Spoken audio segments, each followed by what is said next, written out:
Which bastard stole my chicken? May he have a son born without an anus. May his lack of virtue smoke to the heavens. Eat, eat, eat. May it choke you. Damn it, don't you have hands and feet of your own? All you know is sneaking around to steal. My duck. Which shameless wretch took it? Just wait till I catch you. In a low stone house in a seaside fishing village, Zhao Qin sat at the edge of the bed with a look of utter despair, his eyes dull, as he stared at the two women in the outer room, hurling insults at each other. As a dedicated and qualified fishing addict, one had to meet two essential conditions: being single and having a house awaiting demolition compensation. Conveniently, he happened to satisfy both perfectly. His family lived in an inland city, and freshwater fishing no longer satisfied him, so he started yearning for sea fishing.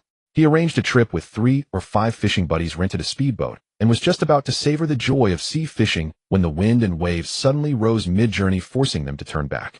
He failed to steady himself, toppled straight into the sea, and essentially used his own body as bait. Early in the morning, he woke in a daze, trying to recall how he had ended up here. It was only when he washed his face and looked in the mirror that he realized he was inhabiting someone else's body, and at that moment his mind simply shut down. He glanced at the broken bed beneath him, then at the dust coating everything and the spiderwebs clinging to the corners of the walls. Damn it. Just from this room, the condition of this body's life was painfully obvious. In less than a moment, unfamiliar fragments of memory surfaced in his mind. He had transmigrated into the body of a stranger living in the year 2005. This body's name was Zhao Qin, 22 years old.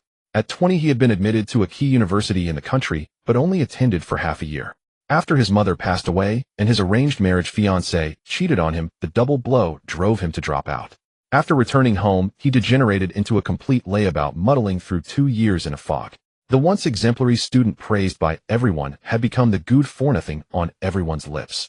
He became increasingly reckless, stealing chickens and ducks, drinking, brawling. There was nothing he would not do. Consumed by hysteria, he even wondered whether drowning himself again might send him back, given how cowardly the original owner had been. Just then a head poked in at the doorway. Seeing him sitting on the bed, the newcomer walked in with a triumphant grin. Brother, look what I brought you." As he spoke, he shook the bag in his hand, eager for praise. "My grandma made rice dumplings today, and I brought a few." The visitor looked about 18 or 19, with tan skin and a trace of youthful innocence. He was Zhao Qin's little tag-along, called a he. His parents had died in a sea accident when they went out fishing and never returned. He had been only 6 that year, and since then had lived with his grandmother. Perhaps because he had arrived, the two women's curses outside grew even louder. He wondered absently whether their mouths weren't dry by now. Don't you think they ever get tired? Truly hungry now, Zhao Qin stuffed a rice dumpling into his mouth and looked irritably at the two women outside. They just love making a fuss. So what if someone ate one of their chickens and a duck? A real man eating their poultry is giving them face. "Watch your mouth," Zhao Qin said, giving he a light knock on the head, as if they really were a pair of bandits who robbed households for a living. "Brother, wasn't this exactly what you taught me before?" He protested. Zhao Qin rubbed his forehead and glanced at he. "Do you have any money on you?" "Brother, we had 7 yuan left yesterday. 1 pack of cigarettes was 3.5, 1 bottle of liquor was 3. There was still 50 cents, but you insisted on buying a packet of peanuts, said it went well with booze, and then it was all gone. Enough, go on home. If I need you, I'll come find you." "Brother, which house is the target today?" "How about old Gooseant's place? He's got a few sheep on the hill behind his house." "Get lost. Stealing a chicken or duck once in a while is one thing, but steal a sheep, and you'll be sitting in prison, got it? Now scram." Only after scolding and shoving did he finally manage to drive he away. Damn it, it was bad enough that he himself was useless. He had even led someone else's kid astray. He thought about going down to the beach to have a look, then noticed there was still 1 rice dumpling left uneaten. Well, he might as well finish it first. He sat down again, and in the very next instant a sudden wave of dizziness washed over him. Then before his eyes a semi-transparent liquid crystal display appeared, like a tablet computer made of clear glass. He thought it was just his eyes playing tricks, but after blinking and shaking his head, he found the display still hanging there. With that slight shake, characters appeared on it. There were only 2 values on the page. Luck value 0.5. Wild expedition merit value 20. Other than that, there was nothing. Curious, he shook his head again, and saw that the information remained unchanged. He tried lightly touching the luck value with his hand. A explanatory box popped up. The spoils you gain from shore foraging and wild expeditions can increase the host's base luck value. The higher your luck value, the more good fortune will follow you. In addition to the base luck value, the host also has a fluctuating luck value. The larger the number after the plus sign, the better the host's luck for that day will be. How could this be a system? His hand moved to touch the wild expedition merit value. Each time the host discovers and unlocks a new marine or wild species, you will gain corresponding merit points based on its rarity and value. These merit points can be used in the system mall to purchase equivalent shore foraging tools. Only by using tools bought from the system can you enjoy the bonus from the luck value. Host hurry and go foraging along the shore or exploring in the wild. System Mall.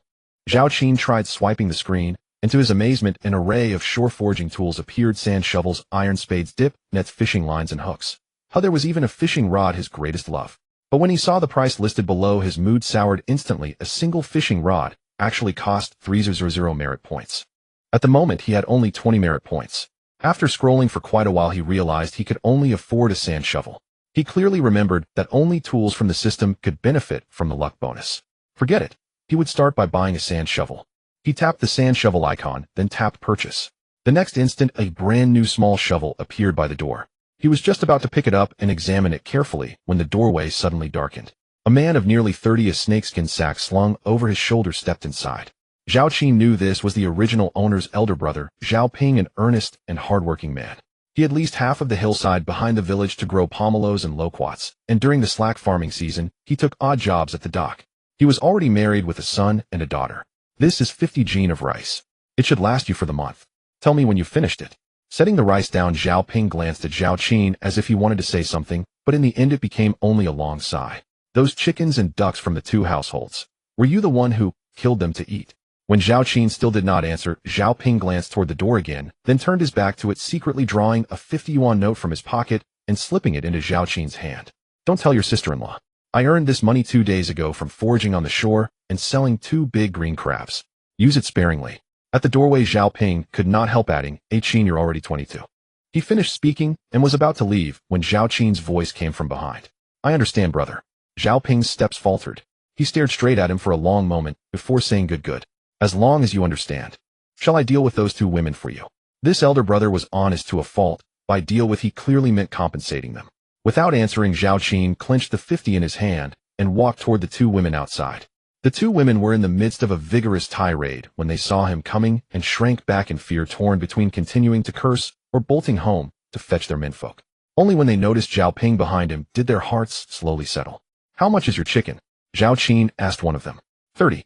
If you're really compensating, 20 will do. And your duck? He asked the other. 20. Or 15 would be fine too. Zhao Qin held out the 50 to them. 50 yuan to compensate you both.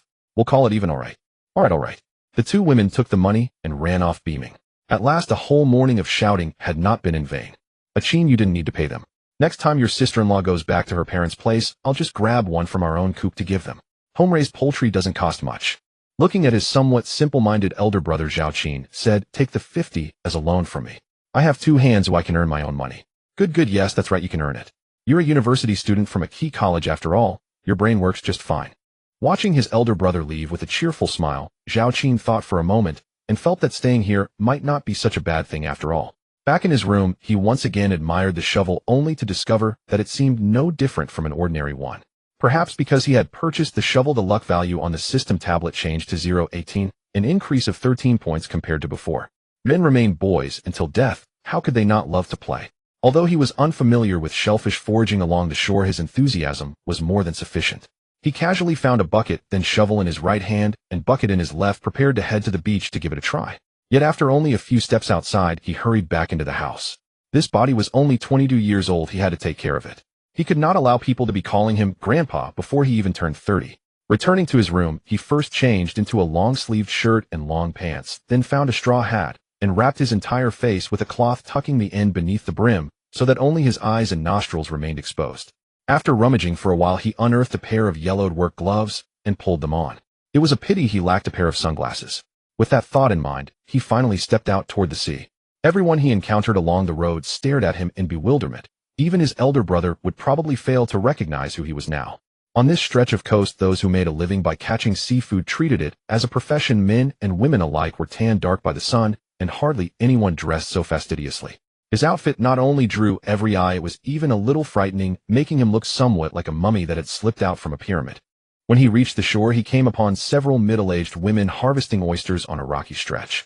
One of them suddenly lifted her head and caught sight of him and let out a sharp, "Oh," that startled not only the other 3 women, but Zhao Qin as well. "Aunt Chu, are you trying to scare people to death?" he said. Hearing the familiar voice, Aunt Chu hesitantly asked, second Zhao from the old Zhao family. Zhao Qin tugged the cloth down a bit so she could see his face clearly. "Goodness, why are you dressed like that?" she exclaimed. My skin is too delicate, it can't stand the sun, he replied. Shouldn't you be at home sleeping? What are you doing at the seashore? Sleeping is boring. I've come to forage along the shore, Zhao Qin said, then headed west, circling around a large boulder and moving toward another part of the coastline. Zhao Qin did not go far. He knew these women were bound to talk about him. Haha, look at him thinking he can forage like that. He never pays attention to the tides. Others go out at low tide, but he shows up when the water is already about to rise, one voice mocked. Honestly, how can a grown man shamelessly claim his skin is too tender for the sun? Another scoffed. It's hilarious. There's that saying, even eating shit, he couldn't catch it while it's still warm. That fits him perfectly, a third added with a cackle. Someone like him could get into university? I'd bet he copied all the answers, another woman said disdainfully. Chu, your Nana did absolutely the right thing. She should have cut off his hopes early. If she had married that sort of man, her whole life would have been ruined, another remarked.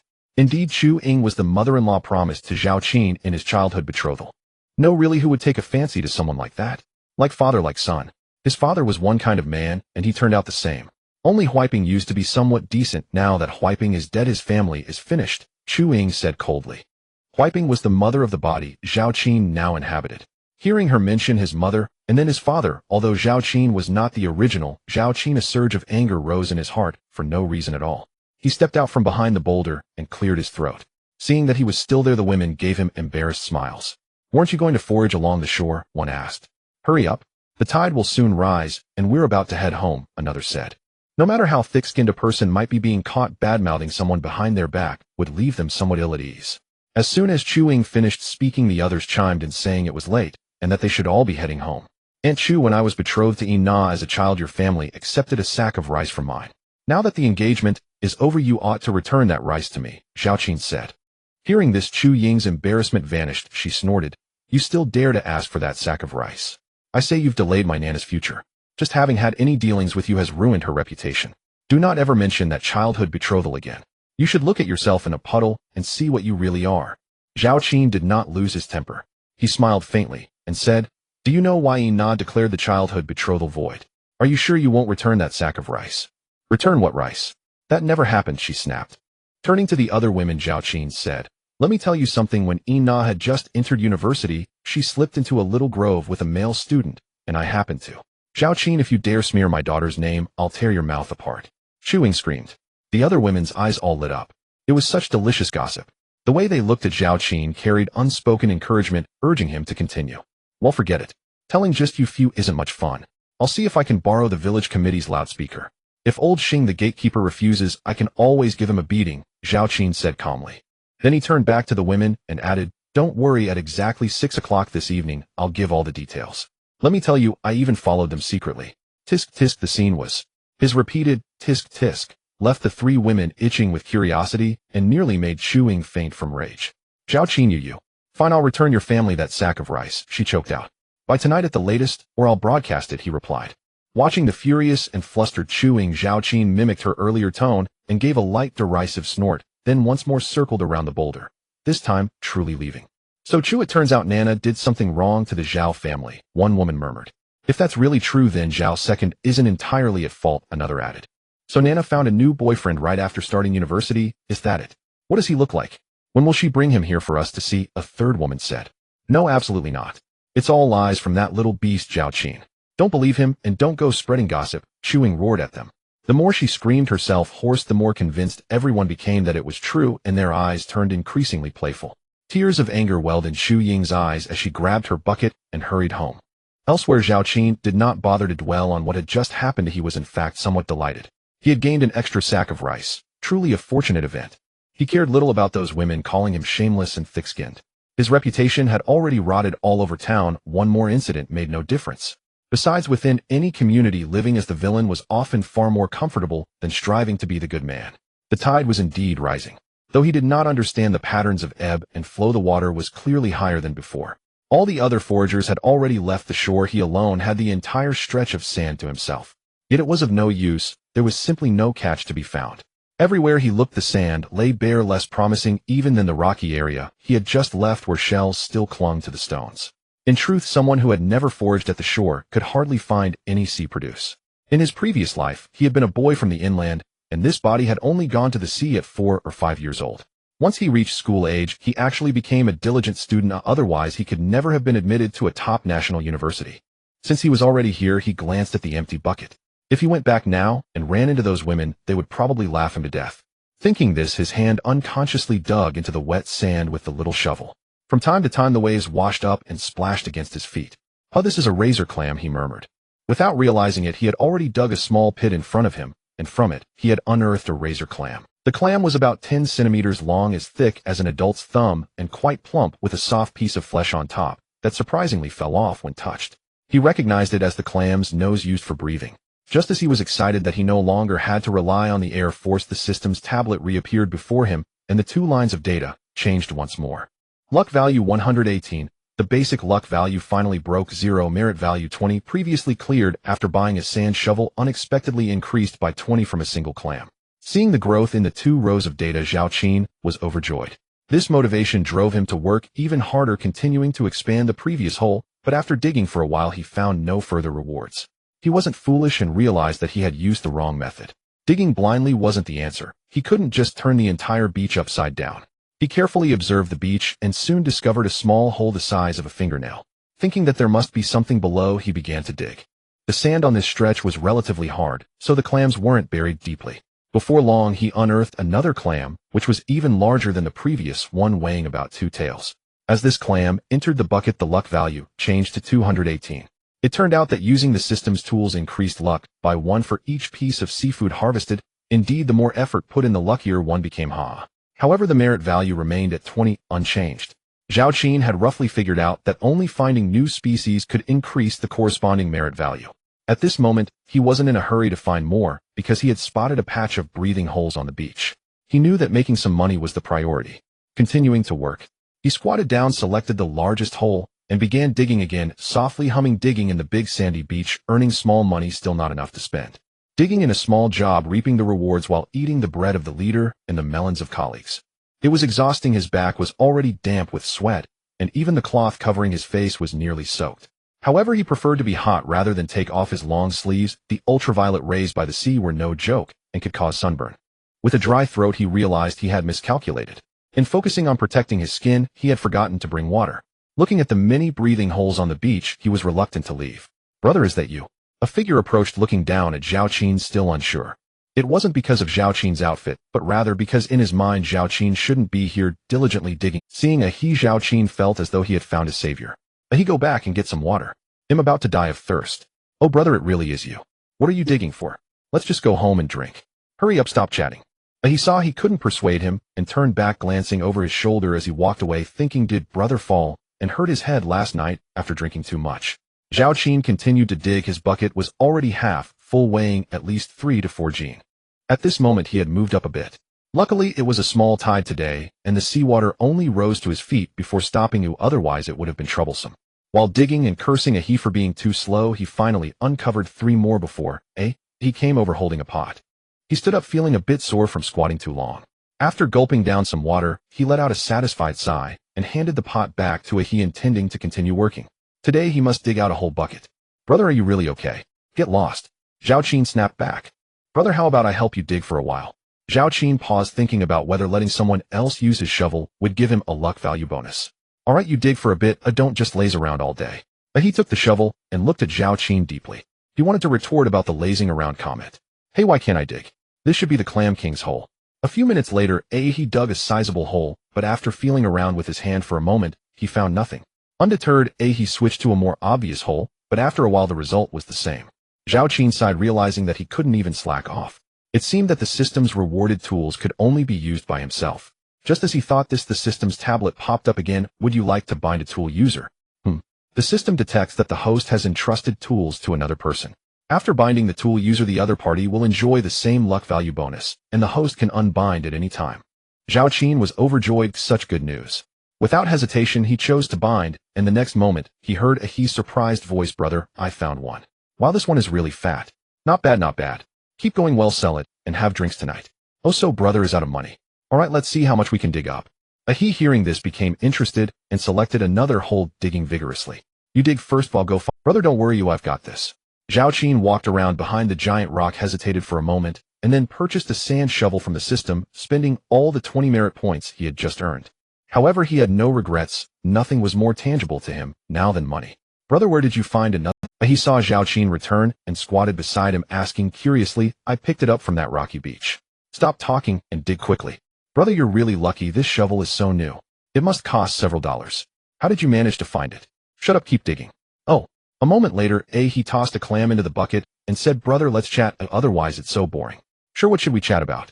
How about talking about what university is like? He whispered. University, huh? It's a place that helps you grow up quickly. So what's going on between you and Ina?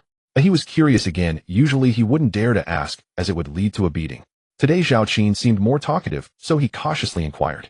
It's nothing. I just got dumped because I wasn't ambitious. It's very normal. You have to remember, money is a man's courage. Nothing is more important than money. As long as you have money, pretty girls will flock to you, and you'll be dazzled by the choices. Brother, I heard there's a foot massage parlor in town. How about we check it out one day? He said with a mischievous grin. You're ambitious. Zhao Qin was speechless. It seemed this kid had skewed his perspective from the past, and his earlier lesson about money was in vain. Hurry up and dig to sell for money. It'll take you to experience what it means to be a true descendant of the dragon. Let's just go for the foot massage, who I heard you can even touch. Get lost. As the two chatted and dug, Zhao Qin felt that working with he was actually easier than doing it. Around 9 in the morning they set out, and now it's nearly noon. The jug of water they brought has been completely drained. In between, not only went back to fill a jug, but also brought another bucket. The new bucket is already 2/3 full. This stretch of beach has been dug up by the two like it was gnawed by dogs. Zhao Qin originally intended to fill this bucket as well, but there are no more clam holes to be found on the ground. He stubbornly opened the system tablet, and now the luck value displayed is 1930. Although today's additional luck value has been exhausted, the basic luck value remains. What's going on? He lightly tapped on it, and the system seemed to understand his thoughts, quickly popping up a box. The higher the basic luck value, the more valuable the seafood the host can encounter, while the timely luck value determines the quantity of the harvest. He understood almost everything, which means the timely luck value is now 0, and there will be no harvest from any seafood. Hey, clean up, we're going to sell our goods. Brother, why not look for more? Let's fill this bucket too. Zhao Qin shook his head. Looking for more would be futile. Let's go and see how much we can sell today. Brother, I'll carry the extra. Why don't you say you'll carry both buckets? Both. All right, stop messing. The two swayed towards the nearby dock, occasionally encountering people. Upon seeing the contents of their buckets, everyone would exclaim in surprise. Wow, you actually dug up so many clams. Hey, the sun's rising in the west. You two can still find clams. Where did you dig so many up? My goodness, this must be dozens of pounds of clams. Familiar faces joked a bit, while strangers merely expressed astonishment at the haul. Upon arriving at the dock, there are 3 or 4 seafood collection points. Brother, this one. Pulled him to the middle one, where a girl around 18 or 19 stood at the entrance. She was a bit slender, about 1.60 meters tall, with delicate features though somewhat tanned. Qin, you're here. Upon seeing Zhao Qin, the girl's face brightened with a smile. While Ping Ping, you're getting, Zhao Qin casually complimented, causing Lin Ping to feel both shy and delighted. As for me, Ping Ping, I also came. My brother brought me here. We found some good stuff and thought of selling it to your family. The price is negotiable. You again, kid. Hurry and scram. If you come to my doorstep again, do you believe I'll beat you up? Just then Lin's father, who was inside, peeked out the window. Perhaps noticing he grabbed a stick and walked outside, while saying, you go back inside. Lin Ping glanced at Zhao Qin, huffed lightly at her father, and then turned to enter the house. Little brat, so you're the one always hanging around my house, huh? Do you believe I'll break your legs? Scram, scram. As Lin's father yelled, more and more onlookers gathered, eager to watch the commotion. Old Lin, it's all because your daughter is too beautiful. Old Lin, what's going on? A new son-in-law at the door. What are you doing with that stick? Nearby are collection stations, and the people there are also competitors. Although their usual relationships are fine, nobody misses a chance to tease Lin's father when they see an opportunity. Lin's eyes nearly shot fire as he glared at the crowd, then raised his stick at Zhao Qin and saying, aren't you two going to scram? Zhao Qin glanced at in silence, wondering what this guy usually does. Old Lin, we're here to sell goods. If you don't buy, we'll go to someone else. Sell what? You two little tricksters, do you think I don't know? Just as he was halfway through his sentence, Zhao Qin pointed at the bucket beside his leg, which everyone had overlooked in their excitement. Clams, where did you get so many? Lin, still holding the stick, came closer to take a look, then picked up another. These are quite large, and they look freshly dug. Really fresh. Heavens, where did you two get so many clams? You didn't go out to sea, did you? Which island did you dredge these from? Wow, they're really big and so plump. Qin, you can dig clams. You didn't steal these from some farm, did you? Qin, old Lin still has the stick in hand. If you don't sell them to me, rest assured about the price. They are not far apart, and Zhao Qin is somewhat of a local celebrity. Previously, he had the glory of being accepted to university, and now having dropped out, he has become the talk of the town once again. Wild or farmed? How could they escape your eyes? Old Luo, I would love to sell them to you, but my brother insists on selling them here to old Lin. He pointed at the cheerful Ahe behind him. Lin's expression twitched, but he didn't scold them further. In business, one should never drive away customers. Besides, these clams were obviously top quality. Given how the beach is being scoured daily, it's impossible to dig up so many at once. As Zhao Qin said, whether they are farmed or wild, they receive goods daily, they wouldn't fail to recognize them. In this day and age, the chance of digging up so many wild clams in a single day is too slim. Fine, I'll take them. 16 yuan a pound, Lin said, dragging over a basin for Zhao Qin to dump all the clams from the bucket, wanting to check if they were all of the same quality and to wash off the sand. The dock is always bustling with people carrying bags, helping to load vehicles, stacking goods, and also helping to sort fishing nets and arrange items. As long as one is diligent, work can always be found. Zhao Qin's older brother, Zhao Ping, didn't go up the mountain today. After delivering rice to Zhao Qin, he came to work at the dock. Currently, it is the fishing ban period, and he is using this time to repair the dock. Zhao Ping knows masonry work, so he helps to smooth the cement between the filling stones, earning 80 yuan a day, which is not bad though unstable. Some days, he has work, other days he doesn't. A Ping Ahe is again flirting with old Lin's daughter. Your brother is about to fight with old Lin, and they're using sticks. Someone shouted at the dock. Those nearby heard a rough idea and shouted towards Zhao Ping's location. A Ping, your brother is teasing old Lin's daughter, and old Lin is about to hit him with a stick. Then someone chimed in. A Ping, your brother and old Lin's daughter are trying to elope, but old Lin stopped them with a stick. A Ping, your brother got old Lin's daughter pregnant and was going to elope, but got caught by old Lin. Hearing the last message, Zhao Ping almost slipped down the slope, hastily throwing down his tools and rushing up. Running along the path, he still felt a chill run down his spine. If he really got the girl pregnant, that would be old Lin has 2 sons and would definitely not agree to his younger brother marrying in. If it came to marriage, that would be a joke. Just those 2 shabby stone houses of Qin's. Old Lin, even if blind, wouldn't agree. No matter what, he must not let his brother suffer. Thinking of this, he noticed a wooden stick by the roadside and casually picked it up. With a nervous heart, he ran to the seafood collection point, but the scene before him left him dumbfounded.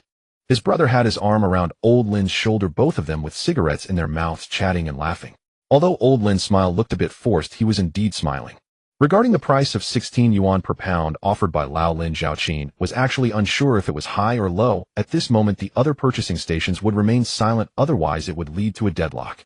He thought for a moment, pulled out a cigarette, handed it to Lao Lin, lit it for him first, and then lit one for himself before putting his arm around his shoulder and saying, "Uncle Lin, you can't shortchange me.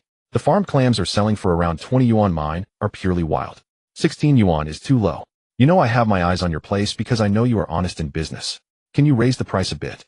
Lao Lin took a puff of his cigarette, somewhat amused. Although they were acquainted, they had never been deeply involved with each other before. Unexpectedly, Zhao Qin was quite familiar. Calling him uncle made him feel a bit embarrassed. 18 yuan, no more than that. I have to take on risks to buy you. If I can't sell them, they'll just sit with me. Uncle Lin, let me ask you, have you collected any clams this big and purely wild during this time?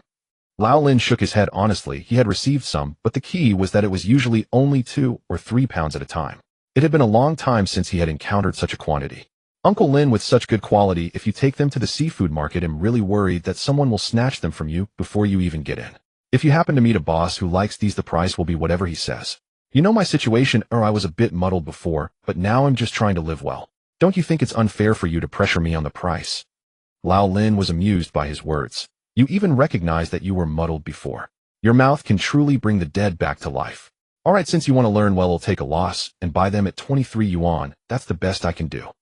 Okay, I trust you, Uncle Lin. Whatever you say goes. Zhao Qin thought that this price should be about right and decided. Lao Lin. This kid has squeezed out his profit and still talks like this.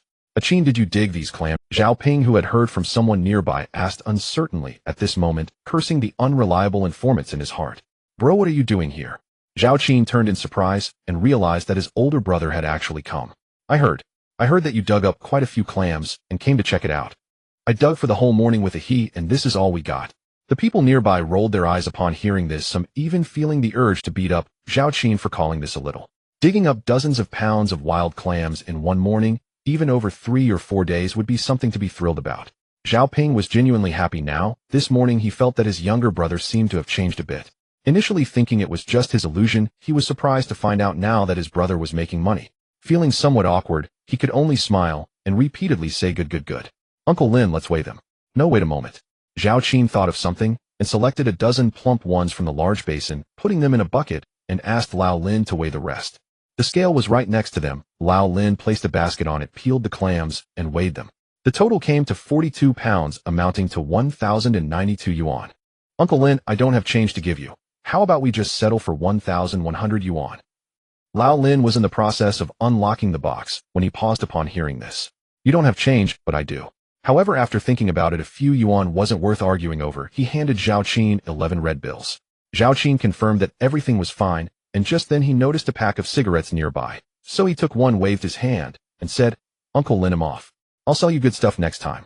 Lao Lin couldn't help but laugh. This kid really didn't lose out at all. He had just given himself a cigarette, and now he asked for one back. Big brother, where did you come from? Zhao Ping recounted his work at the docks and mentioned that it was already lunchtime, so he would just go home to eat and could go again in the afternoon. At the nearby convenience store, Zhao Qin bought 2 packs of soft cigarettes, costing 6 yuan and 50 cents each. After getting change, he asked the owner for a plastic bag, pouring the dozen clams he had saved from the bucket into the bag and handing it to his brother.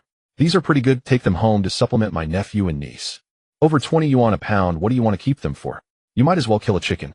I don't want them, and keep them for yourself. At the purchasing station, Zhao Ping wanted to say something when he saw the clams being withheld, but he held back.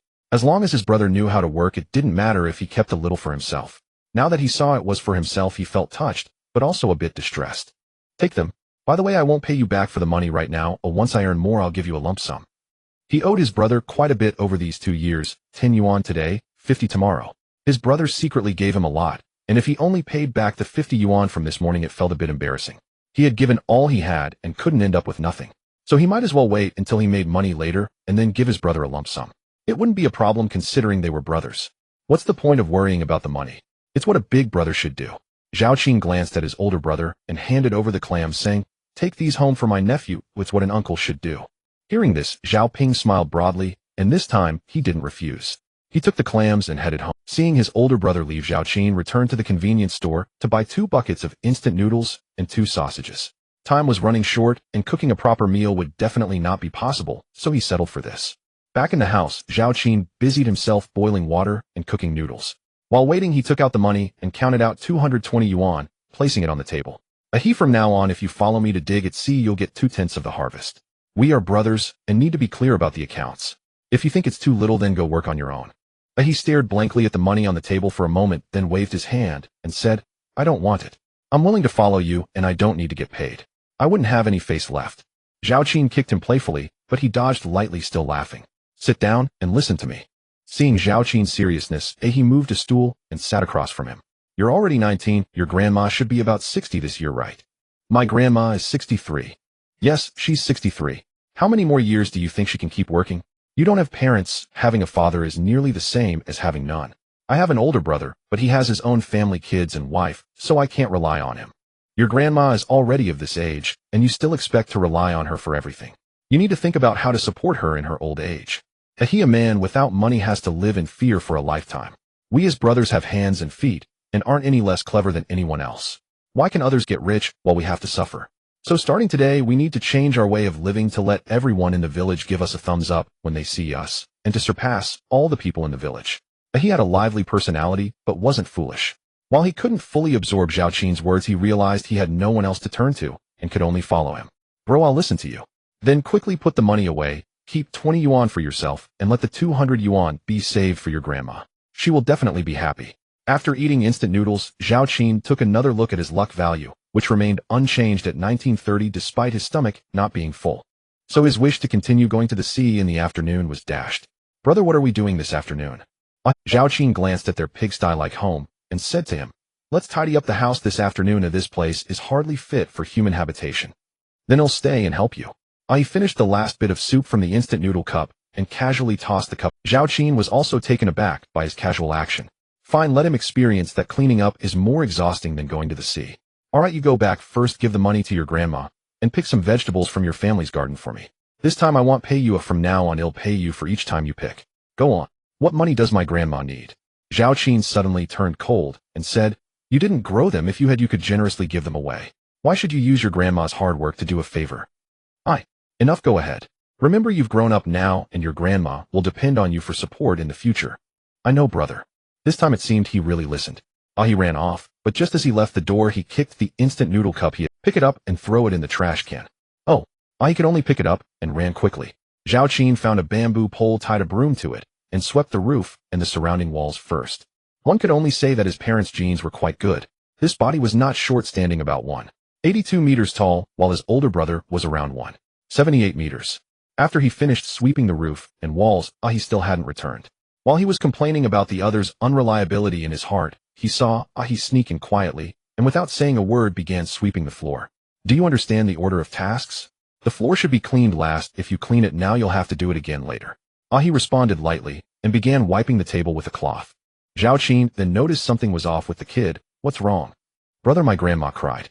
When she saw the 200 yuan I gave her, she was both crying and laughing. Brother, was I a real jerk before? Zhao Qin smiled faintly, gently patting the bamboo pole on his head, and said, feeling bad, huh? Realizing that your past self was wrong, right? It's okay, I just woke up today too. You're only half a morning behind me. Us brothers will surely make something of ourselves. You will definitely become your grandma's pride in the future. Brother, can I really do it? If others can, then you can definitely do it. By the way, where are the vegetables I asked you to bring? He finally reacted. I forgot because I was thinking about things. No rush, he'll finish cleaning first, then go help you pick the table. You need to wipe every visible area. He'll take care of washing the bedding. Without a washing machine, Zhao Qin wasn't unfamiliar with doing laundry, having spent 3 years as a soldier in another world where he washed his own clothes. This took some time. While washing, he had to supervise from time to time. Although his attitude was correct, it was clear he hadn't done much work before. Many places were not up to standard. When wiping the table, he only knew to wipe the tabletop and automatically ignored the undersides and table legs. There were exactly 2 trees at the door. One was a camphor tree, and the other. The clothesline he had set up earlier was still usable, so he just hung them up. Zhao Ping's wife was named Xiaorong. She wasn't exactly beautiful, but one could say she was fair-featured. Having given birth to 2 children, her waist was a bit thicker. She was chopping vegetables when she saw her husband return. Why did you finish work at the dock so late today? Zhao Ping didn't reply, just chuckled foolishly. You found money, and are that happy? What are you holding? Xiaorong took a glance, and said irritably, look at how foolish you are. Just because you dug up a few clams, you're that pleased. Wash your hands, and get ready to eat soon. You bought them? She questioned. Where did you get the money? You just wasted. This costs over 20 yuan a pound. Why would you buy this at a time like this? If you really wanted some, I could go catch some oysters this afternoon when the tide goes out. I didn't buy them. Qin dug them up. Xiaorong, originally tugging at his ear, was just a pretense, but upon hearing him say that, she really added a bit of force. So you're lying now, huh? You might as well say they fell from the sky. Why don't you believe me? They really are from him. I wouldn't believe you even if you said so. Go see if our daughter has woken up. Our son has an exam today and should be back soon. They really are from Qin. Fine, really hurry and go. Seeing her husband disappear, she sighed. She knew that every time her husband asked her to help Zhao Qin, he would always speak well of him. This time, however, there seemed to be some progress. He understood to use the things he brought back to sweet talk. She glanced at the clams still alive, thought for a moment, and decided to wash them, planning to stir-fry them with some green. Their daughter was just over a week old and usually slept more. Zhao Ping went into the room and saw her sleeping soundly. The small fan was shaking its head from a distance. He touched the child's head, feeling no sweat, and walked out of the room. Just then their son returned with his backpack. As soon as he got home, he picked up the large tea jar on the table and took a big drink. How did you do on the exam? Their son Zhao Yuan, who was in the 2nd grade this year, was about to move up to 3rd grade next school year. Now he was only tested in math and Chinese, so it was finished in one morning. I should be able to get a perfect score, their son Zhao Yuan said naturally. Zhao Ping had only read 3 books himself, so he was willing but unable to help with his son's studies. Fortunately, this kid was just like his uncle when he was young, almost no need to worry about academics. Mom, you know I did well on the exam, so you specifically bought clams, right? Zhao Yuan said, reaching for the dish, but was swatted by his mom. Have you washed your hands? Go wash your hands first. The food is ready: a plate of cucumbers, a plate of scrambled eggs with tomatoes, a plate of stir-fried clams, and a bowl of seaweed soup. After serving, Zhao Ping picked a large clam and offered the meat to his son. Eat more. He also put the clam shell in his mouth and sucked on it before throwing it onto the table. The chickens and ducks are ready. Pack them in the snakeskin bag, and you will take them to those 2 families this afternoon. Don't think I don't know those 2 families have been cursing, right? After saying that, Xiaorong sighed again. How do you know?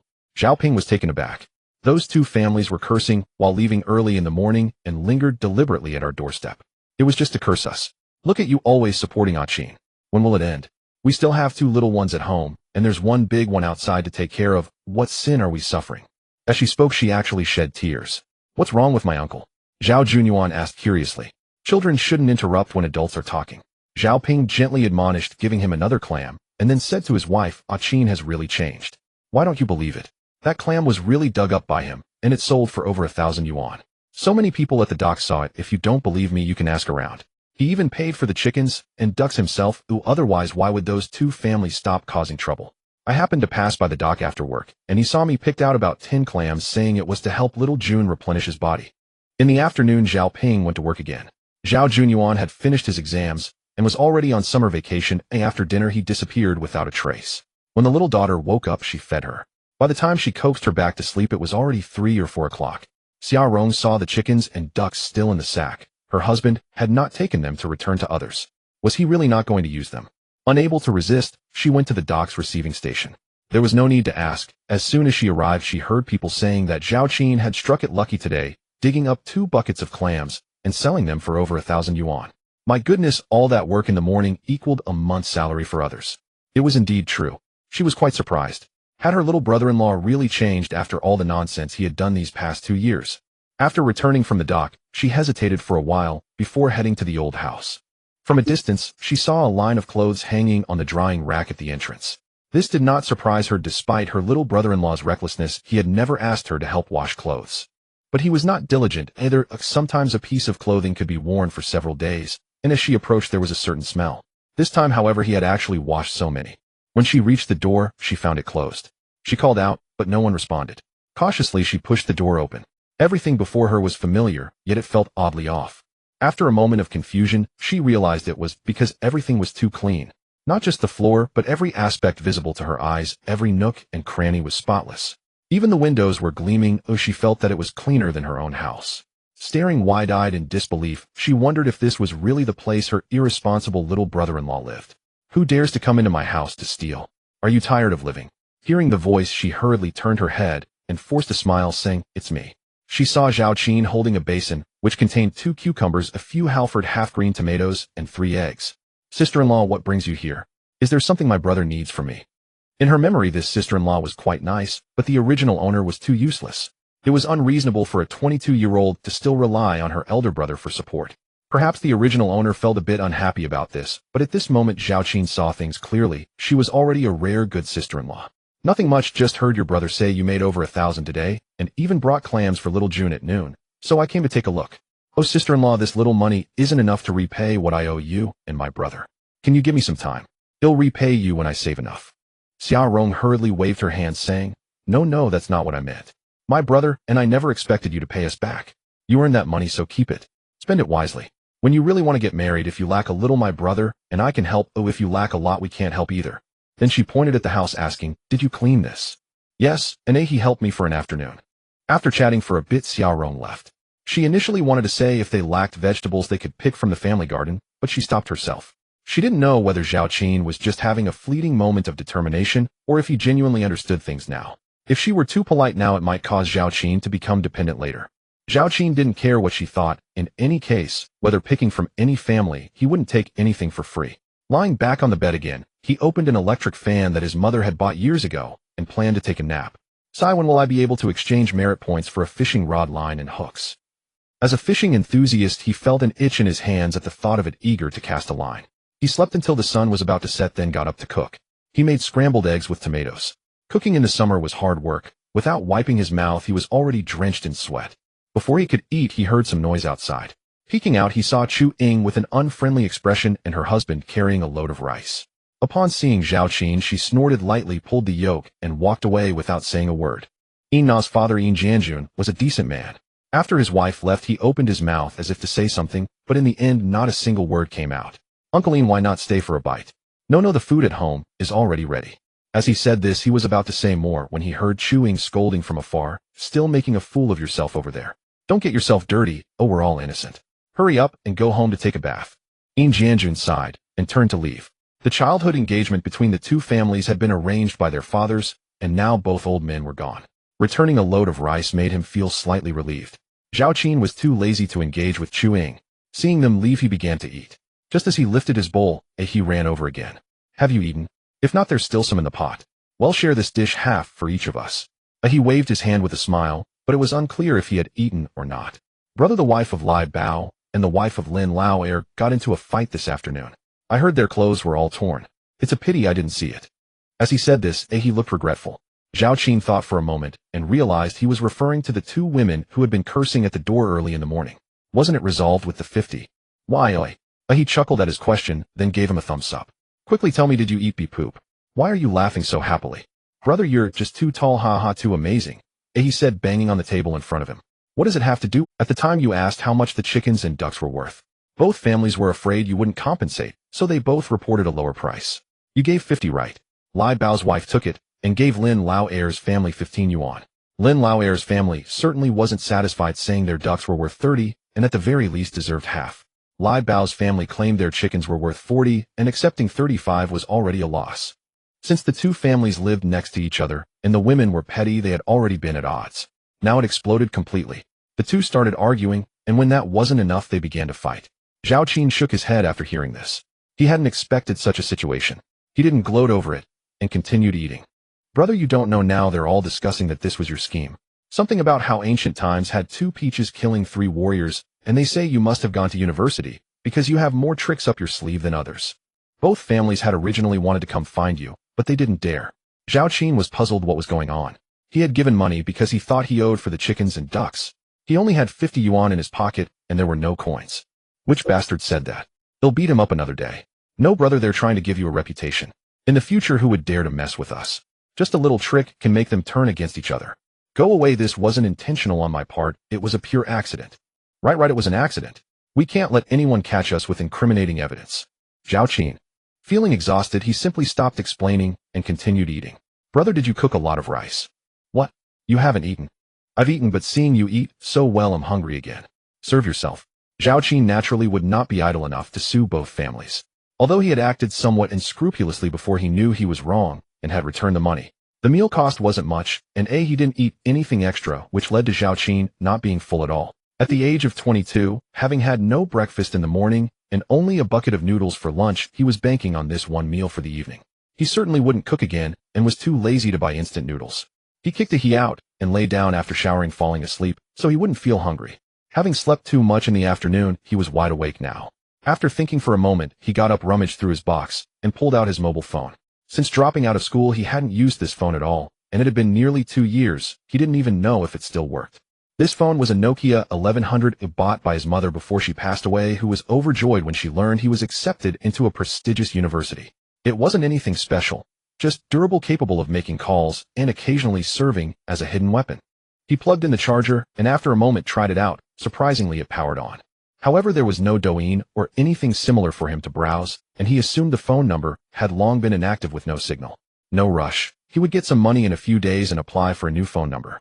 He opened a game and started playing Snake. To his surprise, he felt quite nostalgic, and before he knew it, it was already past 10. After putting down his phone to sleep, he remained drowsy, but the old fan wasn't strong enough to blow away the mosquitoes, and he was soon awakened by bites. Glancing at his phone, he saw it was only 2 o'clock at night. He turned to sleep again, but as he rolled over, the familiar system display popped up. Luck value 19328. Merit value 0. Irritated, he turned off the display and tried to go back to sleep. Yet a few seconds later, he bolted upright, as if brought back to life. What the hell, I earned 1,000 with a luck value of 18, and now it's 28. Sleeping is pointless. I need to make money. Excited, he shouted, and turned on the light, quickly removing his shorts and tank top. Glancing at the large pendulum clock below, he felt sufficient funds, and his mood lifted. He put on some clothes, thinking he wouldn't need a hat or face covering tonight, but then remembered the mosquitoes that had troubled him, causing him to shiver and wrap up again. He tossed 2 sand shovels into a bucket and carried it outside. The night weather was pleasant, and there was a moon to illuminate the path. Arriving at Ahi's house, he knocked lightly on the back window. This was their secret signal, done quietly, so as not to disturb the elderly woman sleeping on the other side. Is it you, brother? This kid was surprisingly alert while sleeping. Boil a pot of water. By the way, do you have a flashlight at home? Yes. Bring it along quickly. A moment later, Ahi cautiously opened the door, and the two met up. Brother, didn't you say you were done with the illicit stuff during the day? What's up now? Applying lime to your mouth, was it all for nothing? Zhao Qin handed over the bucket and playfully slapped Ahi's head. You talk too much. Do you want to go to graduate school, or what? Come on, let's go clamming. Wait, we're going clamming in the middle of the night.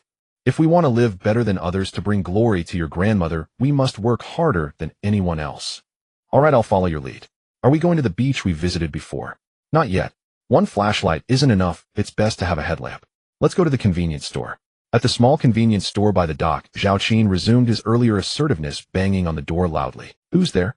It's late at night, and you're banging on my door. Do you believe I'll smash your head? Old Zhu, open up.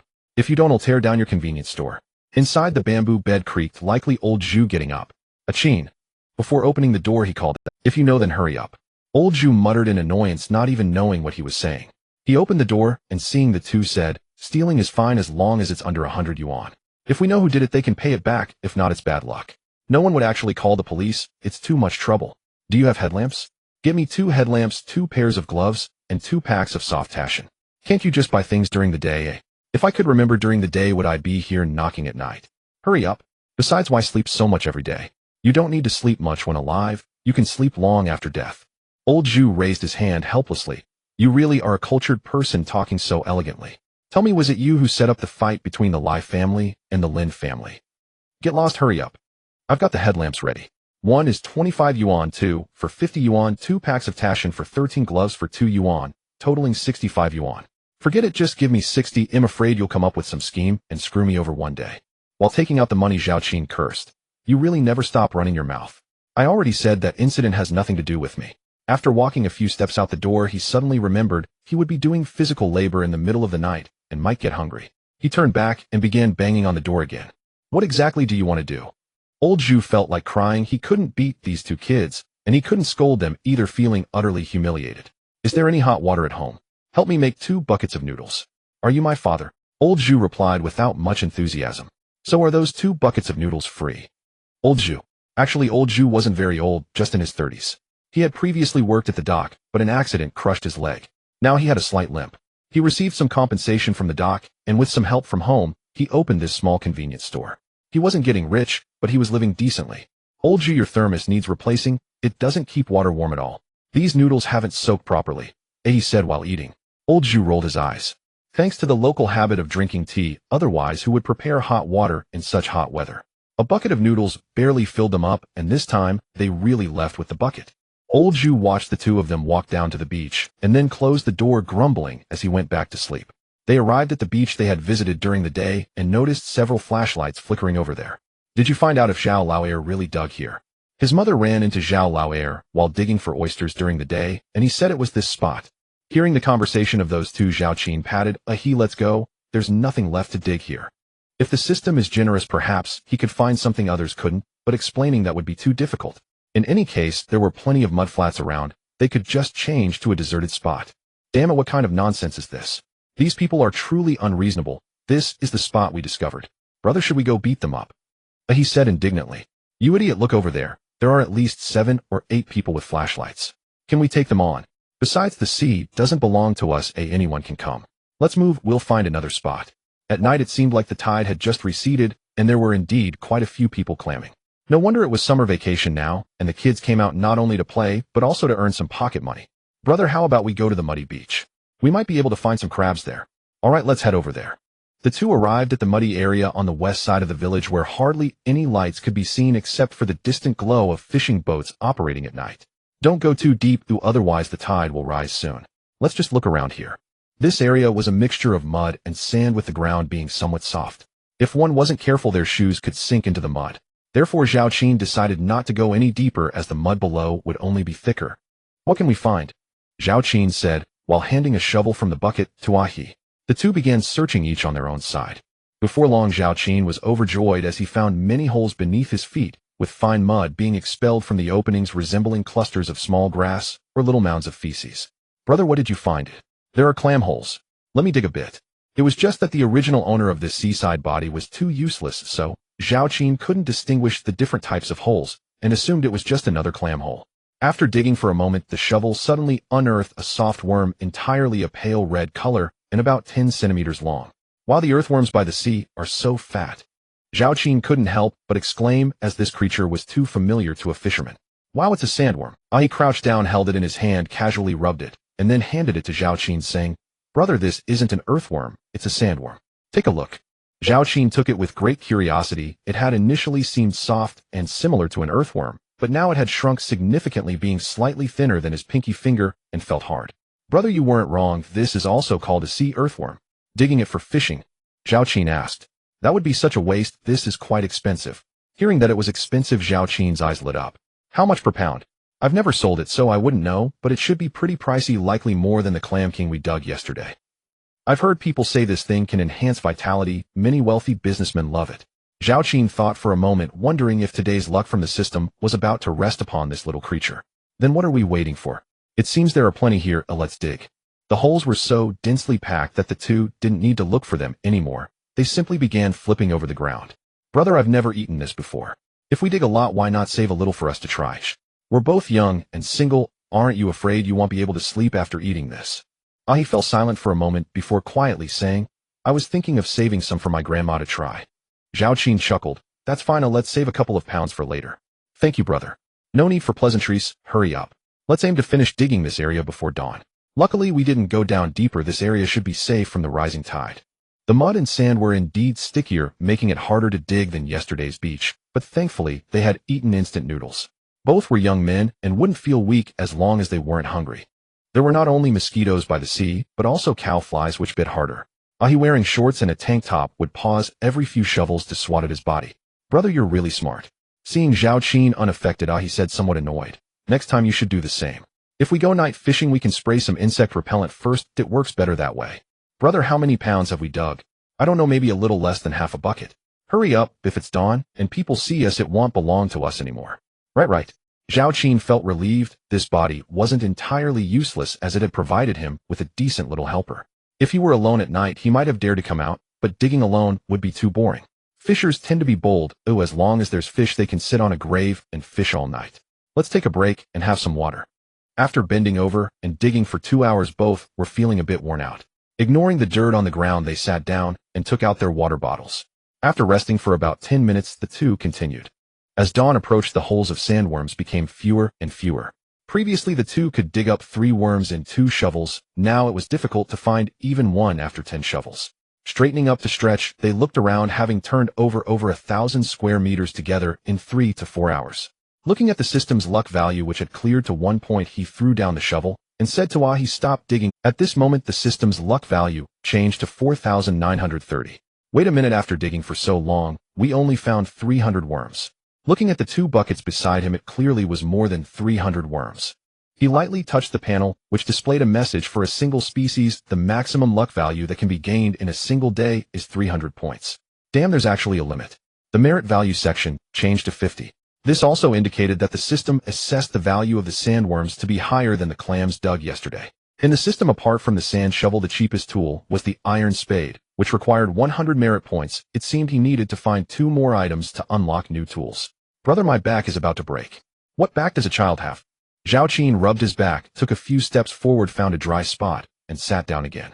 Not only was his back sore, but his right hand's fingers, which were gripping the shovel, seemed unable to straighten, and his entire arm was sore and swollen.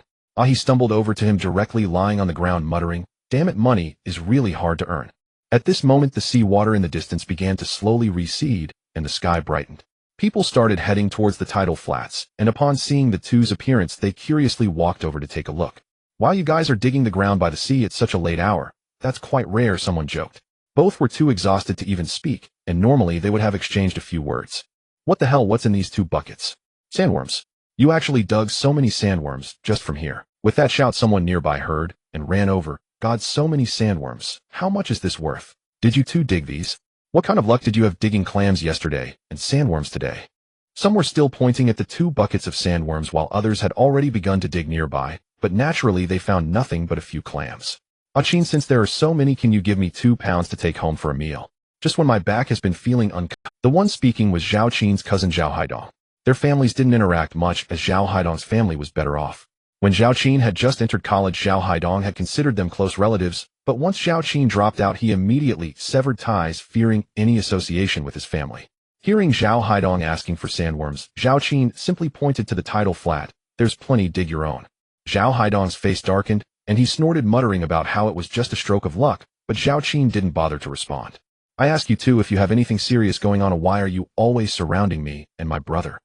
He stood up and brushed off the group of people trying to take sandworms from the bucket. At this point, it seemed everyone remembered they were there to gather clams, and gradually the crowd dispersed. Brother, since the tide is receding, why don't I see if I can flip over some rock crabs? We can boil them for lunch. I'm too tired. Zhao Qin couldn't help but laugh. The statement sounded somewhat contradictory. Too tired, but still wanting to go down to find crabs. Ahei's intention was to say that he was too tired and needed a drink to relieve his fatigue, which Zhao Qin naturally understood. I won't move. If you want to go down and take a look. If you can find 4 or 5, that's enough. If not, just come back quickly, and we'll sell our goods. Okay, I can do it alone. You just rest. Ahei said as he got up and walked down to the tidal flat. Zhao Qin brought the 2 large buckets of sandworms closer, and then lay down directly biting on a blade of grass that had a mix of bitterness and freshness, which was quite refreshing. After about half an hour, just when his eyelids were about to clash, Ahei finally came up holding a plastic bag he had picked up from somewhere, inside of which were indeed a few stone crabs. These creatures are not worth much, their shells are hard, and there's not much meat. The locals don't particularly like them, and they don't sell for much either. However, if fried, well, they can be quite delicious with drinks. Let's go 1 bucket each time to sell our goods. Hearing this, Ahei regained some energy. Brother, shall we sell them to the old Lin family? Sure, as long as the price is fair, it doesn't matter who we sell to. By the way, do you really like Lin Ping? Ahei smiled shyly for once. That girl is not bad, you have good taste. Work hard to earn money, and you'll definitely have a chance. The 2 chatted as they walked, and upon arriving at the dock, they coincidentally ran into old Zhu opening his shop door, who grinned at them. Oh, the sun's coming out from the west. I thought you 2 were out last night buying headlamps, sneaking around under the pretense of catching fish, but here you are actually catching fish. Old Zhu, did you not brush your teeth this morning? Should I poke you a couple of times? Don't. I'm afraid if you poke me, you'll lose my teeth. As old Zhu said this, he leaned in closer to take a look at the goods in the bucket, his eyes widening in shock. Wow, where did you get so many sandworms? A few years ago they were quite cheap, but in recent years digging them up in the sea area has become difficult, and the price has skyrocketed. How about I save £2 for you? Are you willing? 2 large taishan, the price is very fair, right? Old Zhu huffed in annoyance, then turned to go into the shop. Zhao Qin thought he would refuse, but after walking a few steps, he came back holding a basin. Upon seeing the 2 taishan in the basin, Zhao Qin was taken aback. It seemed he had undervalued the price, but since the words were out, he couldn't take them back. There were nearly 100 sandworms in the basin, weighing more than 2 pounds, making old Zhu grin from ear to ear. Wow, how long did you 2 dig? How could you get so many? Old Zhu couldn't help but marvel. They're all by the sea, and it only took about 2 hours to dig casually. Ahei waved his hand, speaking very casually. Zhao Qin shot him a glare, thinking this guy had done all the bragging by himself, then placed the cigarette under his arm and silently walked to the purchasing point. Doing seafood purchasing is actually quite tough. You have to start early in the morning, and many nearshore boats don't return until quite late at night, so working until midnight is normal. Old Lin was eating breakfast. This is the dock area, and there are places selling buns and noodles nearby. His breakfast consisted of a few buns with porridge. Since it was still early, there weren't many people by the purchasing station. Old Lin looked at the 2, and Zhao Qin directly carried the bucket into his room, with Ahei following closely behind. Hey, what are you 2 doing? Get out of here. Old Lin was about to use his chopsticks to shoo them away. Zhao Qin put the bucket down and sat on a nearby stool. Seeing the buns, he picked one up with his right hand and stuffed it into his mouth, while his left hand pointed at the bucket. Old Lin initially wanted to scold him, but he couldn't help but glance at the bucket his hand was pointing to, and the next moment his eyes widened again. Sandworms, are they all at the bottom of the bucket? Upon seeing the bucket, Ahei put down, his voice rose even higher. 2 large buckets. Isn't it? You can pour it out and take a look yourself. Old Lin, to be honest, I wanted to take these goods to the town to sell, but Ahei insisted that you are a good person and wouldn't pressure me too much on the price, so I brought them here. Since Ahei is my little brother, naturally, I need to say some good words for him. Old Lin's face twitched, and he looked up to see Ahei grinning, which added a hint of disdain. Let's go outside, the light is better there. We'll stay here. If it doesn't work, you can turn on the light. Old Lin, from now on I will sell all my catch to you, but you have to guarantee that you won't tell anyone how much I sold them for. Old Lin replied impatiently. Are you 2 really afraid that others will remember you? It's good enough that you 2 don't remember others. Besides, how much can you 2 actually find by just picking along the seaside? Yesterday's clams and today's sandworms are just a fluke for you 2. If you don't agree, then this morning, just pretend I never came here. Old Lin looked at the 2 buns that had disappeared from the table, trembling with anger. You said I never came, my 2 buns were taken away by a dog. It's good to understand the importance of keeping a low profile. You 2 are rarely diligent, that's a good thing. Don't worry, my lips are sealed. I heard that Widow Wang has a mole on her, but that's definitely something you spread around. Upon hearing this, Old Lin suddenly became furious, jumping 3 feet high. Which wicked person spread that nonsense? I've never even seen it, how would I know? Shameless. Just look. Is it on the left side or the right side? Right. Old Lin snapped back to reality and glared at Zhao Qin. You're just messing with me for fun this early in the morning. I won't buy your goods anymore, you better get lost. Alright, I know you didn't spread it. Let's get back to business. Old Lin huffed, realizing that it was you who led the top. First, let's weigh how many pounds there are. How much per pound? These used to be plentiful here back when they were only a few dimes per pound. It's been many years since I've seen this many. People occasionally dug some up to take home for a meal, but I'm not sure about the current market price. First, ask for the price. If it's too low, even if you agree to marry Ping Ping to Ahe, I will still need to take them to town to sell. Ahe looked at Zhao Qin with a pained face. Brother, this is my lifelong happiness. Old Lin was tired of dealing with them. He genuinely wanted to kick these two out. In business, he hadn't heard a single good word. He took out his phone and dialed a number, making several calls, all seemingly to restaurants. There's a restaurant in the city that says they want as many as you have, and they offered 60 per pound. I can give you 55 plus a discount, and considering the round-trip cost, earning $5 per pound is an unreasonable right. Zhao Qin rolled his eyes. If the other party quoted 60, he would rather gouge his eyes out. $58, that's it, let's weigh them quickly. Old Lin felt secretly pleased, but had to maintain a look of annoyance. You can't leave me any profit, huh? Fine, since you both are finally doing something proper, consider it an advance support for two impoverished households. After saying this, he chuckled, finally regaining some face. Old Lin, just wait for me. Ooh, I will definitely take. No, I will have Ahe take Ping Ping and elope. The 2 buckets of sandworms were heavier than clams. Zhao Qin kept about 4 pounds, leaving 67 pounds and 4 ounces. As he received the 3,900 plus yuan from Old Lin, Zhao Qin found his hand trembling slightly. Even in his past life, with a savings of over 7 figures and 3 houses, he had never felt this excited about money coming in. P.S. I really don't know how much things cost in 2005, so I just took the current market price and lowered it appropriately. If anyone knows, please let me know. After receiving the payment, Zhao Qin pulled out 2 plastic bags and divided the remaining sandworms in the bucket into 2 portions, then tossed the 2 sand shovels into the bucket. Let's go first eat breakfast, then we can go home and sleep. But he felt a bit regretful that he hadn't seen Lin Ping. At this moment, raindrops began to fall from the sky. The seaside was like this. Just a moment ago there was bright sunshine, and in no time dark clouds gathered. Hurry up and run, let's eat noodles. The two hurried to a nearby beef noodle shop. As Zhao Qin sat down, he shouted to the owner, 2 bowls of beef noodles, extra beef, and extra noodles. The owner chuckled without responding and began to cook the noodles. Brother, is that Ping Gu? Following the direction pointed by Zhao Qin indeed saw his elder brother hurrying home. Elder brother, over here. Zhao Ping arrived at the dock early, but it started raining after less than half an hour, forcing him to stop working. While heading home, he vaguely heard someone calling and stopped to search for the source of the voice for a while, eventually spotting Zhao Qin at the entrance of the noodle shop. Seeing his elder brother running over, Zhao Qin told the owner, add 1 more bowl. Are you planning to go to the seaside? Zhao Ping asked, noticing the bucket and sand shovels at his feet, feeling pleased. I went last night and just got back. Sit down quickly, the noodles will be ready soon. I already ate at home, your sister-in-law made taro porridge. You two eat, I'm not hungry. Before long, 3 bowls of noodles were served.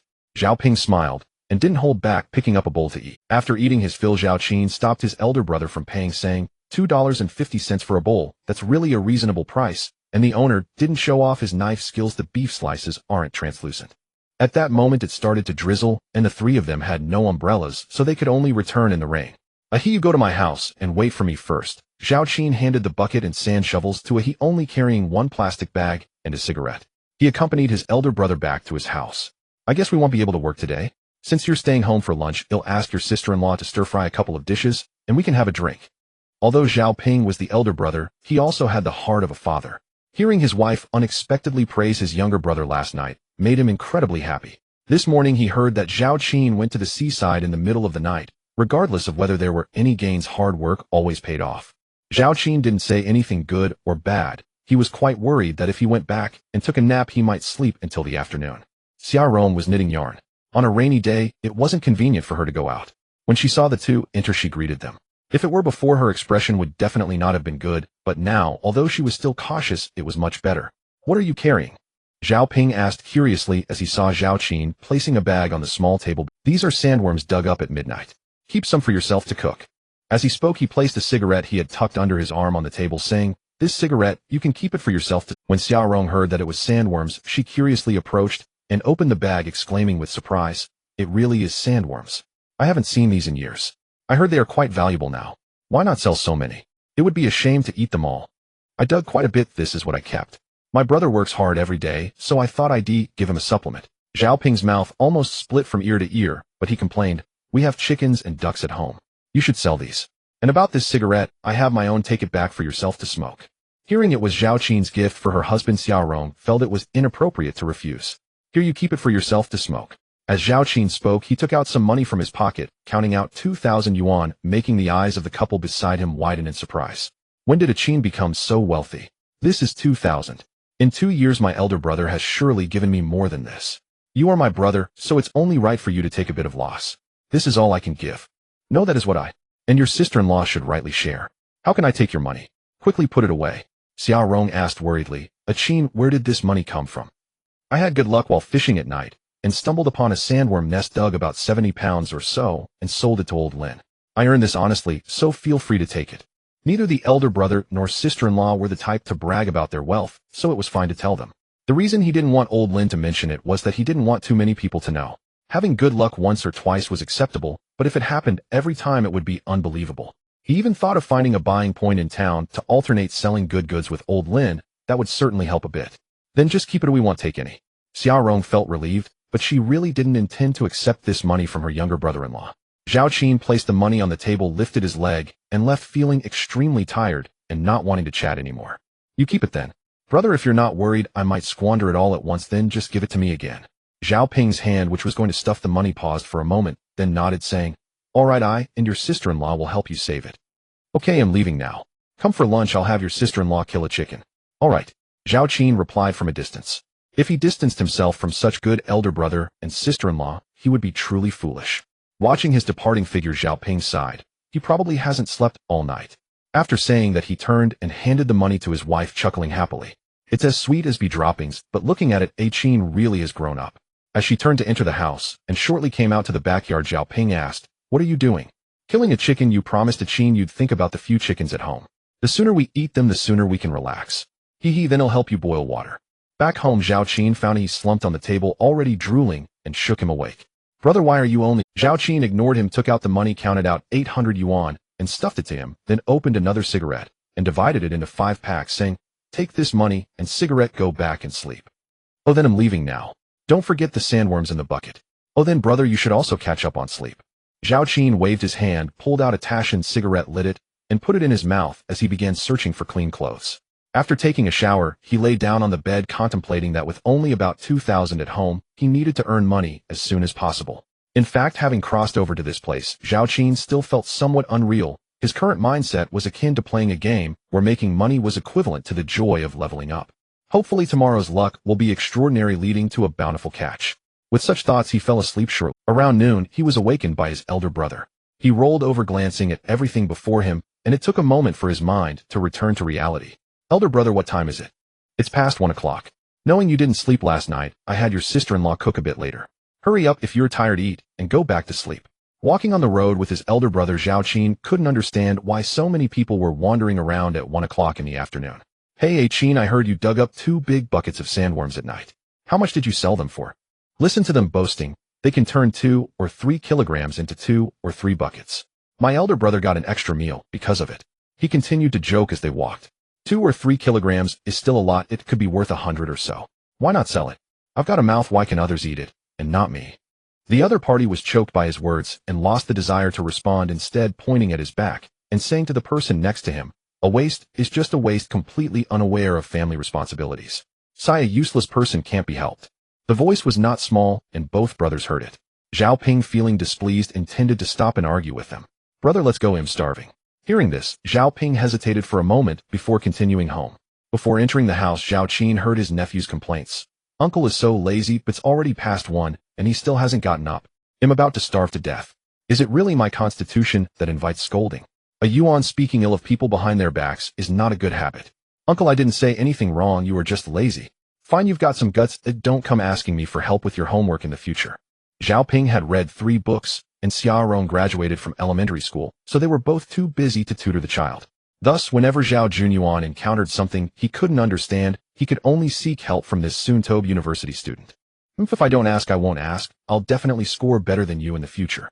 You have ambition. If you really achieve it, I'll buy you a car then. A bicycle, right? I don't care about that. I see everyone riding those electric bikes now. Look at you only knowing about 2 wheels. Uncle, with your attitude, I wouldn't even dare imagine 3 wheels. How can you talk to your uncle like that? No respect at all. Your mouth isn't humble. You look fine, not hungry at all. Zhao Ping lightly patted his son's head in annoyance. After sitting down, Xia Rong wiped her hands and returned to the room, shortly bringing out a bottle of liquor. You two drink this, there's a fried egg as well. Sister-in-law, that's enough food, you don't need to be busy. Let it Yuan eat first, it's really too late. Xia Rong went into the kitchen in the backyard, and Zhao Qin couldn't quite hear what she said. Let me do it. Zhao Ping opened the bottle and was about to pour the liquor when Zhao Qin snatched the bottle away, first filling his elder brother's cup, then pouring one for himself and clinking glasses with his brother. Come on, eat up, this chicken is quite fat. Zhao Ping directly placed a large chicken leg into his bowl. Zhao Qin couldn't help but smile, as this kind of treatment seemed to be something he only received before turning 10 in another space. Unexpectedly, at the age of 22, he could still enjoy a big chicken leg. Of course, he couldn't just gnaw on it.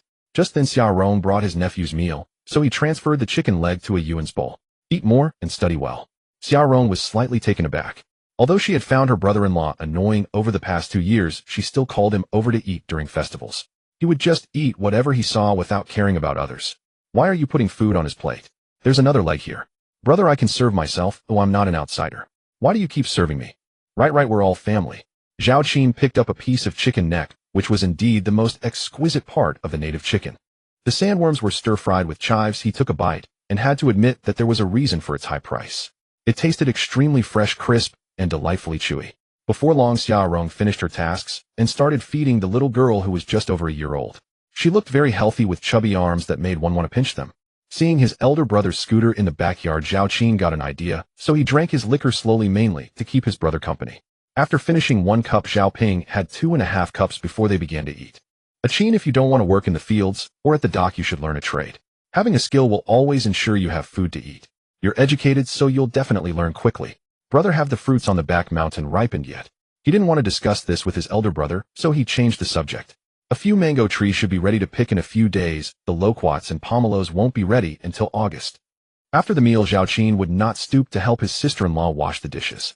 He pointed to the scooter beside him and said, Brother, can I borrow it in the afternoon? I want to go to town. Just take it, it's fine. Zhao Ping stood up, took the keys from the cupboard, and placed them on the table. Uncle, you're going to... I want to go too. All right, let's go together. He hadn't drunk much, and riding only took a little over 10 minutes, so he wasn't worried. After greeting his sister-in-law, he rode off with Zhao Junyuan. Xia Rong looked at the leftover food on the table and smiled. This is Qin eating here. It's the first time so much food is left. He really has grown up. He wouldn't let me serve him, and he barely served himself. I don't even know if he's full. Zhao Ping lit a cigarette and took a puff. The soft tower mountain wasn't great, but he was reluctant to part with it. Zhao Qin gave him one. He ran to old Zhu's place in the morning and added 10 yuan to exchange for 2 peonies. Their village had to cross an arch bridge to get to town. The bridge had been built for just over 10 years. Zhao Qin remembered that when he was a child going to town, they would take a ferry. He heard that several people had died while constructing this bridge. At the bridgehead, there was a game hall and a billiard room. Uncle, the game hall. You're aiming for a prestigious university, you can't play this. Just a little indulgence now and then. Zhao Qin smiled. This kid was quite smooth-tongued and even knew about indulgence. Wait a moment, or I need to handle my business first, and then we can talk about it. He found a mobile store and parked his bike to walk inside. He heard that his phone card had been deactivated for only half a year and it could still be renewed. So he didn't change his phone number. After paying and confirming that his phone had a signal, he got back on his bike. Uncle, did you come here just to recharge your phone? Yeah. Then can we go play games now? Wait a moment. The so-called town was just a provincial road with a few shops on either side. This place was very close to the sea and there was a dock not far away. He thought the purchase station should be near the dock, so he rode in that direction. Upon arrival, there were 3 or 4 shops in a row, all 2-story buildings. Watch the bike here, I'll be right back, he reminded Zhao Junyuan before casually choosing one and walking in. A woman in a dress was sweeping the floor, and Zhao Qin happened to be facing her. The hem of her skirt was slightly open, revealing a clear view of a white expanse with even the veins faintly visible, not only white, but also ample. Zhao Qin was not a righteous person, and he certainly would not miss the sight. He stared a little longer. The woman seemed to have just noticed someone was looking at her.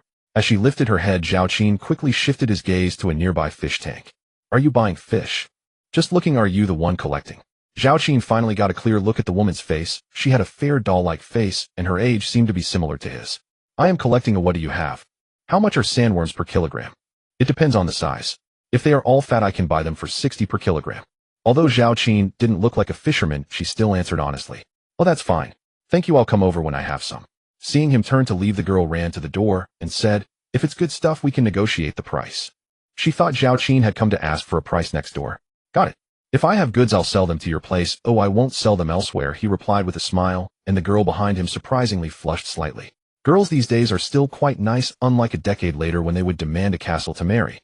From the collection point to the motorcycle, Zhao Qin has already cursed old Lin's ancestors 18 generations. Damn it, they said the restaurant would pay 60 yuan, but the collection point opened with 60. If he were to bring the goods himself and negotiate, they would definitely take it for 65.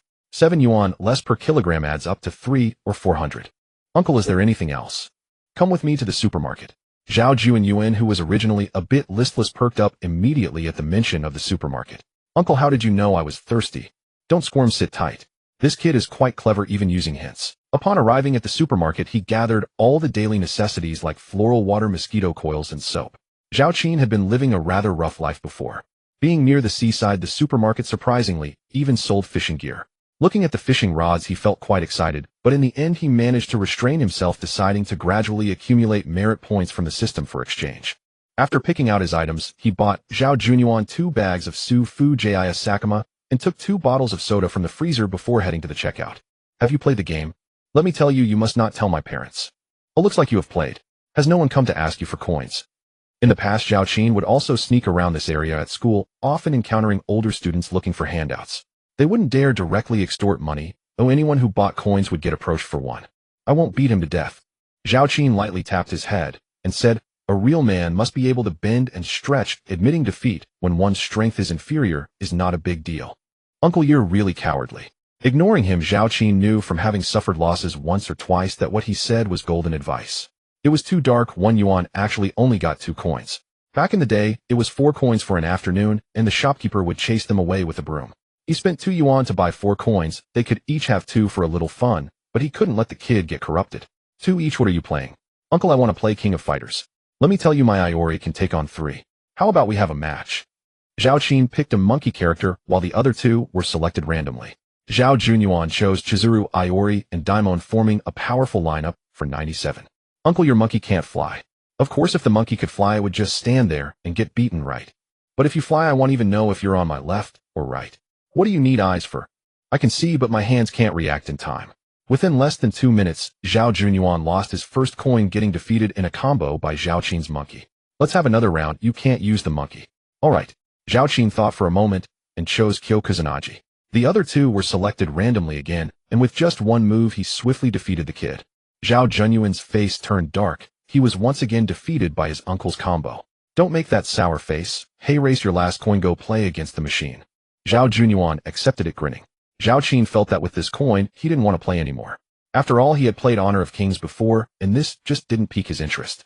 After Zhao Junyuan finished another coin, he asked, are we still playing? Let's just call it a day, or it's enough for a little fun. This statement really made Zhao Qin look at him differently. Playing is a child's nature, and Zhao Junyuan was only 9 years old. Having this level of restraint was quite remarkable. Good, keep it up, and you'll definitely do better than your uncle on the exam. Of course, I want to be the top student.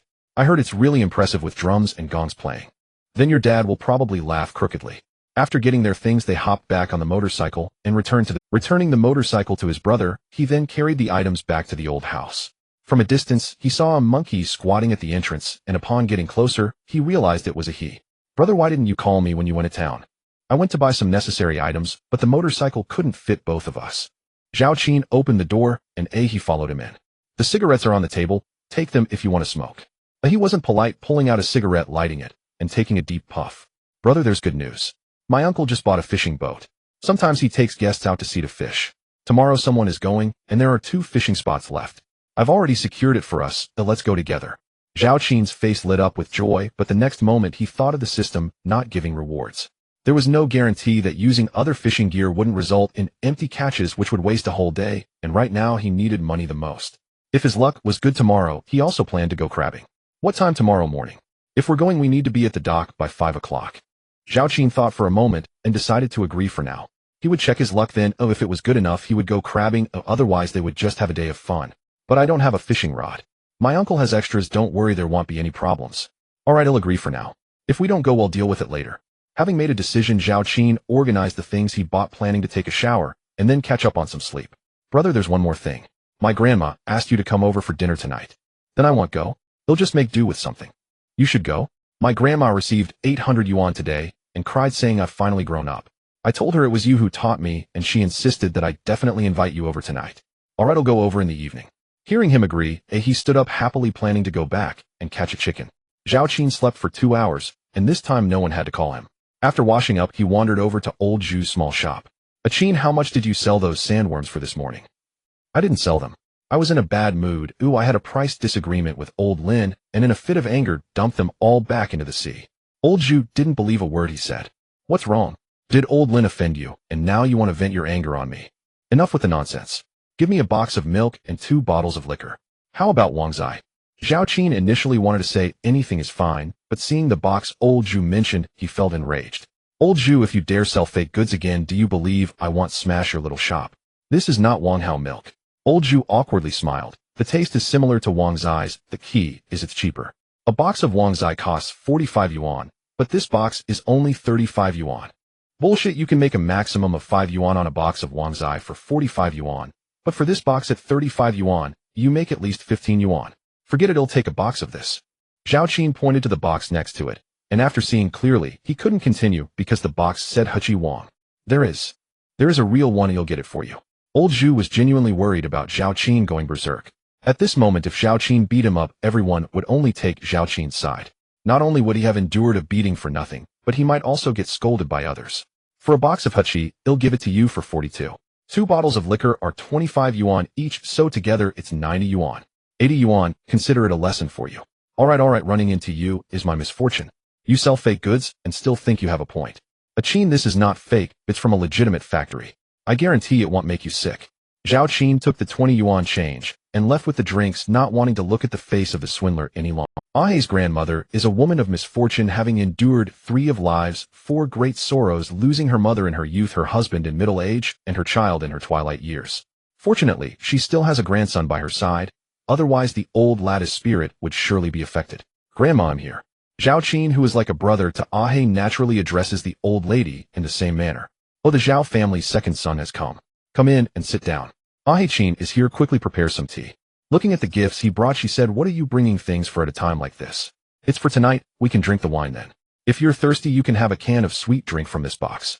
This must have cost quite a bit, you all work hard for your money, so spend it wisely. I know, is there anything you need me to help? Everything's ready, sit down and have some tea, we'll be eating soon. After saying this, the old lady bounced off toward the kitchen. Brother, sit down. I've helped grandma a lot, we will be eating soon. Alright, at least you are helping your grandma. The boy has made progress. The two chatted happily for a while, and when they saw the old lady carrying dishes, they both stood up to help. In the countryside by the sea, there was no need to rush to the market to prepare a feast. The old lady prepared 4 dishes, and a soup, scallion, stir-fried sandworms, a plate of pepper and salt shrimp mushrooms likely bought at the dock in the afternoon, along with a plate of stir-fried greens, and a chicken cut in half, one half braised, and the other half made into soup. That day was chicken day. They had chicken for lunch, and now they were having it again for dinner. The old lady was particularly hospitable, constantly using the serving chopsticks to offer him food. Qin, was that money really earned with Ahei?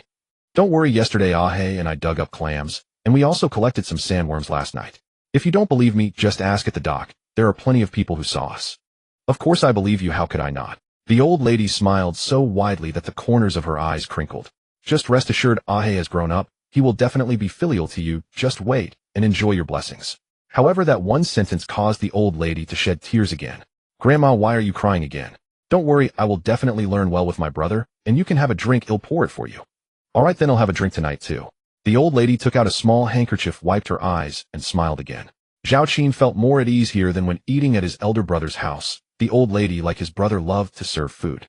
Feeling a bit tipsy, he went home, relieved himself, and fell asleep immediately. With thoughts swirling in his mind, he woke up just after 4 o'clock. Rubbing his hands together, he summoned the system panel and saw the luck value 493.3. What a joke, only 3 points of luck. He reckoned he might come back with half a bucket of stone crabs, which was okay. He could go fishing. Brother, are you up?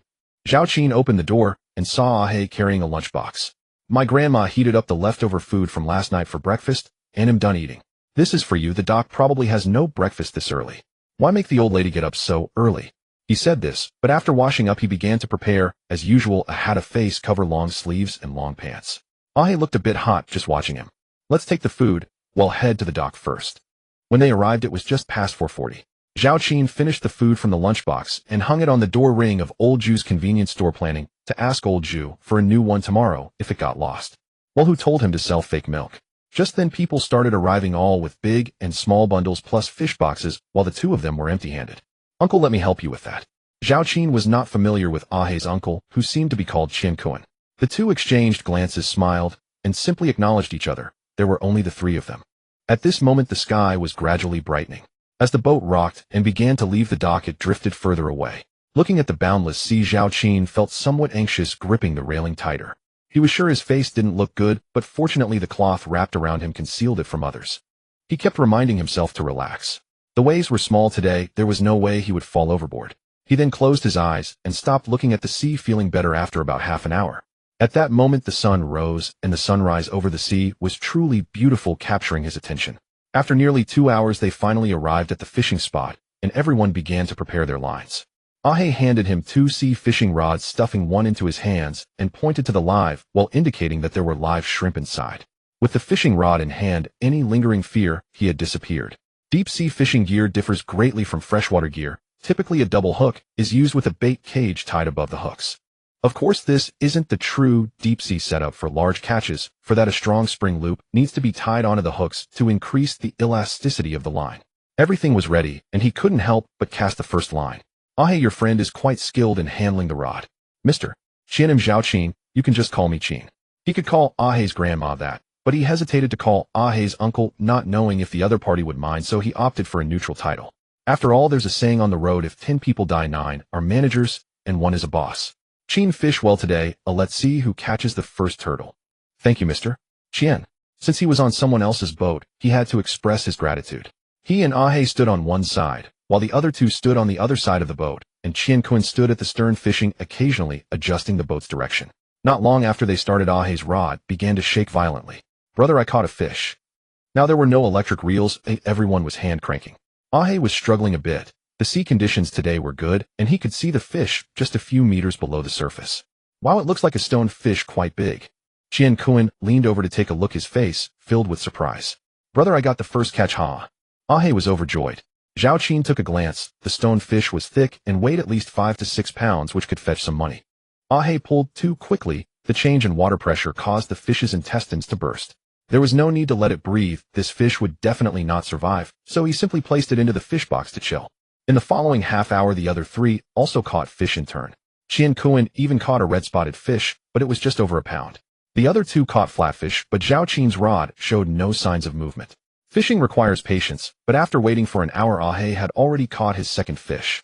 Zhao Qin couldn't sit still anymore. He reeled in his line and found that the shrimp on both hooks had only their heads left. It was clearly little fish causing trouble. Not giving up, he changed the 2 shrimp again, but after another hour it was still the same. Brother, how about we switch positions? Ahei, seeing him anxious, suggested. The boat drifted on the sea. Although there was a drift anchor, it still moved. The positioning of the rods didn't matter much, but there is still some truth to feng shui, so he switched positions with Ahei. Brother, I caught a fish. Ahei had just taken Zhao Qin's original position when he estimated that the bait had reached the bottom, and to his surprise he caught a fish the next moment, which frustrated Zhao Qin. He finally understood that his broken system was a double-edged sword. Without the tools purchased through the system, he would probably struggle to even pick up a conch shell. When Ahei caught his 4th fish, he handed the rod to Zhao Qin, saying, brother, give it a try. Zhao Qin was not polite, taking the rod and enjoying the thrill of reeling it in, but just as the fish was about to surface, he suddenly applied too much force, snapping the line. Ahei, the fish got away. He said apologetically. If it got away, so be it, or just fish again. During lunch on the boat, everyone watched as Zhao Qin opened the instant noodles with a look of bitterness, and even Qian Kuan couldn't help but laugh. Qin, what did you do last night? You must have touched something dirty. All 5 men on the boat were smoking, and after a round of banter they jokingly teased one another. I think I can take a nap this afternoon. His words immediately sent everyone into fits of laughter. After lunch, everyone tacitly patted their pockets, pulled out a cigarette, and lit up as the current was not strong and the fish weren't biting, so everyone relaxed.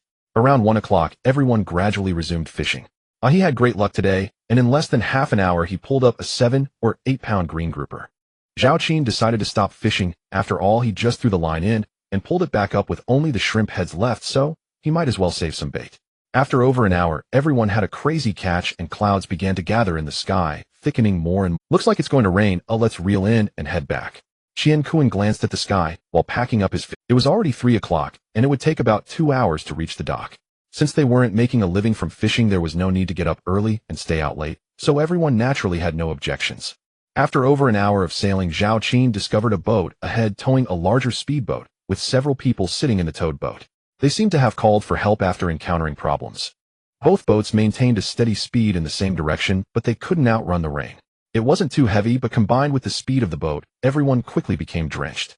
Zhao Qin was fine with his hat on, able to keep his eyes open, but the boat ahead was becoming increasingly blurry. Just as he was about to look away, he saw something fall into the water from that boat.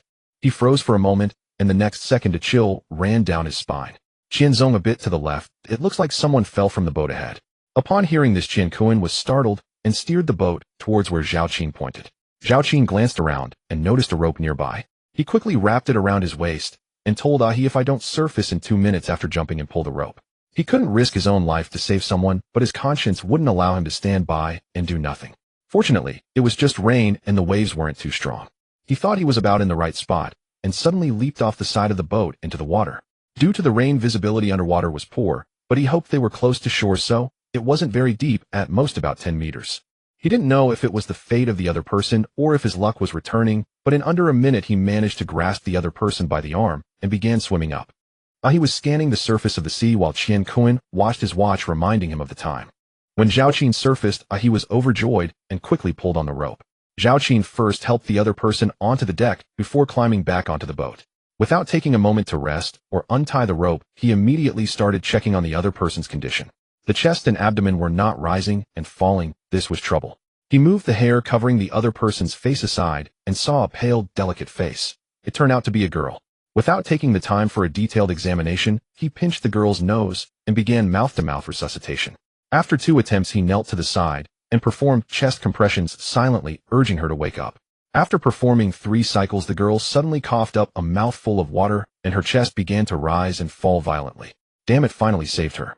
He let out a dry laugh and collapsed onto the deck, unable to tell whether the water on him was from the rain or sweat. The girl slowly regained consciousness, and after sitting up she began to cough incessantly.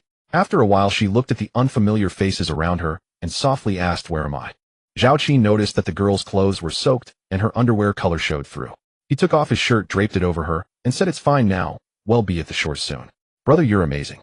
Do you have a cigarette?" Zhao Qin extended his hand, his fingers still trembling. "What can I give you?" "I'm completely soaked." The girl tightened the shirt Zhao Qin had draped over her, hugging her knees and sitting there in silence, probably "Brother, she's really pretty." He took a glance at the girl and whispered. At this moment the rain gradually stopped, and Zhao Qin carefully examined the girl. He had to admit she was indeed beautiful. Her small face was pale, and her large eyes cautiously glanced at the others, her long eyelashes fluttering. After just one glance, he withdrew his gaze. Habitually, he reached for his pocket and suddenly felt a rush of anger. His phone had fallen into the water. He had wanted to discuss compensation with the girl, but seeing her like this, he ultimately held back. "What's wrong, brother?" "I forgot to take my phone out. It fell into the water." After a while, a boat hurriedly approached, and upon seeing them, the people aboard quickly asked if they had seen a girl fall into the water. Qian Kuan pointed to the deck, and the others saw the girl sitting there. Some of them directly collapsed onto the floor, while another girl started crying loudly. Upon reaching the shore, Zhao Qin ignored the girl, jumped off the boat, and faced those people asking who was driving the boat earlier. The group was momentarily taken aback, then pointed to a nearby young man from his village. Zhao Qin recognized him as Gu Daoheng, who owned 2 fishing boats and was considered wealthy in the village. Zhao Qin walked up to him and kicked him without a word. As soon as the kick knocked him down, Zhao Qin began to pummel him, shouting, "How the hell did you drive the boat? Didn't you see someone fall overboard? What are your eyes for? Do you think I won't beat you to death?" The more he spoke, the angrier he became, and he couldn't help but think about whether he perished in another timeline in a similar manner. The other party, perhaps feeling guilty or just stunned, did not resist curling up his body and hugging his head. "All right, stop hitting him. It wouldn't be good if you really hurt him." Qian Kuan, who didn't know when he had gotten off the boat, walked up to pull him away. Zhao Qin, still unsatisfied, kicked him twice more. "Qianzong, thank you for today. I'm a bit cold, so I'm heading back first. Go take a hot shower and drink some ginger soup, otherwise you'll catch a cold." "Okay." Zhao Qin walked towards the dock, shivering in the wind. "Brother, wait for me. Aren't you selling your fish? I asked my uncle to help me sell them. He won't cheat me. He'll give me the money tonight, and then he'll give it to you." "Give me what?" "Those are yours. Didn't we agree on a 20-80 split?" Those are all yours to stop bothering me. Go to old Ju's place and get the lunchbox. I need to run home before I freeze to death." As Zhao Qin walked along the road, he couldn't help but curse in his heart. What bad luck it was to save someone and lose a phone in the process. Considering his net worth was only around 2,000 yuan, buying another phone would mean declaring bankruptcy. Forget about the phone for now. He rushed home, took a quick shower, and since there was no water heater, he boiled some water. After that, he cooked a bowl of noodles, treating it as dinner. Once everything was ready, he turned on the old TV at home, casually tuned to a channel, and found the series Emperor Wu of Han featuring Guo Chun. He rather enjoyed this show and began watching it with great interest. The episode had already started, and it depicted the elderly Emperor Wu visiting a village filled with veterans. Upon seeing how poorly everyone was living, he realized that wars could no longer be fought. After finishing the episode, he switched to another channel and exclaimed, "Oh, home with kids, this one's good too," with Xia Shui Xia Yu and Xia Bingbao. Just as he was engrossed in the show, there was a knock at the door. "Brother, are you asleep?" "It's me." Ahe had several bottles of beer and 2 bags of vegetables in hand. "I bought the marinated food from old Zhang's place." Ahe beamed, showing off his treasures. Nowadays there are no disposable food containers. Since they are from the same village, one either brings their own bowl for marinated food or uses bags directly. Seeing the marinated food, Zhao Qin felt a pang of hunger. The bowl of noodles he had earlier was hardly enough. He went to the kitchen to grab 2 pairs of chopsticks while Ahe had already opened the beer. "How much did you sell it for?" he asked, curiously looking at the money Ahe had laid out on the table. "A total of 546 yuan. My uncle contributed 4 yuan to round it off. I took 110 yuan as my share, and the rest is yours." Zhao Qin took a sip of the beer, pleasantly surprised to find it was still cold. He exhaled contentedly and pointed at the money on the table with his chopsticks. "Put it all away, if you keep talking, I'll beat you up." Even if he was short on money, he couldn't take it from Ahe. "Brother, we agreed on this." For a moment, Zhao Qin didn't know how to explain, so he bluntly told Ahe to put it away or get lost. Seeing Zhao Qin's seriousness, Ahe reluctantly stuffed the money into his pocket. Now fully fed and satisfied, Zhao Qin lay down to sleep and quickly fell into a deep slumber.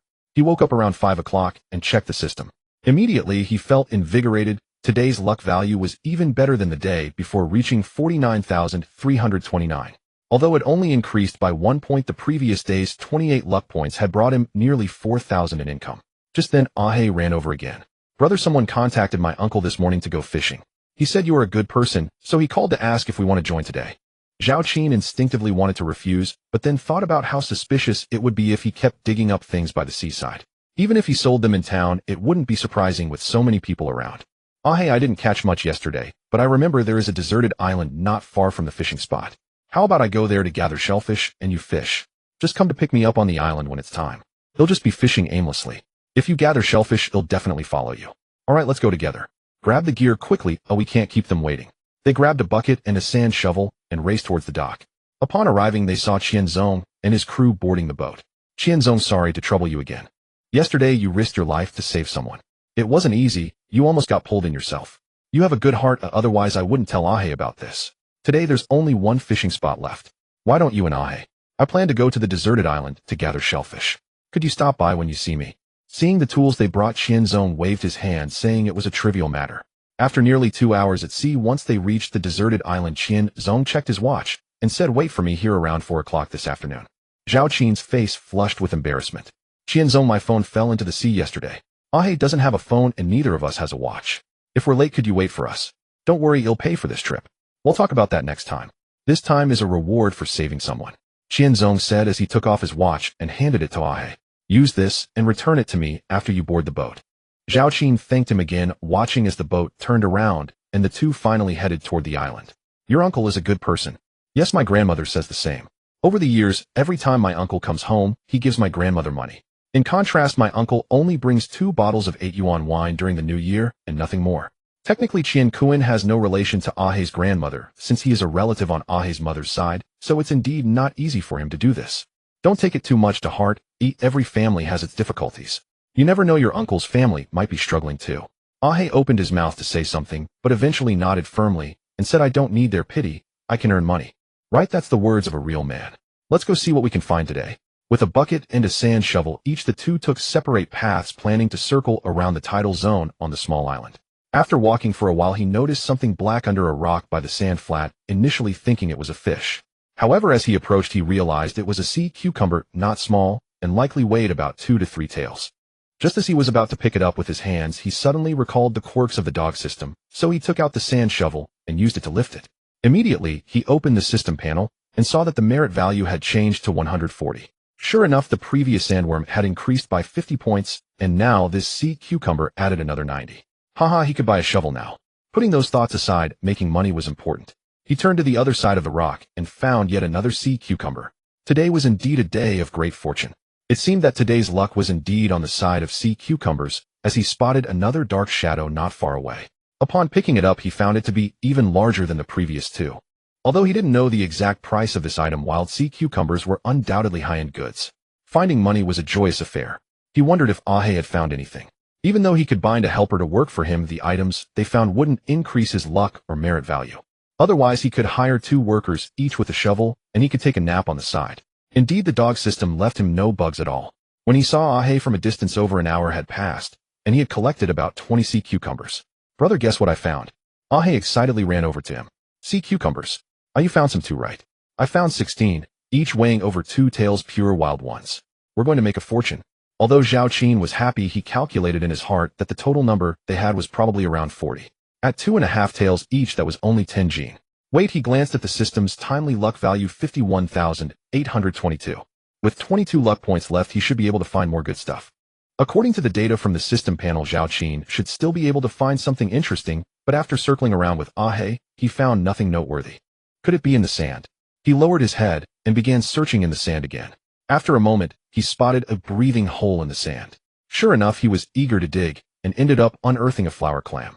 He often ate these inland, as well costing only 5 to 6 yuan per Jin after more than a decade. Looking at the system panel, his merit value only increased by 1 point, while his luck value also went up by 1 point. No, this can't be it. Brother, I just discovered that there is actually a flat mud flat in the middle of the island, and there's nothing by the seaside. How about we go check it out? Alright, let's go then.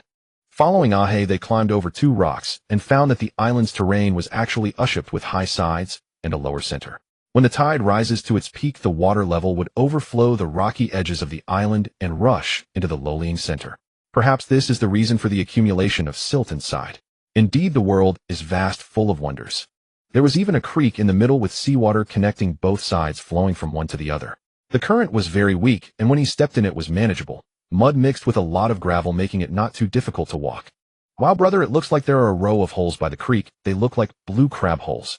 Ahe clearly knew more than him, so he joyfully exclaimed upon seeing the holes, and began digging with a sand shovel. Zhao Qin looked closely, and as Ahe said, there was indeed a hole every couple of steps, each hole slightly larger than a man's fist. He chose one hole to dig, and soon hit water. After thinking for a moment, he reached and prepared for the pinch of a blue crab, as he was ready to be pinched. The hole was not very deep. As he reached to the bottom, he unexpectedly touched something slippery, which was more frightening than feeling a pair of large pincers, causing him to withdraw his hand quickly. He couldn't even guess what it could be inside. In any case, it was not a crab. Just as he was hesitating whether to probe again, he saw Ahe also digging in a hole. The next moment, Ahe pulled out a fish resembling a mud crab, typically found in freshwater. For fishermen, the most annoying thing is the mud crab, as they are greedy and disruptive. However, the one in Ahe's hand was much larger than a mud crab, nearly 20 centimeters long. Brother, it's a crab tiger. Wow, there's actually a crab tiger here. With a look of surprise, Ahe tossed the crab into the bucket and dug into the previous hole again, muttering, "These usually come in pairs." Sure enough, the next moment he pulled out another one slightly smaller than the first. Alright, hearing the name crab tiger, Zhao Qin had a rough idea and was no longer afraid. He reached into the hole he just dug and indeed pulled out 2 crab tigers, which were even larger than Ahe's previous catch. Brother, do you think all these holes are crab tiger holes? If so, we're going to strike it rich. Wait, crab tigers generally live at the junction of salt and fresh water. How could there be some on such a small island? He then scooped a bit of water from the creek and tasted it without caring about the dirt, exclaiming, "Wow, this is actually..." The full name of the crab tiger is Chinese black eel, a valuable fish known for its high protein and low fat. Its flesh is tender and delicious, and seafood lovers rarely dislike it. It primarily inhabits shallow seas and estuaries of brackish water, which is why Ahe had doubts earlier. Zhao Qin was also quite surprised that there was natural freshwater on an island surrounded by the sea. He wasn't familiar with geographical knowledge and wasn't concerned about it at the moment. He just urged Ahe, "Hurry up and dig." "Haha, brother, I found 3 in this hole. No, wait, 4 in total." "Alright, I'm happy to hear that. 2 big ones and 2 small ones. A family of 4 all snatched by you. Sigh, I wonder if this couple will have more babies." Enough with the chit-chat, save your energy, and dig quickly. The holes are a bit deep. Each one requires several shovels before their arms can reach the bottom. At this moment, they were racing against time. If the tide came in, they wouldn't be able to dig the remaining holes. Since it was a last-minute decision, they only brought water and didn't pack any food. Zhao Qin hadn't eaten since breakfast, and by around 1 o'clock, he was even contemplating giving up, seriously doubting if he was experiencing low blood sugar. "Brother, I can't dig anymore, I'm so hungry." Zhao Qin was also barely holding on. He looked at the bucket, which was already half full, containing at least 20 to 30 jin. The larger ones weighed 3 to 4 liang each, while the smaller ones were a little over 1 liang.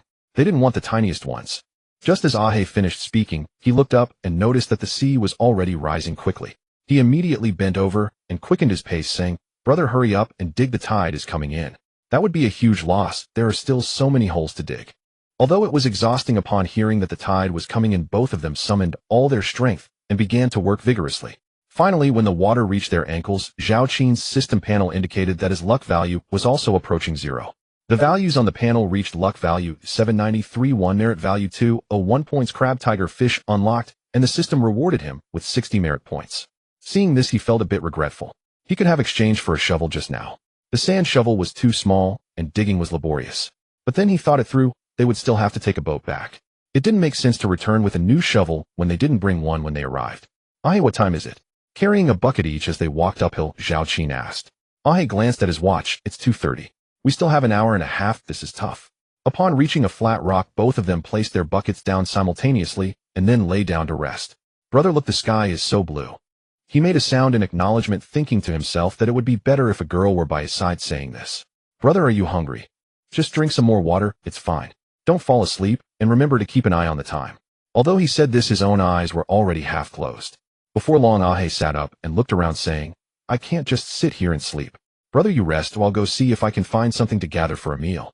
Zhao Qin remained silent, suddenly thinking about where the stone crab Ah He brought back last time went. He hadn't seen it during dinner at his house, so it was likely that this guy couldn't wait and ate it for lunch. He didn't fall asleep, just closed his eyes and didn't want to move. "Damn, earning money is really hard at this moment," he echoed Ah He's sentiments. About the right amount of time passed, and just as he sat up, he saw Ah He running towards him energetically. "I just ate 2 raw oysters that I smashed open with the sand shovel. Just rinse them in seawater, and they're really Zhao Qin wasn't very averse to eating raw. He had once eaten several plates of salmon at a buffet, thinking they were expensive, and didn't find them particularly tasty. But without that, he felt he was missing out. However, that night he had to make 7 trips to the restroom, spending most of the night on the toilet, which was quite troublesome. "Brother, it's almost time. Shall we head to where we boarded the island and wait for the boat?" "All right, you had something to eat. You can carry both buckets." Ah He didn't put on airs carrying 2 buckets. He first went to the place where he had just cracked open oysters to load up what he found in the 2 of them, then reached the rocky area where they had boarded the island to wait. After a while, they still hadn't seen a boat. "Ah He, what time is it?" 4:30. "Do you think your uncle will forget?" "No way, he'll definitely come to pick us up, even if he has to come at night." Just as they were chatting, a small black appeared in the distance, approaching them. "Oh my, I can't believe I found a sea cucumber, and such a big one at that." Qian Kuan initially thought that the 2 of them were just playing on the island, as even though it was quite far from the coastline, this small fixed island would still occasionally have boats coming to fish. To his surprise, they had actually stumbled upon a top-quality find. "Sea cucumber. Let me see." The 3 bosses approached upon hearing about it.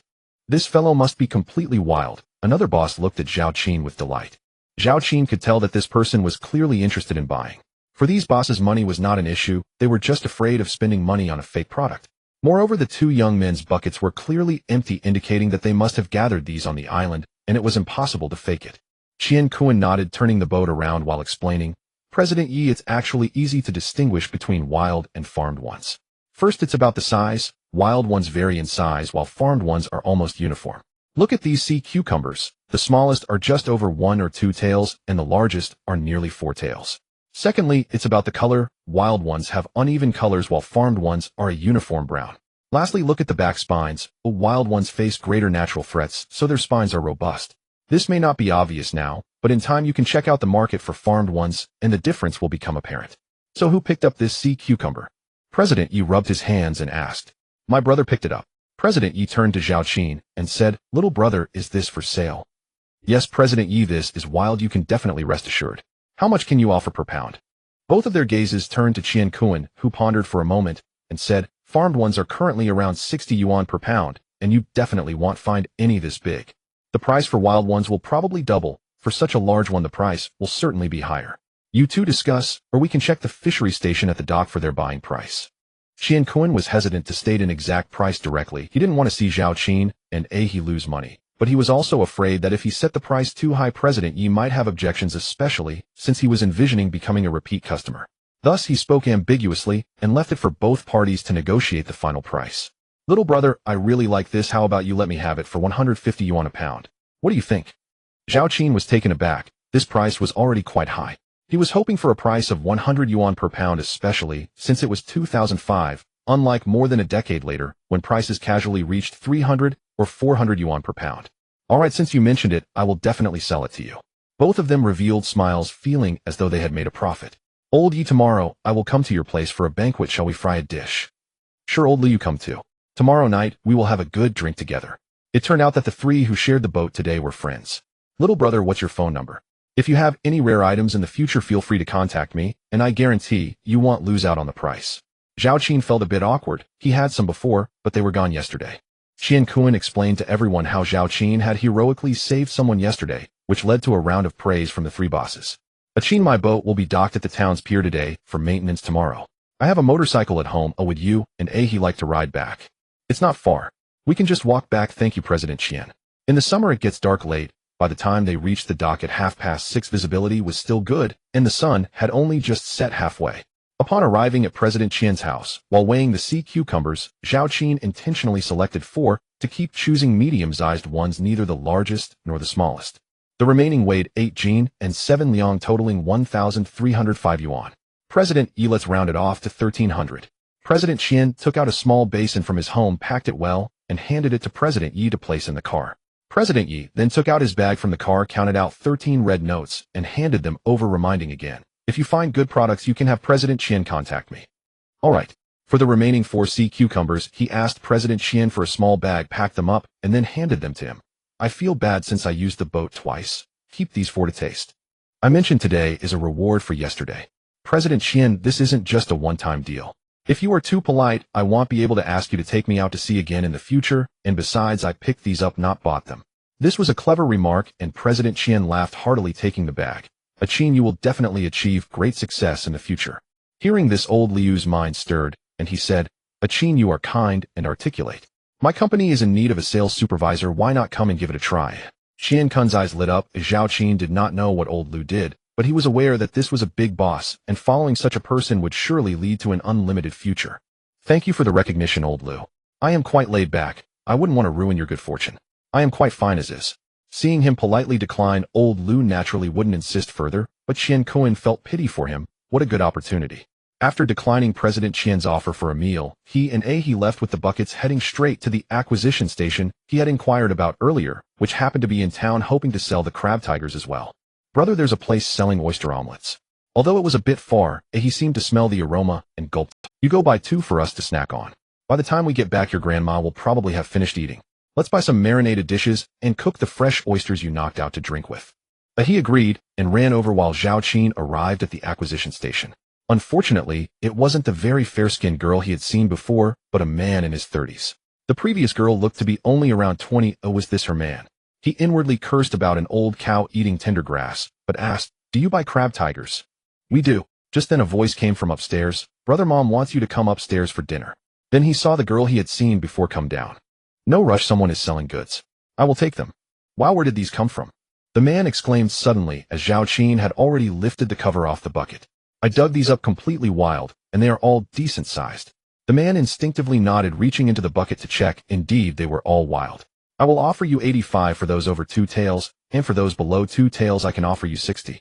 Boss, I don't know how the price compares. I will ask around when I get back. If I sell cheap, it'll just be a one-off deal. If the price is right, I will bring you all my good stuff in the future. The girl beside him glanced at him and seemed to remember something. You were the one who came to ask about sandworms. Yes, I lost out selling dozens of pounds of sandworms the day before yesterday, so I came to ask yesterday. I felt your price was reasonable, so I brought some goods today. My name is Qin Dong. My prices here are absolutely fair. Let's do this. Since it's our first business together, I will add 5 yuan per pound for you. I can't offer more as I won't have any profit left. Alright, let's go with what you said. Can I start selecting now? Qin Dong brought 3 plastic baskets for him to pour out the crab tigers. Of course, the so-called total baseline is just a rough estimate. It's not possible to weigh each one, of it just needs to be big enough. By the way, for wild sea cucumbers, what price can you offer for each weighing 2 tails? If they are confirmed wild, I can offer about 130. Do you have any? I just picked up 2 or 3, and I gave one to an elder. Chen Dong nodded. These are almost impossible to find by the seaside now. To be able to pick up 2 or 3, especially those of such a large size, is already quite lucky. He walked in and asked if he hadn't sold out yet. Zhao Qin said it was almost done and didn't let him help. After selecting, they weighed it. The larger ones weighed 21 jin, and the smaller ones 17 jin, totaling 2,995 yuan. The other party was very straightforward, directly counting out 30 red notes, and didn't ask him to deduct the extra 5 yuan, just reminding him to bring any good products over in the future. After receiving the money, Zhao Qin had he carry the bucket and greeted the siblings before leaving. Walking along the roadside, he took the oyster pancake from he and devoured it in a few bites. He buy some marinated dishes, and let's call a car to go back. Okay, how about pig ears? Sure, you go buy them. Zhao Qin took out 100 yuan and handed it to he who then walked to a crossroads where a few tricycles were parked. They were diesel-powered with canopies welded on, suitable for both passengers and cargo. In fact, it was only 3 kilometers away. After negotiating the price, he returned with the marinated dishes. The tricycle stopped at he's doorstep. He paid 8 yuan, and the two of them got off. Zhao Qin said to he, "You go home and take a shower and tell your grandma before you come over." Got it, brother. Zhao Qin returned home first, took the money out and placed it under his pillow, then washed rice and cooked. As for the few oysters, he simply tossed them into a small pot to steam. Just after finishing his shower, he arrived holding a few bottles of beer. Zhao Qin took out the money. He had earned a total of 4,003 today, and since he just gave he 100 for groceries, it was definitely more than enough. He counted out 800 and handed it to he. "Keep the money safe, give it to your grandma when you get back, and make sure it doesn't get lost. I won't. Hurry up and eat, brother, I'm starving." He had gotten used to it now and didn't refuse this time, stuffing the money into his pocket and handing him an open bottle of beer. "Don't rush, the oysters need to be steamed longer, let me take them out first." They casually found a small basin to hold the food, and then they started eating and drinking. Each of them had 2 bottles, and he got up to serve rice. "Brother, what are we doing tomorrow? Let's talk about it tomorrow morning. Eat up, you need to gain some weight. You're as thin as a stick." He was indeed very thin, and last time when he squatted at the door, Zhao Qin even thought he was a monkey. However, he wasn't much better himself. He could pinch his waist with both hands. After dinner, he helped clean up, and only after everything was done did he go home. As usual, Zhao Qin turned on the TV and lay on the bed. He fell asleep in just a few minutes. Early in the morning, he opened the system as usual and checked his luck value, 79,419, not too bad. Looking at his merit points, he hesitated whether to buy a shovel. What use would that have? It seemed to overlap with the function of a sand shovel, so he didn't rush to buy it. Today he wasn't in a hurry with this bit of luck value. He planned to take a nap at noon and go out in the afternoon when it wasn't too sunny. Not wanting to cook breakfast, he planned to go to the dock for a bowl of beef noodles, but as soon as he opened the door, he saw a few people standing outside. Glancing at the group, he recognized a familiar face. The girl he had saved the day before, so he understood their intentions. "That's me." Seeing that they came empty-handed, Zhao Qin felt a bit displeased. Although he hadn't expected gratitude for saving someone, it felt a bit like a joke that they came without anything better if they hadn't come at all. "Thank you, Mr. Zhao. If it weren't for you risking yourself to save my sister, I would probably have been kicked out of my house by my parents when I got back." The man, around 25 or 26, unceremoniously shook his hand vigorously. Seeing the sincerity in the other's attitude, Zhao Qin's expression softened a bit. He gently pulled his hand back and looked at the girl behind him, who also had a grateful expression. "Everything's okay now. I went to the hospital for an examination the day before yesterday, and the results came out yesterday, saying there was nothing wrong. Thank you." The girl blinked her big eyes and even bowed to Zhao Qin after speaking. "Are you from Beijing?" Zhao Qin could tell from their accent, having had a few friends from there. "Yes. My name is Luo Tian, and my sister is Luo Xiaoi. These 3 are our friends, and we came here to play together." "Oh, you've expressed your gratitude, so that's enough. I have things to attend to." Hearing this, Luo Tian took out a business card and a card from his pocket. "This is my business card. If Mr. Zhao comes to Beijing, you must contact me, and I will make proper arrangements." Zhao Qin took it, but didn't look at the business card. Instead, he checked the card, which was a bank card from the construction bank, with a small note on the back with the password written on it. "How much is on it?" "Huh. Oh, 100,000 yuan. Please don't think it's too little. Your sister's life is only worth 100,000. His words turned the faces of the 2 siblings red, and the 3 friends beside them showed a hint of anger. Zhao Qin took Luo Tian's hand and placed the card back in his hand. "Life is more valuable than money. Let's not measure it in monetary terms. I saved her voluntarily. But we just want to express our gratitude. Brother Lai Laosan dug up a lot of blue crabs last night." He shouted as he ran over, and upon getting closer and seeing the puzzled expressions on their faces, he exclaimed in surprise upon seeing Luo Xiaoi. "It's you? My brother kissed you the day before yesterday. No, he saved you. His words made Luo Xiaoya's face turn even redder, and Zhao Qin wished he could kick a he. It was an emergency, and I had to do mouth-to-mouth resuscitation. He shot a glare at he and quickly explained, making sure that the act of saving someone wouldn't be misconstrued. I know, but I still want to thank you, Luo Xiaoyi said softly. Zhao Xian. Just call me Zhao Qin. Oh, we're all young people. I can't get used to being called Mr. and Mr. All right, Zhao Qin, you should still accept this money. You risked your life for us, and we only want to express our appreciation. Zhao Qin certainly wanted to accept it, but receiving 100,000 yuan might not be a good idea. How about this? When I saved your sister, my phone fell into the sea. You helped me buy a new phone. By the way, the boat captain that day helped a lot. You should also thank him in person. If it weren't for Qian Kuan taking the boat that day, they wouldn't have been able to rescue her. As for that money, brother, let's do as Zhao Qin says. We'll go buy a phone right away. Luo Xiaoyi then looked at Zhao Qin. We don't know the captain. Can you take us to him?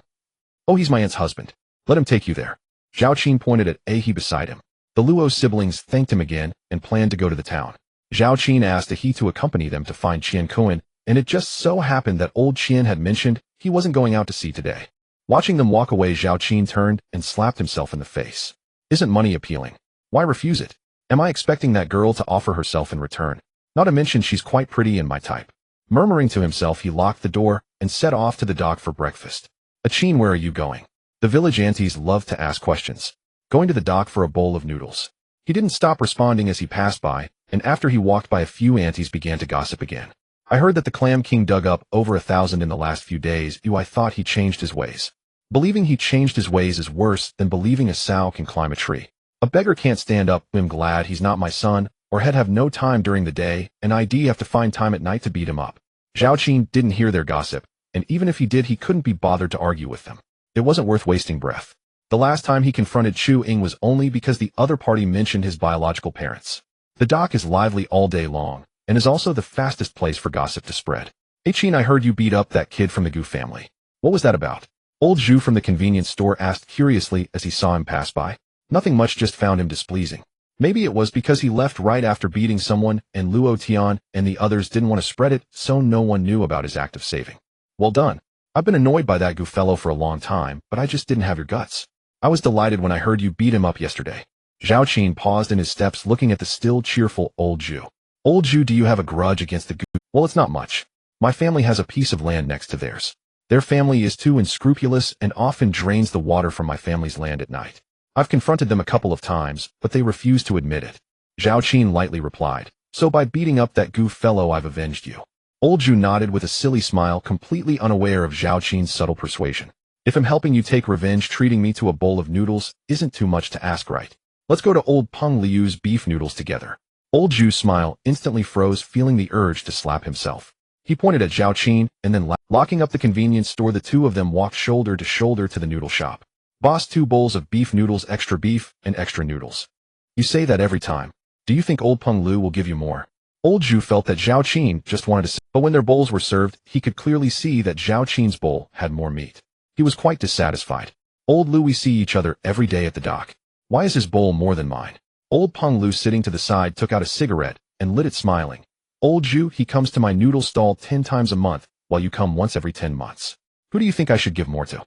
And every time I go to your little store to buy something, you never give me a discount, even a dime or two, just because we're neighbors. Zhao Qin laughed heartily and said to old Peng Liu, Old Zhu is just a schemer. You are absolutely right. Hey Qin, I'm treating today. Do you believe I might just leave in a huff? If you leave without paying, do you believe I'll go to your store for a 0 yuan purchase? What do you mean by a 0 yuan purchase? It's a shopping method for poor people in America. Zhao Qin explained the 0 yuan purchase, leaving the two of them dumbfounded. Wow, that's quite thrilling. Hearing people say that Americans live well, it turns out it can be so good where things cost nothing. Old Peng Liu sighed. Just listen to Qin's nonsense. They have guns and the law is just a joke. Old Zhu thought Zhao Qin was just rambling, and Zhao Qin didn't bother to explain further. After eating, Zhao Qin patted his behind, pointed at old Zhu, and told old Peng Liu that he should pay the bill. Strolling over to his elder brother's house, he saw his sister-in-law sitting at the door knitting. Sister-in-law, he went up the mountain. He went to take a look yesterday, and said those mango trees are ready to be picked. He went today with some things. Then I'll go take a look too. No need for you to bother, there's not much to do. Your brother will probably be done in the morning. Seeing that Zhao Qin wasn't listening, Xiaorong added, if you really go, bring a pot of tea. Your brother forgot it when he left in this hot weather. All right. Taking the kettle, he headed towards the back mountain. The so-called back mountain isn't high, and isn't just one but 3 or 4 mountains belong to their village. Previously during the Great Leap Forward, now the young ones work away, and those who study. The older ones can't go up the mountain anymore, which gave Zhao Qin the opportunity to contract the land. At the foot of the mountain, there are several small streams. The water is scarce, but never dries up throughout the year. He stopped to take a look and not only saw groups of small crucian carp, but also small crayfish. Locals don't eat freshwater fish much, thinking they have a muddy taste and aren't as delicious as sea fish. Well, maybe on a day off he can come here to fish. He quite likes crucian carp soup and crayfish. Zhao Qin mainly planted loquats and pomelo trees. As he just ascended the mountain, Zhao Qin searched for a long time before finding his elder brother. How did you come up here? Came to see how many there are. Saying this, he handed over the kettle. Zhao Qin smiled and took it, gulping down a few mouthfuls. There are about 10 more trees this year.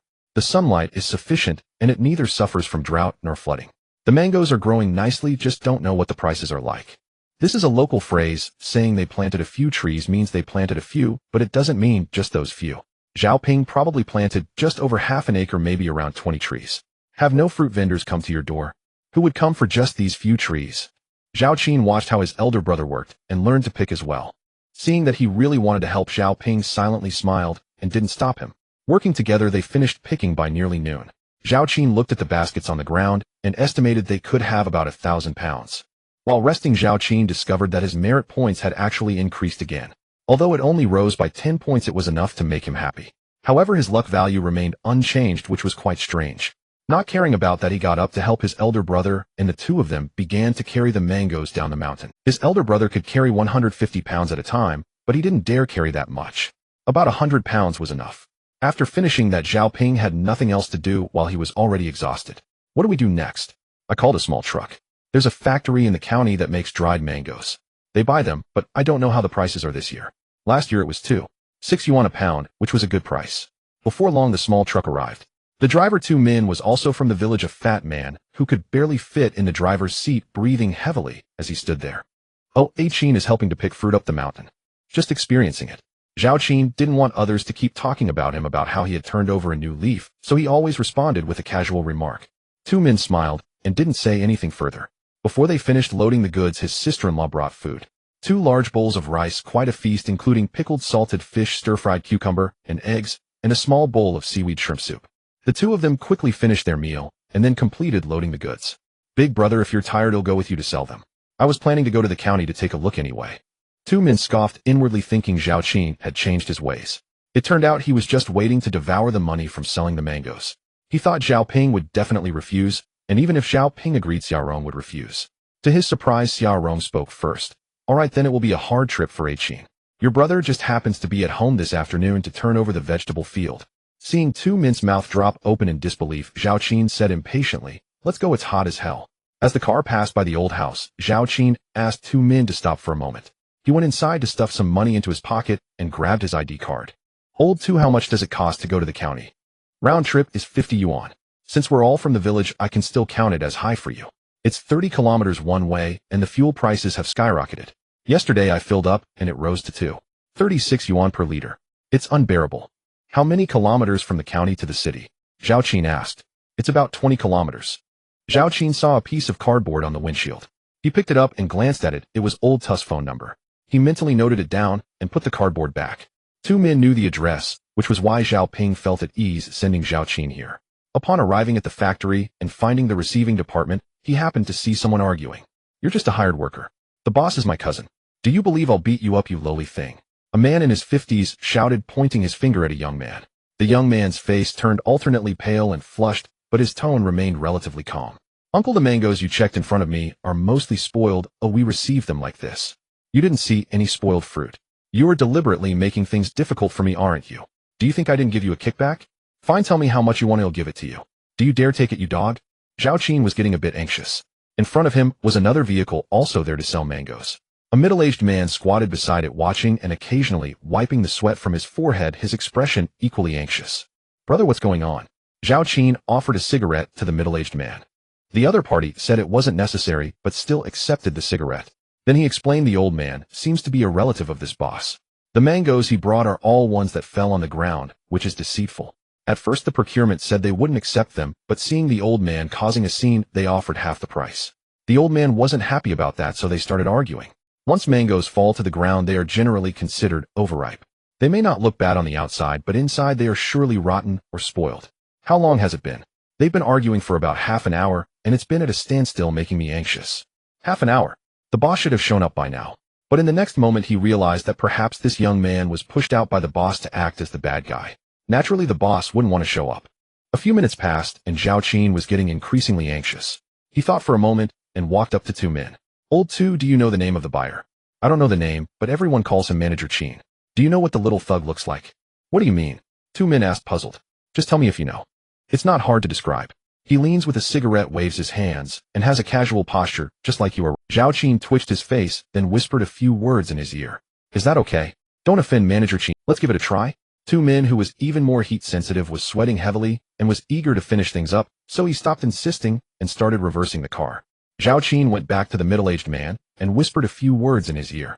Seeing that two men parked the vehicle far away, he walked over, unbuttoned two buttons on his shirt, rolled up his sleeves, lit a cigarette, and walked over to the two arguing men. Shut up. A loud roar startled the old man, and he immediately closed his mouth. Zhao Qin quickly winked at Manager Qin, then patted him on the shoulder, saying, Little Qin, where's your boss? Manager Qin looked a bit confused. He glanced at Zhao Qin, and then at the chubby man, nervously shaking his legs behind him.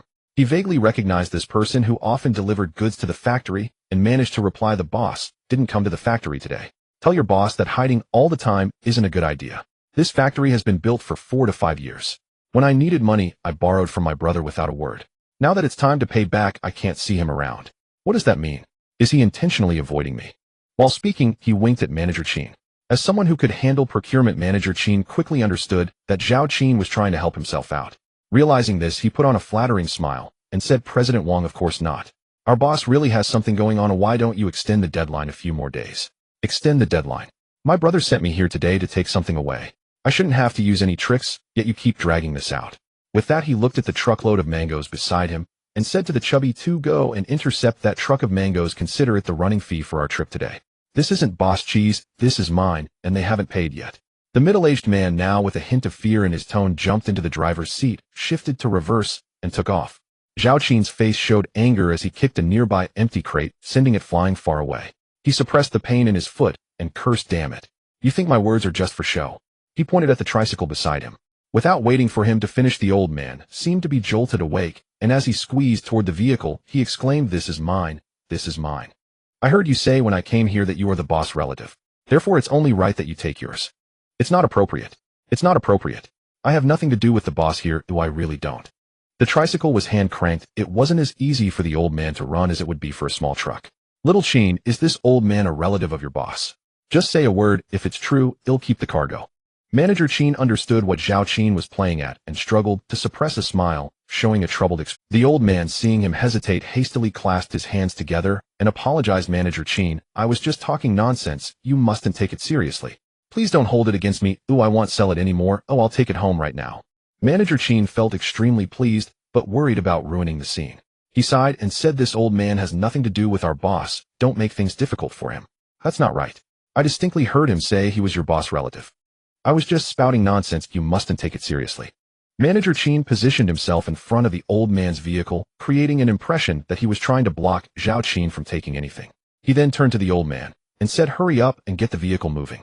The old man responded with an "oh," took out the crank handle, and after shaking for a while, finally inserted it into the hole, using all his strength to make the vehicle start jumping on just to turn around. Zhao Qin pretended to lunge forward, and Manager Qin also pretended to block him. Watching the old man speed away in the vehicle, Manager Qin couldn't help but burst into laughter, patting Zhao Qin on the shoulder. Brother, you really have a way with this. In this day and age, tough guys fear the clever. Manager Qin, you are a cultured person, and dealing with such rascals is certainly not easy. In any case, I still want to thank you for helping me out. Are you also here to sell mangoes? Manager Qin said, then went inside to get 2 bottles of mineral water, handing them to the two men. Was feeling quite frustrated. Ever since he bought a car to deliver goods to this factory, he had been here dozens of times, and this was the first time he had drunk the water from the factory. Zhao Qin was also thirsty.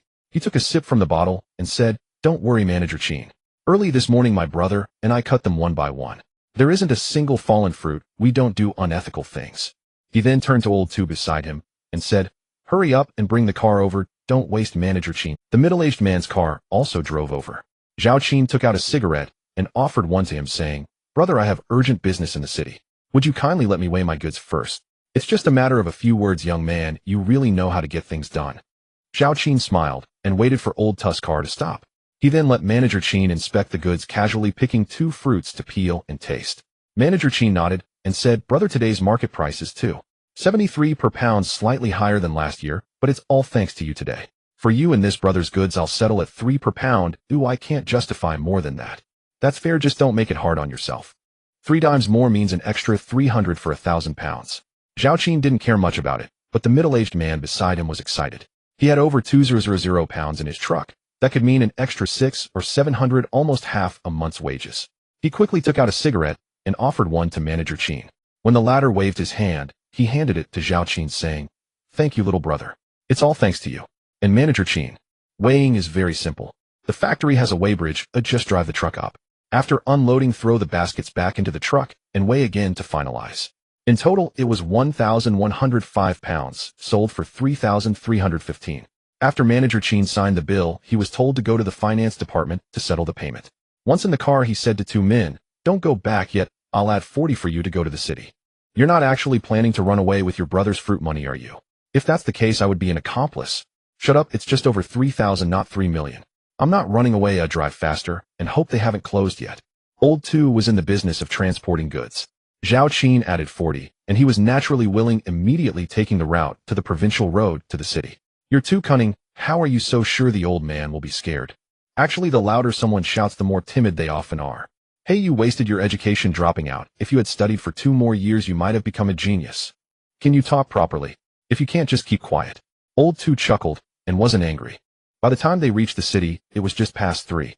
Zhao Qin first found a bank. With all his assets totaling over 5,100, he opened a card and deposited 4,600, leaving a little for spending money. He wanted to activate online banking, but remembered he didn't have a phone number, so he had to settle for an electronic payment card. The downside of this was that the maximum single payment amount was only 500. After sorting it out, he asked for the address of the securities exchange and instructed Old Tu to drive over. "What exactly are you planning to do?" "Don't worry, you won't lose a penny. Just wait for me here. I'll be out in an hour at the latest." Upon arriving at the exchange, he first opened an account and checked the current price of Matai. It was about 10.09 per share. Without hesitation, he bought 4 lots, spending over 4,000. Is Matai's stock valuable?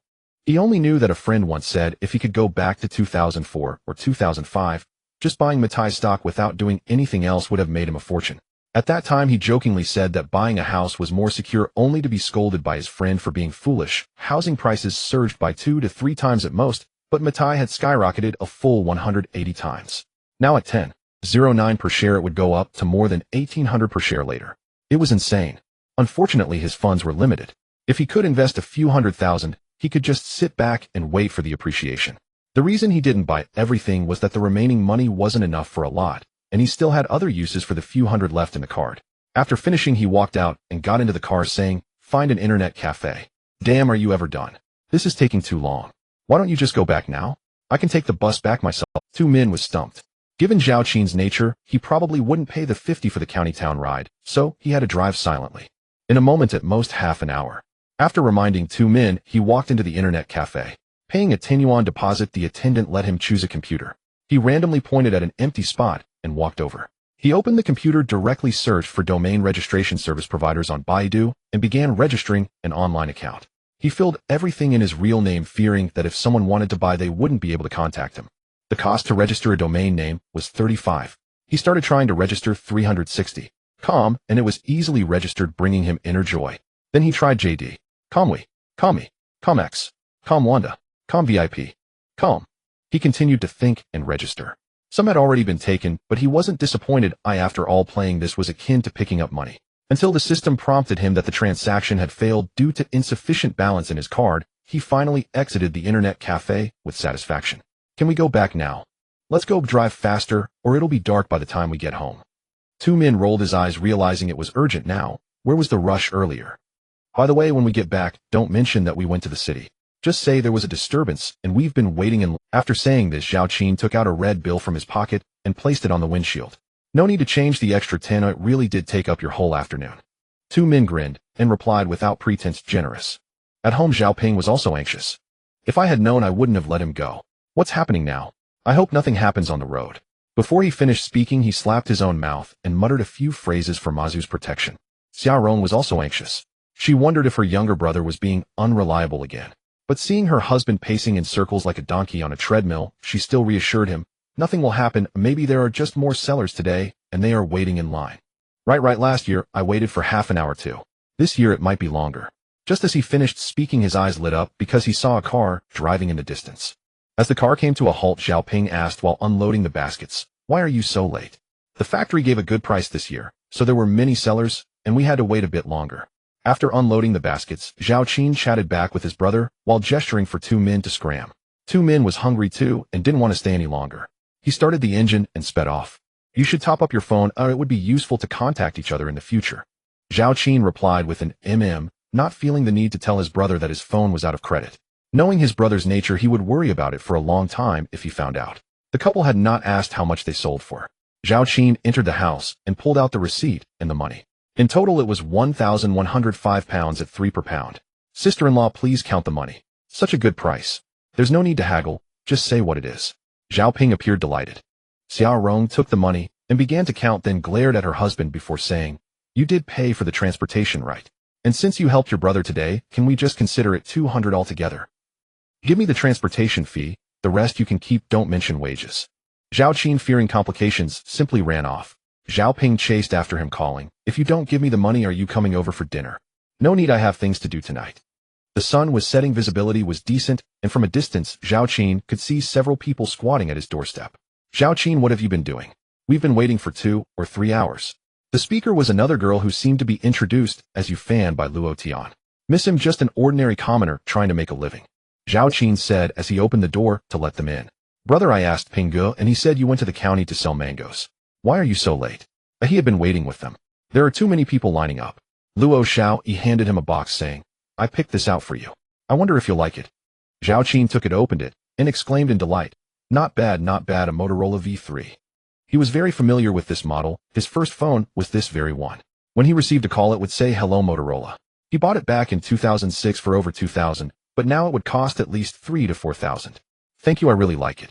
"Then plug in the card and give it a try," Luo Xiao urged. He opened the packaging, noticing it was ice blue, but he couldn't test it as he hadn't reissued his SIM card yet. "Brother, Luo Ge bought one for me too."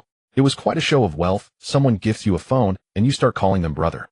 He silently complained but took a glance at it. It was a Samsung D508.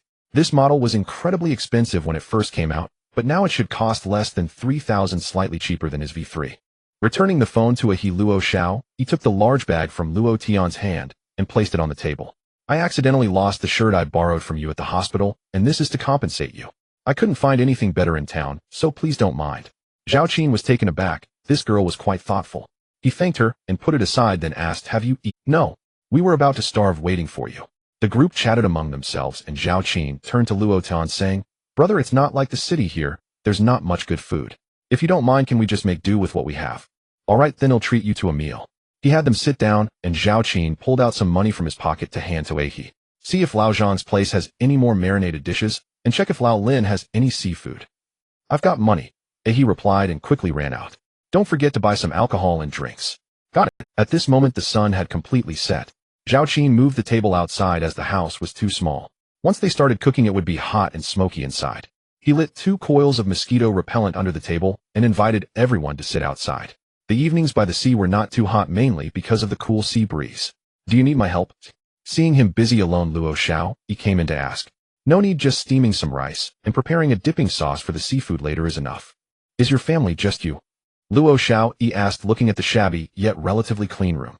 "My older brother got married and his house is built down in the village. My dad works away and my mom passed away 2 years ago due to illness." After a moment of silence, Luo Xiao continued, "I heard from He that you are a student at Peking University. Why did you drop out? Also, you're so young, why not go develop in a big city? What's so good about a big city? As for dropping out, it's purely a lack of interest in studying. By the way, can you help me take the kettle outside to serve them water? The disposable cups are on the counter nearby." "Sure." Luo Xiao happily agreed and walked out with the kettle and cups. Zhao Qin secretly sighed in relief. This girl asked a lot of questions and silently cursed He's loose lips. He had not returned yet, but Zhao Ping arrived first. "Qin, is this your friend?" "Yes, my friend." Brother, what are you doing here? That's grape, stay for a drink. He went to buy groceries. Luo Tian, overhearing their conversation, didn't quite understand it, but he could guess a bit from their appearance. He stood up and said to Zhao Ping, "You must be Zhao Qin's older brother. We are from the capital Friends of Zhao Qin." Zhao Ping glanced at the ages of the group, thinking they might be his younger brother's classmates. He initially thought that since Zhao Qin dropped out, he wouldn't keep in touch. He didn't expect them to come back to the hometown, and quickly greeted them warmly, saying, "Please sit down. A Qin is late returning from selling mangoes and has kept you waiting." This was probably the most polite thing Zhao Ping could say. After saying this, he hurriedly ran back home and soon returned with his wife. "A Qin will help you out. You go chat with your friends. Oh, by the way, I just killed a duck tonight, and it's already cooked. I brought it over, it just needs to be warmed up. Sister-in-law, why are you here? What about Meow Meow?" Meow Meow was Zhao Ping's little daughter. A Yuan is at home, watching her. I'm here to help you. Hurry up and go out. Zhao Qin didn't want to take up space anymore. Just as he stepped out of the room, Luo Xiao, he surprisingly poured him a cup of water. "Thank you, this is my home, you don't need to be busy. Sit down and rest, let's eat and drink when he returns." She then looked at the older brother who was standing awkwardly, saying, "Big brother, sit down. You all sit while go help your sister-in-law. I don't understand the conversation you're having." Not wanting to force him to sit down, Zhao Qin turned to Luo Tian and said, "Brother, how did you come to spend your time here? Yufan has a relative in this city, so we agreed to come together. Naturally, when we got to the seaside, we wanted to have a little fun, which led to what happened the day before yesterday.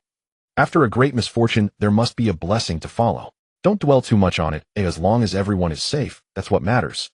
Zhao Qin casually replied. "Zhao Qin, thanks to you, if it weren't for you saving I would have faced serious consequences." As Yufan spoke, she lifted her cup, intending to toast with tea instead of wine. Zhao Qin clinked his cup lightly with hers. Upon closer observation, Zhao Qin began to understand the relationships among the group. They seemed to belong to a circle of acquaintances. Luo Tian and Yufan were likely a couple, while the other two guys seemed to have some interest in Luo Xiao. He just didn't know who she had her eyes on. As night fell, Zhao Ping ran back home, bringing a bundle of electrical wires. He connected a lamp and set it up using a bamboo pole, which made the area much brighter. Zhao Qin felt emotional, realizing that his older brother was actually quite smart and skilled, learning quickly. Most importantly, he was diligent, but he was too honest and not very social. He returned having packed 4 or 5 varieties of marinated dishes. He had only bought a little shrimp and a 3-kilogram wild base for seafood. "Brother Lao Lin's seafood truck left today, so I plan to keep this for ourselves. I bought it for you. All right, this is the best we can do in a hurry." Xiaorong also brought over the hot duck, making a total of 5 or 6 dishes. Zhao Qin then asked, "Has a Yuan eaten?" "They have food at home." Zhao Qin ran back home to grab another bowl, putting in some pieces of duck and selecting a few marinated dishes to put in the bowl, which he handed to Ahe. "Take this to my brother's house for a Yuan to eat." He was busy opening beers for everyone when he immediately put down the bottle cap, took the bowl, and ran out. "Run carefully, don't spill it." "I won't." Luo Tian looked at the two, a hint of envy appearing on his face. "You treat Ahe really well." Zhao Qin was taken aback. He thought he was just getting Ahe to run errands. Seeing his confusion, Luo Tian explained, "When we went to town, Ahe mentioned quite a bit about you. He said if it weren't for you, he would still be stealing chickens and ducks every day. You taught him how to make money and to take care of his grandmother at home." Zhao Qin. It seems that the kid had indeed gone astray because of his influence. "Can the two beautiful ladies drink?" "I can drink." "Open a bottle for me." Yufan raised her hand and shot a glare at Luo Tian after speaking. "Then I'll have a bottle too." Luo Xiao, he also raised her hand seriously, like a student answering a question in class. Meanwhile, one of the two men beside them waved his hand, saying, "He doesn't drink. Big brother, come out and drink." Zhao Qin opened the wine and called into the room. "Let's not dwell on the past. We are fated to sit at the same table for a meal, so cheers." "Right, let's toast to the fate of our encounter." Luo Xiao, he raised her bottle in agreement. He returned quickly, sitting beside Zhao Qin, and said to everyone, "Eat up, don't be shy. Thanks to brother Luo for the phone. You're too polite." Zhao Qin, he said, "You guys are going to dig for crabs tonight. Why not take us along?" Luo Xiao, he fluttered her big eyes and said, "Yeah, Zhao Qin, take us with you. We have strength and can help dig. Ooh, I haven't caught crabs before." Yufan had nearly finished gnawing on a duck wing and playfully dropped it into Luo Tian's bowl. Seeing Luo Xiao say this, she hurriedly agreed. Zhao Qin glanced at Luo Tian, knowing that he was the leader of this group. "If we're not bothering you, we can tag along and watch. Actually, going to the beach at night can be quite tough. There are many mosquitoes and horseflies. Isn't it nicer to sleep at home?" He nodded and added, "Sister, there are especially many mosquitoes. You'll be covered in bites if you go. It's better if you don't. We're not afraid, we just want to tag along for fun. We want to experience what you said about money being hard to earn." Seeing their persistence, Zhao Qin nodded and said, After eating, you should change into long sleeves and long pants at the place you're staying. Let's see if we can buy a bottle of insect repellent in town. Better safe than sorry. Oh, and buy 2 headlamps while you're at it. Then eat quickly. Yu Fan was quite impatient. No need to rush, we can leave at 10 o'clock. Leaving a bit later might save some energy. In terms of going to the beach, he had much more experience than Zhao Qin. Crabs are primarily active at night when they come out to forage. While eating and drinking, it was just approaching 8 o'clock. Under Yu Fan's constant urging, everyone finished their meal. Luo Tian had called for 2 cars in advance, which had now arrived. They agreed to meet at 10 o'clock before leaving. Brother and sister-in-law had been in the house. When they saw people leaving, Xia Rong finally came out to tidy up the table. Sister-in-law, don't rush. You and my brother haven't eaten yet. Sit down and have a drink. Zhao Qin knew that his sister-in-law could drink a bit. After sitting down, he opened a bottle for each of them and raised his bottle in gratitude, saying, if it weren't for you helping out, I'd still be struggling until 7 o'clock, and it wouldn't have been this sumptuous. Why say that among family? Qin, are they your classmates? No, I met them the day before yesterday while digging at the beach. They're all young people I chatted with casually. I didn't expect them to find their way to my home today. He didn't want to mention the rescue, so he casually fabricated an excuse. That tall girl is really pretty. I noticed she kept staring at you. Xia Rong said with a smile. To be honest, these 2 brothers were quite good-looking, and with Qin's looks he might just catch the eye of a wealthy young lady. She's from the capital, so I won't think about it. Come on, brother, let's go for one. After finishing the remaining bottles of beer with his brother and sister-in-law, he got up with his brother to carry the table back inside, and then took a broom to sweep the trash at the door. After tidying up, his brother and sister-in-law returned home. He thought for a moment and opened the system. His current merit points were 211, just enough to exchange for 2 shovels. He decided to exchange them all today, hoping to continue digging if his luck held out. After getting everything ready, he took a shower and snoozed for a while. Brother, I brought 100 ropes for tying crabs. Is that enough? He, seeing the light on in the house, pushed the door open and walked in. This time he had learned his lesson and was wearing long sleeves and long pants. Are you treating crabs like sandworms? Digging 100 in one night would wear us out. But we still have Brother Luo and the others. They'll just eat. Zhao Qin retorted unhappily, thinking it was silly to rely on them for heavy lifting. When he saw the 2 new shovels, he asked, Brother, did you just buy these from old Zhu? No, I bought them in town earlier thinking they might come in handy. Brother, you're really thinking ahead. Zhao Qin lightly tapped his head, saying, if you can't even flatter properly, what use are you? Once everything was ready, he looked outside the door. There was still no sound of engines. He became a bit anxious, asking, Brother, what time is it? Don't you have your phone? I didn't bring it for fear of it falling into the water. That thing is too precious. Zhao Qin smiled, knowing that he valued his belongings. It was quite a progress. Just as he was about to pull out his phone, he heard what sounded like a car in the distance. Moments later, a car stopped in front of his house. Luo Tian got out first, saying, we're not late, are we? No, just on time. Zhao Qin watched them get out of the car one by one. Not bad. Everyone was dressed in long sleeves and long pants, and the 2 girls even covered their necks with scarves.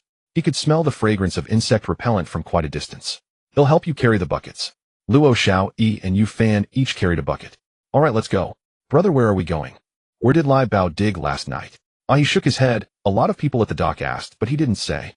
It's human nature. After all, it's hard to come across a place to make money. Why share it with others? My grandma said before she came that blue crabs stay where saltwater and freshwater meet. Just a bit further west from where we were digging for sandworms. That day should be about right. She mainly worried that we might wander into the mangroves at night, where snakes can easily crawl, which is very unsafe. Zhao Qin, let's not go to the mangroves after all. Hearing about snakes, Luo Xiao, he quickly spoke up. Zhao Qin nodded. They walked for about 40 minutes before arriving at the place he mentioned. Everyone split up and look around. If you find a hole, just call out. Everyone nodded. Zhao Qin and he each took a shovel, while Luo Xiao carried the bucket and followed behind him, starting to look for crab holes. I found one. Yu Fan shouted excitedly. Zhao Qin walked over to take a look. Even if he were an idiot, he would know that this hole was too small to dig. It was only the size of a ping-pong ball. Even if it was a blue crab, it would be a baby. Digging it out would be useless. Sister Fan, look for a bigger one. This hole is too small. Any crabs dug out will only be smaller. He stepped forward to explain. But I found this with great difficulty. Zhao Qin noticed a large stone nearby, and there was a little water under the stone. He used his shovel to scratch at it, and the next moment a large claw clamped down on the shovel. There really is one. While saying this, he pushed the shovel a bit further into the water. He had always liked hunting in the wild, and had watched many videos of beach digging before. He knew that blue crab claws could easily fall off, and once they did, they wouldn't be worth much. Once the crab released its claw, he pulled back the shovel and called out to Ahi. With that shout, everyone quickly, Zhao Qin, did you find something? Where? Let me see what the hole looks like. Is it big, For a moment Zhao Qin felt like he had entered a duck pen with voices all around him. I didn't see it either, I just bumped into the claw. Let's try to flip this stone. Ahe inserted the shovel into the nearby soil and stepped forward to help. He'll help too, Luo Tian said with great interest, standing at the other corner of the stone while Zhao Qin stood in the middle. Don't flip it directly, that could hurt someone. Let's slowly move it to the side. The three of them exerted force to the left simultaneously, and to their delight, they managed to shift it. Come on, just one more push should do it. There was already a gap beneath the stone, and after moving it they found a small pool of water with no sign of the blue crab. Zhao Qin, did you see it? One of the boys said upon seeing this. No, I saw it too, but it was a big claw. Luo Xiaoyi interjected eagerly. Zhao Qin hesitated, unsure whether to go for it. When he was a child, being pinched by a crab really hurt. Those were just small freshwater crabs. Had heard that a large blue crab could pinch off a chunk of flesh, but he wasn't sure if it was true. In the end, he gritted his teeth, reached his hand into the water, and immediately felt the crab. Carefully, he controlled the large claw with his hands, but the next moment he yelped and quickly withdrew his hand. Did you get pinched, eh? Does it hurt? Zhao Qin looked speechlessly at the two girls. These questions were pointless. There are two inside, it's a pair of crabs. He could confirm that he had touched the two claws of the crab, so the one pinching him must be another crab. Bro, how about I try? Zhao Qin shook his head. To become a qualified beachcomber, he had to take this step, so he squatted down and began to feel around again. This time he was smarter. He found one crab's lid, pressed it down, then used his other hand to feel for the other lid. How's it going? Be careful, don't get pinched again. Zhao Qin thought that bringing these people to the beach was the biggest mistake he made today. They were just too loud. In the next moment, he caught two crabs, one large and one small. The large one was quite heavy to hold with one hand, while the small one was very easy. Wow, it's like an old cow eating tender grass, he said proudly. The large crab was obviously male, weighing at least a pound, while the small one was female, probably less than half a pound, showing a significant size difference, looking just like an old cow eating tender grass. Wow, Zhao Qin, you're amazing, one in each hand. Zhao Qin, that's huge. Can I try grabbing it again? Zhao Qin looked at the excited faces of the group and found it quite amusing. Ahe, can you tie them up? He had prepared a rope, but didn't know how to tie it. Bro, let me do it or I can tie them up. Ahe asked him to place the crabs on the ground, then quickly grabbed one crab in each hand to tie them up, while stepping on the other one. Let's keep looking, we can find more, hurry. Right, everyone is here to help Zhao Qin, so we can't lag behind. Zhao Qin couldn't help but laugh. These young people were willing to follow him tonight, probably because they wanted to help him after all he treated them to a big dinner. Look more under the stones. Zhao Qin paused for a moment, took out a cigarette, and lit it. It seemed like he was resting, but in fact he was checking the system's merit points. After catching the crabs, his merit points, which had been almost depleted, had risen to 71 points. He felt quite pleased. He was gaining merit points and making money. Turning to glance at Luo Xiaoyi, he thought, plus, there's a beautiful girl to look at, a life couldn't be better. He was only happy for half a minute before picking up the shovel and continuing to search. Zhao Qin, hurry over, there's one here too. From not far away, Luo Tian's excited voice rang out. Zhao Qin quickly walked over and saw a small muddy pit, and where Luo Tian was pointing only a pair of small eyes were visible. It was hard to see unless one looked closely. Luo Gu, you're amazing, your eyesight is incredible. Luo Tian pointed at the nearby crab footprints, grinning widely. I saw the footprints that looked like crabs and followed them to find this one, right? Yes, you didn't wear gloves, so we'll grab it. Wow, Luo Tian, did you find it? You fan trotted over. Of course. No way, next time you find one, call me first. Oh, I want to catch it, you fan said with a hint of resentment. Don't joke around, it getting pinched is no fun. Zhao Qin watched the two flirt and felt speechless. Dude, I didn't eat enough tonight, but is this what I'm getting fed now? What do you mean? Luo Xiaoyi asked, puzzled. I've been fed a mouthful of dog food by these two. What dog food? I didn't bring any, did you? Yu Fan tugged at Luo Tian, looking quite confused. Luo Xiaoyi quickly caught on and burst into laughter while Luo Tian awkwardly chuckled. These days the term dog food indeed refers to food for dogs, but it's not hard to draw connections, so it didn't take long for everyone to understand the meaning. What are you laughing at? Yu Fan appeared completely out of the loop and still didn't get it. Everyone keep looking, the more we find the more lollipops it'll reward you with. Zhao Qin tossed the crabs on the ground for Ahe to tie up, happily encouraging everyone. TCH, how stingy, a lollipops only. No way, I want to find one too. Yu Fan quickly replied, perhaps because he had eaten too many chicken heads when they gradually searched towards the west. Zhao Qin saw a decent-sized hole with obvious footprints at the entrance. Just as he was about to move the shovel, he heard Luo Xiaoyi's voice from behind.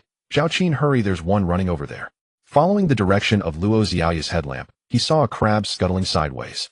He stepped forward to pin it down and called Ahe to bind it up securely. Opt. A high-pitched female voice startled Zhao Qin. Luo Tian, Zhao Qin, I found one. I finally found one. Yu Fan excitedly called out. Come quickly, Bit's about to run away. Hurry. When she had said she wanted to catch one, she really found it, but she lacked the courage and could only stand there jumping with anxiety. Luo Tian was closer and stepped forward, mimicking Zhao Qin to pin it down, waiting for Ah to come tie it up. Damn it, I found one too, another boy said excitedly. Zhao Qin walked over, grabbed it, and brought it to Ah. Just as he was thinking of looking down again, he heard Ah cursing in the local dialect. I can't believe I can find one just sitting here. Turning back, he indeed saw that Ah had also caught one. Zhao Qin scratched his head and opened the system panel. Wait, his luck value hadn't decreased at all, and they weren't even his minions. Why were they so lucky? But in the next moment, he didn't have time to think, because two people simultaneously said they saw blue crabs. Just as he was about to rush over, Luo Xiaoyi pointed to a small puddle nearby. Zhao Qin, it seems there are two in here. In the next hour, Ah became the busiest person tying up crabs without a break. These few people were too impressive. They could discover one just a few steps later, and all of them were quite sizable. Zhao Qin had no choice but to follow Ah's lead and learn to tie up the crabs. The two of them working together could barely keep up with the pace. This is bizarre. Bro, what are you saying? Nothing, hurry up and tie them. I pick out the skinny ones to take back for porridge and sell. The skinny ones wouldn't sell for a good price anyway, so he might as well keep them for porridge, which would be very fresh and sweet. The night had already turned, and Zhao Qin discovered that until 11:59 the day's luck value remained. This can only indicate one thing: today's harvest was not brought by his luck, but rather because there were many crabs to begin with, allowing everyone to gather them. After midnight, he opened the system again and found that the luck value for the new day was 22, better than yesterday. As for which variety this luck value would apply to, he couldn't care less. Collecting money was paramount. Indeed, he was collecting money. A bucket quickly filled up. Brother, we can't pack it this way or the ones at the bottom will be crushed. If only we had a snakeskin bag, and the rope is also running low. Zhao Qin thought for a moment and looked at Luo Xiaoyi beside him. Can I borrow your phone for a moment? Here you. Zhao Qin took off his gloves and wiped his hands on his clothes. Upon receiving the phone, he found it was also a Motorola V3, a stylish pink color. This was not the time to admire phones. He dialed his elder brother's phone, hoping he wasn't asleep this late. After several rings, someone picked up, a heavy voice, tinged with sleep, coming through the receiver. Hello, who is this calling so late? Big brother, we are gathering crabs over by the west side of the village. There are so many green crabs that we can't fit them all in the bucket. Come over with 2 snakeskin bags and some rope too. Also bring a case of bottled water from Laoju's. By the way, my friends from Beijing are here too, so let's just take the bottled water. On the other end, Zhao Ping rolled over, startling his wife beside him. Where are you going at this hour? Ah Qin said the tidal flats on the west side of the village are full of green crabs. His bucket can't hold anymore, so I need to bring the snakeskin bags. Also some rope. He casually put on a pair of pants and began to prepare things. Should I go with you? You stay at home, but besides, if Miao Miao wakes up, there'll be no one to watch her. Xiaorong thought for a moment, then lay back down again. Zhao Ping got everything ready and ran off. The reason for rushing to the sea is that sometimes it's a race against the tide. When he arrived at Laoju's small shop, he was still fairly polite, calling out as he opened the door. Laoju, I need a case of bottled water. He'll pay you tomorrow morning. I tell you, what's with you brothers? Why do you like to come by things in the middle of the night? Zhao Ping laughed, hoisting the bottled water and running off. Upon reaching the place Zhao Qin mentioned, he could hear the commotion from afar. Wow, there are so many here. Ha ha ha, I feel tricked. My relatives said gathering crabs is exhausting with little reward, it's just picking them up. Who can't do that? Look, I've got a big one, it must be the best. Hearing everyone's voices, his heart burned with excitement. As he approached, he found Ah Qin, and he's sitting there focused on tying crabs. Ah Qin, how many do we have? After glancing at the 2 buckets, he exclaimed, the bottom is full. This must weigh 50 or 60 pounds. No, we can't let the ones at the bottom get crushed. Muttering to himself, he opened one of the snake skin bags and poured out half of one bucket first. Brother, you finally made it. Zhao Qin was tying crabs so fast his hands were shaking. I'll do this, you go find more. Zhao Ping's speed increased. He was faster than both him and he combined. Zhao Qin didn't rush to find crabs. He first distributed a bottle of water to each person. Bringing these people was indeed the right choice. If it were just him and they probably could only manage half a bucket. Thank you, how did you know I was thirsty?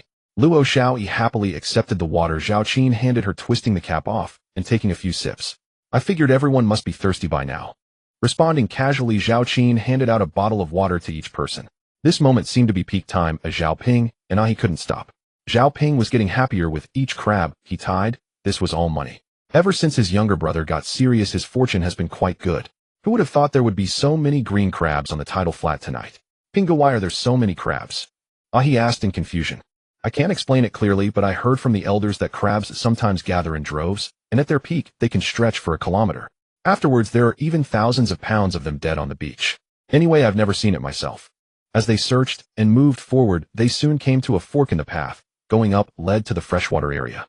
Zhao Qin had a thought and told his brother, "Brother, you keep an eye on them heading west. He'll go up and take a look. There might be more, and if not, I'll come back. All right, just be careful." After saying that, he handed Zhao Qin a handful of rope he found for tying. Luo Xiao hurried a few steps with the bucket following behind him. The two walked up along a small creek, and before long Zhao Qin discovered a small puddle. He used his shovel to uncover crabs.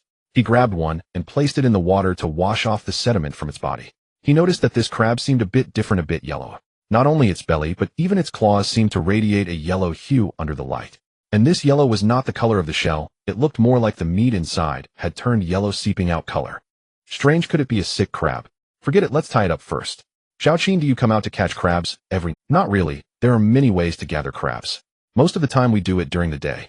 By the way, what year are you in? I'm in my second year. I also attend Beijing University. I'm your junior. A bitter smile appeared on Zhao Qin's face. He couldn't really be considered a student of Beijing University anymore. When do you plan to return to Beijing? What happened the day before yesterday scared my brother, so I plan to return the day after tomorrow. No, since it's already past midnight, I should return tomorrow. Can you give me your number? What's the problem with that? Write it down. Luo Xiao happily took out her phone and noted down Zhao Qin's. Just as Zhao Qin was about to say something, he spotted another crab oddly, all squatting in the small puddle. He easily scooped it out with the shovel. Oh, it was easier to catch this way. Upon closer inspection, the crabs here had all mutated, this one also radiating a yellow hue. Do you see how this crab is different from the previous ones? Zhao Qin was worried he might be seeing things and asked Luo Xiao. She leaned and studied it seriously and shook her head. No difference. The color, Zhao Qin reminded her. Oh, it's yellow. Oh, why is this crab like this? Doesn't it like to wash? Zhao Qin nodded slightly. It seemed he wasn't mistaken. Haha, crabs not liking to wash themselves is unacceptable too. Zhao Qin, can I come back to play next summer break? Sure, you're welcome. After Zhao Qin said that, he suddenly realized this girl might have feelings for him, but after a moment he chuckled to himself. A man's three great illusions: if a girl speaks a few more words with him, she likes him. If a girl behaves a bit intimately with him, she likes him. When he looks in the mirror, he thinks I really am handsome. Setting aside inappropriate thoughts, women only slowed down his speed of drawing the knife. No, it's the speed of shoveling. Making money was more important. Strangely, he found that all the crabs he discovered here were bright yellow. Each one was like this. In this short time, he managed to find more than 10, and when he opened the system panel, he nearly gasped in astonishment. The system had surprisingly increased by 100 points of merit value, and the timely luck value had actually... Finally, he understood that his luck value was tied to these yellow crabs. But wait, shouldn't these count as green crabs too? Why did the system repeatedly reward merit value? Although Zhao Qin was puzzled by the system's increase of 100 merit points, he considered it a good thing. The fact that it increased by 100 points at once indicated that this yellow crab must be quite valuable. Until today, when his luck value reset to 0, Zhao Ping took out his phone to check the time. It was nearly 3 o'clock. He had collected about 30 yellow crabs. Are you tired? The girl was quite stubborn, insisting on carrying the bucket herself and claiming she could help. Zhao Qin couldn't snatch it from her. Now sweat had appeared on her face and a few loose strands of hair stuck playfully to her cheeks. I'm fine. Let's go. There's nothing more here. We'll head back and I'll carry it. This time she didn't say anything further, and the two walked side by side heading west until they finally caught up with them. At this moment, everyone was much quieter. This was the time when people felt the most sleepy. If it weren't for wanting to help Zhao Qin, these young ladies and young masters would have given up long ago. Qin, it seems your friends are tired. Why not let them go back first, and we can continue for a bit? Zhao Ping reminded him as he arrived. It's fine. What a pity to let such good free labor go. Luo Xiao couldn't help but chuckle. Zhao Ping awkwardly smiled and said, what are you talking about? They are helping you, and it turns into a chore. Zhao Qin handed a bottle of water to Luo Xiao and took a few sips from another bottle himself before addressing everyone. Isn't it a bit boring? How about we play a game? Sure. What game do you want to play? Yu Fan responded eagerly. The game is simple. Well, count to 3, and whenever we hit 3, or a multiple of 3, we shout over. If someone makes a mistake or reacts too slowly, they have to perform a task. Of course, we also have to look for crabs. If someone makes a mistake but finds a crab at the same time, they can forfeit their punishment. So we not only play but also compete for rewards. This is multitasking. Alright, let's play this one. Being young, they all quickly became interested. Zhao Qin also started searching, saying as he searched, let's begin one. In the first round, he caught Yu Fan. This girl was a perfect example of being both inexperienced and playful, but she was clever and had already spotted a crab, catching it right at that moment, thus avoiding punishment for the first round. Next he caught one of the boys. In a panic he hurriedly flipped over 2 stones, but found no crabs and had to face punishment. Sing a song for everyone. Everyone didn't care much about whether it was good or bad and applauded in support. The boy sang a song by Zhang Yuan, 10,000 Reasons, but he sang it poorly, perhaps due to fatigue, and couldn't hit the high notes. Zhao Qin caught 2 more crabs and tossed them to the big brother for tying. At this moment, he was filled with confusion. Illogically, he shouldn't be able to find anything since his luck value was gone today. No rush, these questions would have to wait until they finished and returned to research thoroughly. Starting from the boy, the next round began. This time it was Luo Tian who made a mistake, and Zhao Qin felt he did it on purpose. If that were the case, it indicated that the other party had high emotional intelligence and could consider others. He also sang a song, Glorious Years, by Huang Jiajiu, and it was decent, though his Cantonese accent left much to be desired. As they played the game, everyone's original sleepiness quickly faded. "You Fan, you stole a crab again." Zhao Qin looked up and caught Yu Fan carefully stepping on a crab, immediately calling her out. I didn't. Like a child caught stealing, Yu Fan quickly waved her hands, stepping down hard to push the crab into the mud. Zhao Qin raised an eyebrow, realizing he shouldn't have called her out, wasting a crab in the process. In the next round, he caught Yu Fan again, and she had to sing a song, Persian Cat, by She.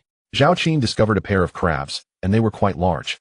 Excited, he forgot to shout the count, and was realizing it was him. Everyone seemed particularly excited. All right, I am the karaoke king, the KTV prince. What shall I sing? God'll sing a song called Little Little. Although this song was from a female perspective, he had always liked it very much. At first listen it felt somewhat melancholic, but upon further listening he could detect a hint of cuteness. Memories are like a storyteller with a tone full of regional accents, jumping over puddles, winding through small villages, waiting for the fate of encounters. Everyone was quiet, seemingly immersed in the song's ambience. When the song finished there was no applause, which left him quite dissatisfied. It was quite good, full of emotion, and he hadn't gone off key. Zhao Qin, whose song is this? I've never heard it before. I haven't heard it either. Such a good song, I actually didn't know about it. Zhao Qin forced a smile and said, it's just. Suddenly he jolted awake. He was a reincarnated being. Could it be that this song hadn't come out yet this year? I can't remember clearly. Who remembers the singer? Come on, let's continue playing. Zhao Qin quickly interrupted, realizing he needed to be careful. He almost slipped up. Until around 4 o'clock, even the game couldn't stir everyone's enthusiasm, and the crab catch became increasingly scarce. Even the big brother and he joined in the search for crabs. It's almost dawn. Even if there are more, they should be going back to their holes. Everyone, let's head back. Zhao Qin was quite tired, but since everyone was helping him, he naturally couldn't call it out. Upon hearing this, everyone breathed a sigh of relief. Luo Tian took out his phone, calling while walking up. Zhao Qin carried a plastic bag. The big brother did too, while he held 2 buckets. Brother, how many pounds do you think we have? Zhao Qin asked weakly. There should be over 100 pounds. Why, your friends are amazing tonight. Once they reached the shore, Zhao Qin thanked a few people. If you don't leave today, come over for dinner tonight and enjoy the fruits of your labor. No, we're heading back to the city now. We have some matters to attend to. We should go to the capital tomorrow. Be sure to call us when you're in the capital. Luo Tian patted him on the shoulder and said, all right, come play again when you have time, and wish you all a Then his gaze swept across Luo Xiao, Yu Fan, and the others, and he sincerely said, it was a pleasure to meet everyone. I hope to see you again. We feel the same way. You must come to the capital, Yu Fan said with a smile. The car had already arrived, and everyone stopped chatting, getting into the car. Before Luo Xiao got in, she made a phone gesture towards him, seemingly reminding him to hurry and recharge his card. He waved his hand. Qin, move a bit closer to my side. Let's put it there first and sort through it a bit. I see there are quite a few red females. It would be a loss to sell them like this. All right, I'll follow your lead. Glancing at he smiled without saying anything. Just as the 3 were about to lift the bag again, they caught sight of Zhao Haidong walking over, not understanding why this uncle was out so early. What are you carrying? Zhao Haidong, seeing Zhao Qin, initially didn't want to engage, but seeing them with buckets and bags, he curiously asked. Before Zhao Ping could answer, he spotted the crabs in the bucket. Oh my, did you poke the blue crab's nest? Are you carrying those too? We dug up a few clams, uncle. You go ahead, we're heading back. Zhao Qin didn't want to engage with this uncle, so he hurried the big brother to head back, mumbling about being exhausted. Seeing this, Zhao Haidong snorted again and walked away. Upon entering his elder brother's house, everything was directly moved to the backyard. Xia Rong, hearing the commotion, also got out of bed and exclaimed, what have you all been doing all night? My heavens, how did you gather so much? Did you disturb a blue crab nest? His face first showed astonishment, then a smile spread from the corners of his eyes across his entire face. Zhao Qin couldn't help but laugh. This sister-in-law spoke just like their uncle. You 3 have been busy all night with so much work. If I had known, I would have joined you. As Xia Rong spoke, she helped them move stools, understanding that they must have squatted all night, and would suffer if they continued to squat while sorting. Sister-in-law, several of my brother's friends are helping too. The three of us alone couldn't manage all this, eh? He chimed in, echoing Zhao Qin. His excitement had faded, and now he felt utterly exhausted. It became evident that in terms of endurance, Zhao Qin and his elder brother were indeed stronger. Zhao Qin took out a cigarette, lit one for the two of them, and then said, just a bit more effort. After we finish we can eat, and then rest. Zhao Ping nodded, and seeing his wife about to sit down to help quickly stopped her, saying, don't busy yourself yet. Check if Peng Laolia's family has opened their door. Bring back a few bowls of noodles. Don't bother making breakfast, or just eat noodles, and have Meow Meow steam an egg for her later. If it were any other time, Xiao Rong wouldn't splurge like this. Making a porridge at home was not a hassle. But seeing so many crabs and knowing the three had worked all night, she turned and went into the house. After getting the money, she asked the three, is 10 buns enough? That's enough, go ahead. Once the sister-in-law left, the three began to get busy. They squeezed the male crabs directly. The harder the crab shell, the fatter it was. The red female crabs were easy to differentiate mainly by looking at the navel. If it was reddish, it was almost certain. In front of them were 4 baskets, one for the fat blue crabs, one for the fairly good ones, one for the red females, and the last for the 2 skinny ones. These blue crabs weren't worth much and could be divided for eating later. The three moved quickly. By now the sky had brightened and the light was good. In about half an hour they had sorted 2 bags of crabs. Just as they were about to sort from the bucket, Zhao Qin suddenly remembered something and moved the bucket he had picked up earlier. He held up one crab for Zhao Ping to see, saying, big brother, I found quite a few yellow ones, both male and female. They shouldn't be red females. Take a look. Zhao Ping initially didn't pay much attention, but when he took it in his hand to examine it closely, he was so excited that the cigarette in his mouth fell to the ground. Yellow crabs. Yes, exactly, yellow crabs. Qin, your luck is fantastic. These are valuable. Just then Xiao Rong walked in with a basket and hurriedly asked what is so valuable. Qin actually caught it, not just one, there are about 30, both big and small. Hearing it was a yellow crab, Zhao Qin was quite surprised. He had heard of it, and knew it was one of the most expensive types, never expecting it to look like this. Oh my, this is a huge fortune. How did you gather so many? Xiao Rong picked one up for a closer look, confirming it was indeed a yellow crab. In fact, yellow crabs had only been recognized in the past few years. Before that they were considered ordinary blue crabs, slowly introduced from the port city. As soon as they were introduced, their prices skyrocketed. Be careful, these are too valuable. Don't let them die. Arong, bring out the nets from home. Oh, we need to pack these carefully. If they get crushed, it would be a big loss. Xiao Rong hurried inside, and soon found 3 or 4 nets. Zhao Ping selected them one by one, keeping count. After sorting them, he grinned, and said, a total of 31, probably over 20 pounds. This alone is worth a lot of money. Brother, stop smiling and hurry up to finish, and wash your hands for a meal. The noodles will get soggy. Right, we still have a bucket to sort quickly. Alright, you all go wash your hands and eat. I'll sort the remaining bucket. The three no longer insisted, as they were indeed hungry. After washing their hands, Zhao Ping first took 3 large bowls, transferring the noodles from the convenience bag into the bowls before tearing open the package. Each person received a bowl, and fearing that he would be polite, he placed 2 large buns next to him, reminding him to take more if it wasn't enough. At first they had no intention of talking. After finishing the noodles, they began to eat buns with the soup. Only then did Zhao Ping ask, Qin planning to sell it to Old Lin? Zhao Qin thought for a moment. Old Lin was too shrewd. Selling him a few pounds was one thing, but selling him so much felt like a loss. Moreover, even if he kept it a secret, the nearby collection station would definitely notice, and soon the whole village would know. He was about to suggest selling it in town, when he said, brother, didn't that manager you mentioned last time to contact him for good stuff? He would definitely be interested in these yellow crabs. Zhao Qin considered this, and told he, can you remember your uncle's phone number? I remember, I'll give it to you. Big brother, can I borrow your phone? Zhao Ping thought his phone was out of battery, and didn't mind handing over his phone. Bo Dao haha. He dialed the number. Hello, Manager Qin, this is Zhao Qin. Sorry to disturb you so early. I wanted to get Manager Yes number. Yes, I picked up a bit of goods that's only right for them to thank you. If it weren't for you sailing that day, others might not have gone to rescue. You're kind-hearted.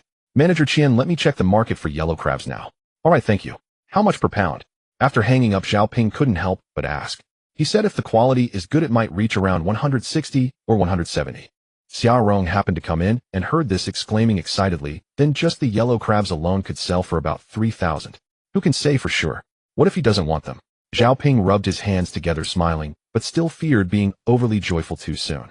Zhao Qin said there was no hurry and called Manager Yi. After learning that he had gone out to sea at night to catch crabs, the other party immediately stated he would take all of them, offering a price of 180 per pound. However, he needed Zhao Qin to deliver them to the city, as he didn't have time to pick them up. After hanging up, he called 2 men to ask if she was free today. Alright, just going to the city, and back is 70. When do you want to leave? If you are free, come over now. After hanging up again, he thought about giving the phone back to his brother, but decided, "Big brother, can I use your phone for the morning? He'll return it to you later. Just use it." Zhao Qin returned to the backyard and glanced at the selected skinny crabs, which weighed about 10 pounds. "Big brother, keep 2 of these skinny crabs for me. You all can keep the rest to eat. The skinny crabs can be given to sister-in-law to take a few to her family." After saying this, he picked out 3 yellow crabs and set them aside. "Why are you picking these?" Zhao Ping grew anxious. At 180 per pound, did he plan to keep them for himself? 1 crab could buy several chickens. There are 3 in total. A Yuan and Miao Miao can each have 1, and the other one he can take back for his grandmother to taste. Well past these are too expensive and it hurts to eat. A Yuan and Miao Miao don't need to keep theirs, that's not necessary. Xiao Rong said, pointing at the basket of skinny crabs. "Alright, listen to me on this. Sister-in-law, please don't resist. Big brother, wash up and sleep a bit. After we sell the goods, we'll settle up." "What kind of settling? I just came to help, with the crabs were all picked by you and your friends. I just helped tie the ropes. If you feel bad about it, just give me a day's wage." Zhao Ping, fearing he wouldn't get even a cent and his wife would complain, and also worried Zhao Qin would be overly generous, said a day's wage. He earned 80 at the dock for a whole day, and to him working for 4 or 5 hours was already quite a lot. "We'll talk about it when we come back." Hearing that they were going to the city, he who had been nodding off suddenly perked up. "Brother, I'm going too." "Alright then, come with me, bring the crabs along and sell the rest at the seafood market in the city." Zhao Qin then turned to his brother and sister-in-law saying, "When the car arrives, let old 2 wait a moment. I need to go back to take a shower and change my clothes. It wouldn't be appropriate to go to the city like this." Covered in mud and having sweated all night, he felt quite unpleasant. As he left with a Xiao Rong reached for Zhao Ping's waist. "Why are you pinching me? You're so generous. The few bowls of noodles and buns this morning cost over 10 yuan, and you definitely won't be able to work today." Though he complained, he wasn't truly angry. He felt a bit regretful that the crabs weren't from home. However, thinking about it, Zhao Qin was still single, so if he could save a bit more, it would make things easier for him and his brother in the future, and he felt relieved.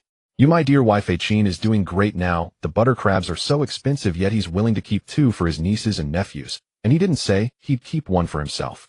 Moreover, I really didn't help much last night. The goods were all picked up by him and his friends. I just helped tie them up." Yeah, it's interesting how men can grow up so quickly. Just a while ago he was still so reckless, but he's different these days. "Alright, hurry up and eat the noodles and wake a Yuan up, or the buns will get cold.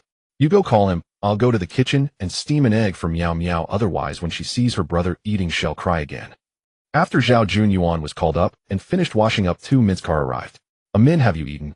There are still a few buns at home," Zhao Ping said as he stepped out to offer him a cigarette. "I've eaten." "Don't be polite. What goods do you have? Do you need a hand? Wow, why do you have so many crabs?" I worked all night." Zhao Ping wasn't foolish, so he didn't elaborate. He was also planning to go see a Qin again tonight to see if they could catch anything. Not long after, he arrived first. "Can 3 people fit?" "Sure, just lift the seat on the lid in the middle. Are you going to?" "Well, my brother asked me to come along." While the 3 were chatting, they saw Zhao Qin swaying over from afar. It wasn't that he was walking poorly, mainly he was tall and thin, and when his steps relaxed it gave that impression. "Old 2 is here. Do you know this address?" He handed the address previously reported by General Yi to 2 men. "The city isn't that big. Is there a place I can't find?" "You're doubting my professional ability." After taking a quick look, he said, "Isn't it just on Changjiang Road West? Get in the car. The earlier we leave, the earlier we come back." "Qin, there are 2 bottles of water. Take them with he to drink on the way." Zhao Ping handed 2 bottles of water into the car. "Hey, wake up. We're here. Which factory is it?" 2 men was speechless. The last time he carpooled with Zhao Qin was quite amusing, mainly because Zhao Qin never stopped talking. This time, however, both of them got in the car and fell asleep, snoring loudly. Zhao Qin opened his eyes, still dazed. It took a while for him to wake up, fully rubbing his face and clearly feeling the dryness in the corners of his eyes. After getting out of the car and stretching, he looked around and pointed in one direction, saying, "That way, let's go there." He asked old 2 to drive while he walked in that direction, pulling out his phone to call General Yi. It was a shoe factory. The interior space should be quite large. However, Zhao Qin didn't go inside, but waited at the door. After a while, General Yi didn't come out from inside, but drove over from outside. "You arrived quite quickly. I thought it would take an hour." General Yi parked the car, got out, and smiled, followed by a man in his 40s. Zhao Qin greeted him and handed down 2 bags containing butter crabs. "General Yi, take a look. I guarantee they are wild." "Haha, as long as they are butter crabs, they must be wild. There's no technology to raise these around here." The man following General Yi spoke, squatting down to take a look. General Yi took a basket from the car and placed it aside, apologizing with a smile. "This is my cousin Lu, who collects crabs. I know how to cook them, but I don't understand live ones.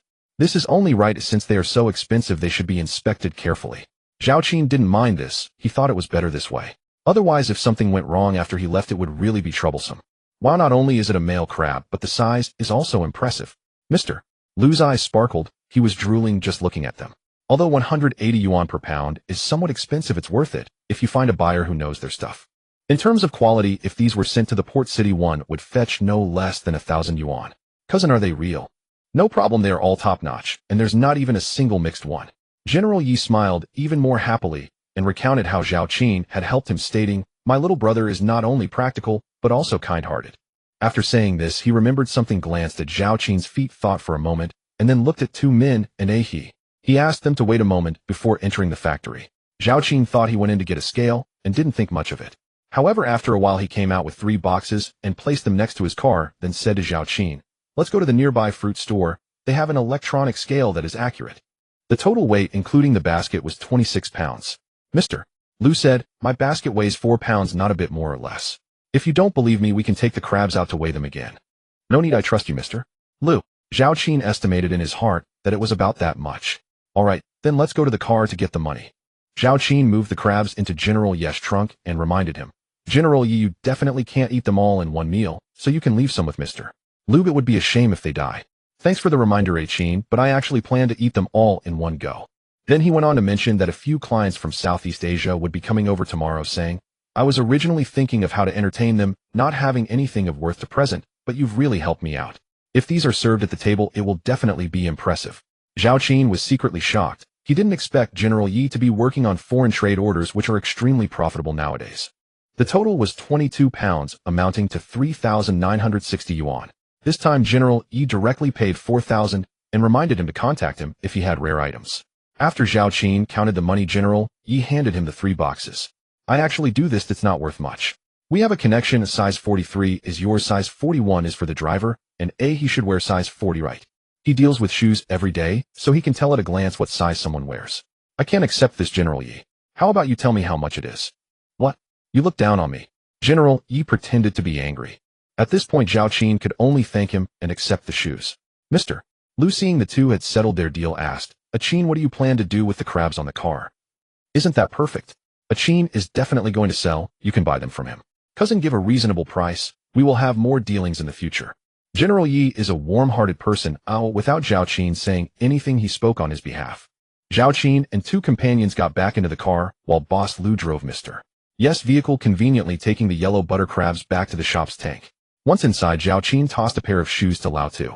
Lao Tu declined them at first, saying he did not need them. Zhao Qin insisted, assuring him he would not withhold so much as a fun of the travel expenses. Only then did Lao Tu grin and tuck the shoes behind the seat back. He called the trip profitable, having both earned money and gained a pair of shoes, and praised Qin for being able to chat with such important bosses. Zhao Qin waved it off, saying bosses were human too and had the same needs. He added that he would use Lao Tu's car from now on, but whatever cargo he sold, and for how much, must not be spread around. Lao Tu agreed. Those shoes were worth his silence. Zhao Qin rubbed his belly, feeling a little hungry. He cursed his stubbornly fast metabolism for keeping him thin. At the seafood market, the car could not go in, but Boss Lu must have called ahead, because someone waited with a handcart. After unloading, he, still drowsy, preferred to rest in the car with Lao Tu. As soon as the crabs reached the shop, Boss Lu scooped the yellow butter crabs into a tank. The remaining crabs were pushed to the back, so customers at the front would not learn how much he had charged. After weighing, the reedy-yolked female crabs totaled 63 jin, and the rest brought the total to 79 jin. Boss Lu was a veteran. He did not need to touch them to judge fatness. The blue hue alone told the tale. The bluer the crab, the leaner it tended to be. He pinched a few casually, and then asked if they had been sorted at home. They had. Zhao Qin said one could not run a fair trade, and so he had picked out all the lean ones that morning. Boss Lu gave him a thumbs up and praised his honesty. He said his cousin had been right to commend him and invited Zhao Qin to keep bringing good stock. What his cousin passed on, Boss Lu would take. When asked about today's market, Boss Lu quoted 45 per jin for the red females and 30 for ordinary ones, saying that was the top price, and suggesting Zhao Qin could ask around if he was unsure. Zhao Qin trusted him, and they went to the front to settle up, only to find a crowd gathered around the tank, holding the yellow butter crabs. Regulars complained that Boss Lu had such fine goods and never informed them. They urged attendants to net a few so they could sample them at noon. Just then someone outside ran in, calling for the yellow butter crabs, and demanded that old Lu save him for.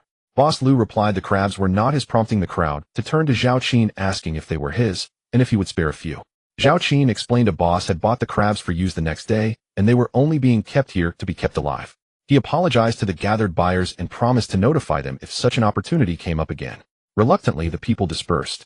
It was obvious that more and more people along the coast had both money and leisure. Many who did not mind the cost simply wanted to taste something good.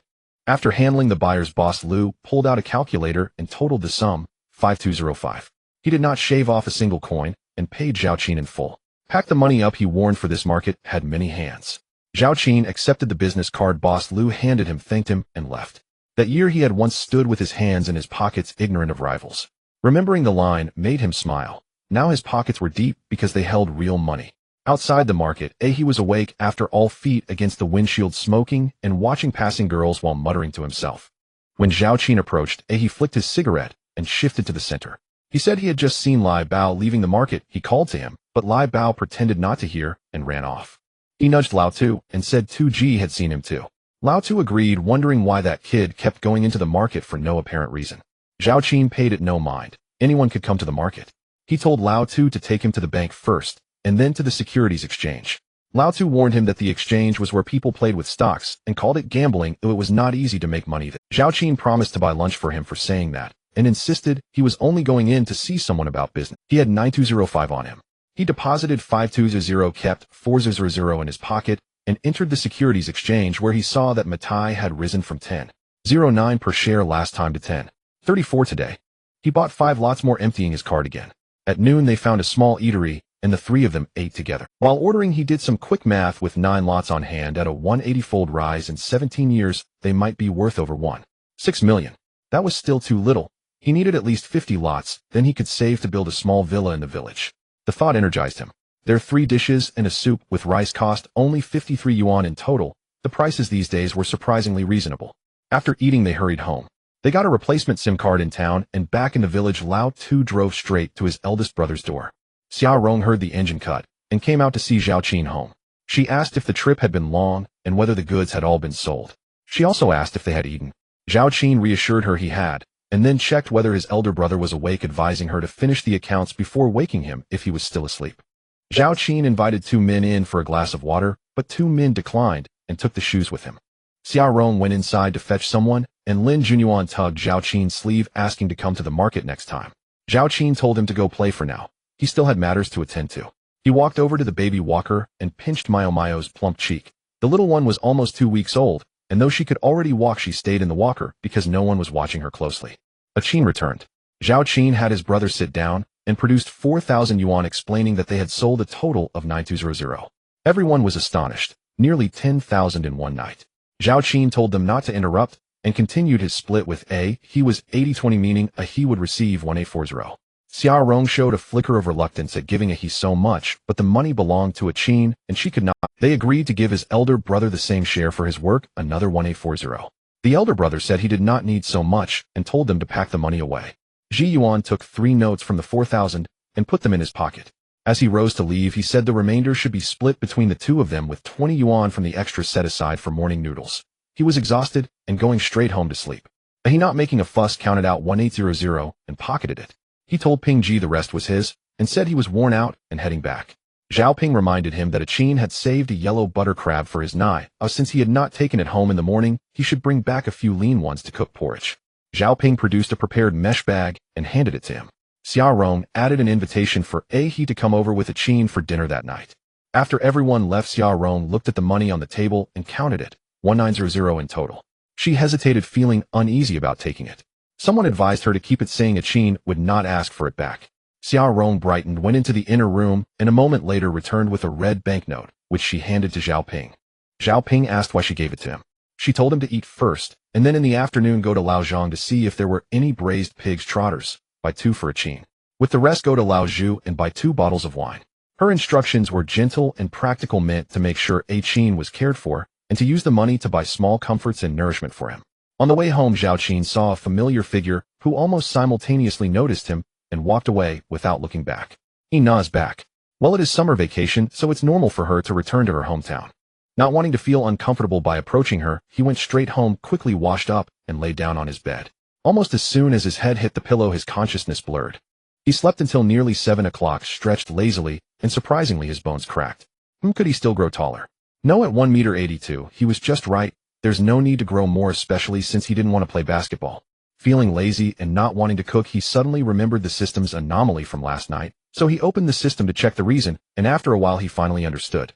All items that had been unlocked or caught using system tools could be naturally collected again without being restricted by the system's real-time luck value, and the higher the permanent luck value, the more luck could be added. This means that items like clams, crabs, and sea cucumbers, as long as they had previously been dug up using system tools, could be collected according to natural laws without consuming timely luck value. No wonder he was able to find blue crabs last night, even after losing his luck value. It turns out he had previously unlocked the species using timely luck value. Finally figuring it out, he thought to himself that the crabs from last night were not due to his luck value. It was likely related to the crab's migration. Should he go try his luck again tonight? Just as he was thinking, his brother's voice came from outside. "Hey, Qin, are you up? Come home for dinner." "Brother, I'll just grab something to eat at home." "He has already gone over, hurry up." Hearing that he had gone, Zhao Qin stopped hesitating, got up, put on some clothes, locked the door, and followed his brother. "Your sister-in-law said she saw Xiao Na today," Zhao Ping said in a low voice. Actually, his wife had reminded him not to tell Zhao Qin, but he thought it would be better for his brother to know in advance, otherwise there would be an awkward encounter in the village. "I saw it. The bag of rice from the Yin family has been returned, so our families have nothing to do with each other now." "It's good that you think so. Sai, why did you impulsively drop out of school back then? Otherwise you'd be in your 4th year now." Zhao Qin didn't respond, and Zhao Ping just sighed a bit, fearing his brother would feel bad, so he changed the subject. "Are we going to catch crabs tonight? Let's go over around 10 o'clock. If there are any, we'll catch them. If not, we'll come back." "All right." After saying that, they arrived at their brother's house. "Uncle, I haven't eaten yet because I was waiting for you. You need to compensate me." "Sure, just tell me what you want." "I want a new backpack. Mine has a hole, and my mom patched it up, which looks ugly." "No problem. Next time we go to the city, you'll buy you a nice one." "Always asking your uncle for things. Why don't you ask your dad?" Summer Rong, who was serving dishes, interjected with, "My dad's pockets are cleaner than my face. Asking him would just end up having to come to you, and you would say buying new ones is a waste. I'm too embarrassed to carry that backpack again." "At such a young age you haven't learned anything else, but you have learned to compare." "Sister-in-law, it's quite normal for boys to care about their image in class." Zhao Qin added his support. "Is asking for a new backpack a form of comparison?" This nephew of his was already quite sensible. "Sit down and eat." Zhao Ping handed the wine bottle to Zhao Qin, pouring a cup for each of the three, and called out to his sister-in-law, "Sister-in-law, since there's nothing to do tonight, you should drink a cup too." In local, women 8 out of 10 drink, but usually they are reluctant to do so. When guests come, they rarely sit at the table, so they drink very little. "Yes, don't rush. Oh, anyway, it's all family today, so you should sit down and have a drink." Zhao Ping also chimed in. Summer Rong smiled, wiped her hands on her apron, and said, "All right, I'll have a cup tonight. I haven't had a drink since I was pregnant with Meow Meow." This dinner was obviously more relaxed than the previous one. Summer Rong had completely changed her perception of him, and Zhao Ping no longer frequently served him food. The four of them chatted and laughed, managing to finish 2 bottles of wine. "Qin, if you're going to look for crabs tonight, then don't go back. Just drink some tea and sober up here." Summer Rong took out a deck of cards, suggesting that the 3 play landlord to pass the time. Naturally, they wouldn't gamble, it was purely to kill time. By around 9 o'clock, Zhao Qin went back to grab his tools. Thinking about last night's situation, he found the shovel cumbersome, so he simply tossed 2 sand shovels into the bucket to take along. His brother had surprisingly prepared 2 snakeskin bags and a large bundle of rope. "Brother, it's not guaranteed we'll find anything tonight. Better safe than sorry. What if we do find something? We wouldn't want to have to rush back for tools." The 3 of them walked quickly, and after about half an hour they arrived at the spot from yesterday, then began searching. They bent down and looked for over 20 minutes before finally finding one. This situation made the 3 of them frown. "It seems we can't have the same good luck as last night, Zhao Ping. If we could find something every night, this area would be stripped bare." Zhao Qin wasn't too disappointed. He had already prepared for the worst before coming. He took out a cigarette and handed one to each of them. "That's true, as since we're already here, let's keep looking." Zhao Qin and he had no objections, since they were already there. Finding a few to bring back to eat wouldn't be bad. After searching for a while, he found a red female crab. At this rate, the 3 of them could at most harvest 5 to 6 pounds tonight. Zhao Ping at this moment surprisingly wasn't discouraged, calculating 5 to 6 pounds at 30 per pound. Each person could get a few tens of dollars, which was much easier than carrying bags at the dock during the day. However, in the following half hour, the 3 of them didn't catch anything else. He lost interest, picked up a stone, and sat down, saying, "Last night, we were too busy. Tonight, we can't find anything. Damn, this is really strange. Should we just give up?" Zhao Qin also lost his motivation upon hearing this. He found a stone to sit on as well, and looked at Zhao Ping. "Brother, let's just give up. It seems we won't find anything tonight." Zhao Ping straightened up, glanced at the two pitiful crabs in the bucket and the snakeskin bags he brought, feeling equally frustrated. So we're going back empty-handed. Let's head back. Zhao Qin took out his phone to check the time. It was 11:15. Returning now wouldn't affect his brother's plans for tomorrow. His brother arrived home first, followed by Ahe. Zhao Qin lived in the old house, which was a bit closer to the village. As he approached his doorstep, a beam from a flashlight shone directly on his face, making it hard for him to open his eyes. Who is it? What's wrong with you? Zhao Qin, where have you been so late? When Ina recognized him, she turned off the just trying to make a living. I can't compare to you college students. You are the chosen ones waiting for graduation, with plenty of companies eager to hire you. Are you still mad at me? What are you saying? Should I be grateful to you? Don't flatter yourself. Is that what you ask when you come over so late? Then you can go back. I bet you wouldn't dare to come find me during the day for fear of gossip. Walk with me. I don't have time. I'm exhausted. Don't you want to know about Lu Zhongyu's situation now? Zhao Qin paused, thought for a moment, and said, let's go. Let's go to the seaside. It's just right to feel the sea breeze. After saying this, Ina walked ahead. Zhao Qin took out a cigarette, lit it, and waited for a moment before heading towards the seaside as well. The wind by the sea today is decent, yet the sound of waves crashing against the breakwater can still be heard. Since it is the fishing ban period, there are very few fishing boats operating at sea. Occasionally one can see the lights of a boat or two, mainly for the purpose of longline fishing, as that is not prohibited. What happened with Lu Zhongyu? Zhao Qin, feeling too lazy to walk any further, directly plopped down on the dam, turned off his headlamp, and placed the bucket he was carrying beside him, having forgotten to leave it at home. I broke up with Zhang Qingji. Oh, why should I care about your breakup?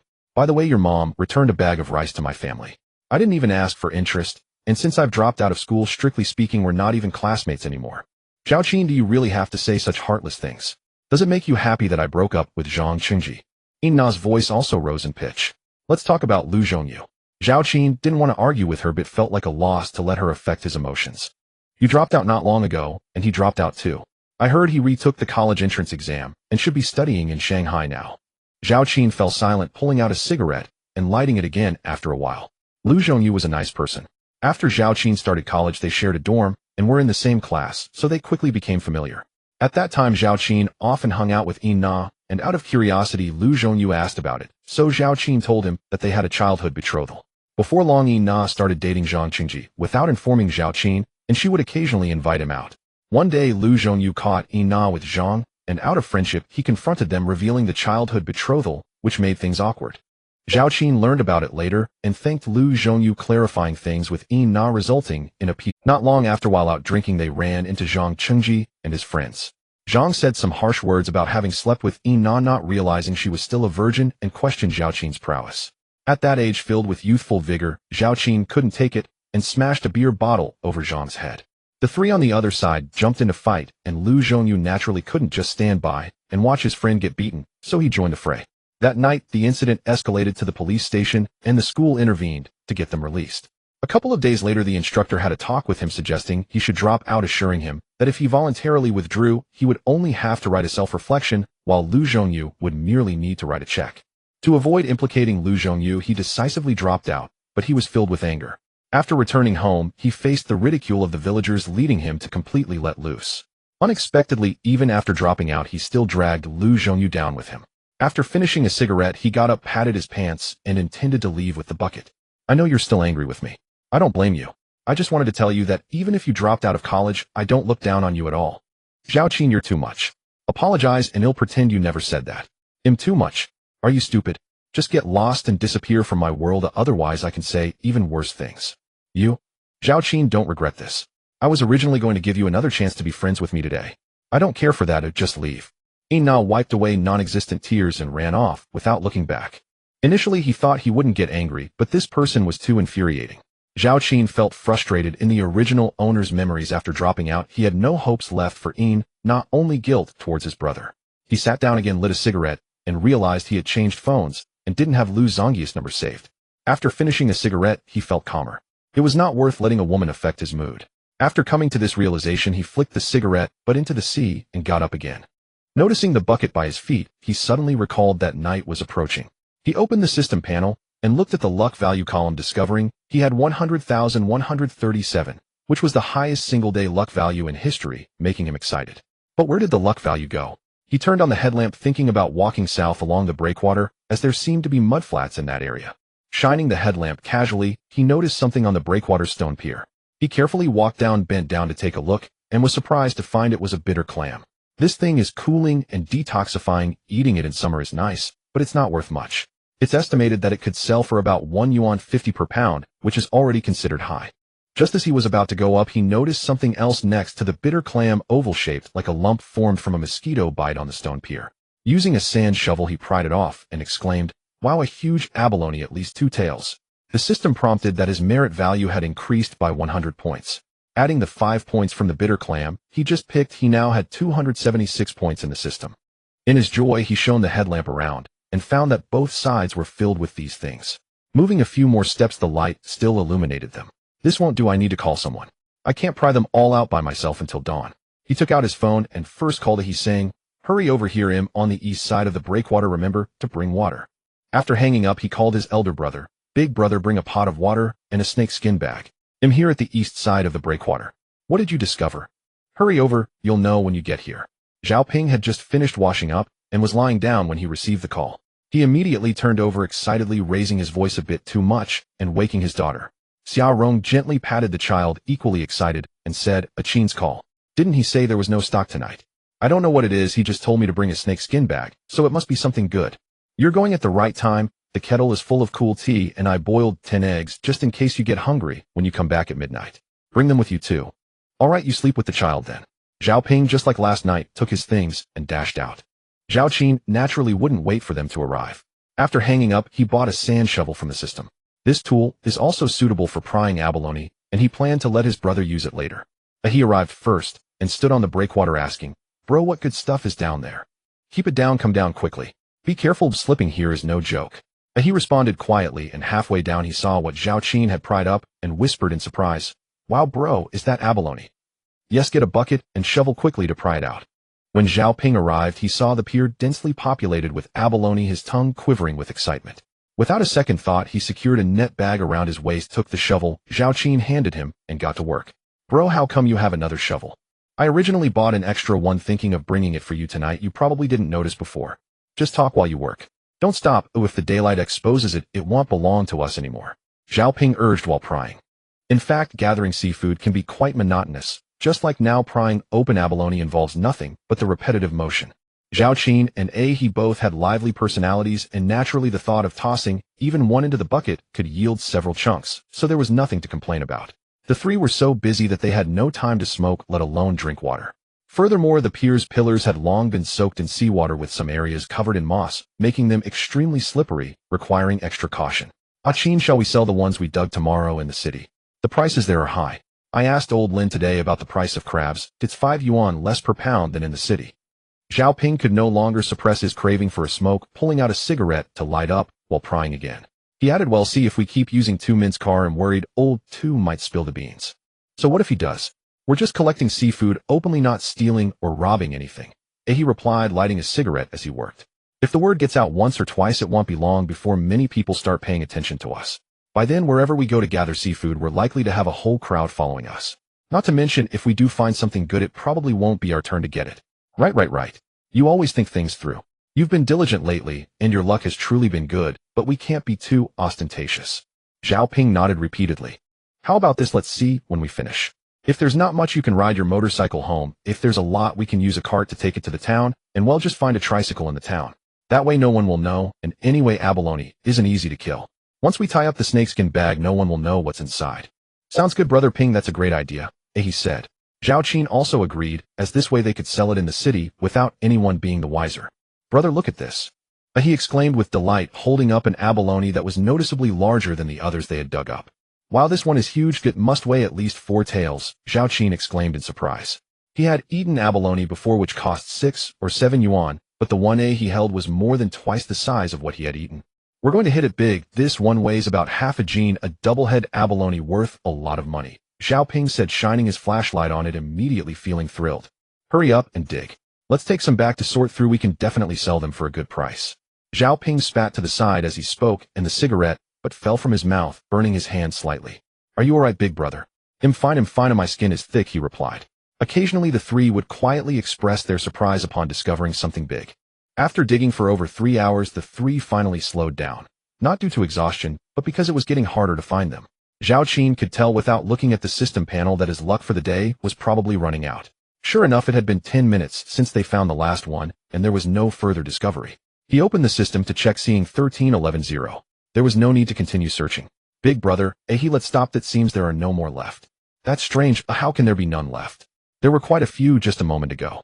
Zhao Ping's voice held a hint of regret. At the previous pace, he could work day and night without tiring. Brother Ping, it seems the quantity is diminishing. There was just that one chunk a bit earlier, and it's getting sparser here. Abalone tends to gather in groups, so it's not surprising.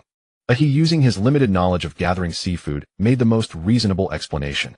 So shall we head back? Zhao Qin suggested, having stayed up all night 2 days ago, and only getting 6 hours of sleep yesterday. Another night like this would lead to an early decline in health. Earning money is important, but health is even more important. Zhao Ping was just about to nod in agreement when he remembered the large whelk from earlier. Those whelks can sell for over £1 too. The one earlier was quite large. Should we collect some? Sure, Brother Ping. Collecting a bag of whelks can earn us a couple hundred yuan. He was the first to agree. Earning money is addictive, and he was starting to feel the itch stirred by Zhao Qin. With a 2-10 vote, Zhao Qin had nothing more to say. He truly looked down on such a small amount, but thinking about it, a couple hundred yuan was still a considerable sum for many people over 3 or 4 days' work, so he agreed. Luckily, he had picked up 2 whelks while gathering abalones earlier, so he figured it wouldn't be a total waste. He poured all the abalones he had collected into the snakeskin bag. While there were indeed quite a few, Zhao Ping lifted it and grinned, saying, "It must be over 100 Jin. Oh, I just wonder what the market price is." "It's definitely not low," Zhao Qin casually replied, handing one bucket to he while he picked up another and headed back down the pier. Zhao Ping tied the bag tightly and placed it in a lower position, ensuring everyone could see it when they looked up before preparing to head back down with the net. "Big brother, why don't you go back first to bring the cart from home, and also bring 2 snakeskin bags? But if you head back now, you'll probably wake up sister-in-law again." "Good point. I'll take the abalone back first. That way when your sister-in-law wakes up, she can sort through them. Plus it won't be good if people see me when it gets light out." "That works. How will you carry these 2 bags?" "Just get the cart and make one trip first," Zhao Qin said. He didn't want to carry a bag back only to return again. Once he was home, he probably wouldn't come back to collect whelks. "Brother Ping, I'll go with you," he offered enthusiastically. "No need, you two keep gathering whelks." "I'll just make an extra trip," Zhao Ping replied. Zhao Ping hesitated for a moment, but then hurried home. Carrying one bag now and returning for the cart later wouldn't be as efficient as just using the cart for everything. "Let's get to work," Zhao Qin said, starting to gather whelks. This was easy to do. Unlike abalone, which required prying, whelks generally came in clusters, and one could just reach out and grab them. There were many on the dam. Grabbing a handful was effortless. When Zhao Ping returned with the cart, both their buckets were nearly full, just in time to pass them up to pour into the snakeskin bag for sorting later. Whelk sizes varied significantly. Larger ones could sell for about 2 yuan per jean, while smaller ones were probably only around 1 or 2. By the time Zhao Ping returned for the second time, Zhao Qin and he had become a bit weary.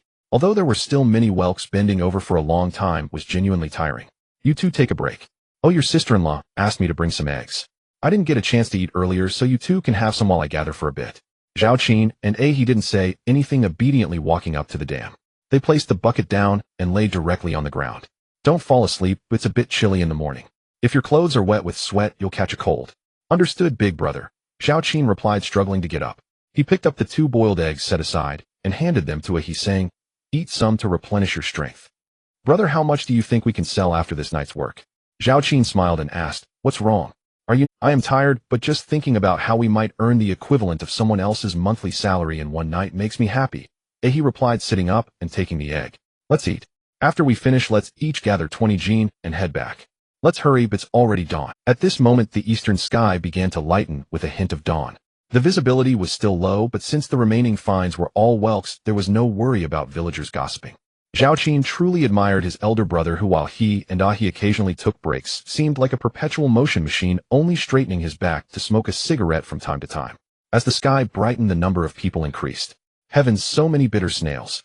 "Ah Ping, you're going to strike it rich. When did you get here? You've already filled 2 sacks. Go back and grab a bucket." "No, grab a sack. I'll start picking them up first." Some were still in awe, while others had already descended from the embankment to start gathering. After all, the sea was unowned, and if you picked them up, I could too. Zhao Qin wasn't interested in the bitter snails, but the aunties around him thought otherwise, who collecting dozens of pounds could yield a nice profit. Watching the crowd grow, Zhao Qin sighed, saying, "Elder brother, let's head back. There's nothing left to collect, and it might turn into a brawl soon."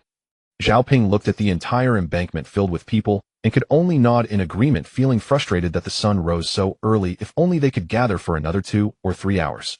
By this time it was already past 7 o'clock. The cart was loaded with 3.5 sacks of bitter snails totaling almost 200 pounds.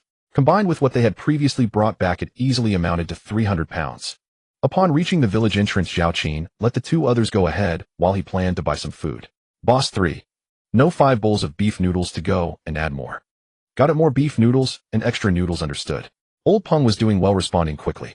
Zhao Qin paid, and then went next door to buy a few big buns. Seeing that old Zhu's small shop had opened, he walked over to buy a box of milk, and only paid after confirming it wasn't counterfeit. You little rascal were up to no good last night. Your eyes are all bloodshot. Right, I was up to no good, and it wasn't just one person. Old Zhu leaned in, whispering mischievously, "Na is back, you wouldn't have. Spare me, but has nothing to do with me. I'm leaving now." Zhao Qin grabbed the packed noodles and headed back to his elder brother's house. Let's eat first. In the backyard of his elder brother's house, several large tubs were already filled with bitter snails. As for the abalone, Xia Rong had started sorting them since 4 in the morning, and they were now categorized and stored in mesh bags. Wow, there are so many bitter snails again. How long will this take to sort through? Although Xia Rong complained, the corners of her eyes crinkled with laughter, clearly delighted. When Zhao Ping returned for the second time with abalone, she was dumbfounded. For a moment, she truly suspected that these 3 brothers had gone to the fish farm and stolen someone else's abalone cages. Of course, her maternal family lived by the sea, so she could easily tell the difference between farmed and wild abalone. Firstly, there was a significant color difference. Farmed abalone had a greenish shell, while wild ones were predominantly black and gray. Secondly, the smoothness of the shell differed, with farmed abalone generally being smoother. Zhao Qin looked at the pile of bitter snails in the backyard, feeling a headache. How long would they have to sort through this? If they didn't finish, it would be dark before they knew it. Elder brother, why don't we just sell them as they are? Sorting them out is too much trouble. That won't do. If we don't sort them, the purchasing station will only offer 1 yuan and 3 jiao per pound. If we sort out the big ones, they can sell for 2 yuan each. Before Zhao Ping could respond, Xia Rong was the first to disagree. With over 300 pounds of snails, she had roughly checked, and at least half could be sorted out as large ones, which could fetch an extra 100 yuan. Qin, you and he should eat first, and then go back to sleep. Your sister-in-law and I will take care of this. Zhao Ping felt sorry for him, knowing he was exhausted, especially since he had spent most of the previous day sleeping while Qin had been busy in the city that morning. You can't keep pushing yourself like this. You need to pay attention to your sleep, or you'll regret it when you're older. Zhao Ping chuckled, saying, "People by the sea who isn't young and making money only to get old and fall ill. How many are without ailments? So you must take care of yourself even more. By the way, sister-in-law, could you check if anyone at home is free to help for a morning? I figure 3 people for 3 hours should be enough, and we can pay each 20 yuan. Xia Rong felt distressed about hiring help, but after thinking about the 3 men pulling an all-nighter, she agreed, realizing that sorting out the larger ones could earn an extra 100 yuan, so paying 2 people 40 yuan was a good deal. Wait a moment, I'll go back and call my grandmother. She has nothing to do at home. He said. Xia Rong's eyes lit up. This meant they could hire 1 fewer person. She then glanced at Zhao Ju and Yuan, who was munching on a bun while drinking milk. Hurry up and eat. After you're done, help your mother gather snails. I won't. It's okay, and it's much easier than taking university entrance exams. Zhao Qin chimed in with a laugh. Zhao Junyuan glared at him, saying, "Uncle, you're not a good person." Then spit out the milk. You catch it with. Zhao Qin was disgusted by the boy. He couldn't even finish the little bit of soup left in his bowl. Qin, you should go take a nap for a bit. Once we're done, I'll call you. Zhao Ping glared at his son before turning to his brother. Elder brother, it's hot. Make sure the abalone doesn't die. Don't worry, I have a way. You go rest. Once Zhao Qin left, Zhao Ping hitched up the cart, filled 2 large buckets, and planned to go to the seaside to fetch some seawater before heading to the purchasing station at the dock to get some ice. This way the abalone could at least last for 2 days. Brother, how about we take a break tonight? On the way back, he suggested. We can't take a break. This good luck won't come every day. By the way, how many chickens and ducks does your grandmother raise? There are still 5 chickens at home and about 6 ducks. If you want, I can catch one for you later. They'll go to the town to catch some chicken and duck chicks and have your grandmother raise them for me. Don't worry, you'll pay for them when they're grown. I just think that what you buy outside isn't as reliable as home-raised. As for food, I won't be stingy. Life is about eating and drinking. If I can't enjoy it, I might as well end it now. What's the point of living? Then I'll go ask my grandmother. You don't need to buy chicks. My grandmother can find the local breed when she goes to buy them, and we wouldn't recognize each other. Zhao Qin thought about it. Just then they reached the fork to Ahi's house.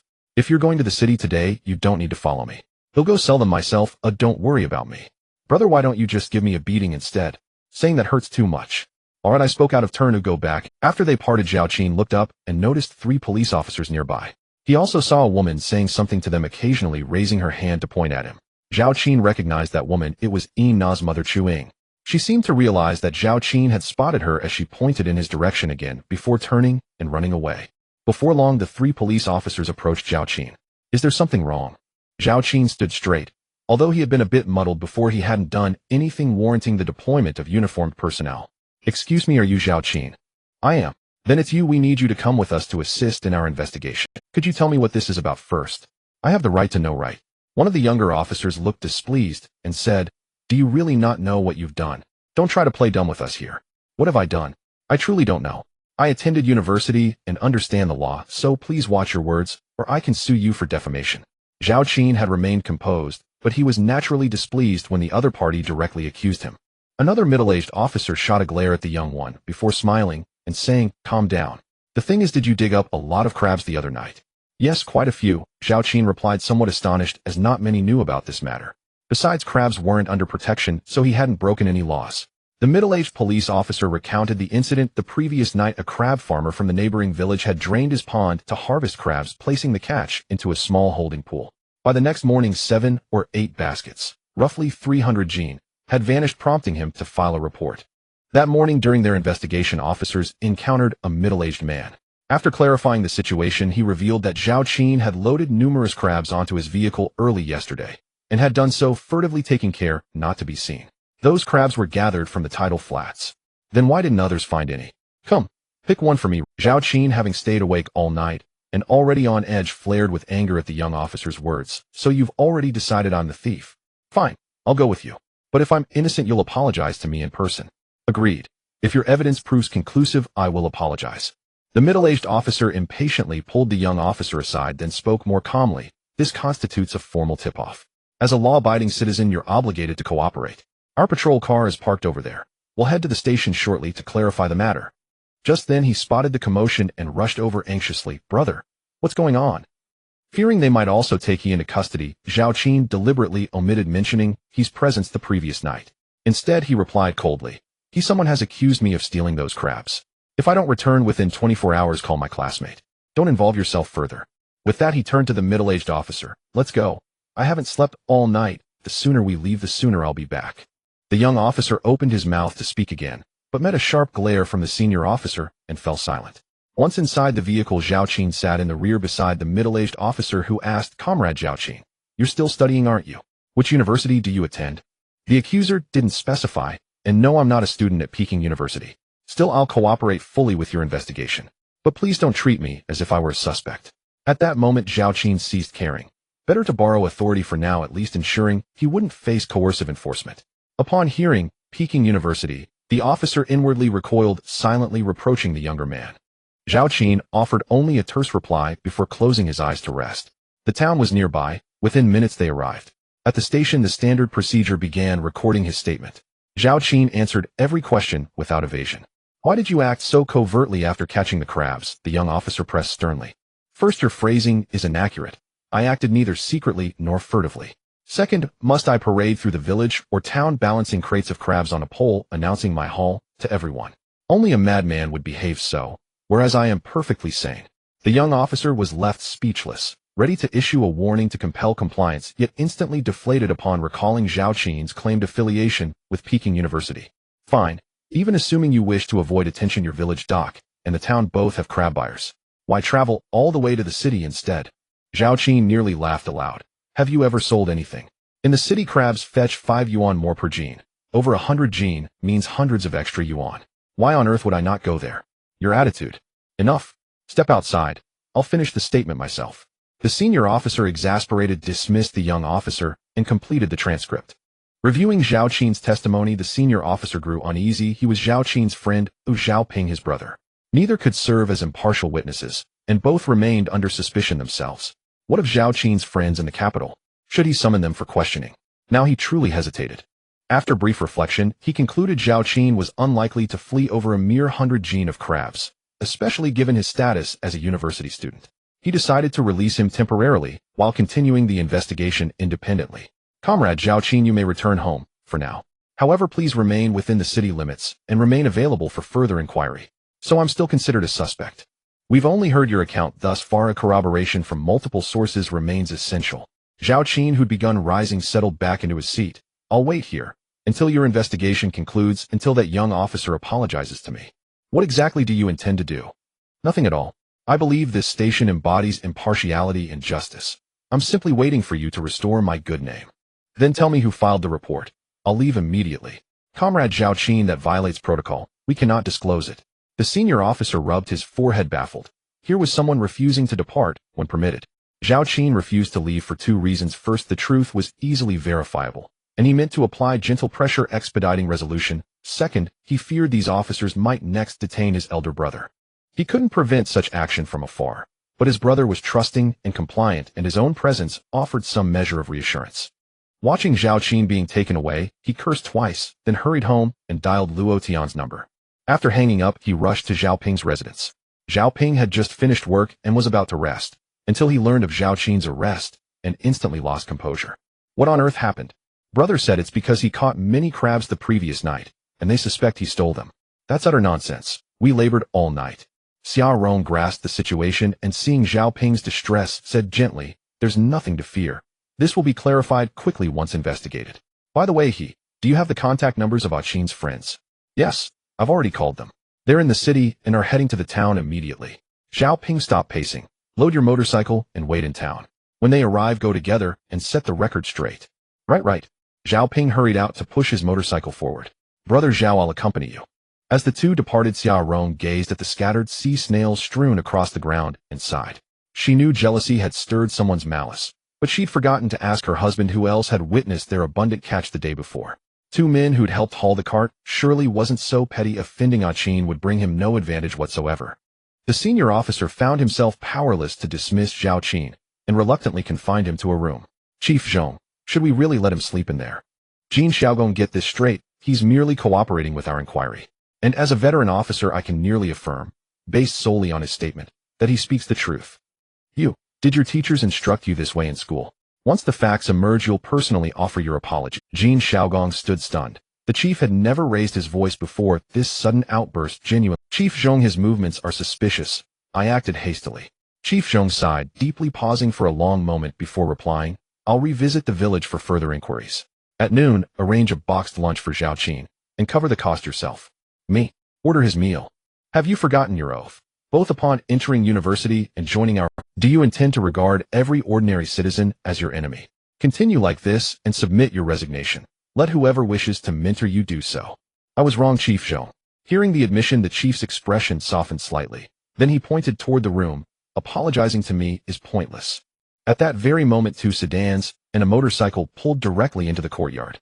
Luo Tian stepped out and immediately produced his identification card. "I stand fully accountable for every word I speak." "Brother Luo, thank you so much." Zhao Qin sincerely expressed his gratitude to Luo Tian at the doorway. "And me too." Luo Xiaoyi raised her hand cheerfully. "Right, don't forget me. We even made it all the way to the airport." Yu Fan also waved her tiny hand and bounced with excitement. All right. I'm grateful to all of you for coming all this way on my account." "That sounds too formal. As long as you're safe, that's all that matters. We'll be heading back to Jingxing now. Do visit us there someday when you have the time." Luo Tian patted his arm gently. "Zhao Qin, you pulled another all-nighter, didn't you? Your eyes are bloodshot. Earning money matters, but so does your health." Worry flickered across Luo Xiaoyi's face. "Thank you. I won't see you off further. Wishing you a safe and smooth journey." With multiple witnesses, especially those from Jingxing, Brother Zhong was certain Zhao Qin had no involvement in the matter and ordered Officer Jin Xiaogong to issue a formal apology. Zhao Qin had snatched a brief nap and now felt significantly better. The earlier fury had subsided. Before the apology could be delivered, he stepped forward to stop it. After all, the officer served the state, and making an enemy would serve no purpose. Sometimes yielding to momentary gratification only narrows one's path ahead. Moreover, an apology wouldn't raise his fortune. So he spoke first. "It was my fault just now. I ask both esteemed officers for your understanding. I'd been up all night, utterly exhausted." Having said that, he walked over to stand beside his elder brother. "Let me drive you home." Just as Zhao Qin wondered how three people could possibly fit onto one motorcycle, Jin Xiaogong turned back, then reappeared moments later, holding a set of car keys. "That would be too much trouble," Zhao Qin offered politely, though half-heartedly. "No trouble at all. Let's go." After brief reflection, Zhao Qin decided his brother and he would ride the motorcycle home while he himself climbed into Jin Xiaogong's car. I apologize again for this morning. I was simply eager to solve the case. Officer Jin, if you bring that up again, I'll get out right here. My attitude wasn't right either, mainly because I hadn't slept a wink last night. I trust you understand. As the ancients say, without conflict there can be no acquaintance. We didn't fight, but our meeting has certainly been memorable. Hearing this, Jin Xiaogong nodded and chuckled warmly.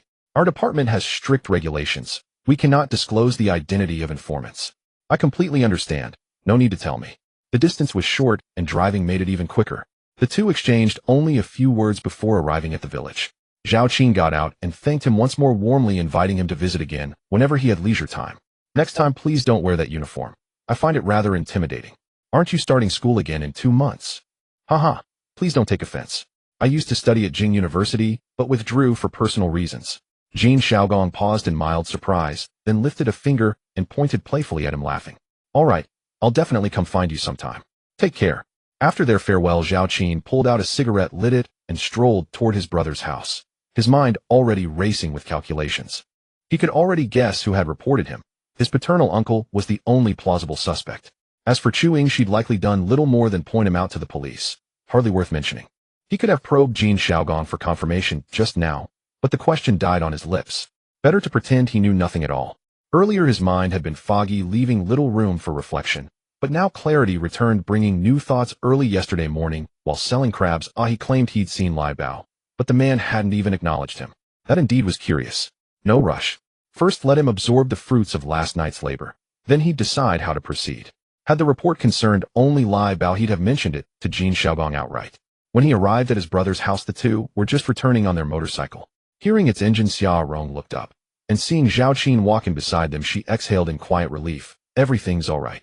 Yes, it's fine. Some heartless wretch must have falsely accused Qin of stealing crabs. If I ever find out who, by heaven I'll hunt them down and beat them black and blue.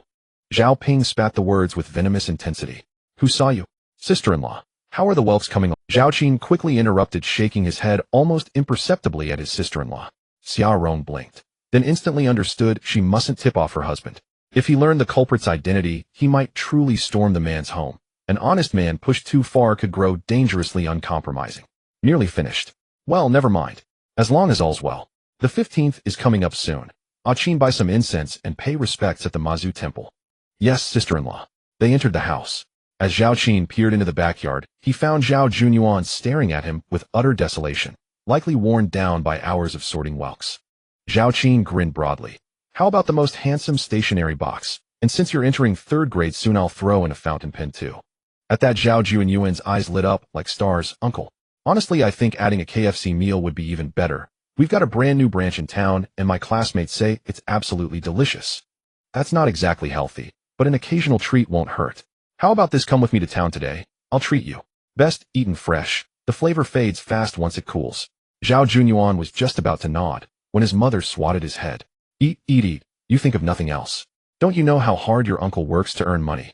I may not grant every wish, but this small one I can fulfill. Qin, your sister-in-law's right. Go worship Mazu. Your luck's been unusually good lately. Don't risk breaking the streak over today's incident. Ahi's grandmother added her gentle persuasion. Understood, Grandma. I'll need your help again today. What nonsense. I'm delighted to help. Wish I had such meaningful tasks every single day. Grandma, that's exactly what I've always wanted to hear. Xia Rong beamed. Where are the abalones? Zhao Qin asked, scanning the yard curiously. In the tank. Your brother brought in seawater and added ice. It's scorching hot today, Xia Rong replied, gesturing toward a nearby pool. Zhao Qin gave Ahi, who was squatting nearby helping sort whelks, a light kick. Stop working, you need rest. I napped at the station, but you haven't slept a wink. Yes, go rest right away. Zhao Ping urged. Grandma, it's nearly done. You should head home too. Xia Rong swiftly took the small plastic net basket from Ahi's grandmother. The elder woman didn't resist. She planned to return home, cook something nourishing for her grandson, and let him sleep. It was already nearing 11 o'clock. Once they'd left, Zhao Qin finally approached the tank. Whoa, this one's huge. Who found it? There in a separate small basket sat a single abalone, larger than any he'd gathered the previous night. Heh. I found it just after diving yesterday. Forgot to mention it to anyone, Zhao Ping said, stepping near with quiet satisfaction. Did you weigh it yet? Xia Rong chimed in. After your brother left, I weighed it out of curiosity. 1 Jin, 3 Liang. Along this coastline, most abalones were variegated species, rarely growing large. A specimen of 2 or 3 per gene qualified as exceptional, one weighing 1 gene. 3 Liang left Zhao Qin utterly astonished. Brother, can abalones around here really grow this big? I recall reading news years ago about someone finding an 8-gene abalone, but I've never seen one. When I was 6 or 7, I did see one weighing 1 gene 8 Liang. Dad told me it sold for 80 yuan. Back then, that was extraordinary. The whole village buzzed about it for weeks. Born in 1977, Zhao Ping would have been 6 or 7 in 1983 or 1984, when 80 yuan equaled over a month's wages for many workers. Staring at the colossal shellfish, Zhao Qin felt selling it would be a terrible waste. Brother, let's keep this one. Why? At this size, even conservatively, it'll fetch 5 or 600 yuan. Let's save it for Miao Miao and yuan. With a specimen this rare, we may never encounter another in our lifetimes. Selling it would be pure folly. Zhao Ping stared speechless. His younger brothers seemed to speak in riddles. Surely eating something this large would be the real waste. Zhao Qin, fearing his elder brother's disapproval, directly entered the kitchen to grab a knife, intending to separate the abalone from its shell. Xia Rong, though reluctant, thought it wouldn't be a loss to keep it for her 2 children. Let's keep it. Who knows if we'll encounter such a large one in the future. At least it won't go to waste in the stomachs of the little ones. As Zhao Qin spoke, he pressed the knife against the shell and soon cut through the connection with the meat. He wasn't unfamiliar with this process, having eaten abalone before he knew which parts were edible. As he removed the innards and mouth, he unexpectedly felt his hand get scratched by something hard. That's strange, the shell is gone, he murmured, and as he squeezed the innards, he surprisingly pushed out a hard chunk resembling a tooth, like a stone. It was entirely bright green, gradually turning a light red at the tip. Brother, what is this? He wasn't sure what it was, so he called his elder brother over. Zhao Ping, unable to sit idle for a moment, was helping his wife sort through snails. Hearing his brother's call, he came over to take a look, and his eyes lit up with surprise. Did you get this from the abalone? Yes, what is it? Did this large abalone grow a stone? This is an abalone pearl. Oh, I've only heard of them, but this is the first time I've seen one. Zhao Ping took the pearl, swished it in the water, and then confirmed, yes, it looks like this. As soon as she heard about the abalone pearl, Xia Rong couldn't sit, still getting up to take a closer look. Where's the pearl? Let me see. Upon receiving it from Zhao Ping, her eyes sparkled even brighter than the pearl. Ah, Ping, is this valuable? I don't know, but I've heard it takes thousands of abalones to get one, so it should be worth something, right? No way, brother, can pearls really grow in abalones? Aren't pearls supposed to be round? Abalone pearls are irregular in shape. Ah, Qin, good thing you kept it. If you had sold it, you might have lost out. Hearing this, Zhao Qin felt quite pleased. His reluctance to sell was purely sentimental, and he hadn't expected such an unexpected gain. The 3 of them took turns admiring it for a while, and upon closer inspection, it was indeed quite beautiful, the colors vibrant, and the smooth surface resembling a mirror. Sister-in-law, if you like it, then keep it. Seeing his sister-in-law so enamored, Zhao Qin generously offered it to her. After all, during festive occasions, she would invite him over for meals, so it was worth it to give it to her. Xia Rong instinctively felt happy, but she immediately shook her head. I don't want it. You're not married yet, and you'll need to date in the future. Keep this, and you can give it to your girlfriend later. It's practical and impressive. No need. Yes, your sister-in-law is right. Zhao Ping interrupted Zhao Qin's words in agreement. All right, then it's not safe in my room, sister-in-law, so we'll leave it here with you. He'll come to ask for it later. He thought whether to say more. If his sister-in-law liked it, she could keep it. When the time came to take it out, he could still do so. Even if it was valuable, it wouldn't exceed a few thousand yuan for one. Ah, Qin, I still need about half an hour to finish sorting, and then I'll have to cook. It'll take at least an hour. If you want to go sell in the city, eat first, and lie down on a yuan's bed for a while. Oh, don't keep running back and forth. Xia Rong said to Zhao Ping. You don't need to be busy, go rest quickly. I'll head home first, though I haven't showered and my clothes are all smelly. I'll wash up and come back. He worried that if he slept at home, he might oversleep, so washing up and then sleeping at his elder brother's house was better. He could just call when it was time to eat.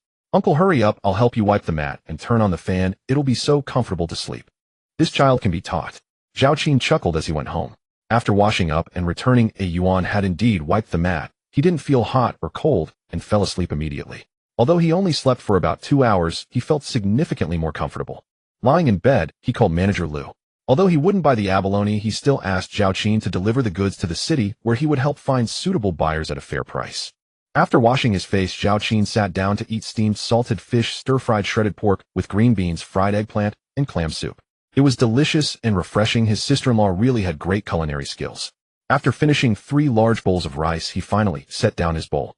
Yuan, it's quite hot now. Are you sure you want to follow? It's fine, I'm not afraid of the heat. Elder brother, the market price for bitter snails probably isn't that high either, There are about 300 pounds here. Why not just sell them in town?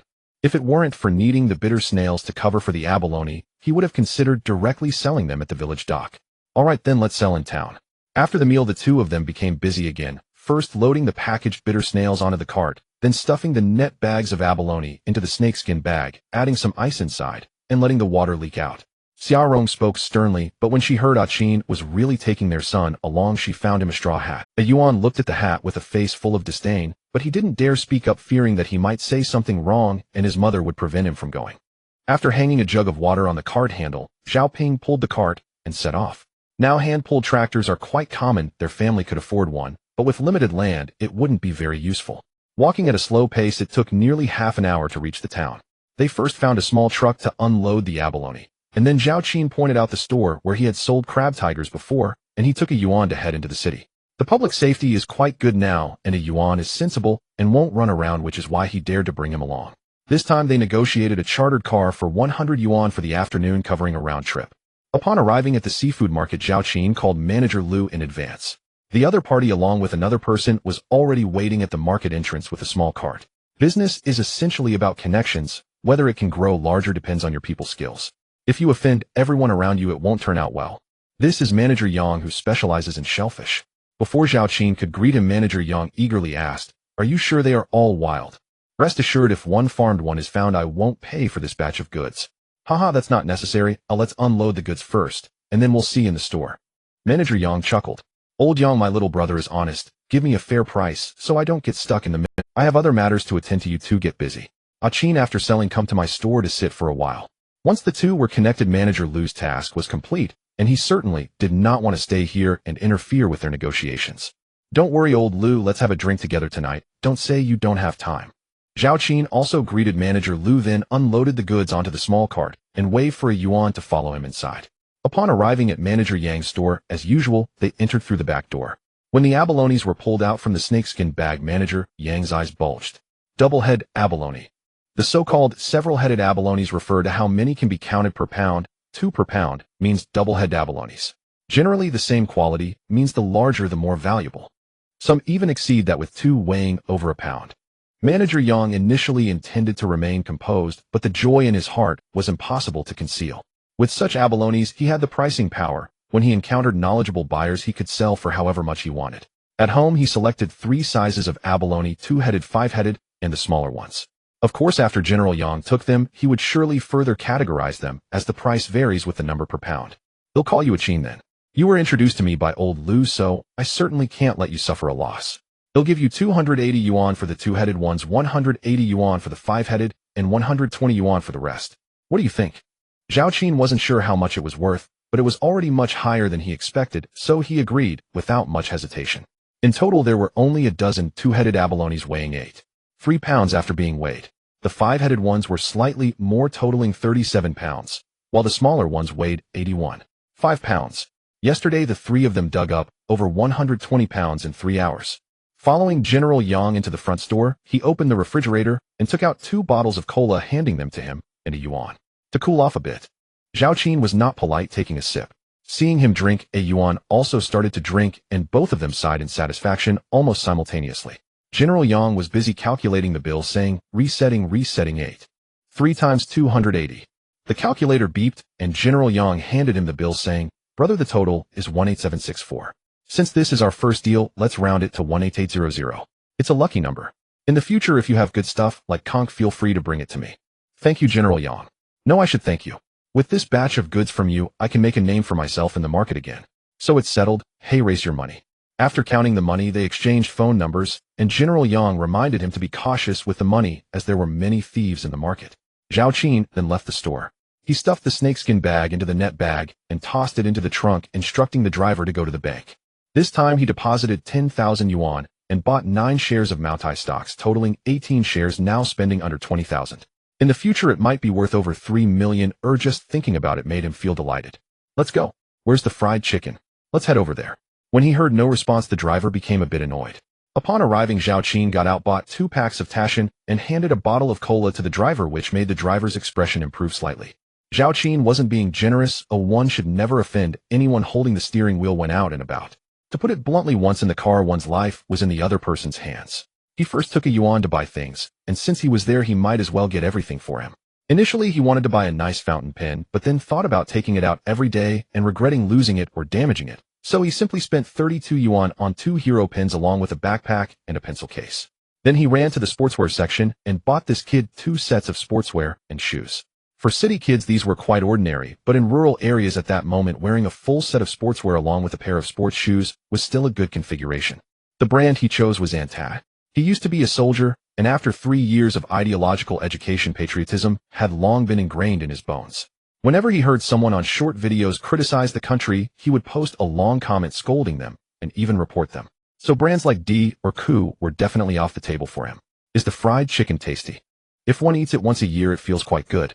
If one eats it once a month it's bearable, but if it's once a week, Zhao Qin couldn't handle it. It's strange how foreigners can have it 3 times a day.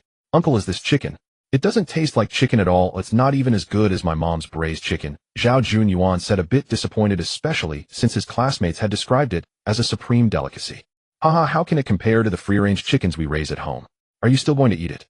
Zhao Qin ordered a family bucket and only ate a spicy chicken wing himself. Zhao Junyuan finished a hamburger and said, looking at the pile left on the table, let's take it home for my parents to try. Alright, let's go. Take the fries, you can eat them on the way. Upon arriving in the town, Zhao Qin simply added 10 yuan, and the driver took him directly to the village. He even called a he asking him to gather at his elder brother's house. By the time he reached home it was nearly 7 o'clock, and it wasn't dark yet. Inside, his elder brother was already up preparing a chair in the courtyard. The backrest had become loose from long use, which was simple to fix with a nail. You just waste money. Why did you buy so many things for a yuan? Seeing the big and small packages, Xiao Rong's face showed both happiness and concern. I didn't spend much. I thought Hu Tu had a nice set of sportswear, so I bought 2 sets for a yuan. Hu Tu grandfather is the village secretary. How can we compete with that? Zhao Qin's face twitched. What a big official. Elder brother, stop being busy for now. Let's settle the accounts. Where's Ahi? He'll call him over. I killed a duck and had him take a few pieces back for his grandma. The old lady helped out all morning, Xiao Rong said, while sorting through the things Zhao Qin bought. Mom and Dad, this is what I saved for you to eat. A yuan said obsequiously while looking at the packed fried chicken. Zhao Ping washed his hands and came over, taking out the money from the drawer of the fragrant cabinet, and said, the family you mentioned is honest. They counted the big conchs at 2. 3 yuan each and the small ones at 1. 5 yuan. The prices were excellent. In total they weighed 322 pounds and sold for 558 yuan. By the way, how's the market for abalone? Can the income match that of the blue crabs? Xiao Rong's hands also stopped, looking at Zhao Qin with an expectant face. It just doubled. How much did you earn? Xiao Rong's eyes widened in disbelief. Yes, we sold a total of 18800 yuan. God, how is there so much? Adding the conchs, wow, almost 20,000 in one night. Xiao Rong unconsciously clapped his hands. Zhao Ping was also extremely happy. He thought the price of abalone was good, but he didn't expect it to be this high. The 3 of them worked all night, equivalent to someone else's annual salary. Watching his brother nodding continuously, it seemed that since Qin became diligent, luck had been on their side. Since starting with the clams, it hadn't been long, yet they earned about 30 to 40,000. Even after distributing a fair share, they still had over 20,000 left. When Dad comes back and sees you like this, he will definitely be happy. Zhao Qin rolled his eyes. In his mind, his father was not a good parent. His ambition far exceeded his abilities, which was a true reflection of his life. He started doing business relatively early, but he lacked perseverance. When he was young, before his grandfather passed away, he had heard many villagers advising him not to follow in his father's footsteps. His father had just married, and at that time his elder brother was only 2 or 3 years old with his mother pregnant. His father heard about smuggling to make money, and then got involved. However, without anyone to guide him, and with little money, he could only help others at the seaside with small jobs.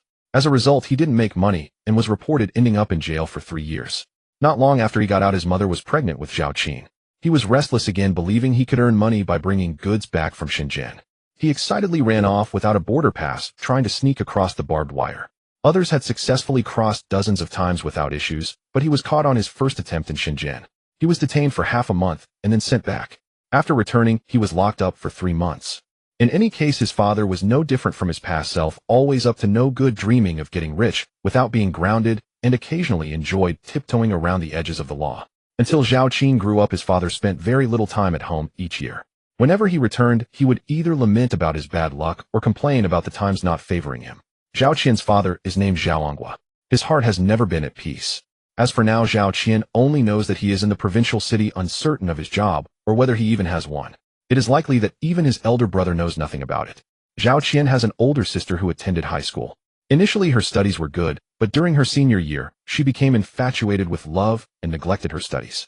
However, it turned out, alright, her first love blossomed, and she is now married in a neighboring city which is not close. She only comes back once or twice a year. Her husband passed the teacher qualification exam. Although his salary is not high, it is stable. In short, it is just enough to get by.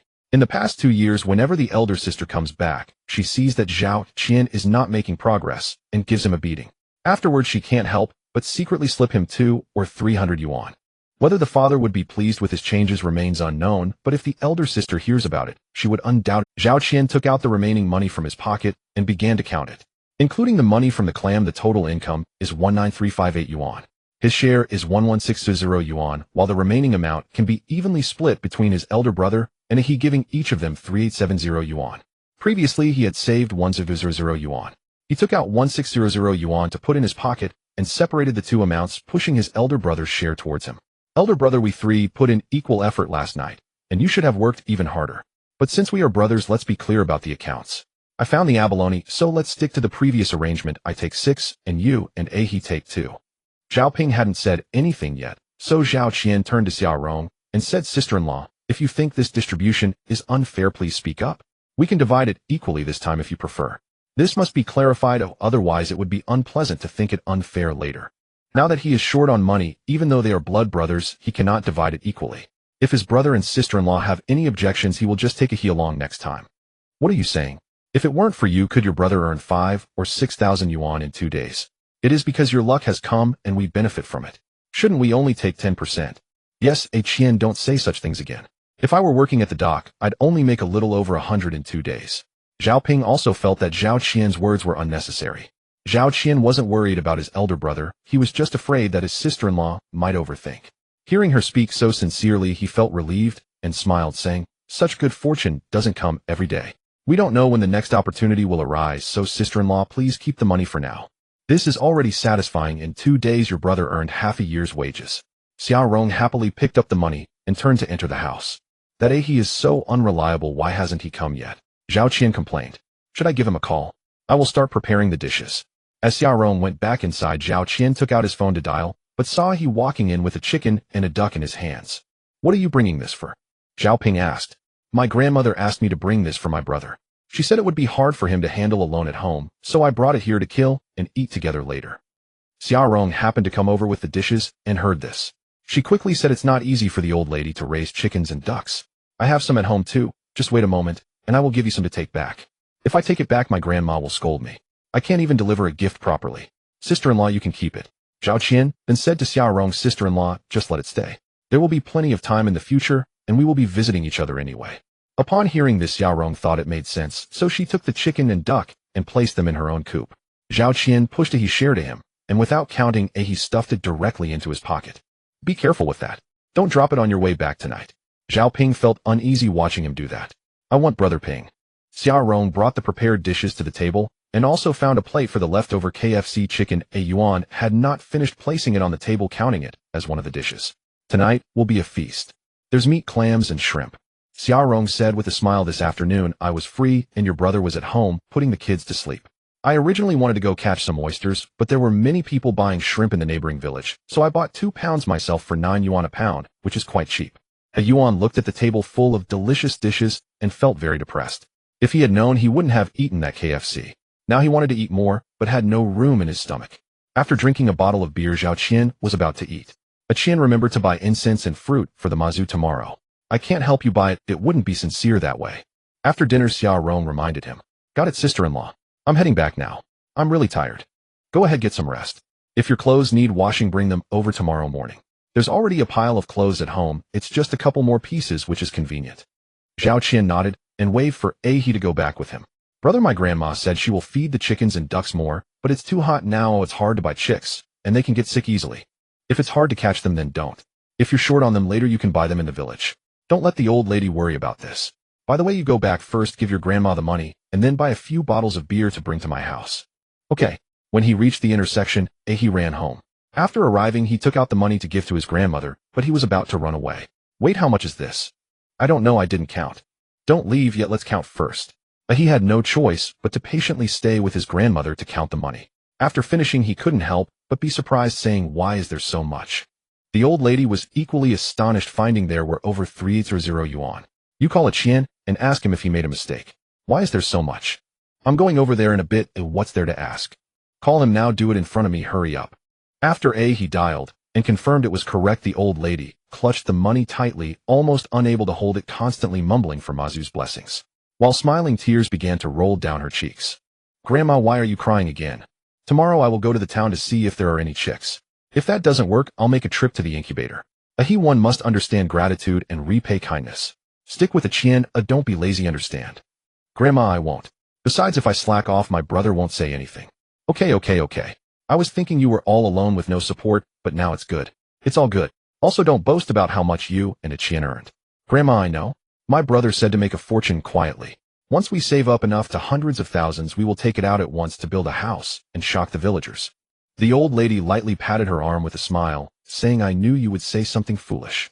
"Grandma, I'm leaving. My brother needs me for something. Go on, if you're going to the beach tonight, remember to come back and tell me. Oh, and don't go into the mangroves." Watching he run far away, she clutched the money and went into her room. First, she secured the money, then lifted the black cloth from a nearby cabinet. Behind the cloth were 3 spirit tablets. She took out 3 small incense burners, lit incense in each one, and said, "As a family, don't compete. There's enough for everyone. Let me tell you, he has become successful, so you should be happy for him. Remember to bless him for safety. I was thinking of holding a great-grandson, and once that wish is fulfilled, I'll also be at peace. He can also stand on his own, and then I can join you all." Zhao Qin finished his shower and sat on the bed, his eyelids starting to battle each other.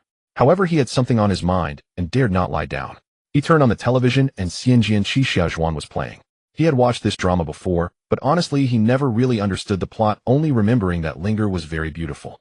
His phone buzzed. He picked it up and glanced at it. It was a text from Luo Xiaoi informing him that they had already arrived home. She also mentioned that her brother had issued a gag order forbidding anyone from talking about her falling into the sea.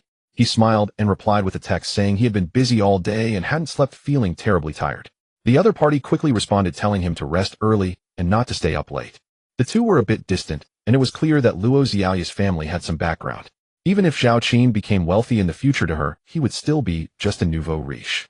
Perhaps it had been an illusion before, but now he could be sure that Luo Xiaoi had a slight vague affection for him. He also acknowledged in his heart that Luo Xiaoi was indeed his type, but still there was that word distance. Let it be natural. As time passed, the slight fondness generated from her saving his life would eventually disappear. Ahe arrived quickly, just as the short segment of the drama sandwiched between advertisements ended. He brought not only beer, but also peanuts. Old Zhang's marinated dishes sold out today, leaving only some peanuts. That's good. One person opened a bottle, and after taking a sip, Zhao Qin said, "Ahe, you said you saw Lai Bao early yesterday. Are you sure he heard you when you called, but didn't respond, or did he not hear you?" "He definitely heard me, and as soon as I called, that guy ran even faster, as if afraid I'd catch up to him." "Did he have something in his hands?" Ahe thought for a moment, and replied, "Yes, he was carrying a snakeskin bag, but it didn't seem heavy." At this point, Ahe seemed to suddenly realize something, jumped up, but then slowly sat back down, and said softly, "Brother, you suspect that Lai Bao is the real thief of the crabs, right?" After saying this, he slapped the table, and exclaimed, yes. He must be feeling guilty. It's possible that the blue crabs he dug up the day before were stolen, and when he realized no one was paying attention the next day, he got bolder, and took away 7 or 8 baskets at once. Ahe was quite smart. With just a slight hint from Zhao Qin, he was able to analyze it psychologically. "Brother, let's report him for causing you to enter there early in the morning." Zhao Qin waved his hand, stating that he couldn't be the one to expose it, or it would lose its meaning. Moreover, he wanted to take the opportunity to annoy his cousin. "Ahe, who else besides us knows it was Lai Bao?" Without thinking, Ahe replied, "Lin Lao. They say a distant relative is not as good as a close neighbor, and these two families have turned from neighbors into enemies." At this point, his eyes lit up. "Brother, how about I tell Lin Lao?" Zhao Qin lightly tapped his head, thinking that it would be better for him to inform Jin Xiaogong himself. He got up and opened the drawer of his old desk, took out an unfinished notebook, ripped out a few sheets casually, and tested the pens in the pen holder. After a while, only one pencil worked while the others were all broken. "Is Lin Lao illiterate?" He sat down again and asked. Ahe thought for a moment and shook his head, unsure. Zhao Qin then thought of calling his older brother. Zhao Ping clearly stated that Lin Lauer was 2 years older than him, had started school late, and dropped out after reaching the 3rd grade. In the early 1980s, local parents were not very attentive to their children's education. Those who could study would be supported, while those who couldn't would drop out early. By the 3rd grade, he could barely recognize all the characters, and writing beautifully was out of the question. Zhao Ping asked what Ah He knew about Lin Lauer, but he didn't explain, only reminding his brother not to let this matter get out. After hanging up, he felt somewhat depressed. Whether it was his previous self or this body, he had a good command of handwriting. Even when he tried to write badly, traces of neatness could still be seen between the strokes. He thought for a moment and decided to hold the pen with his left hand. That way there would be no problem. Ah He had only graduated from junior high, but he could recognize all the characters and watched Zhao Qin write with interest. The crabs from the neighboring village were stolen by Lai Bao and Zhao Haidong, and they stole twice. The first time it wasn't much, so the owner didn't notice, but the second time they were bolder. Lai Bao took them to sell in the city. Brother, what does this have to do with your cousin? Ah He asked, confused after Zhao Qin finished writing. Ah He, who else knows about the crabs we dug that night? Besides Luo Gu and the others, it was 2 men. Oh, and your cousin happened to see it. Yes, it must have been him. At this point, Ah He had a face full of anger. How about we get a sack tonight? Alright, stop thinking of crooked ideas.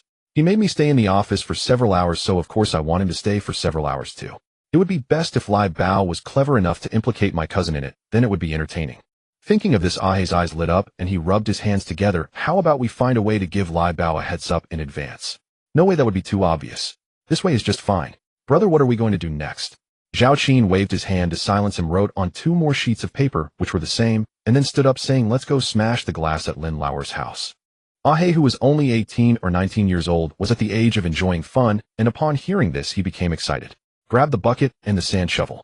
Brother, didn't we say we'd take a break tonight? Just carry them. If someone sees us, we'll just say we're going to the beach. Lin Lauer's house wasn't far from his brother's home. Most of the old houses in the village were up there, and the newly built ones were all at the bottom of the village. Passing by his brother's house, he found that the lights were already off as everyone had gone to bed early after a busy day. Taking a small path in the middle, they circled to the back of the house and found Lin Lauer's home. Ah He wanted to throw something. We can't stand here, we should throw it from the side of Lai Bao's house so that the 2 families can have another argument tonight. Ah He immediately gave a thumbs up and chuckled. Arriving at the wall of Lai Bao's house, Zhao Qin took out 3 5-yuan bills he had prepared in advance, wrapped the money in paper, added a small stone, and tied it with a string. Brother, what's this? Why are we throwing money? Nonsense. If I just throw white paper, I'm afraid Lin Lauer won't look at it, but if it's wrapped in money, anyone would pick it up and take a glance. Ah He sighed. Brother, you really are full of plans. It's just a pity about the 15 yuan. How about we come back another day and steal a duck from Lin Lauer's house? That works. After all, we've turned over a new leaf now, so they probably won't dare to curse at my doorstep anymore. 15 yuan is still money. Giving it to Lin Lauer made him feel pained, while stealing a duck would balance it out. Ah He, on the count of 3, we throw together. You throw 3 stones, and I'll throw these 3 bills, then we... There's a slope over there. Oh, let's run over there and see the situation. Brother, don't rush. I'll throw 2 more from the wall of Lin Lauer's house towards Lai Bao's. Zhao Qin gave a thumbs up. This kid was quite devious. As the 2 acted simultaneously, Zhao Qin heard the sound of glass shattering, which seemed to come from Lai Bao's house. Ah He's aim was spot on, and without stopping to look closely, he ran off with Ah He, while behind them, they could hear Lai Bao's wife cursing. P.S. The new book is like a seedling needing some nutrients. If you've read this far, please leave a review and a prompt for updates. Thank you, everyone. The 2 of them ran to the slope in one breath and clambered down, their faces adorned with excited smiles. Peering over, they discovered that both families had their lights on, one in front of the other. Which scoundrel dared to smash my window? The voice of Lai Bao's wife immediately drew a response. Which curse star threw stones at my house at night? The wife of Lin Lauer also yelled in anger. Upon hearing the retort, Lai Bao's wife became even more furious, her voice rising. You shameless scoundrel, stealing while shouting thief. Not daring to provoke during the day, but resorting to underhanded tricks at night. What a despicable character. This was not merely a veiled insult, it was clearly directed at Lin Lauer's family. Of course, Lin Lauer's wife was displeased and retorted, giving birth to a son without a but. No, some families can't even have sons. This statement struck a nerve with Lai Bao's wife, as her family only had 2 daughters. The 2 women were unbothered by the noise they were making, their voices ringing loud and clear in the quiet night. Zhao Qin watched the 2 families trading insults in the backyard, separated by a wall, feeling a bit embarrassed. Let's not steal Lin Lauer's ducks anymore. Brother, why not? Lai Bao's family deserves their fate, but Lin Lauer has been disturbed by us at this late hour. Let's consider that 15 yuan as our service fee. Brother, your reasoning is flawed. We provided Lin Lauer with an opportunity for revenge. He should treat us to a meal. Zhao Qin thought about it. There was indeed some truth to that. Lin Lauer's family was the first to fall silent, seemingly having realized the content of the note. Soon after, they turned off the lights, while Lai Bao's wife continued to curse for several more minutes. Feeling that cursing alone was no fun, she eventually retreated. Brother, let's go? The excitement is over. The two of them carried their buckets and took a detour through the tidal flats before heading home. Back home after a refreshing shower, Zhao Qin was extremely tired. He had barely caught some sleep during the day while at the office and on the bus to and from the city. He resolved that even if his luck was good tomorrow, he would still allow himself to wake up naturally. It's better to earn a living than to have no life to spend it on. Having made up his mind, he slept particularly soundly that night, only getting out of bed at 8:30 the next morning. After washing up, he opened the system panel and found his luck value at 14115, with the real-time luck value being only 5. He guessed he wouldn't encounter anything good, so he decided to take a day off. He set off towards the dock, planning to eat a bowl of noodles at Peng Lao Liu's place. As he sauntered toward the dock, passers-by inevitably whispered a few comments behind him, just like usual. Some said he couldn't even walk properly, while others called him a spendthrift, and there wasn't a single kind word. Zhao Qin felt quite amused. It wasn't that he was abnormal, but it showed that his secrecy had been effective. At least no one knew how much money he had made during this time. Qin, why are you so late today? Old Zhu sat at the door and spotted him from a distance. As Zhao Qin approached, he called out to him. Just woke up, came over to grab some food.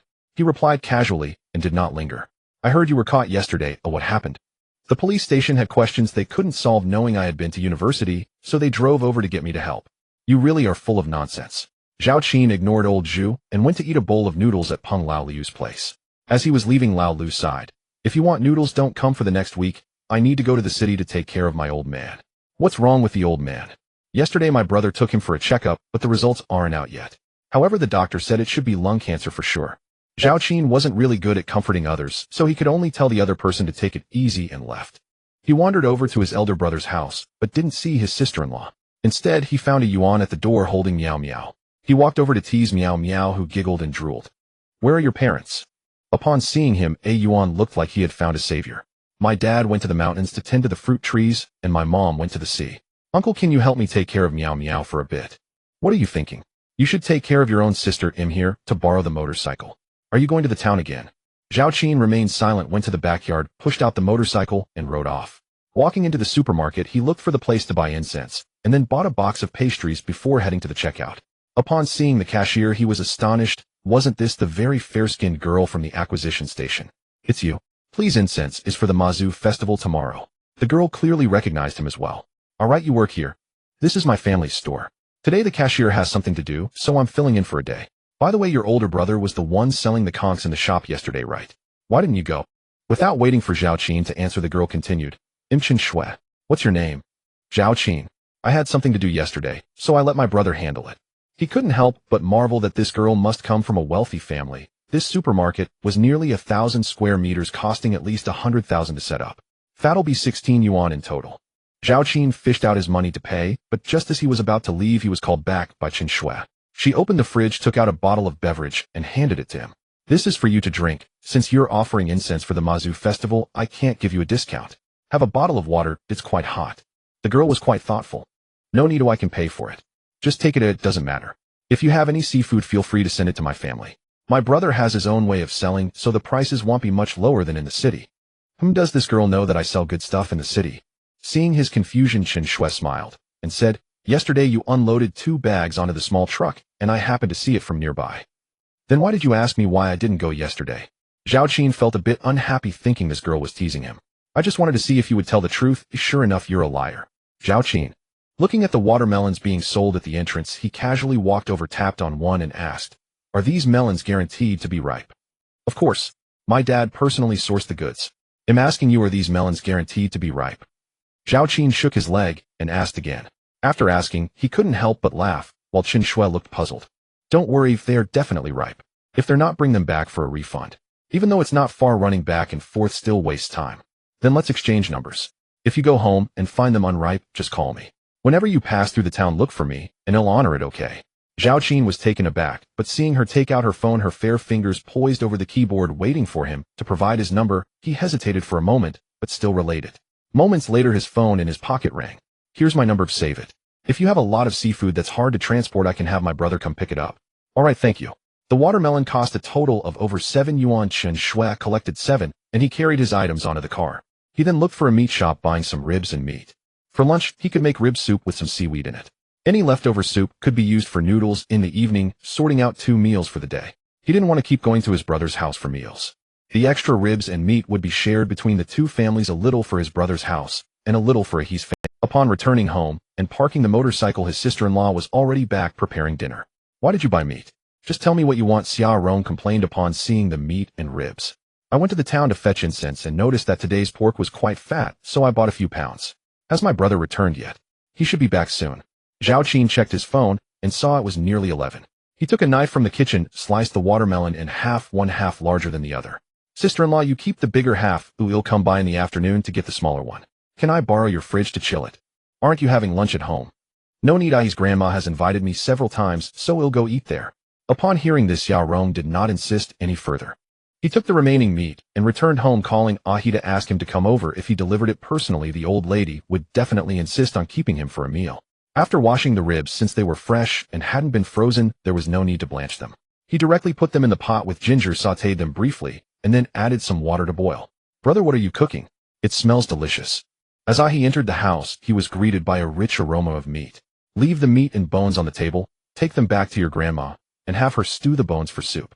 The elderly need more calcium. Ahi replied lightly, somewhat confused. Brother, why hasn't Lin Larrier made a move? Did you keep an eye on his house this morning? I was just casually wandering around, but I found out that Lin Larrier had gone to work at the dock early this morning. Did he not see that letter last night? All right, hurry up and take the meat back, don't bother me. If you didn't see it, then forget it. If we can't finish the meat, have your grandma keep it in my eldest brother's fridge. It will definitely spoil if left out overnight. This damn weather is too hot. Ahi picked up the meat and remembered something. Brother, aren't we going to the sea today? Let's skip it today and rest. We'll gather our strength to go worship Mazu tomorrow, but we'll decide what to do after that. After Ahi left, Zhao Qin rinsed the rice and began to cook. In just a moment, his tank top was already soaked with sweat. Just as he was about to curse the heavens, a sudden clap of thunder startled him, and he repeatedly prayed in his heart, claiming he had spoken wrongly.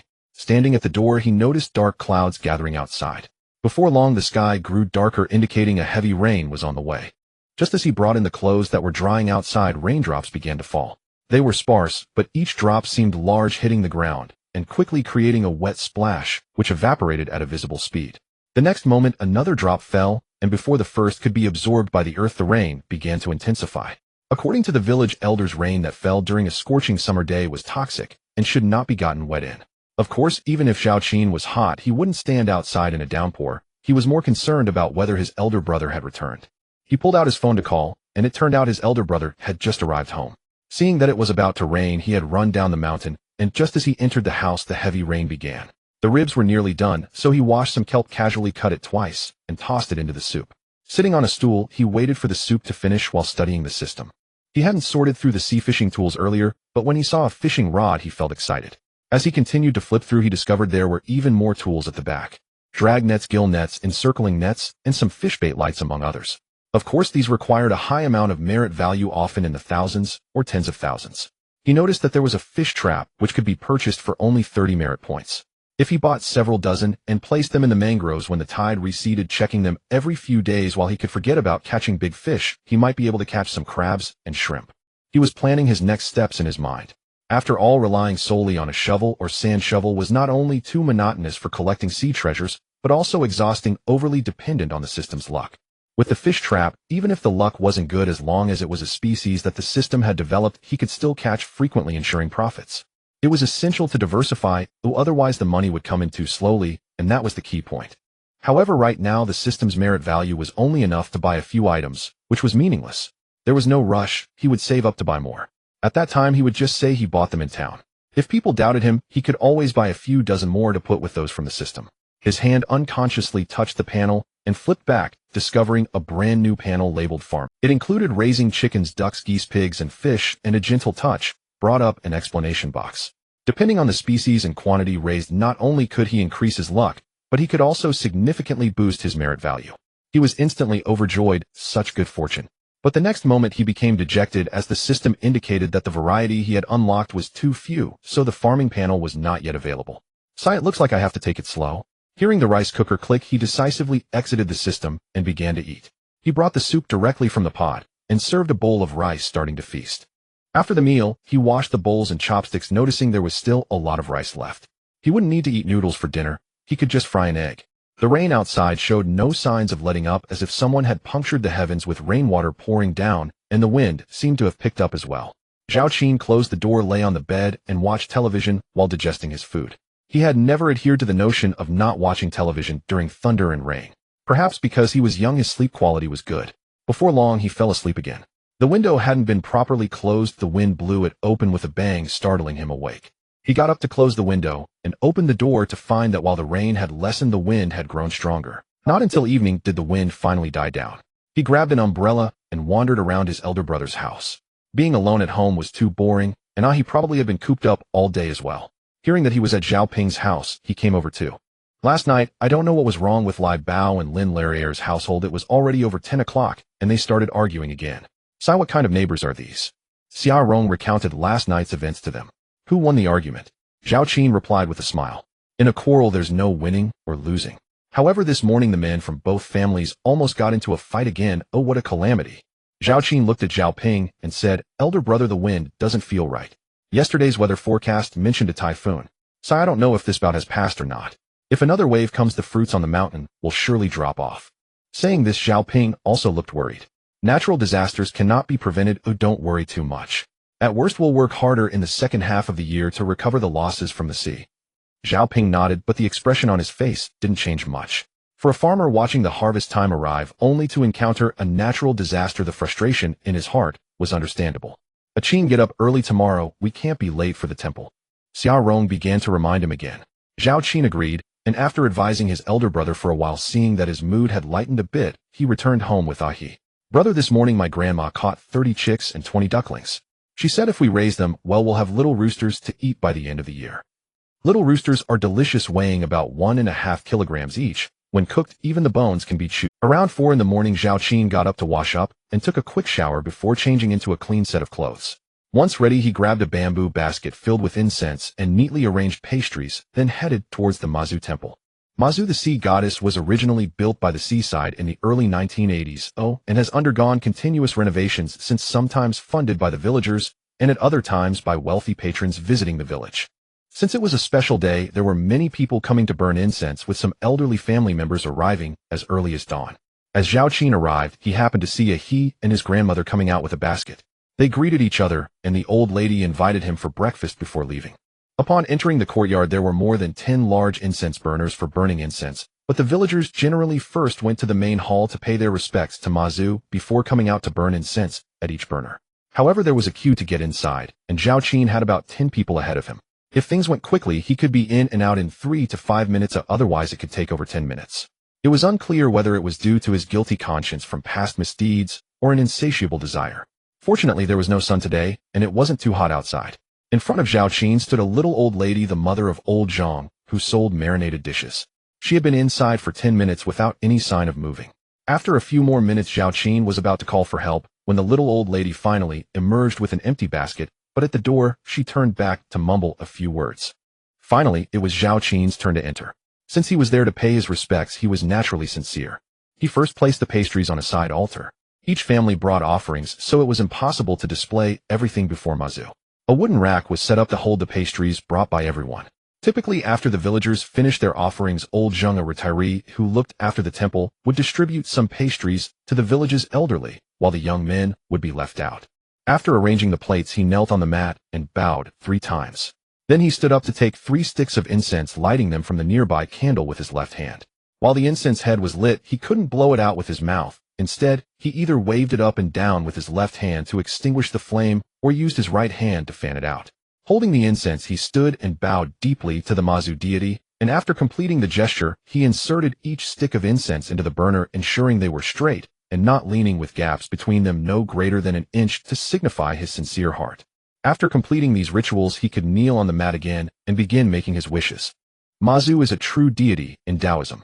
Some inexperienced people upon entering would clasp their hands together, which was a confusion, treating Mazu with the same respect as the Buddha. Even with the purest heart, Mazu could not assist them, as the two systems were fundamentally different.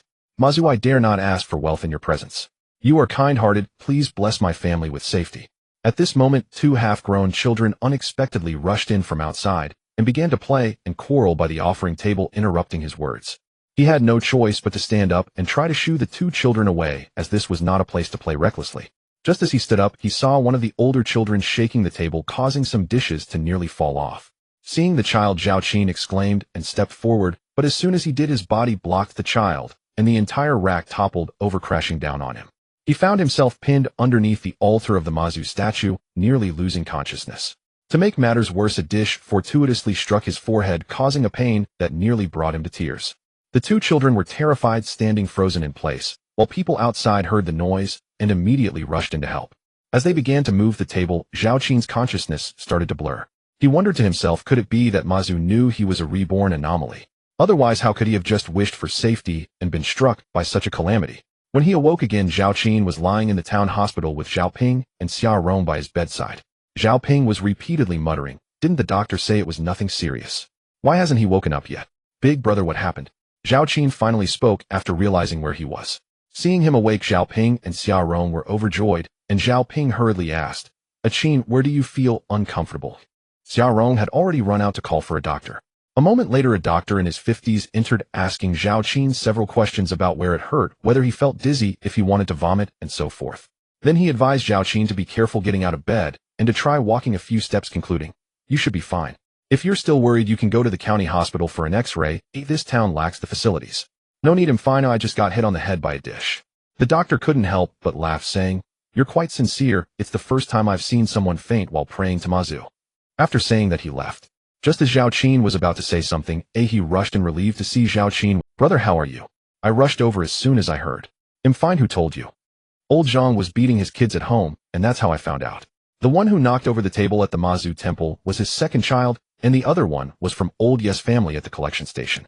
Now everyone outside is saying you blocked the disaster for the Mazu statue." Zhao Qin thought about it and realized it was indeed true. If it weren't for him, that high platform would have certainly crashed onto the Mazu statue. Thinking this way, he felt a bit proud.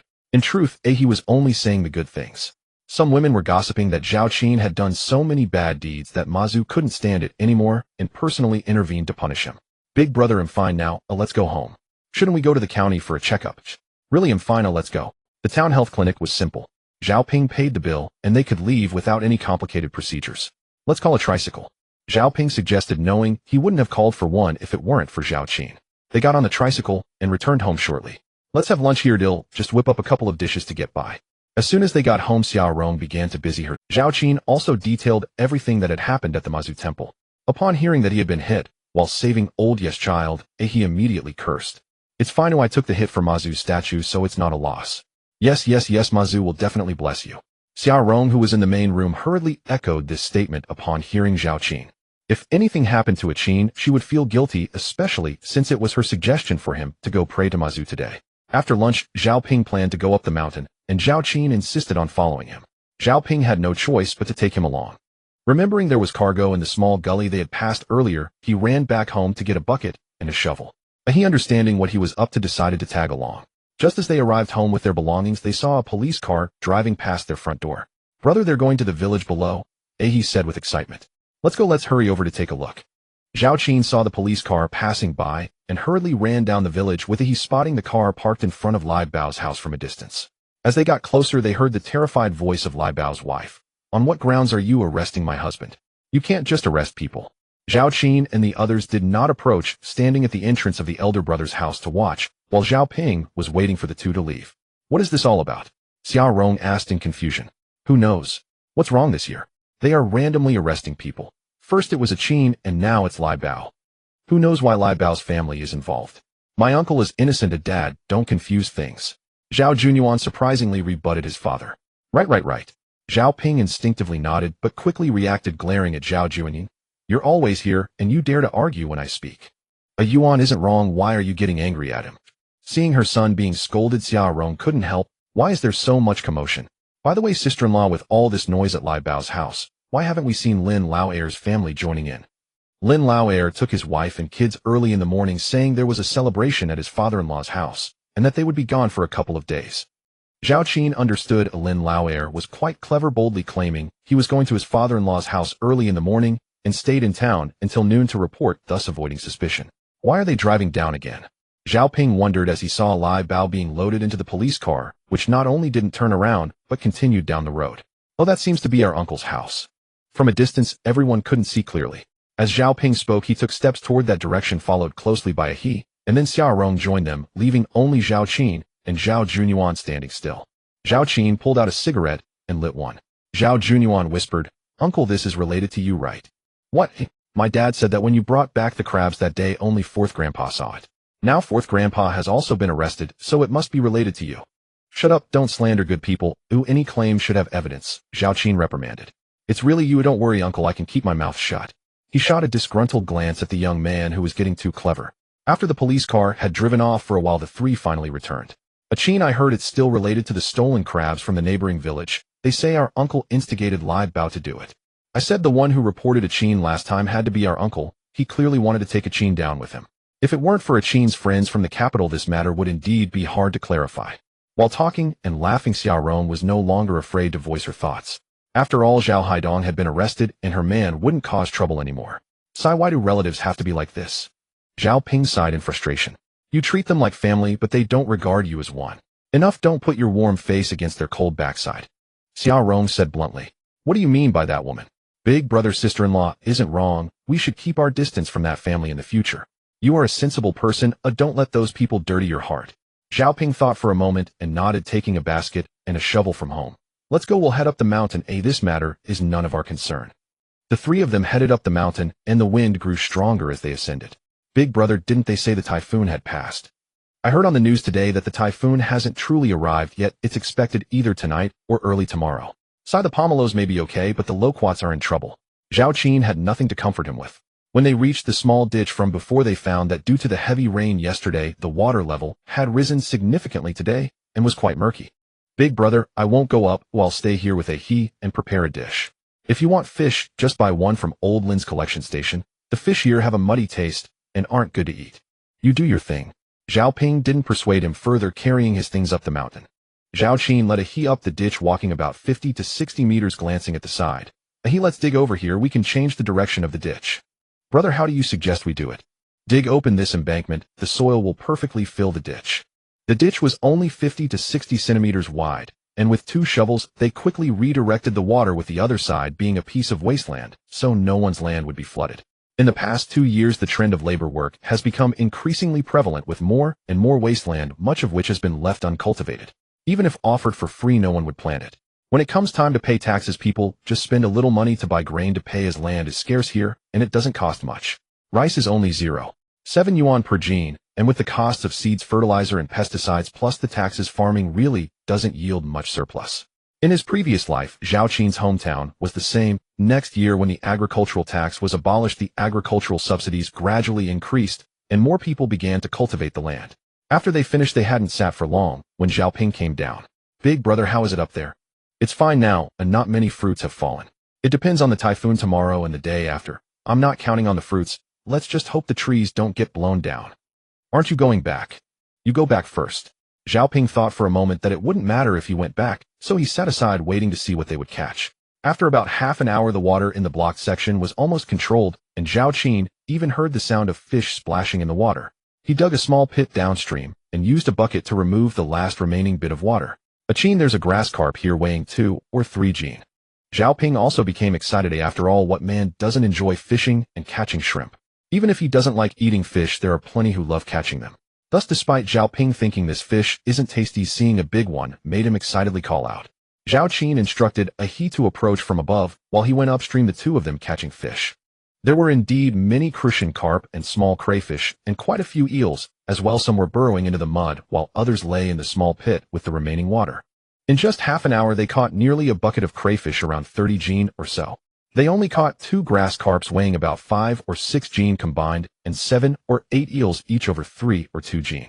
He wasn't interested in the smaller ones, and the rest were crucian carp, which were indeed plentiful. Let's call it a day and head home. He told he to stop catching. They wouldn't be able to eat more anyway, and the three of them then packed up to head back, with Zhao Ping taking the bucket of crucian carp. Qin, this must be 30 or 40 gene. How can we finish it all? It's fine, or we can dry it to make dried fish. Crucian carp is delicious dried.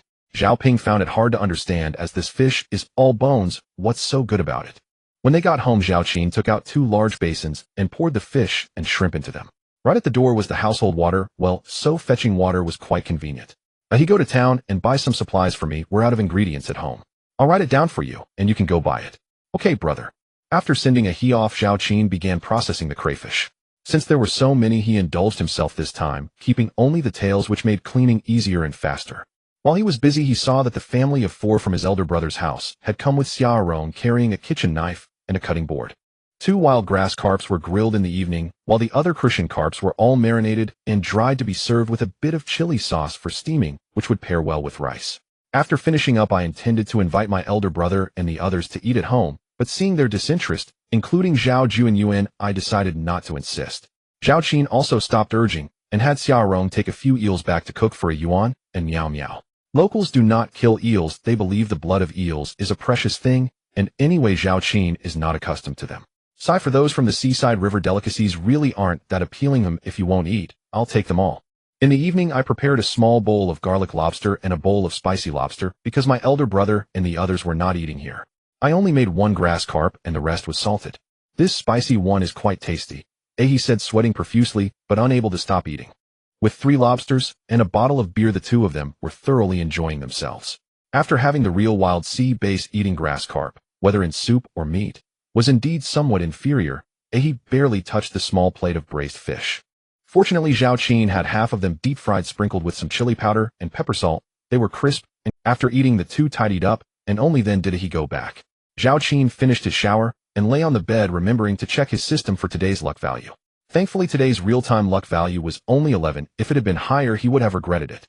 However, he was delighted that the river delicacies he caught not only raised his permanent luck value by 300, but also increased his merit points by nearly 100. He now had 325 merit points left. He could buy 10 fish traps, which made him somewhat tempted, but after thinking it over, he decided to save more.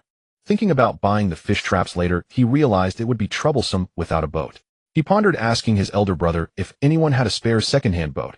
Even a wooden one would do, as it would just be to set the traps along the mangroves. I'll have my elder brother ask tomorrow. Lost in thought, he fell asleep. In the middle of the night, he was awakened again by the wind from outside, which was hitting the glass of the window with a patter. He intended to turn on the bedside lamp, but found the power was out. Never mind, as long as the house doesn't collapse, he continued to sleep. However, he then raised his head to stare at the ceiling, genuinely worried that it might be blown off. This was his first real experience of a typhoon. The previous owner had memories of it, but they were merely recollections, not first-hand experiences. Although the door was locked, it still shook slightly from the wind, and the windows creaked. How can I even sleep? He turned over restlessly, feeling that he should be safer outside than inside the house right now. He took out his phone to check the time. It was just after midnight. Suddenly, he had the thought to open the system, and when he saw today's real-time luck value, he gulped hard. Oh my, 172,172. 72 points, a historical high. The last time it was only in the 30s, and he made nearly 20,000. With so many points today, wouldn't he make it to 40,000? Now he was truly excited. Thinking of the piles of cash, the typhoon at this moment didn't seem so terrifying anymore. After calming down a bit, he opened the system and directly cleared his merit points to buy 10 fish traps. He found 2 snake skin bags to pack the fish traps, then opened the door to feel the wind strength. The wind was strong, but not strong enough to blow someone away. He felt it was manageable, as long as he could take the traps out to sea. Now he could wait until tomorrow morning to collect them. Just as he was thinking of going out, he saw a flashlight shining towards him from a distance. Before long, a person came closer. Qin, why is your door open? What are you planning to do? The person was Zhao Ping. With the winds picking up, he couldn't sleep at home, worrying about the fruit trees on the mountain, and then about Zhao Qin. After all, the old house was quite old, and as Zhao Qin thought, he too was worried about the roof being blown off. But what if Zhao Qin got hit by falling tiles? After thinking about it, he decided to come check it out. Elder brother, I bought 10 fish traps before. Lao Gao said that the bigger the waves, the more expensive the fish are, so I thought I'd put the traps in the sea. Once the typhoon stops tomorrow, I can go collect them. Zhao Ping, upon hearing this, immediately looked speechless. He didn't even ask who Lao Gao was, and after a while he said, no way. At this time there are waves over 10 meters by the sea. They'll be swept away by the waves. It's fine, I'll be careful. Qin, with waves this big, even if the traps can make it to the sea, you won't find them. Then Zhao Qin thought about it and realized he was right. He was being too optimistic. With winds this strong, who knew where the traps would end up the next day? Seeing him put down the traps, Zhao Ping sighed in relief. Take a change of clean clothes and come back home with me. Squeeze in with a yuan tonight, don't stay here. Zhao Qin was someone who listened to advice. He found a set of clothes and packed them in a convenience bag, but still took the 2 snake skin bags with him as he planned to go out. Why are you bringing these? I want to see in the morning if the winds have calmed down. If they have, I'll put the traps in the sea. If the winds are still strong, then forget it. Hearing him say this, Zhao Ping didn't nag anymore. He took the snake skin bags and told Zhao Qin to lock the door. Elder brother, help me out here. This door was also old, with the kind of latch that had holes in it. Zhao Qin couldn't hold both doors on his own, but with his elder brother's help they quickly secured the latch on the other door and locked it. Bending down, he stuffed the key behind a brick in the gap under the door. When he turned to speak to his elder brother, the wind was so strong that he couldn't even open his mouth. At Zhao Ping's house, Xia Rong heard the noise and got up, wrapping herself in clothing. When she saw the two enter, she sighed in relief. "There's still hot water in the thermos. You two hurry up and wipe yourselves down, don't catch a cold." Saying this, she turned and went back inside, and before long, she brought Zhao Qin a new towel. While taking a shower, Zhao Qin suddenly thought that hot water heaters had become popular now. He thought about earning some money to install one at his elder brother's house. As for the old house, he decided to wait until he built a new one. After finishing his shower and changing into clean clothes, Zhao Qin went to Yuan's room. Despite such a strong typhoon, the kid was sleeping soundly. Perhaps it was the sense of security from being with his elder brother that made him fall into a deep sleep shortly after lying down. Early in the morning, Zhao Qin was sleeping soundly when suddenly he sat up, clutching his groin. Just as he was about to curse, he quickly realized what had happened. Just now, a Yuan had kicked him right in the groin while dreaming. The soreness took him several minutes to recover from. Feeling a bit better, he simply got up and, not in a good mood, slapped the kid on the butt. The kid merely scratched his back and continued to sleep. He took out his phone to check the time. It was just after 5. Normally it would be light by now, but visibility. Zhao Ping and his wife were still sleeping. Zhao Qin carefully crossed the small courtyard and opened the back door to feel the wind. It was still quite strong, but compared to last night it was much better. At least the raindrops hitting him didn't hurt as much, and he could open his eyes. "Why are you up so early?" Zhao Ping asked as he went to relieve himself, seeing Zhao Qin just entering the courtyard from the back door. "Elder brother, let's go to the seaside and take a look." With such strong winds last night, a lot of seafood must have been blown ashore. Hearing that Zhao Qin wanted to go to the seaside again, Zhao Ping advised once more, "Qin, don't be fooled by the smaller wind now. The waves at the seaside are certainly not calm. Let's just stay at home today." Feeling somewhat dejected, Zhao Ping recalled how his brother used to be lazy. He wouldn't even sit up if he could sleep. This sudden change to being overly eager wasn't good either. Going to the seaside in such strong winds was too dangerous. "Big brother, let's not be contrary to the waves. Let's just check the area where the waves won't reach. If we are careful, it should be fine." Zhao Ping shook his head again, saying, "Qin, this time listen to me, don't go anywhere. Big brother, after the wind last night, the fruit trees on the mountain must have been cleaned out, which means we've lost a considerable amount of income." The market for pomelos had been average over the past 2 years, with prices peaking at around 70 to 80 cents per pound, but the price of loquats was continuously rising. Mentioning the fruits on the mountain, Zhao Ping's face twisted with bitterness. Zhao Qin didn't mean to make his brother feel bad. He continued, "Big brother, we have to make up for this loss. Besides, didn't I help the statue of Mazu avert disaster yesterday? Last night I dreamt that today I found a lot of seafood. Otherwise I wouldn't have been thinking about setting traps in the middle of the night. You've seen my luck these days, but can't be wrong. Who knows, maybe once we get to the seaside there will be a pile of seafood just waiting for us to pick up." He didn't intend to force his brother to go with him, but he knew that as long as Zhao Ping disagreed, he wouldn't be allowed to go no matter what. Upon hearing this, Zhao Ping's interest was finally piqued. "Luck is something that cannot be explained." "Then let's go take a look, but we can't get too close to the water." Yes, let's go take a look." Xia Rong woke up and, hearing that the two wanted to go to the seaside, immediately tried to stop them. The two brothers had to promise to stay far from the waves before she reluctantly agreed. "What do you need the trap for?" Zhao Ping asked in confusion as he saw Zhao Qin wanting to carry the trap on his back. "I'll find a high place to drop it down, and we'll collect it after the typhoon passes. If it's gone, then it's gone. But that cost money." "All right, big brother, let's go." Worried that his brother would nag him again, Zhao Qin carried the trap on one shoulder and pushed Zhao Ping out the door. Once outside, Zhao Ping took the trap from Zhao Qin and carried it on his own back. Zhao Qin had just freed a hand to take out his phone and sent a message to He asking him to come to their old house and bring the bucket and sand shovel just in case they needed to dig. Although the sky had brightened, it was still raining, so visibility was poor. "Which way should we go?" Zhao Ping tilted his head and asked. Zhao Qin thought for a moment. They definitely couldn't go to the muddy tidal flats. As for the breakwater, the waves would surely be high at this time, and they wouldn't be able to get to the bottom. So they opted for the sandy beach where they had first dug for clams. It was flat and had the least risk. As they walked down the path before reaching the beach, he came running with the things he carried. He didn't dare tell his grandmother that they were going for seafood. He only said he was going to play at Zhao Qin's house. "Brother, how can we catch seafood with such big waves?" "We're just here to see if there's any seafood that the waves have pushed ashore. If not, we'll head back."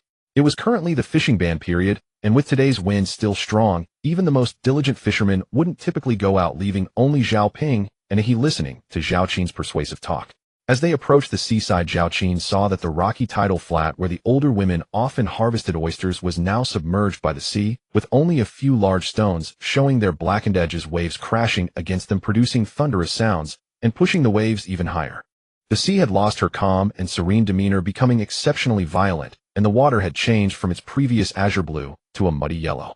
The path they could previously walk around was no longer accessible, but there was still a small path a little higher up. The three of them followed that path, and when they reached a higher point, Zhao Qin spoke up. "Big brother, let's lower the trap here and throw it out along the bottom." "That's just reckless, so we can throw it down, but it will probably be lost once it's down there." Zhao Qin hesitated for a moment, but then resolutely said, "Big brother, the bottom is all stones that will definitely get stuck. Once the typhoon has completely passed, we'll retrieve the trap." Zhao Ping smiled wryly, finding it would be a miracle and thinking they could retrieve it was unrealistic. Although he disagreed, he had immense trust in Zhao Qin, and the two had already begun to unload the trap, tearing it open and casually throwing it into the sea. Let them throw it. Young people are just unstable and don't listen to advice. Once they learn their lesson this time, at least they'll remember it. It's a pity about the 10 traps, such a waste. Zhao Ping simply continued walking forward, choosing not to look back. The wind had lessened a bit, but they still needed to get close to hear each other. Beyond a distance of 2 or 3 meters, they couldn't hear clearly. Just as the two finished throwing the traps, they saw Zhao Ping waving in the distance, holding something dark in one hand. From far away it was unclear what it was, and it seemed like he was shouting something. The two hurried over to the area where they had dug for clams earlier, seeing that Zhao Ping was already picking up goods from the bottom. As they got closer, they saw Zhao Ping already holding several in his hands, tossing them into a snakeskin bag. "Wow, it's sea cucumber!" he exclaimed. "Have you picked these up before?" Zhao Ping asked, unable to hide his smile. The two had previously found some near a freshwater island, but they hadn't brought any home, so Zhao Ping was unaware. "We picked up a little. Stop the chatter and hurry up." Zhao Qin was also excited now. Although there weren't clusters of them, picking one up every couple of steps could easily lead to a haul of 100 pounds.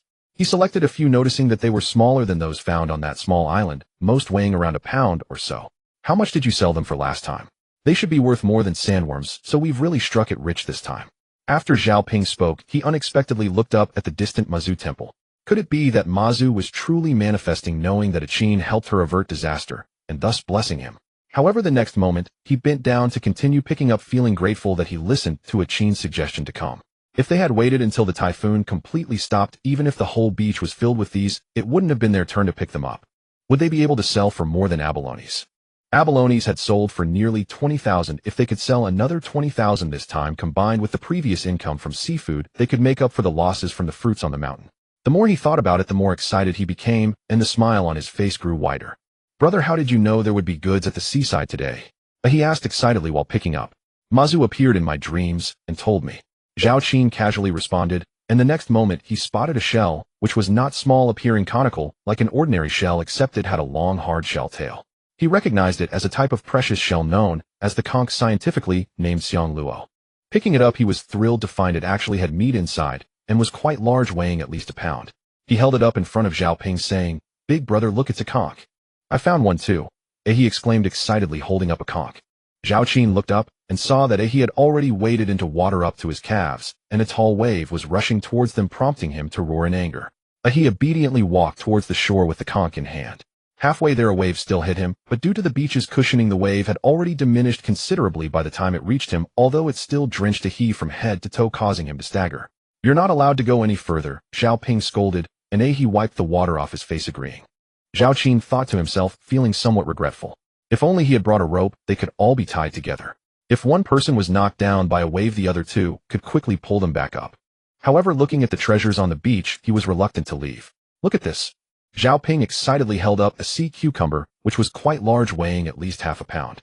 Zhao Qin did not quite catch what his brother said, but from his expression and the way he held the sea cucumber, he could. None of the three lit a cigarette, not because they forgot, but mainly because the wind was strong and mixed with light rain, so the cigarettes in their pockets were likely soaked. "Are you all trying to lose your lives?" Old Zhang from the braised food stall not far from here found out this morning that a few ducks had run away, so he came out against the wind to look for them. Upon reaching a higher point, he saw 3 figures by the sea and walked over. He had already called out a few times on the shore, but no one heard him due to the strong wind. Cautiously, he approached the beach, only to see Zhao Qin pick up a dark object and toss it into the bucket. His eyes widened in disbelief. "Wow, that's a sea cucumber." After saying this, he flicked the stick he was holding and bent down to pick it up as well. Old Zhang'll treat you to braised food at noon. The three of them naturally did not stop Old Zhang from picking up the sea cucumbers, but they were slightly unhappy. Zhao Qin, being closer, said with annoyance, all right, take whatever you want, just hurry up and pick. Old Zhang was even more excited than him. He had not brought anything to carry the sea cucumbers, so he kept placing the ones he found on the higher sand. Seeing this, Zhao Ping took out a snakeskin bag and handed it to him. Big brother, how many bags did you bring? Besides the 2 bags for the traps, Zhao Qin saw that his brother had taken out more bags than he expected, which turned out to be 3 or 4. He couldn't believe it. He had prepared so thoroughly, even more than himself. Zhao Ping chuckled awkwardly and continued to pick without saying anything. In fact, there were still quite a few oysters and clams and many large moon snails, but Zhao Qin and Ahe were not interested at all. They would only pick the large sea snails. Zhao Qin's bucket was already full, containing both sea cucumbers and snails with 4 or 5 sizable conchs. As he poured the contents of the bucket into the snakeskin bag, he glanced at the system panel and saw that his merit points had increased to 125, all likely from the rewards of the conchs and sea cucumbers. Meanwhile, his real-time luck value had decreased from 72 to 68, losing only 4 points. There were great prospects ahead. This indicated that the sea cucumbers were large due to natural forces, so no matter how many he picked up, it would not consume his luck value. Just then, Ahe's bucket was also full, and as he came up to pour out the contents, Zhao Qin helped him hold open the mouth of the snakeskin bag. With both buckets emptied, the two did not care to rest and plunged back into the hunt. Old Zhang saw that there were 3 of them while he was alone, feeling envious. However, he had no choice. He had come out to find the ducks in the drizzling rain and hadn't even brought his phone. Now he couldn't inform his family, and even if he went back to call someone, he was reluctant. What if he left just as the treasures on the beach were gone? It was better to stay and pick more. With Old Zhang joining, Zhao Qin and the others changed from their previous lazy and indifferent attitudes, fearing that Old Zhang would pick more than them, thus becoming even more diligent. Bro, do you have any water? He licked his lips, even though they were right by the water. Who would dare to drink seawater? Zhao Qin slapped his forehead, realizing he had forgotten about this. At this moment, the waves were still strong, but the rain had stopped. He thought for a moment and took out his phone, which was in a plastic bag from his pocket. He unwrapped the bag and dialed the landline at his brother's home. Sister-in-law, we're at the beach east of the village.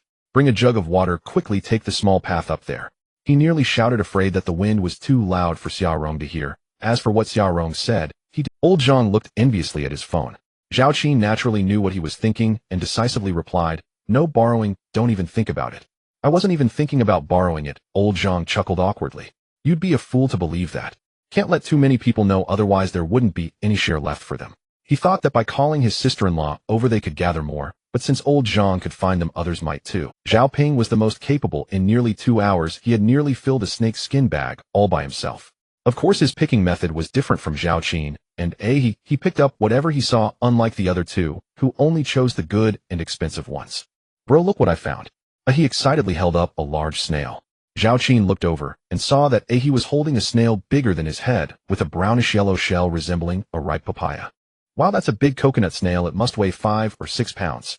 Zhao Ping also looked up, immediately overjoyed. He stopped showing off and hurry up and pick, or Old Zhang will grab it all. Zhao Qin urged. Upon hearing this, Old Zhang felt as if he had been fed a mouthful of bitter herbs. Damn it, there are 3 of you, and I'm just one. How could you say such a thing? Forget it, it was not worth arguing. What if Zhao Qin had his eyes on him and set a trap to get him into trouble? Indeed, many people in the village currently had this impression of Zhao Qin, feeling both resentment and fear of offending him. Previously, when the wives of the Lai and Lin families had a falling out, it was rumored that he had orchestrated it. At that time, some people still didn't believe it, but after 2 men publicized his deeds at the mango factory, they all reached a consensus to avoid provoking him as much as possible. Zhao Qin naturally did not understand what Old Zhang was thinking of, otherwise he would have said, what does it have to do with me? Xiaorong was still complaining on her way, saying that on such a windy day, they were just being reckless, not fearing that the big waves would sweep them away. However, as soon as she got closer and saw them picking up and tossing things into buckets, she was instantly delighted. Is this a sea cucumber? Zhao Ping straightened up and chuckled, responding before bending down to. Upon seeing his sister-in-law arrive, Zhao Qin immediately snatched the water jug and took a big gulp. He didn't want to drink someone else's saliva, so he rushed to be the first to drink, and after finishing, he handed it to Ahe. The moment Xiaorong let go of the water jug, her waist bent down almost simultaneously while she mumbled about how Old Zhang was also there. Old Zhang was feeling quite frustrated. He considered himself a nice guy in the village, yet now it seemed that no one liked him. After picking up for another 200 meters, Xiaorong had no choice but to stay behind to watch over the 2 large snakeskin bags filled with goods. Meanwhile, Zhao Qin and the others continued forward scavenging as they walked, covering at least 2 kilometers along the beach. This stretch of sand was actually beyond the village's territory, yet the saying remains: the sea belongs to everyone, and anyone can pick up treasures. Only some visitors from outside were often scolded by locals, saying that the beach belonged to the village. If they were locals, they would dare to do so. However, as they walked further east, the 4 of them noticed that the goods were becoming scarcer. Zhao Qin began picking up various shells, spending little luck value, but still able to earn some merit points. Ahead, a massive rock jutted out from the shore, blocking the beach. The disappointment on the faces of the 4 was evident, as this rock not only obstructed the beach, but also hindered their source of income. "Big brother, you can pick up things around here. They'll go up with Ahe to see what's going on." As he was about to climb up to find a way around the rock, Lao Zhang spoke up. "Let's all head back." Facing the puzzled looks of the 3, Lao Zhang sighed and explained, "Unknowingly, we have already walked into Jinzhong village. I've been here before, and beyond that giant rock, there are only steep cliffs where one cannot find footing at all." Upon hearing this, the disappointment on the 3 faces deepened, as they still trusted Lao Zhang. Zhao Qin took out his phone to check the time. They had left around 6 in the morning, and now it was nearly 2 in the afternoon. Time seemed to awaken his bodhi's functions again. He hadn't eaten since early morning, and suddenly felt hungry. "Brother, I'm hungry," he said, patting his stomach. Zhao Qin looked at Zhao Ping. "Big brother, let's head back. Sister-in-law is here, and Yuan and Miao Miao are at home, without food to eat." Zhao Ping, although showing a hint of regret, still nodded. Zhao Qin turned back to look at Lao Zhang. This guy had nearly filled a bag on his own, just like Zhao Ping picking up anything that looked like a treasure. He probably had at least 20 to 30 pounds of sea cucumbers. I've made a small fortune following you guys." Lao Zhang chuckled ingratiatingly, noticing Zhao Qin's gaze on his bag. "2 pig trotters, a pair of ears, Lao Zhang. Is that okay?"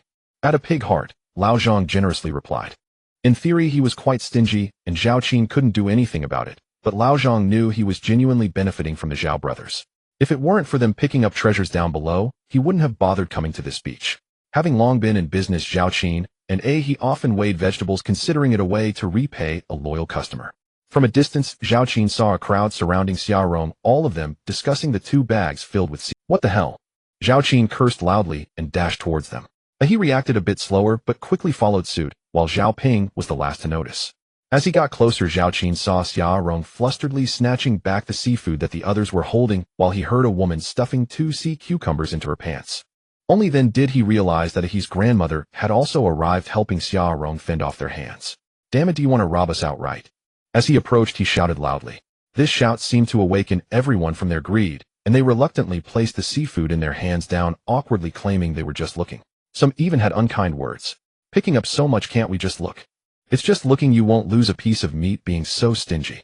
You see, if you want to look, go look for your own stuff." He, more aggressive than Zhao Qin, yelled, while pulling out a sand shovel from the bucket and started waving it over the 2 bags, causing everyone to hurriedly step back. "You just got lucky, or what's so great about it? With this stingy attitude, you won't make a fortune at all." Zhao Qin looked at the woman who spoke. Damn it, she was a wife from this village. Her husband was Zhong Yongping, who worked on ocean-going ships and was considered an honest man. However, her reputation was not good. It was said she liked to take advantage of small benefits, and more importantly, it was rumored that her relationship with the village's old bachelor, Old Lu, was unclear. Some even said that the children she bore were not Zhong Yongping's. After the woman finished speaking, she turned to leave. Zhao Qin immediately blocked her, saying, "Wait a moment, take out the 2 sea cucumbers from your pants pocket." The woman was taken aback, but still retorted, "Who took your sea cucumbers? Don't slander me.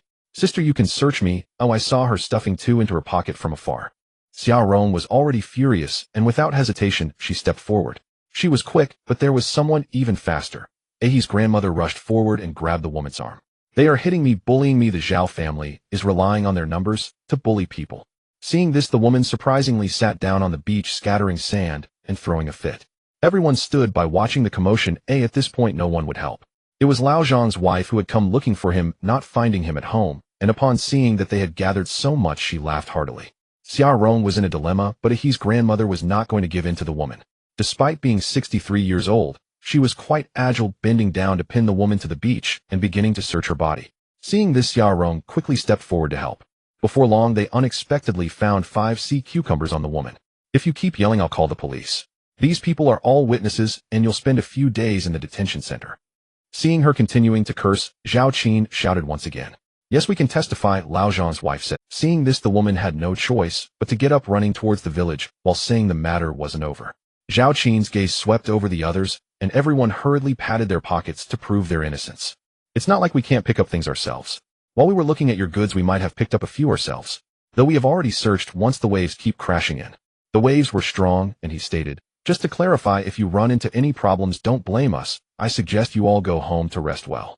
His words seemed to remind everyone, and they began to disperse, considering the latter part of Zhao Qin's statement just a passing breeze. Each one of you, I wonder what you're thinking surrounding us without sharing any of your finds, he said irritably as he put the little he had picked up back into the bag, making it 3 bags in total. Big brother will watch this with Ahi. You and sister-in-law head back first. Take the cart up and sister-in-law can cook some food. Just go to Lao Zhang's house to serve it. He won't say anything. He then said to the old lady, Grandma, don't cook at noon. Join us at my brother's for a meal and help pick up some goods while you're at it. All right, I'll help you pick up things. Zhao Ping, seeing that he had made clear arrangements, stopped lingering and went home to push the cart. At this moment, many villagers continued to run over. Zhao Qin was right. Although it wasn't as easy to pick up as before, they could still occasionally find a few. If they could gather a pound of sea cucumbers, that could be worth 100 or more, equivalent to what someone else would earn in a day's work. In the span of time it took for his brother to return with the cart, the beach was already filled with people. Zhao Qin opened the system panel, and to his surprise, the harvest from the entire morning had consumed less than 20 points of real-time luck value. There were still 53 points of real-time luck value remaining, which meant that he had yet to discover the true system-designated item. Scratching his head, he wondered what the system-designated item could be. Looking at the crowd on the beach, he realized that no matter what he saw, he probably wouldn't be able to compete with them. At this moment, the wind seemed to have calmed down a bit. Zhao Qin could occasionally hear their exclamations, as if they had found something valuable. He looked at them and let out a dismissive snort, disdainful of their naive expressions. When Zhao Ping arrived, he thoughtfully brought a pack of cigarettes.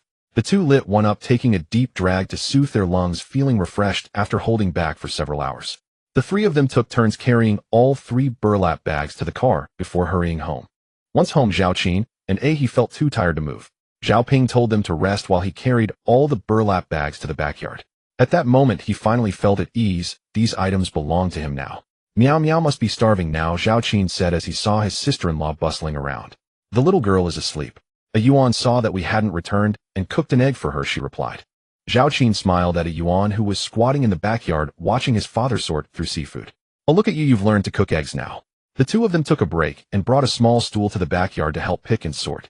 As they emptied the 3 large bags, which piled up like small mountains of seafood, a smile reappeared on Zhao Qin's face. The effort of the morning had definitely paid off. Pick out 2 sea cucumbers. The size probably affects the price, Zhao Ping said. You guys don't have to worry, you'll handle it. You should go wash up and change your clothes first before coming back. The old lady smiled as she spoke, her hands never stopping their work. Zhao Qin looked at his wet clothes and realized it wouldn't do, so he turned to Ahi and said, let's go back and take a shower and change our clothes. The trip was quick, just a little over 10 minutes to make a round trip. Zhao Qin sat down to help again and asked Zhao Ping, Big brother, does anyone have a big scale? Old Zhang's family has one. I borrowed it when I went to pick up the dishes. Can you believe old Zhang picked up 27 pounds of sea cucumbers? He probably already took them to the dock, which should earn him 2 or 3,000 yuan. When I went to pick up the marinated dishes, it was such a joy. His wife, who is usually stingy, let me take more this time. Xiao Rong was busy running around, but she was listening to the chatter from the backyard. When she heard Zhao Qin ask about the scale, she chimed in, that old Zhang, I always feel like it's a loss to ask him for a meal of marinated dishes. He cursed under his breath. All right, he gathered it himself. Giving us the dishes shows he's a decent person. We shouldn't speak ill of him behind his back. The old lady lightly patted Ahi on the head. Actually, noodles cook faster, but the staple food here is rice, so when you're really hungry, it always feels unsatisfying to eat noodles. Zhao Qin picked up the largest conch shell he had found, weighing about 2 pounds. Big brother, this is so big. Do you think there might be a pearl inside? Zhao Ping shook his head. There won't be anything in this one. He then pointed to the large coconut conch that he had picked up. That one, I've heard, sometimes has what's called a marrow pearl inside, which is quite valuable, but they're very rare. Should we open it and take a look? Zhao Qin asked. If you want to open it, go ahead. Zhao Qin was taken aback. His brother was unusually agreeable this time, not even mentioning saving it for selling. The meat in this one is very tough. It's not worth much. Perhaps sensing his thoughts, Zhao Ping explained with a shy smile. The reason Zhao Qin wanted to open it was that he couldn't figure out where his luck value had landed today. Maybe it was on the pearl inside the conch. Uncle, can you give me the conch shell you don't want after you open it? A Yuan expressed his desire for the conch shell, actually wanting the large conch shell, but he didn't dare to speak up. It's just a matter of words. I can't open this. Once I'm done here, you'll let your dad handle it. Upon hearing this, Zhao Ping stood up, found a piece of iron wire from the edge of the yard, twisted it a few times, then used the sharp end to hook the exposed conch meat, and bent the other end into a hook, hanging it on a post on the wall. Is this how it works? Zhao Qin asked in surprise. It's a bit slow, but it's the most convenient method. The conch meat will gradually come out of the shell by itself, and the shell won't be damaged, Zhao Ping explained as he sat down again to start sorting. Dinner is ready. I just stir-fried some vegetables and made soup. Let's eat first. You must be starving by now. Rising to wash his hands, he was indeed very hungry. He hadn't eaten anything since morning. First, drink a bowl of soup to moisten your throat, eat some vegetables, and don't rush to eat rice, you might choke. The old lady didn't let them serve rice. Heeding her advice, they each took a bowl of soup, then grabbed a pig's trotter to gnaw on while sipping their soup. Zhao Qin had 3 bowls of rice and still felt a bit unsatisfied, but he didn't serve more. Instead, he took a bit of soup and sipped it slowly. Qin, should we take these to sell in the city? Zhao Qin asked. He nodded instinctively, but thought it might not be necessary. Not to mention the hassle of going back and forth to the city, he was mainly worried about being seen and discussed by others. However, this time, everyone in the village probably already knew what they had gathered, so there was no need to hide. He'll make a call to ask around. He first called Mr. Liu, who collected crabs in the city, to inquire about the market for sea cucumbers today. After a while, Mr. Liu returned his call after checking. He then dialed Chen Shue's number. After 2 rings, she picked up, saying, Zhao Qin, you aren't buying unripe melons, are you? Her voice was playful and cheerful. No, I collected quite a few sea cucumbers today. I wanted to ask if your brother would buy them. Well, how many do you have? Over 100 pounds, all wild, and they range from a pound to over 2 pounds each. Wait a moment, Chen Shue said, and then there was a rush of footsteps as she hurried downstairs. Zhao Qin heard her excitedly calling for her brother, and soon he heard Chundong's voice on the line. Brother, do you really have over 100 pounds? It should be around that. Oh, I'm sorting them now. There are still quite a few conchs as well. What price are you looking at? Chundong was about to quote a price when Chen Shue whispered a reminder that Zhao Qin had connections in the city. After a moment of contemplation, he offered a very reasonable price. The price is good, Chundong. Could you send someone to pick them up? I only have a cart here, and it will take over half an hour to transport them myself. After hanging up the phone and meeting the gazes of everyone around, Zhao Qin smiled. They'll come to collect them around 4 this afternoon. Actually, everyone wanted to ask how much they would be per pound, but they felt it was too eager to do so. It didn't take long to finish sorting. They first weighed everything. There weren't many items over 2 pounds this time, only 51 pounds and 6 ounces, while those under 2 pounds totaled 103 pounds and 3 ounces. The conchs weighed 33 pounds, and the oysters had about 79.5 pounds, with another 40 pounds of miscellaneous items. After nearly 6 hours in the morning, the 3 of them had gathered around 300 pounds of goods. Zhao Qin still felt troubled. He wondered where his luck value had landed today. The coconut conch had been opened, but aside from the conch meat, there was nothing inside. Headaches ensued. After sorting the goods, Zhao Qin felt a bit drowsy. Although he hadn't stayed up late last night, he was preoccupied with thoughts of today's luck value, and hadn't slept well, waking up just after 5 in the morning. He glanced at the clock on his elder brother's mantelpiece. It was almost 4 o'clock. He estimated that Chundong would soon come to collect the goods, so he didn't dare to actually sleep. He took out a cigarette to invigorate himself. Xiaorong occasionally stood at the door and looked out, mumbling about why they hadn't arrived yet. Qin, do they know our village? Should we have your elder brother go to town to welcome them? For the 3rd time standing at the door, Xiaorong anxiously said. Hearing this, Zhao Ping agreed repeatedly and got up to push the motorcycle. Zhao Qin quickly grabbed his elder brother's arm and pushed him back down, saying, Sister-in-law, the village definitely knows them. Even if they don't know where we live, they can still ask. Did they come on a motorcycle? Xiaorong saw a motorcycle approaching from a distance, feeling both delighted and puzzled. Sure enough, after a while the motorcycle stopped at their doorstep, but it was not Chundong, it was Jin Xiaogong. Oh, Officer Jin, what brings you here? Come in quickly, Zhao Qin greeted with a smile upon seeing the visitor. Jin Xiaogong smiled and said, Didn't you say it was fine to come by for a visit? I took a day off today, and since I was passing by your village on my way to have dinner at my aunt's place, I thought I'd stop by to see you. I made a conscious choice not to wear my uniform, he added, pointing to his attire. I was joking earlier, no matter what you wear, you're always welcome. Please sit down and have a cup of tea. Jin Xiaogong waved his hand, telling him not to fuss. After exchanging glances, Zhao Qin got up and pointed towards the backyard. The two then headed to the backyard. Officer Jin, do you have something to discuss? Let's change how we address each other. Call me Xiaogong, or a Gong, and he'll call you a Qin.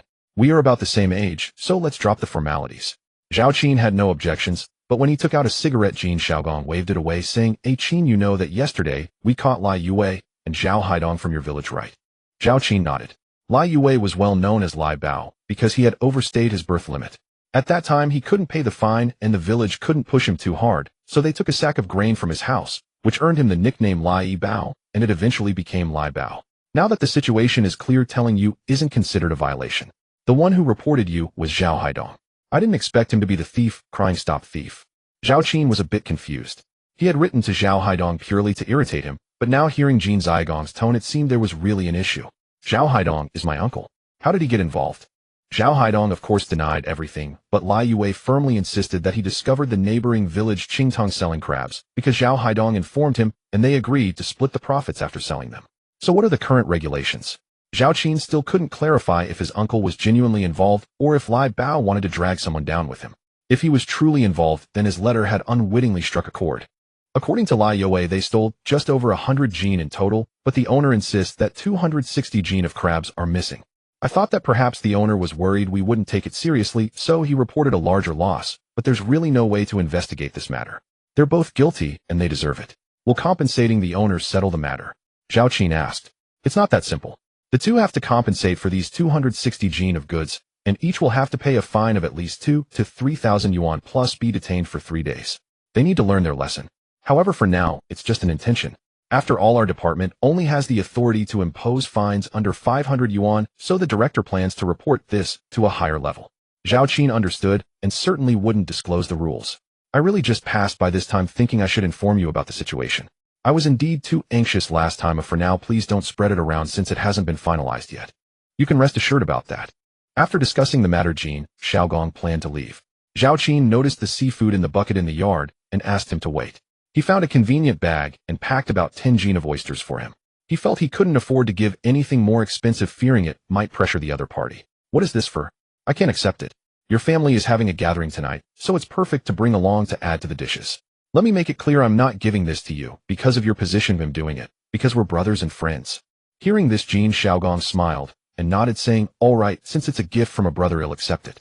After sending him to the door and watching his motorcycle leave, he returned inside. Brother, do you think Lai Bao and the others have news? He asked with a look of anticipation, while Xia Rong and Zhao Ping also cast inquiring glances. It seems they were the ones who did it. Lai Bao has already admitted it, now it's just a matter of how to handle it, he said ambiguously. I knew that family had nothing good. They even made you go to the station for nothing, Xia Rong cursed. Zhao Ping sat there sighing repeatedly. Good days are not impossible to live. Why did they develop such? Excuse me, is this Zhao Qin's home? A person peeked in at the door. As soon as he finished speaking, he saw Zhao Qin getting up and smiled. I am late. You're not late. I appreciate you making the trip. This is my elder brother's house. The visitor was Chen Dong. The wind outside was quite strong, so everyone hadn't heard the sound of the vehicle. Before they even entered the backyard to check the goods, another person walked in at the door. Zhao Qin, I came with my brother to hang out. Are the watermelons ripe yet? They're ripe, not only ripe, but also very sweet. Next time we'll help promote them at your supermarket's entrance. Please take a seat. Hearing Zhao Qin's banter, Chen Shui covered her mouth and smiled. Upon seeing the girl who came in and how familiar she was with the Qin, Xia Rong's eyes lit up as he carefully examined her.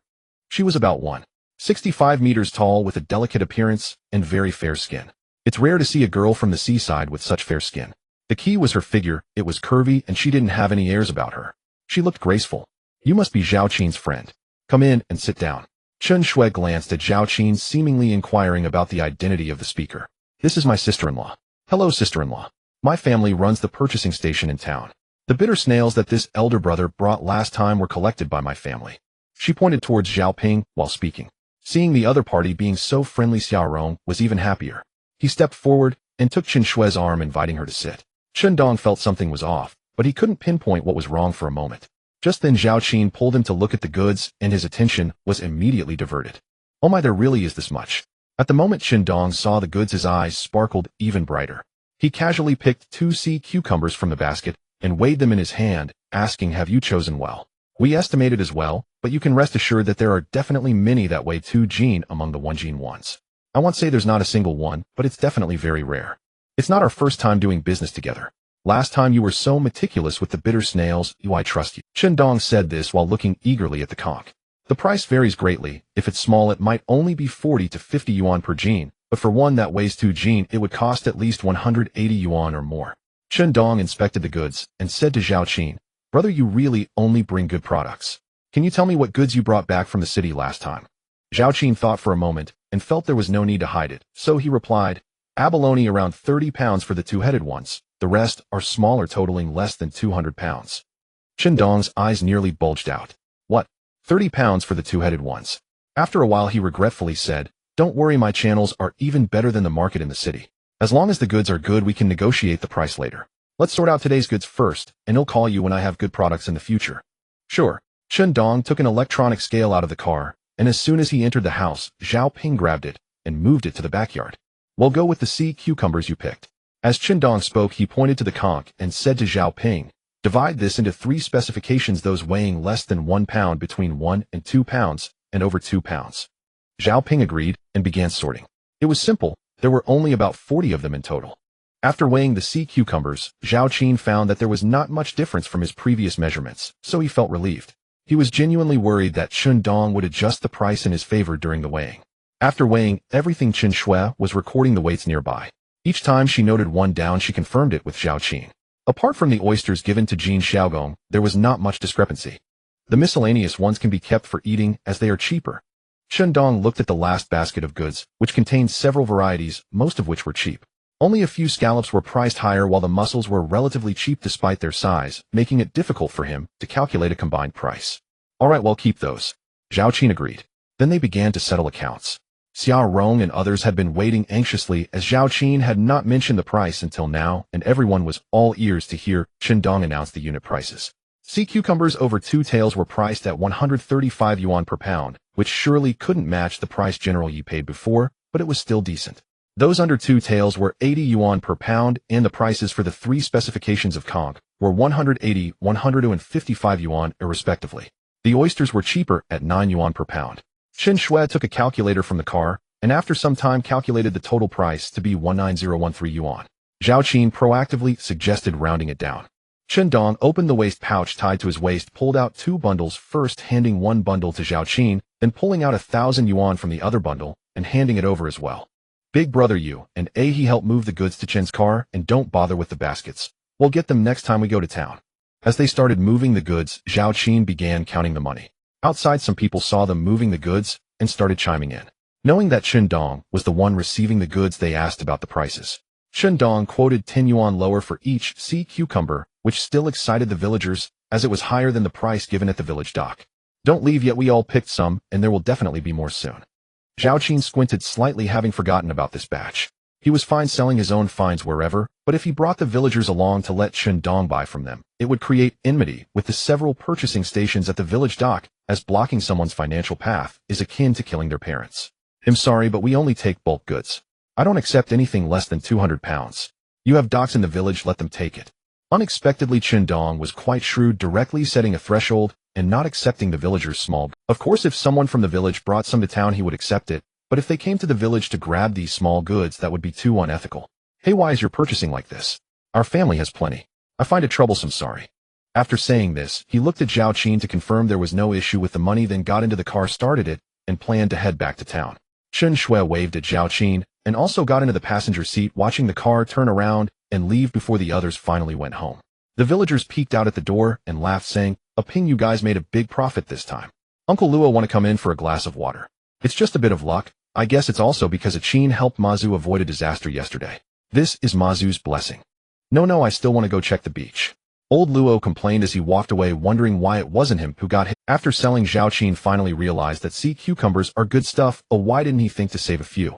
Even if he himself wouldn't eat them, he still had 2 small ones.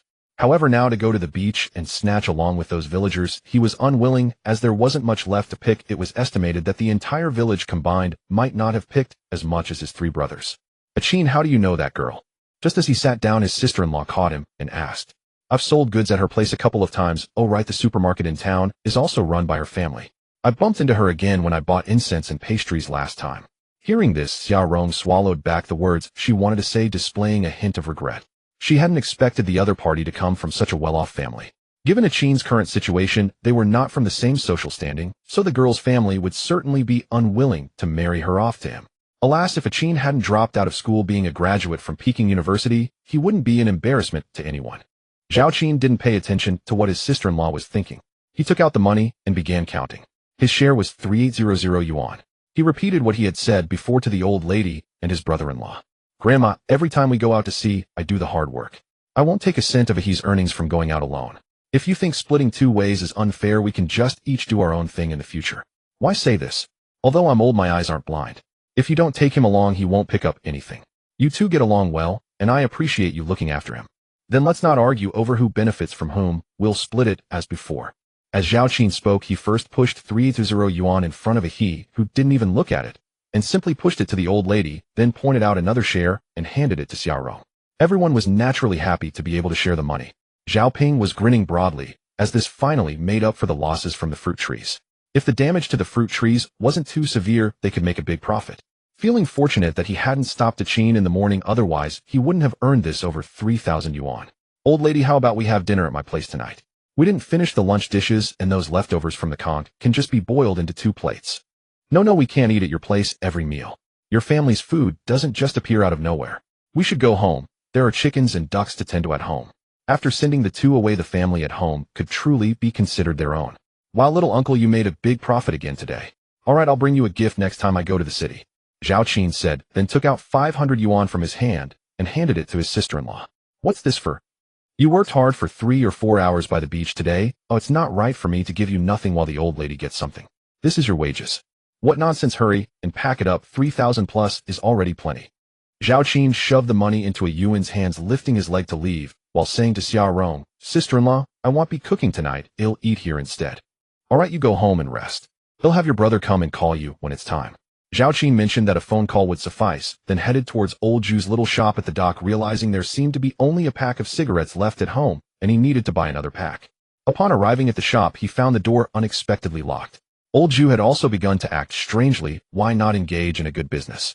Cursing under his breath, he headed home, but soon figured it out. Probably old Zhu was at the beach. Selling goods incurs costs, but what he picked up from the beach didn't cost a dime. At this moment, the wind had calmed down, and it seemed that by tonight the wind would cease entirely. Upon returning home, he checked and found that the roof tiles had held up against the wild winds without shifting, and he did not see any leaks in the house. Lying on the bed, he still wondered where today's luck would land. This dog system didn't even provide a hint. He had to guess everything himself. He was indeed exhausted, so it wasn't long before he fell into a deep sleep. After sleeping for about an hour, he woke up to find it was already 7 o'clock. He hadn't received a call from his elder brother, likely thinking it was better to let him sleep a bit longer. He freshened up and planned to head over. While he was washing up, he ran over. Brother, the beach was lively this afternoon. Ooh, I heard there were several fights. Why? Gossiping is human nature, and Zhao Qin couldn't help but ask curiously. They were fighting over goods. I heard a grouper was washed ashore by the waves weighing more than 10 pounds, and 3 families rushed to grab it, resulting in a fight. There was also a scuffle over a conch. No one got hurt, right? He shook his head. It was all women fighting, at most a bit of shoving, pulling hair. As long as no one got hurt, it's fine. Even if someone did, it has nothing to do with me. I'm going to my brother's house for dinner. Do you want to join? I've already eaten. My grandmother and I just got home a short while ago, and Ping sent over a lot of conchs. They are really hard to eat. Well, it's good that there's food. He tell your grandmother that keeping too much money at home is unsafe. She should go to town and open an account to deposit the money. I just came back, and to hide that more than 10,000 yuan, I spent quite a bit of effort. In the end, I wrapped it in a plastic bag and stuffed it into the rice jar. In this day and age, more than 10,000 yuan is equivalent to many people's salary for a year without food or drink. It's not a small amount. My grandmother said the same thing this afternoon and plans to go early tomorrow. Although he said he had eaten, he still followed Zhao Qin to Zhao Ping's house. I was just about to have your brother. Seeing him enter the house, Xiao Rong smiled and said, and seeing he had also arrived, she invited him to sit down. The dishes weren't served yet, but she placed a bottle of wine on the table. Zhao Ping came in from the backyard saying, it's too hot today, the conchs won't last. I thought I would take the meat out and put it in the fridge so we could eat a few more meals. Zhao Qin sighed, realizing that his elder brother was the most down-to-earth kind of person. If he were to work outside, no matter which factory he entered, the boss would surely like him, diligent and honest. Who wouldn't appreciate that? After sitting down, he said to Zhao Qin, your sister-in-law and I discussed it before. It's not good for you to cook alone at home. It's too much trouble. From now on, just eat here. Xiao Rong, who was serving the dishes, chimed in. We're all family. It's just a matter of adding a few more pairs of Zhao Qin, not wanting to cook, proposed. It'll contribute 200 yuan a month for meals. No need to prepare specific dishes. We can eat whatever we used to eat, and I'll buy what I want, and sister-in-law can help cook. What do you want? Xiao Rong started to say, but Zhao Ping interrupted. Let's do it as Qin suggested. We won't charge for the meals in these last 2 days, and we'll start counting from July. Zhao Qin took out 200 yuan from his pocket and placed it on the table. Then, thank you, sister-in-law. If it weren't for Xiao Rong agreeing, Zhao Ping wouldn't have been able to make this decision. His sister-in-law was quite understanding. It's not as easy as it seems to feed one more person. Zhao Qin proactively picked up the money and handed it to Xiaorong. Take it. If you don't accept it, Qin won't come over. It's good to settle accounts clearly among brothers. Settle accounts clearly. Wasn't Qin the one taking care of you and helping you make money these past few days? Sister-in-law, my brother is far more capable than he and me. If it weren't for my elder brother, our harvest would have been directly reduced by 40%. Seeing the two brothers supporting each other, Xiaorong smiled and pointed at the table. You guys eat and drink first. There are still 2 dishes coming. Uncle, as soon as you left, my money was taken by my mom. I'm afraid you might lose it. By the time you need to pay your tuition, you won't be able to spend it. If you want anything, just tell your uncle, but I warn you, if you don't focus on your studies, you'll end up with nothing. If I can definitely surpass you. Zhao Qin smiled and patted his son's head. When you get into Jing University like your uncle, then you can brag. But he seemed to have forgotten that he had already eaten dinner and unceremoniously poured wine for everyone. The 3 chatted while drinking. Elder brother, I see the wind has calmed down a lot. The tide should return to normal tonight. Zhao Qin first nodded, then shook his head, saying, the wind should pass by tonight, but I doubt the people on the beach will calm down. I just want to check again, thinking it would be nice to pick up a few things to eat, but during that time several people were either arguing or fighting. I think we should avoid that commotion tonight. Had it not been for the income earlier this morning, Zhao Qin wouldn't have said this, but now seeing more of it after competing with others for just a couple of things, he felt somewhat above it. Didn't I throw out 10 traps? Tonight, when the tide recedes a little, I plan to go look for those traps. If I can find them, there should be something inside. Mentioning the traps, a look of pain appeared on Zhao Qin's face. He wished that this kid hadn't thrown them away with such huge waves. Who knows where the traps ended up. However, he nodded in agreement. Finding even one would be good. Soon Xiaorong brought all the dishes to the table, wiped her hands, and said with a smile, Meow Meow is still sleeping and doesn't need feeding, so I'll have a drink too. He immediately poured another cup of wine. After Yuan finished his meal, he went back to his room to do homework. This kid was really good for summer assignments. He didn't need anyone to urge him. He played when it was time to play and studied when it was time to study. Zhao Qin thought he should see if there are any 3rd grade exercise books available sometime soon, so this kid can learn some of the 3rd grade knowledge in advance. Sometimes being a step ahead can make a big difference. Anyway, it would take until after 9 to collect the traps, so the 4 weren't in a hurry. Qin, I heard that the foundation of the old Fu family is for sale.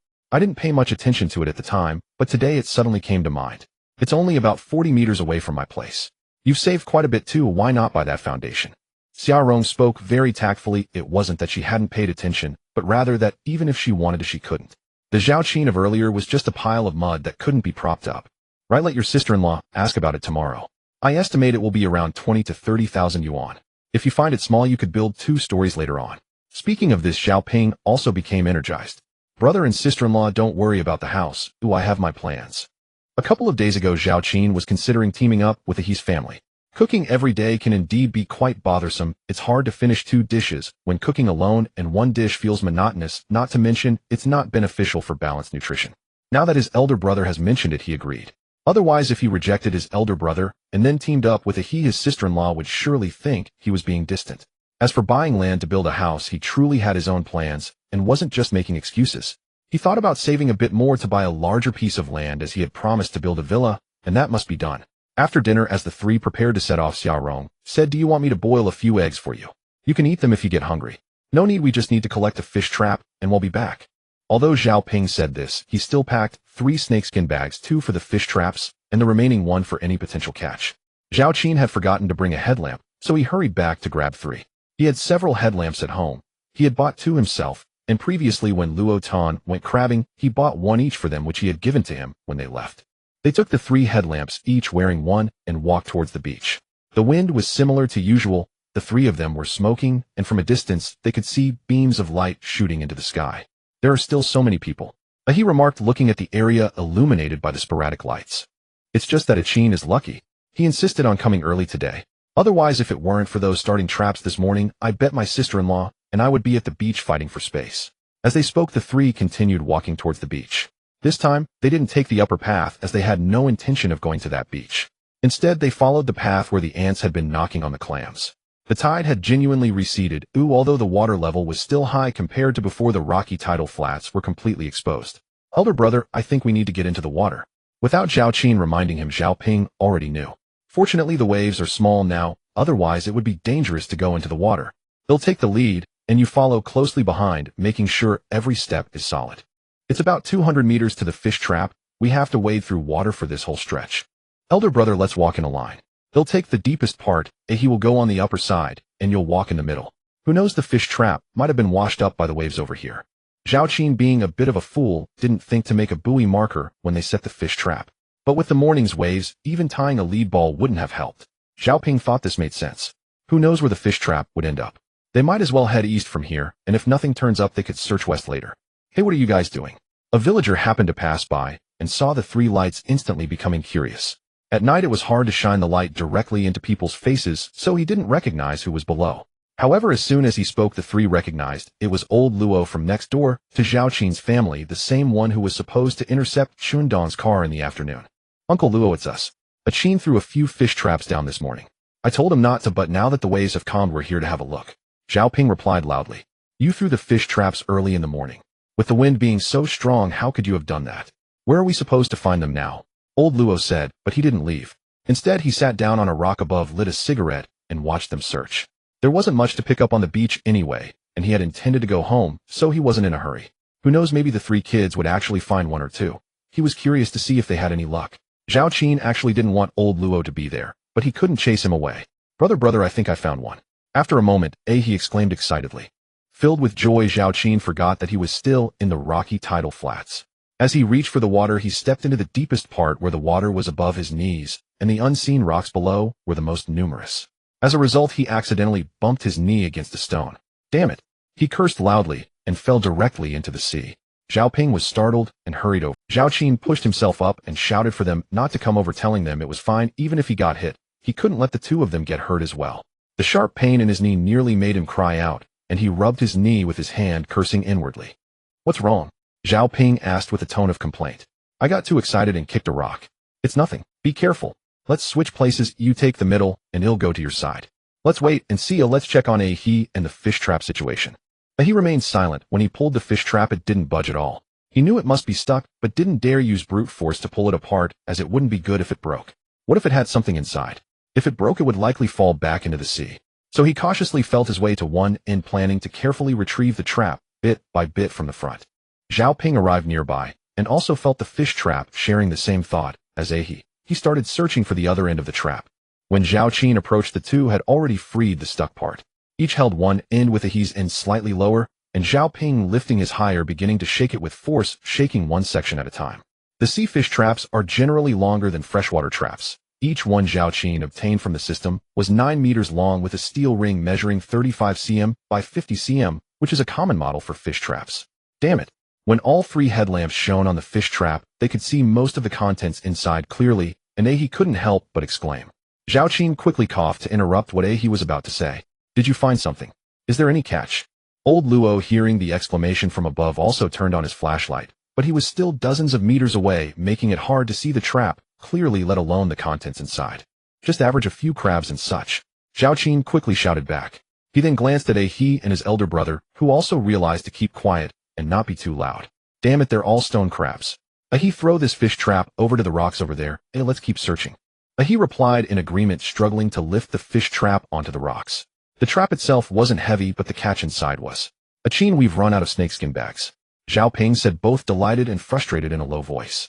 Let's keep looking, and we might only find this one. Zhao Ping shot him a displeased glare. We just got here, and you're already talking nonsense.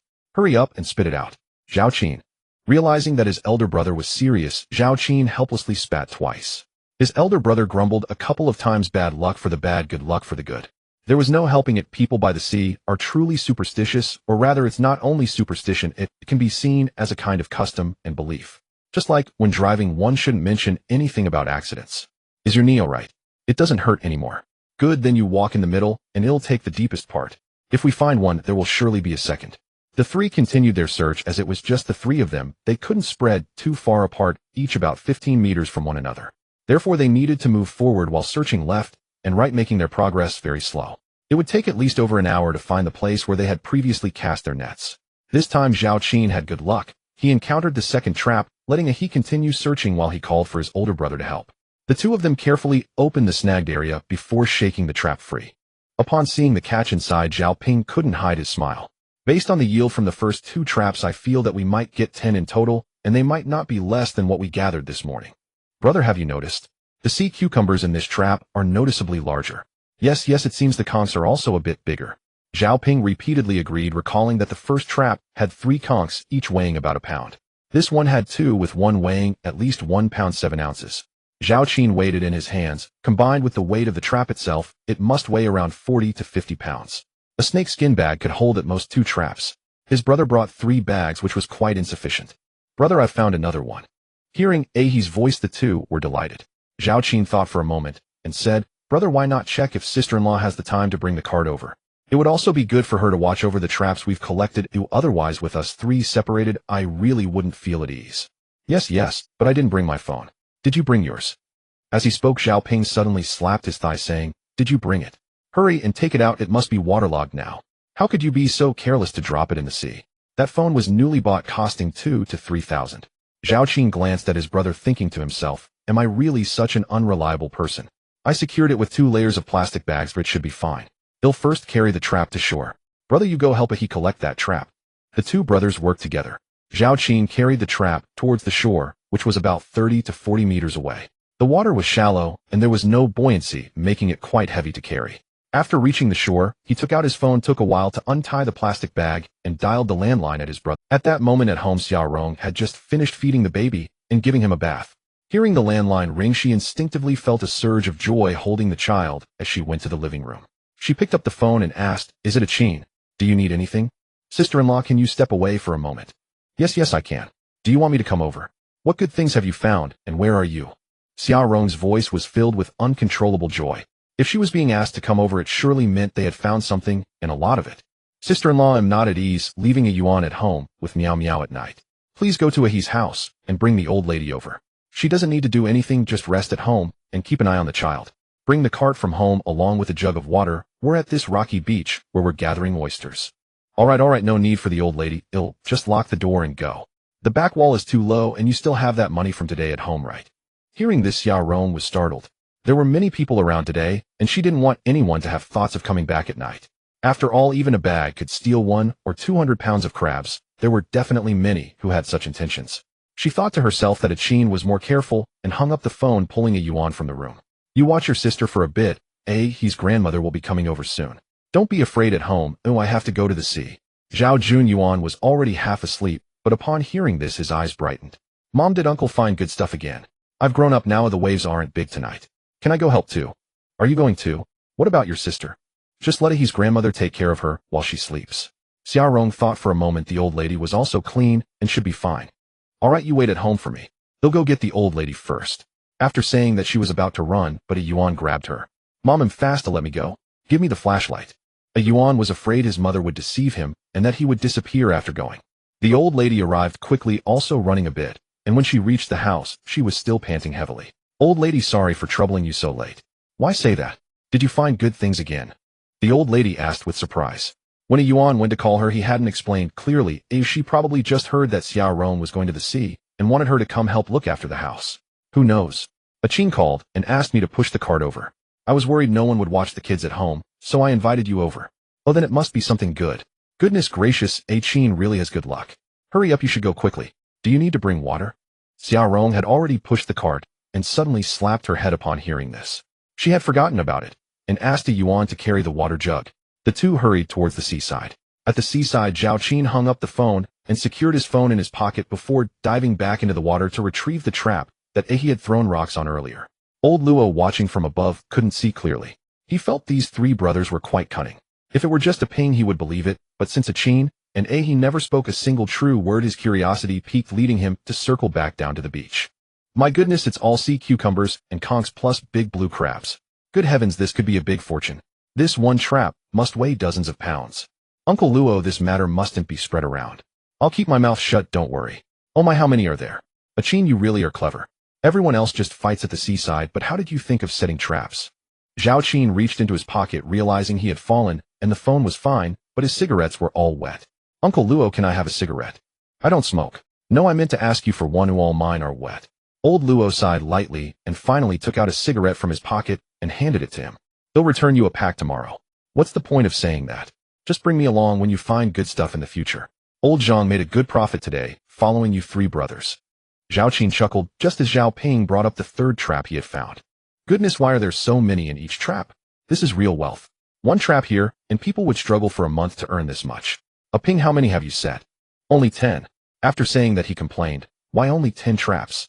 We should have bought dozens more. Hearing this, both Old Luo and Zhao Qin rolled their eyes simultaneously. Old Luo was annoyed by Zhao Ping's words. His own family had collected quite a bit that day, but it was all worthless stuff. In terms of value, it probably wouldn't even amount to 1/5 of what was in this one trap. Zhao Qin recalled the look of disappointment on his brother's face when he cast the traps early in the morning, expressing his inner dissatisfaction throughout the day, clearly showing a tendency to ignore elder advice. Is it a ping? This stretch of mudflat was flat. The cart could be pushed down directly. Xiaorong saw the lights and called out, "Sister-in-law, it's here." Xiaorong quickened her steps noticeably. A yuan had already rushed ahead. "Wow, uncle, there are so many sea cucumbers and big sea snails." "Keep your voice down and no one thinks you're mute." As Xiaorong approached and saw the haul in the net, she initially wanted to hold back her excitement, but she couldn't hide the smile on her face. "Sister-in-law, I'll leave my phone with you. You and a yuan just keep an eye on the net here while I go down to look for more. Uncle will help you look." Zhao Qin submerged into the water once more as everyone formed a line and slowly advanced forward. The fourth trap was found by the eldest brother. Although it contained fewer items, there was a sea eel weighing about 3 to 4 pounds. The larger it is, the better it tastes, especially the belly of the fish. Zhao Qin thought to himself that he would definitely not sell this one. He would either steam it with fermented black beans or braise it directly. After searching for a good half hour, they finally found the fifth trap, which was located by Zhao Ping. Perhaps due to his poor haul from the previous net, he unexpectedly called Zhao Qin over to lift the net. "You are really lucky. This net has more catches than the previous ones," Zhao Ping said excitedly upon seeing the haul. "Eldest brother, you take it up, you'll keep looking." "All right."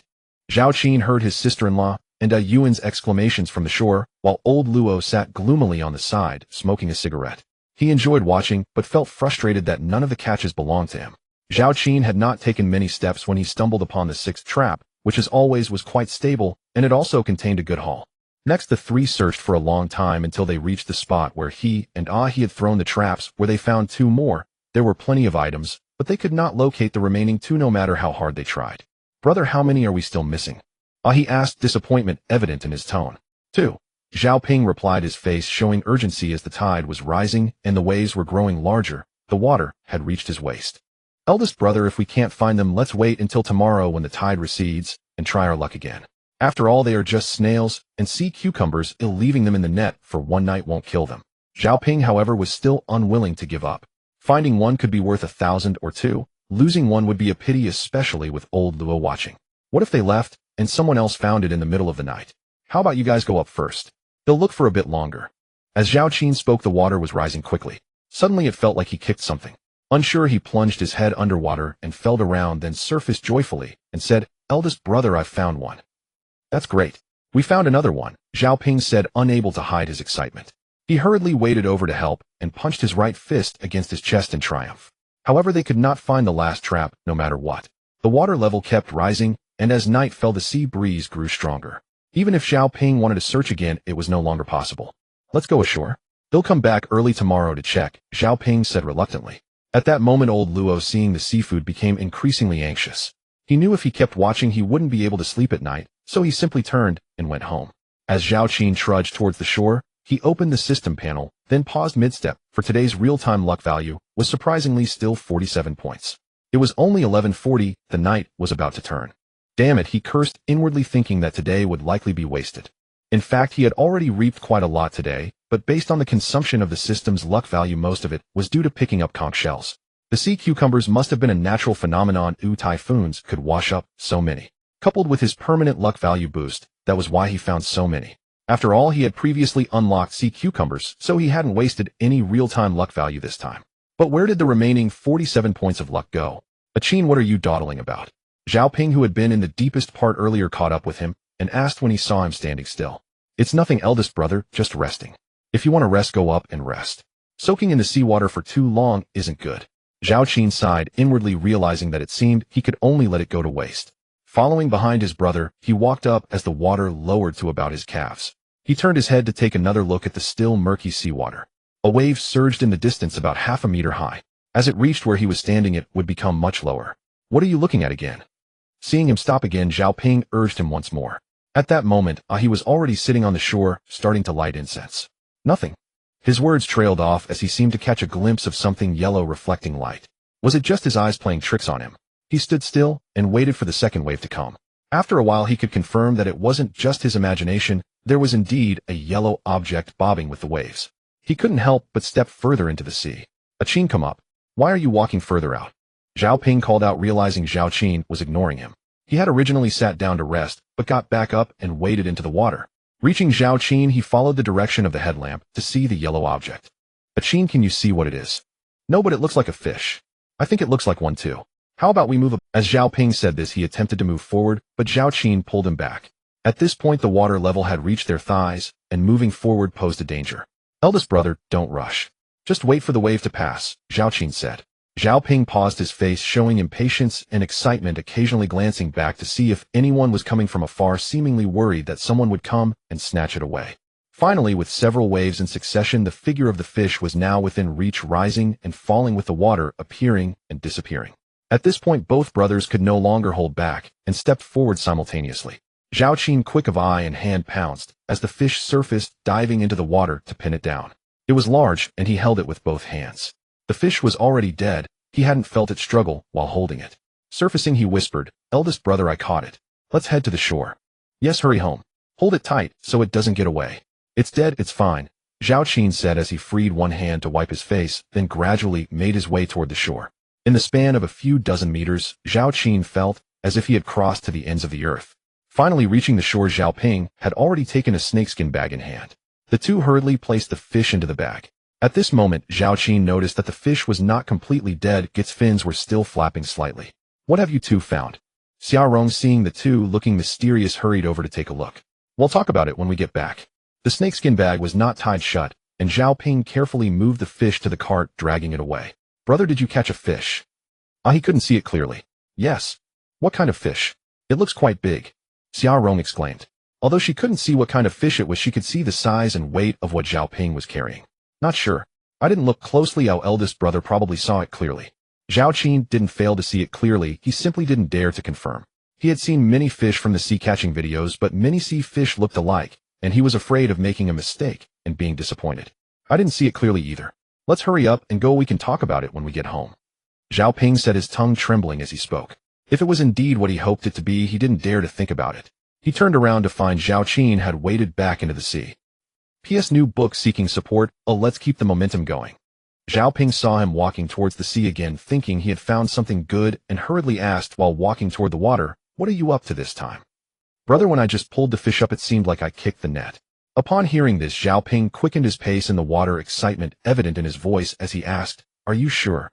Why didn't you call me to collect it before?" Tonight for Zhao Ping, the only regret was that he couldn't find the last net, and now that he had unexpectedly encountered it again, how could he not be overjoyed? It should be. Zhao Qin, having kicked the net and gotten excited about catching the fish, momentarily forgot to call his brother over to confirm. The trap had collapsed into a ball, making it smaller, and it happened to be wedged between two large stones, which was why it hadn't been found earlier. Soon Zhao Qin encountered it again, this time confirming it was indeed his trap. He first freed the trapped part before retrieving it. "Give it to me, I'll hold it." Before he could let go, Zhao Ping snatched it away. After reaching the shore, Zhao Ping unloaded the bag containing the fish and placed the trap on top, fearing it might crush the fish. He did not linger this time and hurried home. "Brother, let's take a detour and go in through the backyard." Hearing the advice, Zhao Ping did not return to the main road, but pushed the cart up a slope towards the dock, where there was a path leading to the backyard of their home. There shouldn't be anyone around at this hour. Although it was late at night, many people were likely staying awake by the shore collecting seafood. "A yuan, and I will head home first and help you open the door." As Xiaorong spoke, he pulled a yuan along the main road towards home. Zhao Qin opened the system panel while walking, and indeed today's luck value had completely reset to 0, indicating that the good fortune lay with that big fish earlier. "Damn, what's wrong, brother?" Hearing his exclamation, he couldn't help but ask, and Zhao Ping, pulling the cart, also turned to look at him. "It's nothing, I almost tripped again. Watch your step. If you can't walk anymore, just sit on the cart." "No need." Zhao Qin was surprised because he saw the merit value on the system panel had increased significantly. It had gone from just over 200 points to 1305 points. The increase was certainly due to some new catch in the trap, and that big fish had contributed a whopping 1,000 points of luck value. How could he not be delighted? He could buy dozens of traps again. No, he must ask his brother tomorrow if there were any broken boats for sale. After all, they were just paddling by the sea, so a slightly damaged boat wouldn't matter. When they arrived at the backyard, they found a yuan waiting by the back door, and smoke was already rising from the chimney, indicating Xiaorong was cooking. They had been busy for several hours and the group was quite hungry now. The child is asleep, I'll handle it. They heard Ahi's grandmother's voice even before they entered, seemingly competing with Xiaorong in cooking. Upon hearing the commotion, the two women greeted them at the back door, one holding a kitchen knife and the other a No one saw us, right? The three of them shook their heads in unison, not caring whether the two had seen them, and began moving the traps to the backyard. Brother, don't be in such a hurry. Set up the light in the backyard first. The previous one was dim. Let's work hard tonight and sort out the catch. Zhao Qin agreed and went inside to grab the electric wire. Watch out, your hands are wet, Xiaorong reminded him with concern. With 10 traps and 1 snakeskin bag, it took him and Ahi just a few minutes to unload them. The back door was small, so the empty cart had to go around to the front. Brother, let me do it, Ahi said, but quickly went inside to look for a cigarette and lit it before dragging the empty. Zhao Qin casually closed the back door and walked over to the snakeskin bag. The busiest ones were still Ahi's grandmother and Xiaorong. They were cooking while also unable to resist coming over to take a look. Why did you catch so many? It doesn't look less busy than in the morning. Ahi's grandmother reached out to shake the trap, but remembered she was cooking halfway through and returned to the kitchen with the spatula. When Zhao Qin set up a 100-watt light bulb and turned it on, he walked over to Zhao Qin. The two brothers exchanged glances. Qin, your luck isn't as good as mine. Be careful when pouring them out and don't hurt the fish scales. Zhao Qin found it somewhat amusing. If he wasn't sure before, the sharp increase in the system's merit points now made it almost certain. Carefully pouring out the fish under the light, their golden color was even somewhat blinding. Zhao Qin had always thought his favorite color was pink, but now it seemed yellow was particularly appealing. He heard his brother's breathing become noticeably heavier. Brother, is that it? Zhao Qin did not answer, but quickly returned inside to grab a cigarette, first giving one to Zhao Qin, lighting them both up and taking a couple of deep puffs. Only then did Zhao Qin crouch down to check the tail fin, then open the pectoral fin near the head to ensure it could reach the fish's eyes, even completely covering them. After checking, his hand gently stroked the golden scales of the fish, confirming wild yellow croaker, not farmed. In fact, both of them were also afraid of celebrating too early. They had been almost certain before, but were worried it might be a spring fish. As for whether it was wild, there was no doubt. Which family raises yellow croakers to such a size? Oh my God, what's this? When Xiaorong could no longer resist coming out to look, he found the two brothers squatting there smoking, and as he approached, he saw the golden fish lying on the ground. This exclamation caused the old lady to lose her composure as well. She quickly plated a dish, poured a ladle of water into the pot, and rushed into the yard, exclaiming upon seeing the fish, such a big yellow croaker. Old lady, is it a big yellow croaker? Xiaorong actually recognized it too, but was afraid he was mistaken. That's right, it's a big yellow croaker. This must weigh over 10 or 20 pounds. Xiaorong was so surprised that he couldn't speak for a while, finally saying, I've never seen one this big. How much is it worth? Don't say you. Oh, I've never seen one either. I've only heard of someone catching one over 30 pounds before. The old lad's voice trembled. Although the two were excited, they kept their voices low, afraid of being overheard. If this got out, it would probably break the threshold of their home, with villagers coming in the middle of the night. Damn, what is this? He came around, entering through the front door, and seeing the fish, he exclaimed, Keep your all right. Brother, is this a big yellow croaker? It should be, right? What do you mean it should be? Pink. All right, Rome, and I will continue cooking. Qin, it's hot now, and by the time we get to the dock, we probably won't find any ice. Leaving it overnight will spoil it. You need to think of a way. The old lady, having seen more of the world, was the quickest to wake up, and her words reminded everyone. The two brothers exchanged glances, and Zhao Qin got up looking for a scale. Qin, can you contact someone to buy it? If you can't reach anyone, we'll have to rush to the city overnight. The seafood market opens around 2 or 3. I have the phone here. Xiaorong came out again, handing Zhao Qin the phone still in a convenience bag. Zhao Qin tore open the bag, took out his phone, and hesitated as he opened the phone book, wondering whom to contact. Should he ask President Yi? It was the middle of the night, and this item was certainly valuable. Would it be too extravagant for him to consume it himself, considering President Yi was a big boss? President Liu and President Yang were in the city, and they were definitely resting at this hour. Moreover, one was collecting snails while the other was collecting crabs. If he asked them, it would require another round of effort, not to mention possibly disturbing their peaceful slumber. On the other side, Zhao Qin and he had just weighed the catch. Qin, it's 19 Jin and 4 Liang. My heavens, this must be worth. Zhao Qin fell silent when it came to money, as he didn't even know how much to say. Based on current market prices, a Jin of wild yellow croaker was estimated to be over 200 yuan. But for 2 Jin or more, it might go over 400 yuan per Jin. As for how much this particular fish could sell for, he had no idea. Zhao Qin acknowledged, and ultimately decided to contact Chen Dong to see what he had to say. He only had Chen Shui's phone number. After dialing, it took a while for the other party to answer her lazy voice asking, Hello, who is this? I'm sorry to disturb you so late. Upon hearing his voice, there was a moment of silence on the line before her tone became clearer. Is it Zhao Qin? It's the middle of the night, why aren't you asleep? Zhao Qin almost retorted that he couldn't sleep because he was thinking of her, but they weren't that close, so he couldn't flirt recklessly. Instead, he honestly said, I caught a large yellow croaker 19 Jean and 4 Liang. I wanted to ask if your family buys it. If not, I'm heading to the city now. How heavy is it? Is it 9 Jean and 4 Liang? Yes, 19 Jean and 4 Liang. Wow, that's huge. Wait a moment, I'll have my brother call you back within 5 minutes at the latest. After hanging up, Chen Shui swiftly got out of bed, crossed the living room, and knocked on her brother's door. Soon she heard her sister-in-law asking who it was. Sister-in-law, wake my brother up. Someone contacted us to sell goods. Coming. Who is it? This time it was Chen Dong's voice. Before long, Chen Dong got up and came to the living room asking, who is it at this late hour? What goods do they have and how did they manage to contact you? It's Zhao Qin. He might not have your phone number. He said he caught a large yellow croaker tonight. So when are you taking it? Not so fast, brother. He said it weighs 9 Jean and 4 Liang. If you don't buy it, he might send it to the city overnight. It's likely his home doesn't have the capacity to keep it fresh. How much? Is it really 9 Jean and 4 Liang? After confirming again, he planned to head downstairs, but looked at what he was wearing and hurried back to change his clothes. Brother, do you want it? If so, call him back first and tell him not to send it to the city. Right, we can't let it go. Chen Dong rushed out again, asking his sister to dial the number. He held the phone tightly in his hand, and when he heard Zhao Qin answer, he quickly said, I want that fish. The price is negotiable.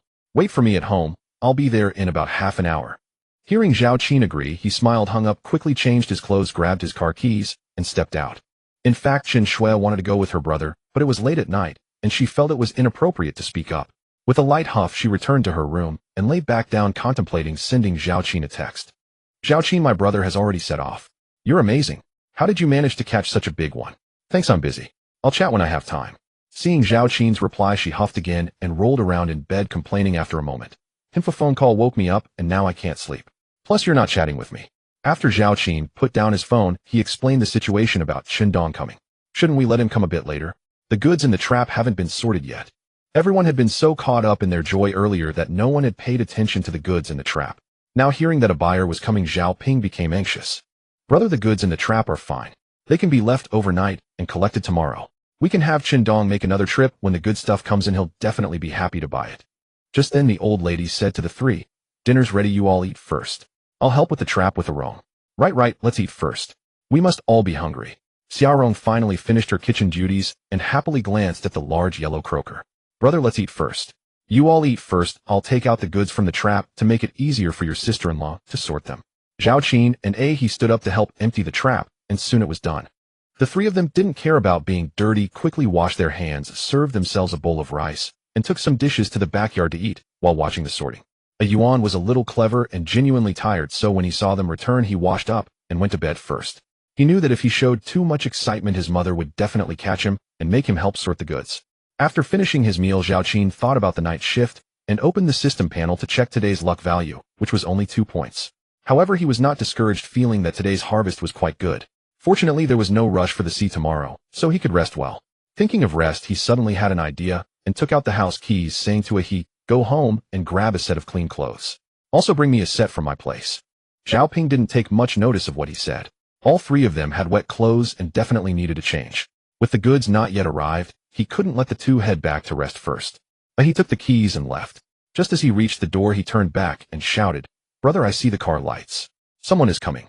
Zhao Qin stood at the door and saw the car's headlights getting closer, soon stopping at the entrance. Where's the yellow croaker? It's fresh, right? Chen Dong jumped out of the car and immediately asked, worrying about whether it was still fresh, regretting that he hadn't asked clearly during the call. It was still alive when we caught it, and it's only been about an hour since then. That's good. As they walked into the backyard, Chen Dong saw the seafood piled up like a small mountain and couldn't help but exclaim, whoa, how come there's so much? You didn't clarify this over the phone. President Chen, there's no rush. We can sort it out tonight, and you can make another trip tomorrow. I just worry that if we leave the yellow croaker out, it might lose its freshness. Right. It's 9 Jean and 4 Liang, right? That's correct, it's 19 Jean and 4 Liang. Did you bring a scale? Chen Dong smiled at Zhao Ping, saying, brother, help me unload the scale from the car first. I want to check the goods. The two were about the same age, but Chen Dong was probably 2 or 3 years older. Where's the fish? Zhao Qin led Chen Dong to a corner and lifted the snakeskin bag covering the fish. Although the yellow croaker was dead, it was prone to discoloration. Generally speaking, the yellower the color, the better the quality. Since the seawater today was murky, it looked like a big golden lump when it was just caught sparkling brilliantly.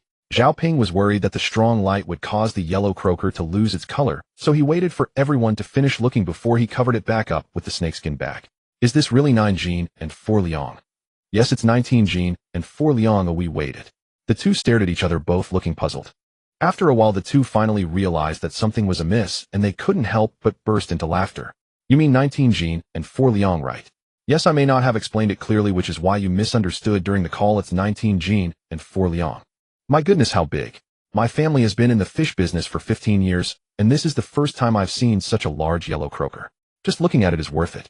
Zhao Qin found his exaggeration quite amusing. Come on, just not losing out is not enough.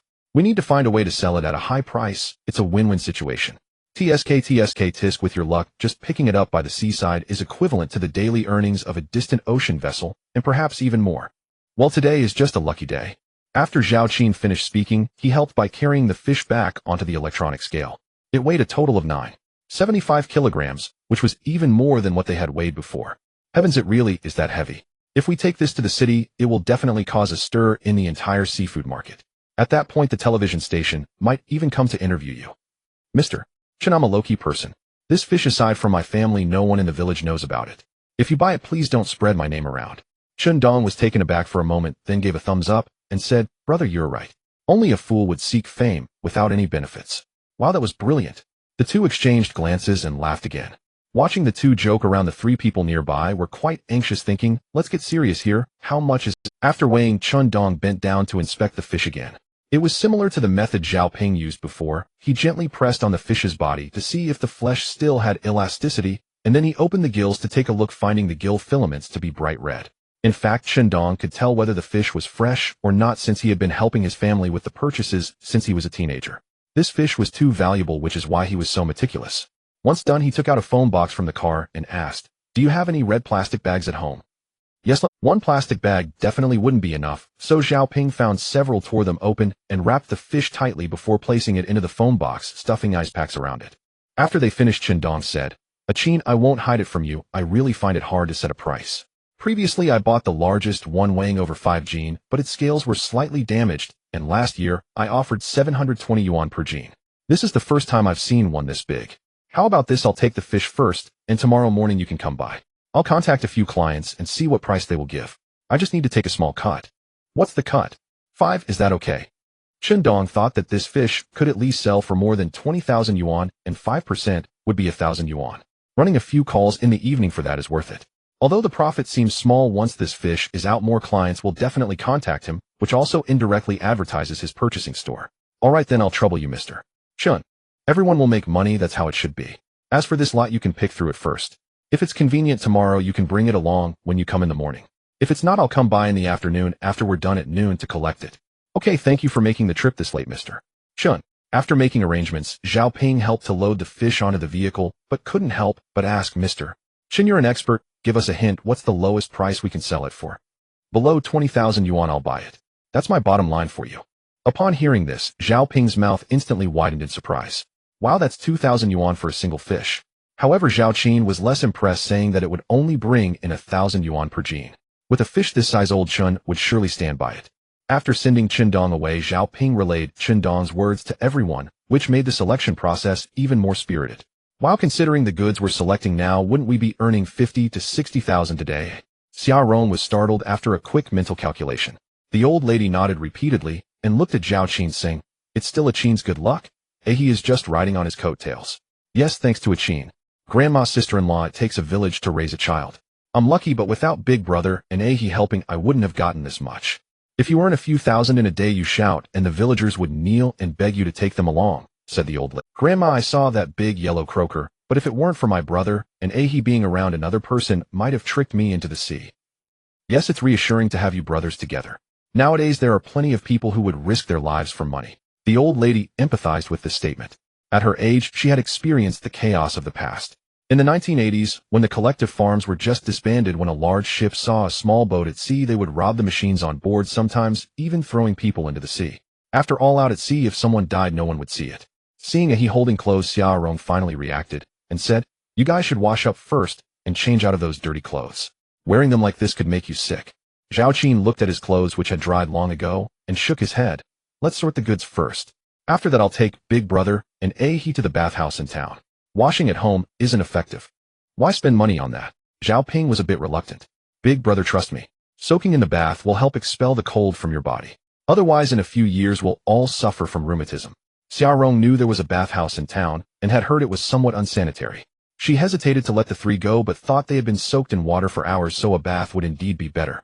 Although there was a lot of cargo, none of it was small, especially the conchs, with even the smallest one weighing 5 to 6 liang. It took about an hour for the 5 of them to sort it out. Once done, Zhao Ping insisted on weighing the items. The sea cucumbers weighed 71 jin, significantly more than during the day, but the smaller ones were only around 70 jin. The conchs were also more than during the day, with over 40 jin, weighing more than a pound. Let's go, Big Brother, bring a change of clothes, we're heading to town. I'll go fetch some seawater to raise these, or you can go with Ahi. I've heard it's somewhat chaotic in there, and you two can't get involved. Zhao Qin looked at the sorted goods, and simply took out his phone to call Chen Shui. Let's bring the goods along as well, let's trouble Mr. Chen a bit. He already made one trip, and he can profit from it too. Upon hearing this, Xiaorong, who initially didn't want the men to go, nodded repeatedly, saying, Yes, let's transport the goods overnight. Otherwise, if we deliver them tomorrow, the villagers will definitely keep an eye on us, and who knows how many will get envious. Zhao Ping also thought this idea was good, so he stopped refusing. While Zhao Qin was on the phone, he went back inside to pack a change of clothes. Xiaorong followed him inside, immediately twisting one hand around his waist. I warn you, don't mess around. Come on, you know what kind of person I am, right? That's why I'm saying this. I'm afraid you might get enchanted by those people, and then you won't even want to go home. Why don't you wait for me to come back and check my arsenal? Zhao Ping whispered in his woman's ear. Virtue. Zhao Qin dialed Chen Shui's phone number. The girl was nearly going crazy. The previous call had kept her awake for quite some time, and by the time her elder brother returned, the whole family had been disturbed. They all went to check out the big yellow fish. She felt indifferent about it, unlike her father and brother, who sat there smoking while occasionally chuckling foolishly. After finally feeling sleepy and about to doze off, her phone rang again. This time she looked at the caller ID. Zhao Qin, are you doing this on purpose? You owe me my sleep. Sleep with you? Zhao Qin was taken aback. Was she this open? I'm sorry. They'll treat you to a meal another day. He quickly explained the situation. Chen Shui asked him to wait a moment, and after a while said, I told my brother to have you bring it over now, he just hasn't fallen asleep yet. After hanging up, Chen Shui put down her phone and began to wave her tiny fists, thinking about how Zhao Qin had tormented her all night. Suddenly she felt that her remark carried some ambiguity, and she inexplicably burst into laughter. On the other end, after hanging up, Zhao Qin informed his elder brother that they could collect it now. His brother grabbed the card and was about to leave when he suddenly realized. Walking to the bag containing sea cucumbers, he picked out the largest one, selecting 10 in total. One for each adult and extra for the children. We might as well sell them. Zhao Ping had previously thought about picking up a couple from the beach to eat, but now seeing Zhao Qin wanting to keep them, he felt reluctant. Making money is just to eat and dress better, Big Brother, don't hold back. After selecting, he handed them to his sister-in-law to keep in the water tank, planning for a feast the next night, then followed his brother onto the main road. Come back early. Once they reached the main road, Xiaorong couldn't help but remind him. Zhao Qin then turned to the old lady and said, Grandma, it's late. You should go back to sleep. We'll be back late, and when we do, he can just take a nap at my place. All right, then I'll head back first. The old lady said and followed behind the cart. When she reached the fork near the old house, she turned back home. The three of them each lit a cigarette, and the smoke flickered uncertainly. If seen from a distance, it would indeed be quite frightening. Qin, don't you think this typhoon isn't entirely bad? Zhao Ping pushed the cart in the middle, while Zhao Qin and he flanked it on either side, helping to push it up the slope whenever necessary. Big Brother, everything has two sides. Some people can view things objectively and live more easily, while others focus only on the negatives and live in distress. Brother, I don't understand. With your temperament, you don't need to understand. Zhao Ping seemed to grasp a bit, realizing Qin was advising him not to take the fruit trees on the mountain too seriously. The three chatted and laughed, not feeling tired at all. When they reached the collection station, they saw the light still on at Chundong's shop from a distance. Upon arrival, Chundong heard the noise and opened the door with a smile, saying, You arrived quite quickly. I'm sorry to disturb you so late, Zhao Ping said somewhat apologetically. Compared to you bending over to pick up things by the sea, I have it much easier. It's all about making money, a little hardship is to be expected. Chundong, let's weigh it first and settle the payment tomorrow. Of course, Chundong had no objections.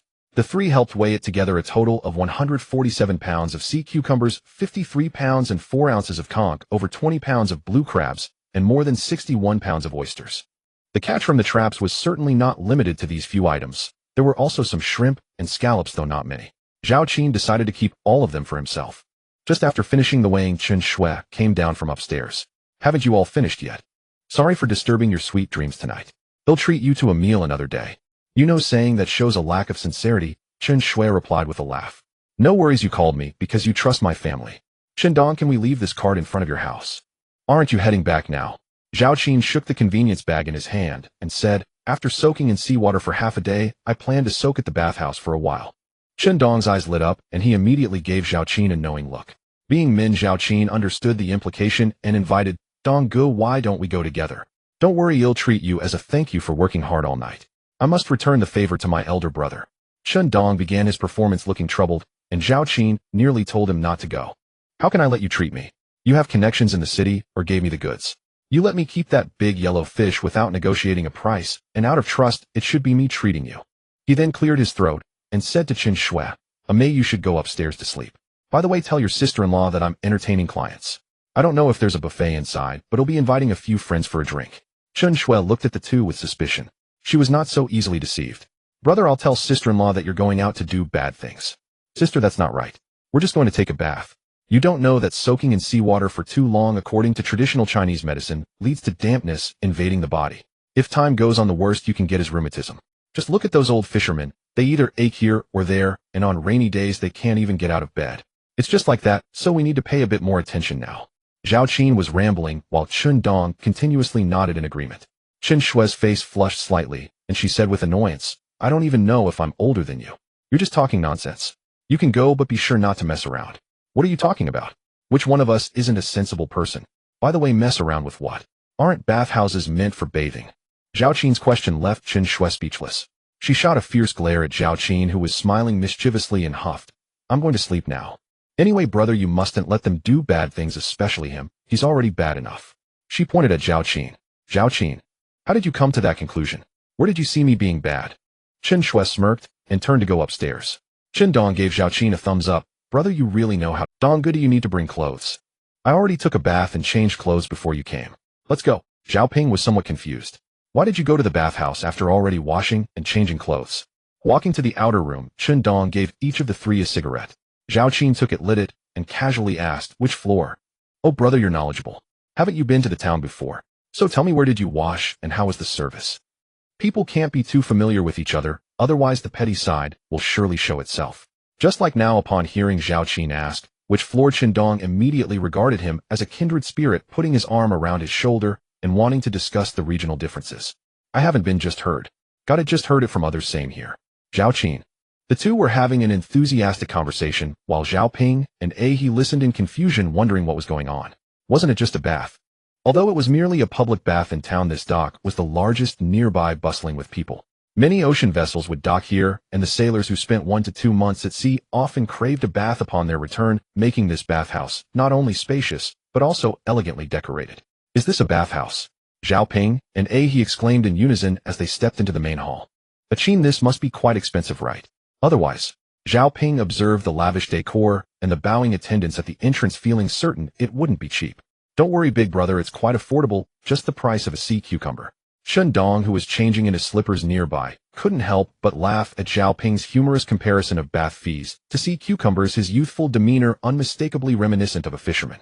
Zhao Ping shot a glare at Zhao Qin. A single sea cucumber costs several dozen coins, which is not exactly. The four of them changed their shoes, each taking a hand tag, and entered the men's bathing area, opening their lockers to undress and comfortably slide into the pool. Since it was late at night, they were the only ones there, making them feel quite at ease. Isn't this nice, big brother? Zhao Qin teased, observing Zhao Ping sprawled out in the bath, legs spread and head resting on the edge, letting out satisfied groans. It's definitely more comfortable than a shower at home, but it's still pricey. Zhao Qin responded, brother, what's the point of making money if you don't spend it? A man ought to treat himself well. Zhao Qin gave Chen Dong a thumbs up for his words. After soaking for half an hour, Zhao Qin even called for someone to scrub him down, while the older brother and He hesitated, feeling too shy to agree. After bathing, Zhao Ping thought about heading home. Let's see if there are any late-night snacks upstairs. It's included in the bath ticket, and we should eat if it's free. Upon hearing that it wouldn't cost extra, Zhao Ping followed suit and went upstairs. Although they had eaten before, the running around and soaking in the bath had whetted their appetites. Each of them had a bottle of beer, which was self-paid and not cheap. Big brother, don't go back yet. There's a public rest area on the 3rd floor. We can sleep until dawn and then head back with Dong Gu to check on things. Zhao Qin urged, do you need money? Big brother, are you annoying? Zhao Ping responded awkwardly as thoughts of money were his first instinct. They went up to the 3rd floor where the 4 of them found a row of reclining chairs. After lying down, Zhao Qin called for a server, who brought them 4 cups of green tea. Brothers, shall we take a stroll on the 4th floor? Chen Dong hurriedly urged as he sat down, knowing Zhao Ping would definitely refuse, so he only called out to Zhao Qin, as he looked too young. What's on the 4th floor, Chen? He asked curiously. It's a foot massage place. Hearing about foot massages, He's eyes lit up. He had been eager for a foot massage lately, having heard others boast about how comfortable it was, claiming that after the treatment one would feel light on their feet, and there would be some touching involved. I won't go, Dong Gu, you can do as you wish, I'm too tired. Upon hearing his refusal, Chen Dong felt a bit awkward about going alone. Don't worry, Dong Gu, we can rest together in the lobby tonight. The 3 of us can vouch for each other. Alright, you all rest, I'll just go up for a massage, and be back down, my back has been sore lately. After Chen Dong left, Zhao Qin secretly smirked, thinking that after the massage Dong Gu would likely be even more sore. However, he truly didn't want to touch the matter, so he closed his eyes intending to sleep, only to be nudged. Brother, I want a foot massage too. I'll take you to a proper place next time. Here, they don't even touch your feet. Then what do they touch? What else? They just go up your pant legs. Really? Zhao Ping, intrigued, turned onto his side, curious as a man. I've never been, so I don't know if it's true, but seeing how anxious Chen Dong was, it didn't seem like he was going for a foot massage. Alright, let's sleep. Don't accidentally catch something. Zhao Ping felt a sense of relief upon hearing those words. He considered checking out the 4th floor, but without Zhao Qin's approval, he didn't dare to. Well, maybe one day when his brother had time, he could take him to a proper place. Before long, the 3 of them fell into a deep sleep. When they woke up, Zhao Qin saw that it was already past 8 o'clock and turned to look around, discovering that Chen Dong was also lying nearby, prompting him to wake all 3. Upon hearing it was past 8, Zhao Ping became anxious. I wonder how worried my sister-in-law is, who I was planning to call her early this morning. He glanced at his phone and was startled to see 5 missed calls, causing him to panic further, knowing he would have to explain for a long time once he got back. Zhao Qin could roughly understand his older brother's mindset. As the 4 of them exited the lounge, he dialed the phone at his brother's home. Sister-in-law, I took a bath last night, and the bathhouse had a buffet, and Chun insisted on treating us to some drinks. I didn't want to go back at night. I really couldn't let big brother go back alone.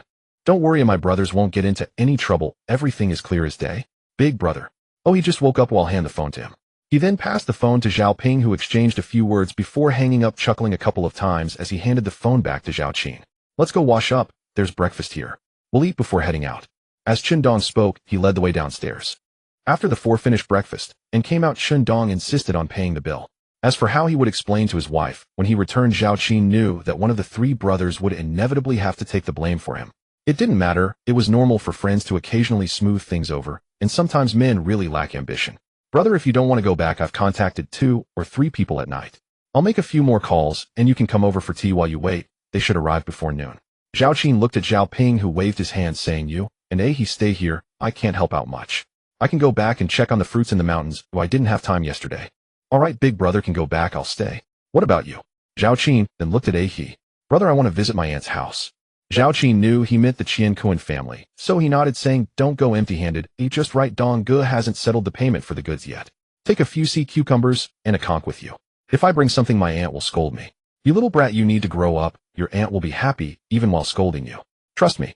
Upon arriving at the purchasing station, they saw Chen Shui looking at the 4 of them with a skeptical expression. Hey, who offended you early in the morning? What did you guys do last night? Do you want to know? I don't want to know. You definitely did something bad. We just took a bath, had a buffet, and then went to sleep. Which of those 3 things could be considered bad? Chen Dong snorted and said, What are you rambling about early in the morning? Has Dad returned yet? His family owns a supermarket, so his father goes out at night to buy fruits and vegetables. He just finished eating and is taking a nap. Zhao Ping pushed the cart away while Zhao Qin selected 6 sea cucumbers and a slightly larger conch from last night's goods to weigh, letting he carry them away.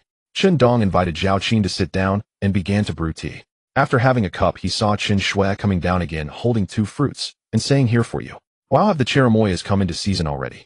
Chen Dong took one, pressed down on the stem, and then pulled on the Take it. Seeing Zhao Qin not accepting, she directly stuffed it into his hand. The so-called cherimoya is a local term. Its scientific name is Annona cherimola, also known as the. Currently, it is not cultivated in the mainland, and almost all of it is imported from Taiwan, so the price is not low. Zhao Qin felt embarrassed to ask for it, but once Chen Shui had it in hand, he couldn't refuse. Qin, what are your plans next? Are you just going to keep picking along the beach? That's too reliant on luck. The income is unstable. Shindong noticed he wasn't eating the fruit and set his own aside to chat idly. I don't have much of a foundation. I've had a bit of good fortune during this time, so am planning to get a boat. Not too fancy, just one that can set traps by the seaside. We'll take it slow. Shindong nodded, knowing they were just chatting casually. He couldn't make decisions for Zhao Qin. Just then someone came in. Although most of their seafood would be sold to the city or elsewhere, they also catered to retail. A customer bought a wild sea bass of fish that locals generally liked for its delicious taste and affordable price, retailing at only 32 yuan per pound. One after another there were people coming to sell and buy, and the business was not too bad. Someone asked about sea cucumbers, and for those weighing less than 2 taels, Shindong quoted 115 yuan. The customer hesitated for a moment, but still weighed a pound. Qin, don't think I sell high, but I also bear risks. If they die, they're worthless, plus there's a discount. Shindong was afraid Zhao Qin would accuse him of being unscrupulous. After all, he only charged 80 yuan per pound for anything under 2 taels, making a profit of 35 yuan per pound, which was indeed considerable. Zhao Qin didn't mind. Earning was earning regardless of who it was, for as long as he felt he wasn't losing out. He couldn't catch fish himself for retail. He wouldn't cover the labor costs. Donggu, when the people arrive, what do you plan to do? Simple, just bid. This thing is rare, I'll sell it to whoever offers the best price. Zhao Qin pondered for a moment and expressed his thoughts. Donggu, this could harm relationships. If you raise the price and I do too, it might even spark a quarrel. Later they won't hold grudges against each other, but will blame you for being greedy. Brother, then what do you suggest? Hearing this, Shindong felt he had been a bit naive and hadn't thought it through. It's simple. Oh, let's do a sealed bid. Set a minimum price and let everyone know that we want sell for less. Then let everyone write down their prices and we'll take the highest bid. It seemed like there was no competition, but the uncertainty was greater. Therefore, those who truly didn't care about the money and wanted to secure it might end up bidding higher than in an open auction. This way, if no one calls out a price, it naturally won't harm relationships. Moreover, since the prices are voluntary, even if they regret bidding high, it wouldn't concern us. This method is good. Qin, your mind works quickly. Shindong thought this method was indeed quite clever. It's just that now everyone knows too little about the bidding process. They mostly see that kind of numbered bidding on TV and have rarely witnessed a sealed bid like this. Just as the two finished their discussion, they heard someone entering while shouting, "Where's the big yellow croaker? Is it really 9 Jean for Liang? Mister, well, you came quite early." Haha, if I hadn't come early, I probably wouldn't even see the fish. Shindong didn't explain the weight was wrong, but led the person into the cold storage to let him see for himself. As the phone box was opened, the visitor exclaimed, "This is huge. Isn't it more than 9 Jean? It's 19 Jean for Liang. I might not have been clear last night, and you misheard. Oh my, it's nearly 20 Jean. Where did such a big one come from?" Shindong looked at Zhao Qin standing at the cold storage door, who shook his head and then smiled. "I got it from an old fisherman last night. Since we have an old relationship, I didn't pay him. I'm just waiting for a few bosses to help me set the price." "A few? Little Chen, that's not very fair. In the first one here, I want that fish." "Mister." Wu's surprise faded, replaced by a hint of anger. "Mister Wu, please understand. My little business relies entirely on support from a few bosses. I can't keep this fish from being sold now. If I sell it to you and they find out, they'll definitely block my door and scold me. You wouldn't want to see me getting scolded, right?" Mister Wu raised his hand to point at him, finding his shamelessness amusing.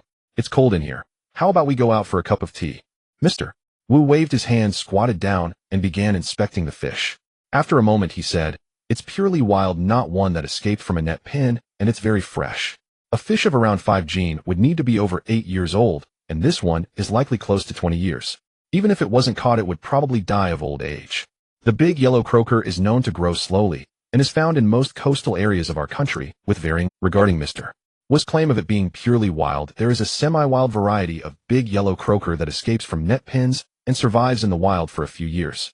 Its quality still differs from that of pure wild fish, but is better than purely farmed ones. While they were talking, another person entered and asked if the big yellow croaker was still available. Upon seeing the fish, he couldn't help but exclaim, "What the hell, that's huge." Zhao Qin recognized the accent and realized it was someone from the Cantonese-speaking region. Because notifications were sent out at different times, people arrived from various distances, so they didn't all gather until around 11:30. "Gentlemen, it's almost noon. He'll arrange a simple meal first." Before Shindong could finish, several people spoke up to interrupt him. "Little Chen, let's clarify the rules first. You called us here to bid, right? Let's get started, Mr. Wu said, then bowed to the other gentlemen. "Everyone please show some mercy, or I must have that fish." "What a coincidence, I just need to send an important friend something. Everyone please step aside, I'm being sincere here." Seeing each other, the others naturally wouldn't let go just because of 1 or 2 words. All eyes turned towards Shindong. "Gentlemen, making money through harmony is my belief.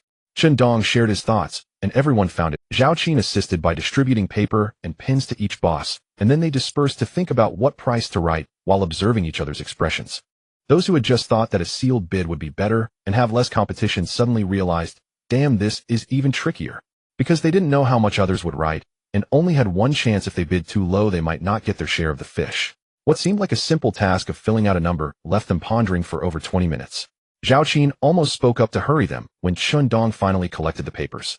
Dong opened them and Zhao Qin couldn't get close enough to see, but from Dong's expression, he could tell the bids were probably decent. Thank you to all the bosses for your support. Today this fish has finally found its rightful owner. Stop the chatter, just quickly announce whose bid is highest. Mr. Wu complained. Hearing Mr. Wu's urging, Dong grinned and said, Mr. Wu, I'm sorry. I filled it out incorrectly. He'll submit a new form. As soon as Mr. Wu heard the first few words, he realized he had quoted a low price and quickly spoke up. No way, we agreed on one round. Yes, everyone only gets one chance. The others quickly chimed in. If one person withdrew, the remaining participants would have a better chance, so they naturally opposed Mr. Wu's decision. Mr. Wu, let's consider it a game. You must also adhere to the rules of the game. Nonsense, I adhered to them. You need to get me a big yellow croaker weighing over 10 kilograms. Dong could only smile awkwardly. Such a large fish was truly a matter of fate. After all, he had never seen one this big in his life, and who knows when he would encounter it again. Mr. Wu was merely venting his frustrations, knowing it wasn't his fault. He stayed to see who would ultimately win the bid. Ladies and gentlemen, this fish was successfully bid by Mr. Feng for 5088 yuan. Damn, that's me. Ha! The previous owner from Guangdong suddenly cheered with excitement. The others looked gloomy, secretly cursing that guy from Guangdong for being so wealthy, especially when it came to food. At this moment, Zhao Qin was also overjoyed, thinking it might surpass 30,000, but he never expected it would exceed 50,000. That was too outrageous. After his initial excitement, Dong saw the few bosses leaving with gloomy faces and thought of something. Gentlemen, please stay for a meal. Feet dust. Eat what? I'm going home. What a waste of a trip. This is so unlucky. Dong stood at the door, preventing them from leaving. He clasped his hands in a gesture of respect and said, Gentlemen, I Dong have been inconsiderate this time, but there's no choice. I accepted someone else's goods and must help sell them at a more suitable price. Your presence is a favor to me. If you leave empty-handed, it would mean I Dong lack courtesy. Please wait a moment. After finishing his speech, Dong pulled out a convenient bag from the wall and said to Zhao Qin, Qin, pack the sea cucumbers, pick the biggest ones, 10 in each bag. Zhao Qin sighed inwardly. Dong not only spoke beautifully, but handled the situation with equal finesse. No matter how displeased the guests may have arrived, they could not find any fault now, and instead felt that Dong was generous. The two quickly packed the items. Dong handed a bag to Mr. Wu, saying, Mr. Wu, cool down. These are all wild caught and fresh. Take some home to try. How can I accept these? They are worth quite a bit. Should I pay? Gentlemen, please don't slap me in the face. My business is small, so I can't compare with you gentlemen, but treating you to some seafood is within my means. How about this? They'll take the gift, and please weigh me 10 jin to take home for a gathering. One of the boss. Everyone echoed the sentiment, wanting to weigh 10 or 8 jin each. This time Dong did not stop them. The prices he offered were also at the normal market rate. He helped a few people load their goods onto the car, settled the accounts, and sent them off. They all reminded him to contact them if there were any good products in the future, and Dong naturally agreed wholeheartedly. Zhao Qin had never done business, but judging from Dong's manner, it was clear he was not someone who sought small profits. No wonder he could make money. In the end, it was Mr. Feng. After confirming the money, Dong not only selected 10 sea cucumbers for him, but also picked a similar conch. Oh, I have a share too. What are you talking about?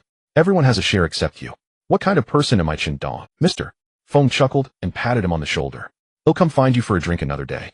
I don't have time today. Oh, I must take this fish on a plane. Take care. After sending everyone off, the two exchanged a glance and burst into hearty laughter. Brother Dong, you are the best at this. Zhao Qin sincerely gave him a thumbs up. Your idea was excellent, otherwise it would have been difficult to wrap things up now, and it would have offended at least 1 or 2 people. Upstairs, Chen Shui peeked out and asked, Brother, did we sell it? Yes, we did. Soon Chen Shui came down with a man in his 50s. Dong looked very much like the man, clearly a father-son pair. How much did we sell it for? The man asked, nodding and smiling at Zhao Qin. 5088 yuan. Oh, that's quite a good price. Mr. Feng bought it, right? Dad, let's talk about it later. I need to settle the accounts with Qin first. The man grunted in acknowledgement and looked at Zhao Qin, saying, You look familiar. Is your father named Zhao Onghua? Oh, uncle knows my dad. Zhao Qin did not expect that their families were acquainted. Ha ha ha, indeed. I went to your house for dinner when you got into college. You probably didn't pay attention at that time. Peking University, the first from our town. Is it vacation now? Upon hearing Peking University, both Chen Shui and Chen Dong exclaimed simultaneously.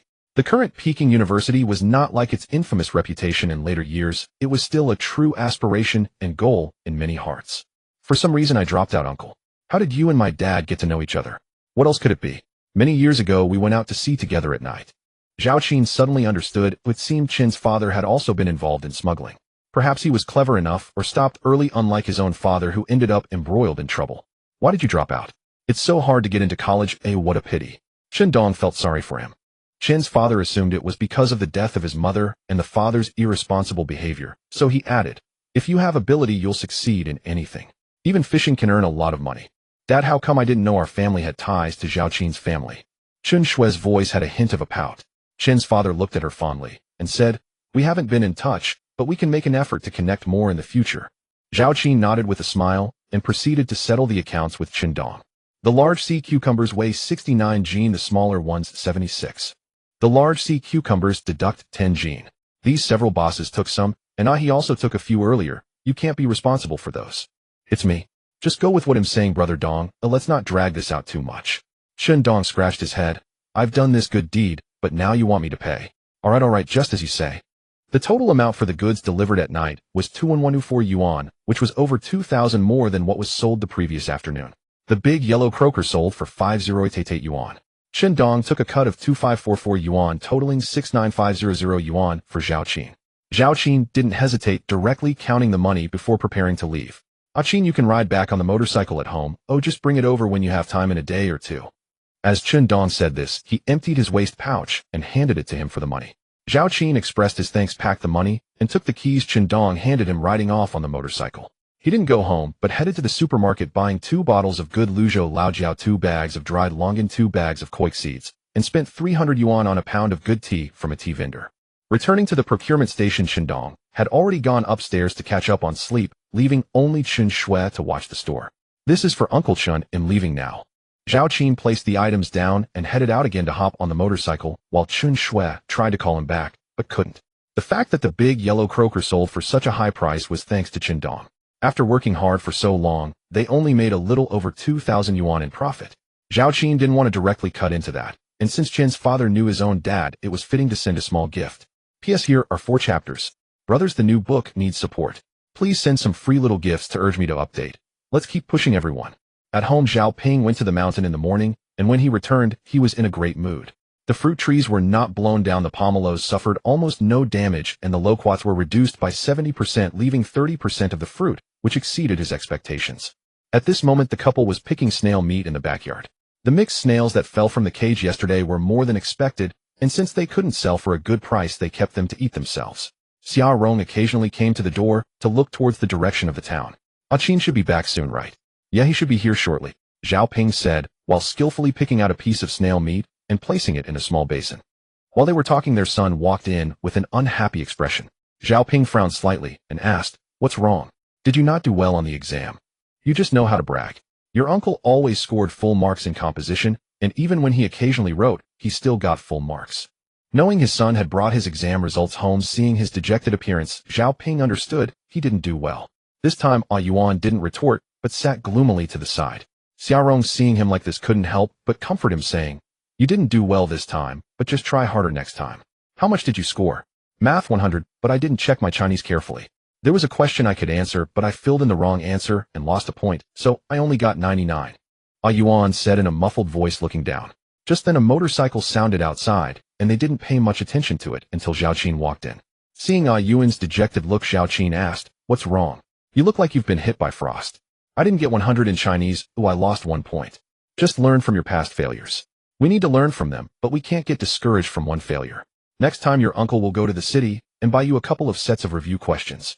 As he said this, Zhao Qin felt an impulse to slap himself. This body was indeed that of a top student, but he was not. He was once a complete underachiever. Not to mention scoring 100, he had never even seen what a 100 looked like in 12 years of school. People in other families had so many certificates that they couldn't fit them on the wall, while his family kept their walls very clean. Seeing him return, Xiaorong and Zhao Ping were about to burst with smiles, but since he was talking to their son, they didn't rush to interrupt. Yuan somewhat regarded Zhao Qin as an idol and a goal to surpass, so Zhao Qin's words were more effective than those of his parents, and indeed, he stopped dwelling on it. Here, take this to eat, but save some for your sister. Zhao Qin took out the cherimoya he hadn't dared to eat before. Yuan showed a look of disgust and muttered, "It's not as good as the mulberry. Where did this cherimoya come from?"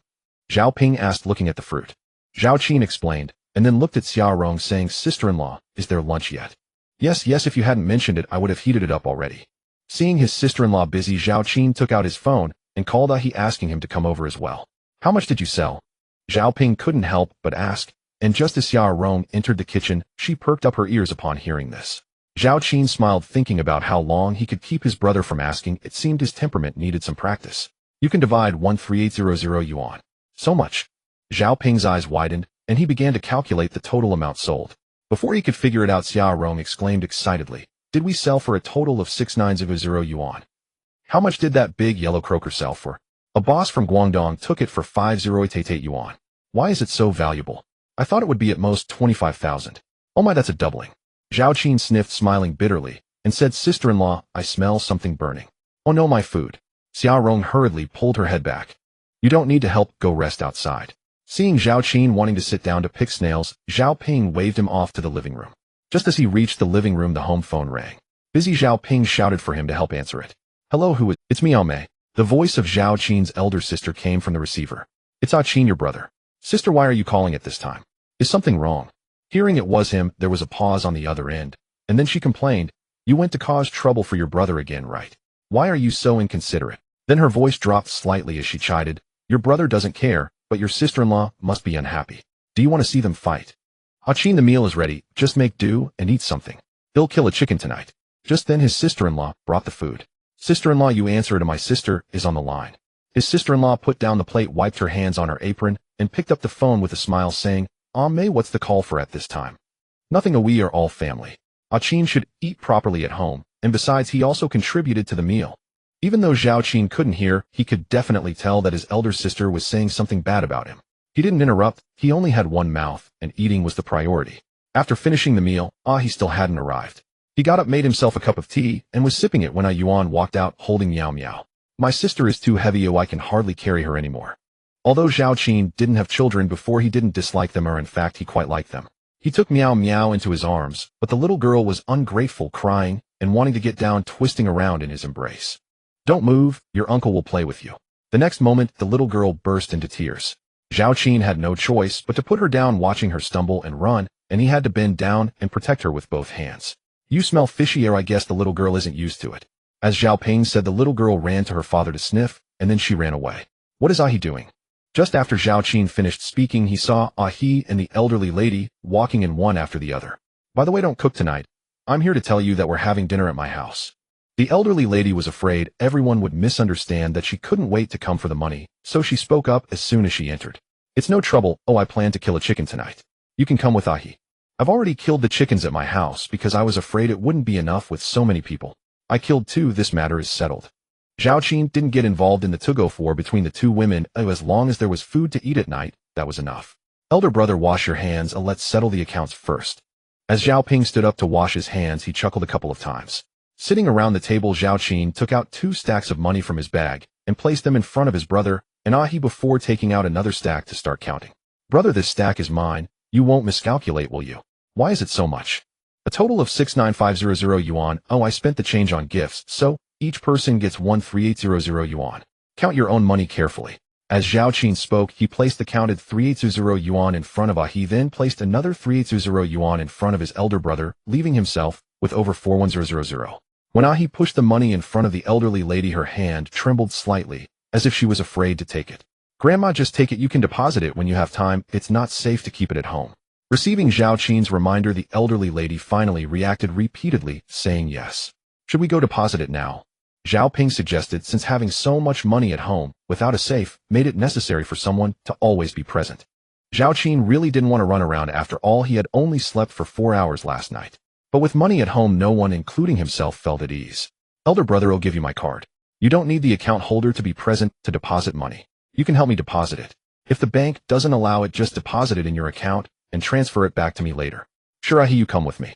That's perfect. You guys ride the motorcycle to return it to Mr. Chun. Zhao Qin called Ahi to go home with him holding his bank card. Yo, Qin, how much did you sell the seafood you picked up yesterday morning? Qin, aren't you going to the sea today? Qin, where can we find seafood today? Take me with you. Zhao Qin looked at the people he encountered on the road. He had never seen so many smiling faces. They were polite, so he couldn't ignore them. Not much sold, just over 3,000 yuan. I'm too tired today, taking a break. Right, I heard from Lao Luo that you guys stayed up all night checking the traps. Lao Luo also said that every trap was full of sea cucumbers and cocks. Did you sell the goods? You're listening to Uncle Luo's nonsense. The first catch was okay, but the rest were all empty, and we couldn't find. Did you really not find two? Zhao Qin responded with a sound, and stopped talking to the group, swaying his way home. As he got a bit of distance away, the expressions of those people instantly changed. He just got lucky. Look how smug he is. Heaven has no eyes. How could such a person get rich? He helped Ma Zhu ward off disasters, so this must be Ma Zhu's blessing. I see Qin has changed a lot lately. At least he's not harming others anymore. Didn't you notice his sister-in-law treats him better now? Sai, why don't I have such good luck? Is this kid telling the truth? Did he really not find two traps?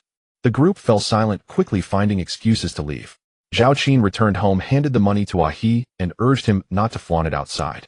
After Ahi left, he took a shower and went straight to bed. He was daydreaming, or rather having a spring dream, where he was wrestling with a fairy whose face he couldn't see. Just as he was about to lift her veil, he was suddenly awakened. Brother, ha ha ha, I guess what everyone in the village is doing right now. Zhao Qin wished he could beat this kid up, but it was hard for him to get up, because he clearly felt a tent forming below his abdomen. Ahi, what time is it? It's 6:30. My grandma sent me to call you for breakfast, and told me not to bring anything. What did you just say? Zhao Qin felt his stiffness gradually easing, so he got out of bed, and started washing his face. Oh, you interrupted me, and I almost forgot. Brother, it's so funny. This afternoon you said there were still two traps unaccounted for, right? Ha ha ha, they believed it. Now there are dozens of people searching over there on the mudflat. Zhao Qin was taken aback and scratched his head, saying, Lao Luo should know about it. Lao Luo was the most eager to find them. We spent a long time looking for the last two traps last night. He couldn't wait and left. I heard from someone that two were unaccounted for. He believes it more than anyone else. Ahi, is it bad for me to lie like this? Ahi snorted softly, saying, Brother, don't mind them. If they weren't greedy, they would help us find the traps. Let's go. I want to tell my sister-in-law about this, as she will definitely be amused. Zhao Qin locked the door, and the two walked side by side to Ahi's house. Qin is here, come in and sit. Your brother and sister-in-law came early and insisted on helping, so I have nothing to do now. That's just right, you can take a break now. The old lady's face was all smiles, as she finally understood what distant relatives are not as good as close neighbors meant these days. Before long, the dishes were ready. The old lady first used a ladle to scoop 2 chicken legs from the chicken soup into 2 small bowls, saying, I didn't put much salt in this, but suitable for the children to eat. She then served 2 chicken legs from the braised chicken to Zhao Qin and Zhao Ping, and gave a piece of chicken liver to Xiaorong. Grandma, if you keep serving food, we might just leave.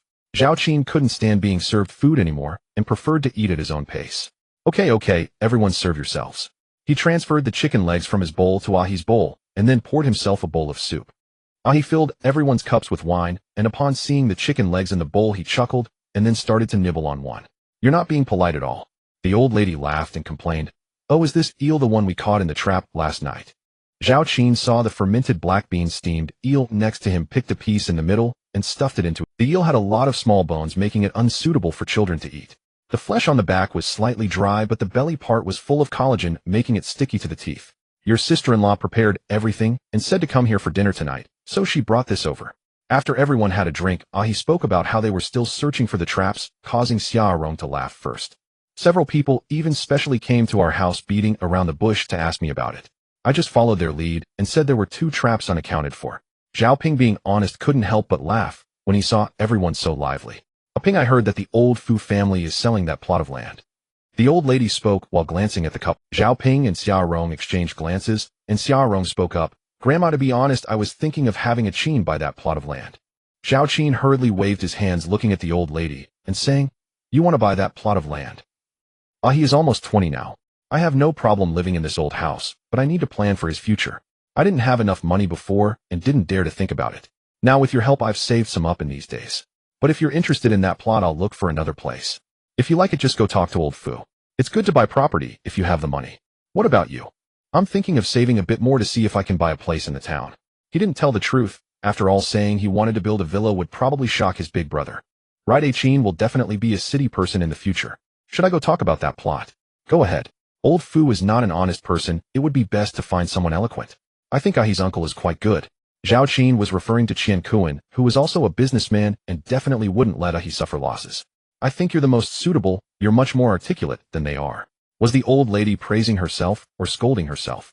However, seeing the smile on the other's face and knowing Ahi was her own brother, she agreed, saying, "All right, you should make contact first. I'll be present when it's time to discuss the price." Hearing his agreement, the old lady took the initiative to raise her cup. Zhao Qin hurriedly raised his cup too, lightly clinking it against the bottom of the old lattice cup. After finishing his drink, he suddenly remembered something he planned earlier and looked at Zhao Ping, saying, "Big brother, I want to buy some more traps so I can set them while going to the sea. My sister-in-law and I can do it. Just right, these days the fruit isn't ready for picking yet. If you buy the materials, we'll help you make them, and it'll be 2 to 3 times cheaper. Big brother, you and sister-in-law don't need to bother with the traps. I'm thinking of buying a boat. Even if it's a bit broken, it's fine as long as it can run." A boat? Including Ahi, everyone looked surprised, but soon they all smiled. Buying a boat is also a form of property, a good thing. All right, I'll help you ask around and see. Zhao Ping didn't finish his sentence when Xia Rong interrupted, saying, "Qin, if you really want to buy a boat, you should get a new one. Old boats are risky, you never know if they've been in accidents or if they're lucky. Plus, they need constant repairs, which can add up to quite a bit over a year." Zhao Qin's mind stirred. His sister-in-law made a valid point, but after thinking for a while, he shook his head and said, "Sister-in-law, a typical 12-meter fishing boat, including equipment costs, at least 1,000 to 1,000 yuan. I can't afford that right now. I'm not looking to get rich overnight. I'll start with a cheaper one that can last me half a year to a year. Even if I have to scrap it for scrap metal later, I won't lose much." The old lady and Zhao Ping were steady. They both agreed with Zhao Qin's words.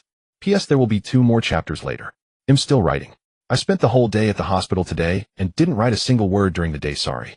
Regarding the boat, Zhao Ping and the old lady both agreed to help make contact, and then they began discussing the matter of Lai Bao. In the afternoon, when Zhao Ping went to deposit money, he ran into Lai Bao's wife and his own aunt, who had just come out of the office and were arguing at the entrance. If it hadn't been for the police coming out, it was likely they would have started a fight in the town. Zhao Qin curiously asked what's going on. Although Jin Shaogong had revealed some information, he only mentioned the possibilities without detailing the specific punishments. "I heard they had to pay for the crabs, and each was fined 2,000. Xia Rong chimed in. The village was so small that after the 2 women returned, they got into another argument. It was impossible for everyone not to know. It's their own fault. We are good people, just living our lives peacefully." The old lattice words made Zhao Qin's face turn a bit red. He realized that he hadn't been any better before. Drunk Zhao Qin lay down on his bed, turned on the TV to help him sleep, and surprisingly his phone that was placed aside rang. Nowadays phones are great. They can last a day without charging and still function normally the next day, even 2 days without charging, and the 3rd day they still work fine. "Zhao Qin, are you going to the sea?" The call was from Luo Xiaoyi. Perhaps because he had been drinking, Zhao Qin was not as cold as before and replied, "Sister, there's a typhoon here. Even the cows are being blown into the sky. I'm helping the villagers find their cows." "Really? You're still going out? Aren't you afraid of being blown away yourself?" Zhao Qin suddenly thought of a joke. A female reporter went to the mountains for an interview and met an old man. So she asked, "Old man, is there a most unforgettable thing in your life?" The old man picked up a cigarette and said, "1-year-old Zhang's donkey got lost. Over 20 of us searched for it for 3 days and nights and finally found it in a cave. Unfortunately, it was a windy day with heavy snow and we couldn't leave, so we stayed in the cave. At night, bored and restless, we took turns with that donkey. It was quite a thrill." The female reporter felt quite embarrassed and asked, "Wasn't there anything happier than that?" The old man took a puff of his cigarette and said, "1-year-old Wang's wife got lost. More than 20 of us searched for her for 3 days and nights and finally found her in a cave. Sadly, it was also a windy day with heavy snow, so we set up a tent in the cave. At night, bored and restless, we all took turns with old Wang's wife. That night was even more thrilling." The female reporter felt increasingly uncomfortable and changed the subject, asking, "What was the most terrifying experience of your life?" As soon as the old man heard that, he dropped his cigarette with a snap and trembled as he said, "There was a year I lost." Thinking of this joke, Zhao Qin laughed heartily, but he couldn't share it with Luo Xiaoyi. "What are you laughing at?" "Nothing. Just watching TV at home. They happened to be showing a skit." "Zhao Qin, why don't you buy a computer? Then we could do QQ video chats." "Sister, I have an illness, so I can't buy a computer." "Oh, what illness is it? Is it serious? Why not come to the capital? The medical resources here are better." Zhao Qin couldn't help but almost laugh again if this girl was even more innocent than Qin Shui. At least Qin Shui knew there were tricks in the bathhouse, while this girl probably had no idea. "My illness comes and goes. Sometimes it's severe, sometimes there's nothing at all. For instance, right now, lying at home, I feel fine. But as soon as I enter a restaurant or a large shopping center, it definitely acts up, and it gets quite severe. What kind of illness is that? It's a poverty illness. Luo Xiaoyi was taken aback, and then burst into a series of silver bell-like laughter. After a moment she complained, then why did you refuse the money my brother offered you? I'm just afraid that material possessions might taint our pure friendship. After a moment of silence, Luo Xiaoyi said, Zhao Qin, could you sing that song about going to the sea again? I want to hear it, no problem. 10 yuan per song, fair and square. Alright, you sing first, and when we meet next time I'll give you the money plus interest. He'll sing now. Wait a minute. Luo Xiaoyi seemed to be on the balcony, and after saying this she went into the house and said go ahead and sing. Zhao Qin didn't think to put in much effort. He lay in bed, put the phone to his ear on the pillow, and began to. After finishing a round, Luo Xiaoyi wanted him to sing again, saying, just sing it once more, and if you do, I'll promise you a small request the next time we meet. Hearing this, Zhao Qin instantly perked up and decisively hummed it again. Zhao Qin, I have something to do, so I'm hanging up. By the way, are you going to the sea tomorrow night? Maybe not. Oh, then I'll send you a message tomorrow night. If you're at the sea, you don't need to reply. But staying up late isn't good for you. You should try to be busy during the day. The girl seemed to feel she had said a bit too much, so she decisively hung up the phone. Zhao Qin didn't mind and continued watching TV, changing a few channels until he finally found one that was airing a drama, The Prince Turns into a Frog. Upon hearing the title, he lost interest. He would rather watch advertisements. This year no gifts for the holidays, just accept. Spit. In the capital, after hanging up the phone, Luo Xiaoyi was still in a daze. Alright miss, it's time to wake up from the spell someone has cast on you. A girl slightly older than her said this, while waving her hand in front of Luo Xiaoyi's eyes. EJ, you're just talking nonsense again. By the way, how about this song? Looking at Luo Xiaoyi's expectant face, Meow, he showed a troubled expression. It's just so-so. I can collect at least 100 or 80 songs like this in a year. I usually wouldn't include them. However, since it's recommended by our Miss Luo, I'll make an exception. Don't count it. Just don't make it difficult for yourself. Oh, as long as I think it's good, that's enough. Tell me, who is this person? Meow, he asked with a curious expression. He's just an ordinary friend I met at the beach. He taught me, yes, he taught me how to catch crabs. Yeah, I'm telling you, I'm really good at catching crabs. You have to press down on its shell first. Seeing this girl deliberately change the subject, Meow, he rolled her eyes. Enough pretending. Ooh, anyone can see your face full of spring. The song is great. This is not just flattery, it really is great. Ask your friend how much he is willing to give me for the copyright. How much do you generally charge for a song? Luo Xiaoyi asked cautiously. Generally we charge between 300 to 800 for new artists, and for famous lyricists and composers it ranges from 300 to 500. That's so low. Miss, we have a lot of risks. If it gets to the market and they don't buy it, then I'm done for.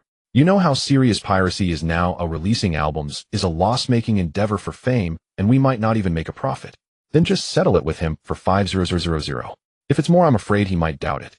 Don't worry, how much you're willing to pay is your business. I'll cover the rest. Why not just give him the money directly? If you don't understand, although he looks lazy and disheveled, he has principles. If it's not his earnings, he definitely won't accept it. Do as you please, but he must confirm that the copyright is his. When Zhao Qin woke up, the sky was just beginning to brighten. He discovered that the television had been on all night again. After turning it off, he opened the door and felt the coolness of the early morning breeze. After washing up, he sat down to check his luck for the day. It had been poor yesterday, and today was not much better, only a score of 9. He estimated that even if he went to the sea, he could only earn a couple of 100 yuan. He had also figured out the system's patterns by now. A luck score of 10 compared to a score of 30 did not mean that the price of seafood would triple. A higher luck score often indicated that the harvest would increase exponentially. After washing up, he headed to his elder brother's house for breakfast. Zhao Qin intended to strengthen his physique, but the noodle shop belonging to Peng Laolu was closed. If he bought buns to take to his sister-in-law's house, he feared she might learn the habit and burden herself, especially since the living expenses were only 200 yuan a month. Upon arriving at his brother's house, he was surprised to find several large meat buns on the dining table. Yuan was gnawing on one, while Xia Rong was scolding him. Your uncle hasn't arrived yet, and you're already eating. It's okay, I'm just trying some for my uncle. Oh, it might be Xia Rong had just raised her hand, as if to scold him, but upon hearing this, she immediately slapped Yuan on the head. Sister-in-law, don't hit him on the head. You're the best uncle. Upon hearing Zhao Qin's words, Yuan looked quite excited. Using a stick to hit the buttocks won't hurt him, but hitting him on the head could make him dumb, and then he'd have to gnaw on you for the rest of his life. Hitting the buttocks is fine. Yuan. Thank you to your whole family. Oh wait, that includes my own parents and myself too. Ignoring Yuan's rich inner thoughts, Zhao Ping heard him arrive and walked over from the backyard. The family's breakfast consisted of rice soup and large buns. Qin, are you free today? What's up, big brother? If you're not going to the sea, I'll go with your sister-in-law to catch some oysters. If you are going, I'll go with you, and let your sister-in-law go alone. There was so much snail meat yesterday, it should be enough to eat for a few days. Why do we need to catch oysters? Xiao Rong, who was clearing the dishes, chimed in. May likes to eat oysters. Your big brother has been thinking about this since morning. Is my sister coming back? Didn't I tell you when I got the call yesterday? She said she'd be back the day after tomorrow. Your brother-in-law has time off too. They can come back together to visit. Hearing that his elder sister was coming back, Zhao Qin felt quite happy, not because he wanted to share his changes with her, but purely out of affection for family. Although his physical body had changed, the memories in his mind were imprinted with the care his elder sister had given him. Just recalling it filled him with warmth. Alright, I'll go with you soon. Yuan felt quite depressed. With his parents gone, it meant he couldn't go anywhere and had to stay home to watch over his sister.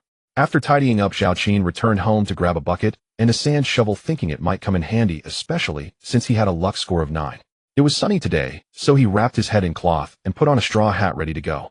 The villagers were now accustomed to seeing him dressed like this.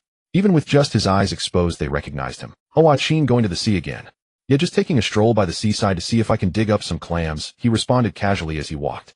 The next moment, the other person ran back home to grab a bucket and followed him. Aunt, why are you following me? Come on, this road belongs to the village, and it's not a Zhao family road. If you can walk it, I can too. Zhao Qin found the reasoning sound. Perhaps she was also going to catch oysters like him, so he said nothing more. After walking a few steps, another person greeted him. Qin, why are you out so early today? I've been waiting since early morning. This person was even less polite, leaving their bucket beside them, and then, before he even reached the seaside, over 20 women had followed him. If it weren't for their mismatched outfits, he might have thought a running group had formed. I said I was just going to catch oysters. Why are you all following me? Qin, if you can help old Zhang get rich, why can't you help us? Old Zhang said he collected so many sea cucumbers and conchs, all thanks to you. Exactly, old Luo said that if you casually tossed out a few traps, they could replace half a year's work for a person. Qin, I'm related to your family. How could I only bring outsiders along? I can't leave my family behind. Zhao Qin was momentarily speechless. Fine, he thought once they arrived and couldn't find anything, they probably wouldn't follow him anymore. With this thought in mind, he arrived at the tidal flats, specifically the rocky area he had been to before. His elder brother and sister-in-law had already arrived and were excitedly working.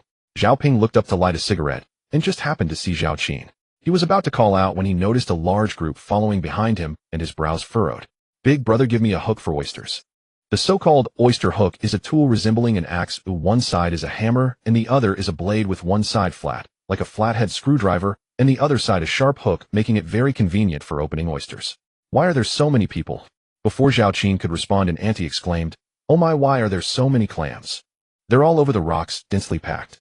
I told you, following Qin is certainly correct. He's the grandson of Mazu and can find seafood wherever he goes. Oh my, I need to call my husband at home to come collect them too. Dozens of aunties clustered in a small area. The scene was reminiscent of a running group or square dance. They rarely spoke, as if saying fewer words would mean losing out. The two brothers exchanged glances, and Zhao Qin could clearly see the resentment in his elder brother's eyes.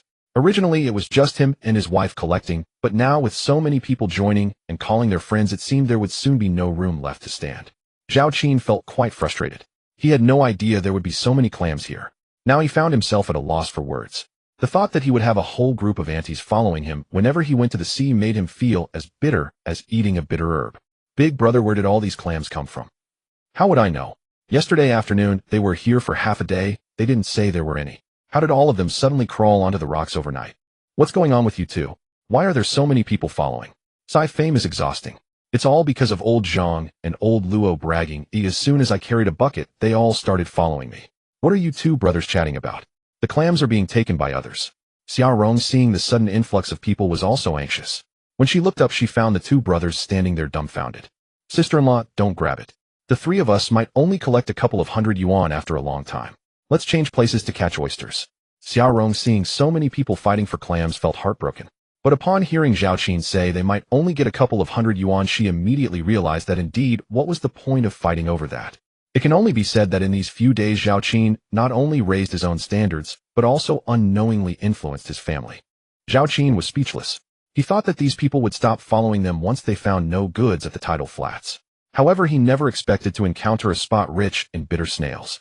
As they changed locations, he discovered that there were indeed plenty of bitter snails.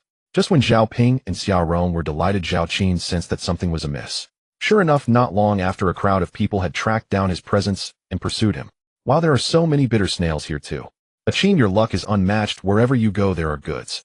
Qin, why don't you discuss with Mazu about getting some sea cucumbers or something. These bitter snails aren't worth much.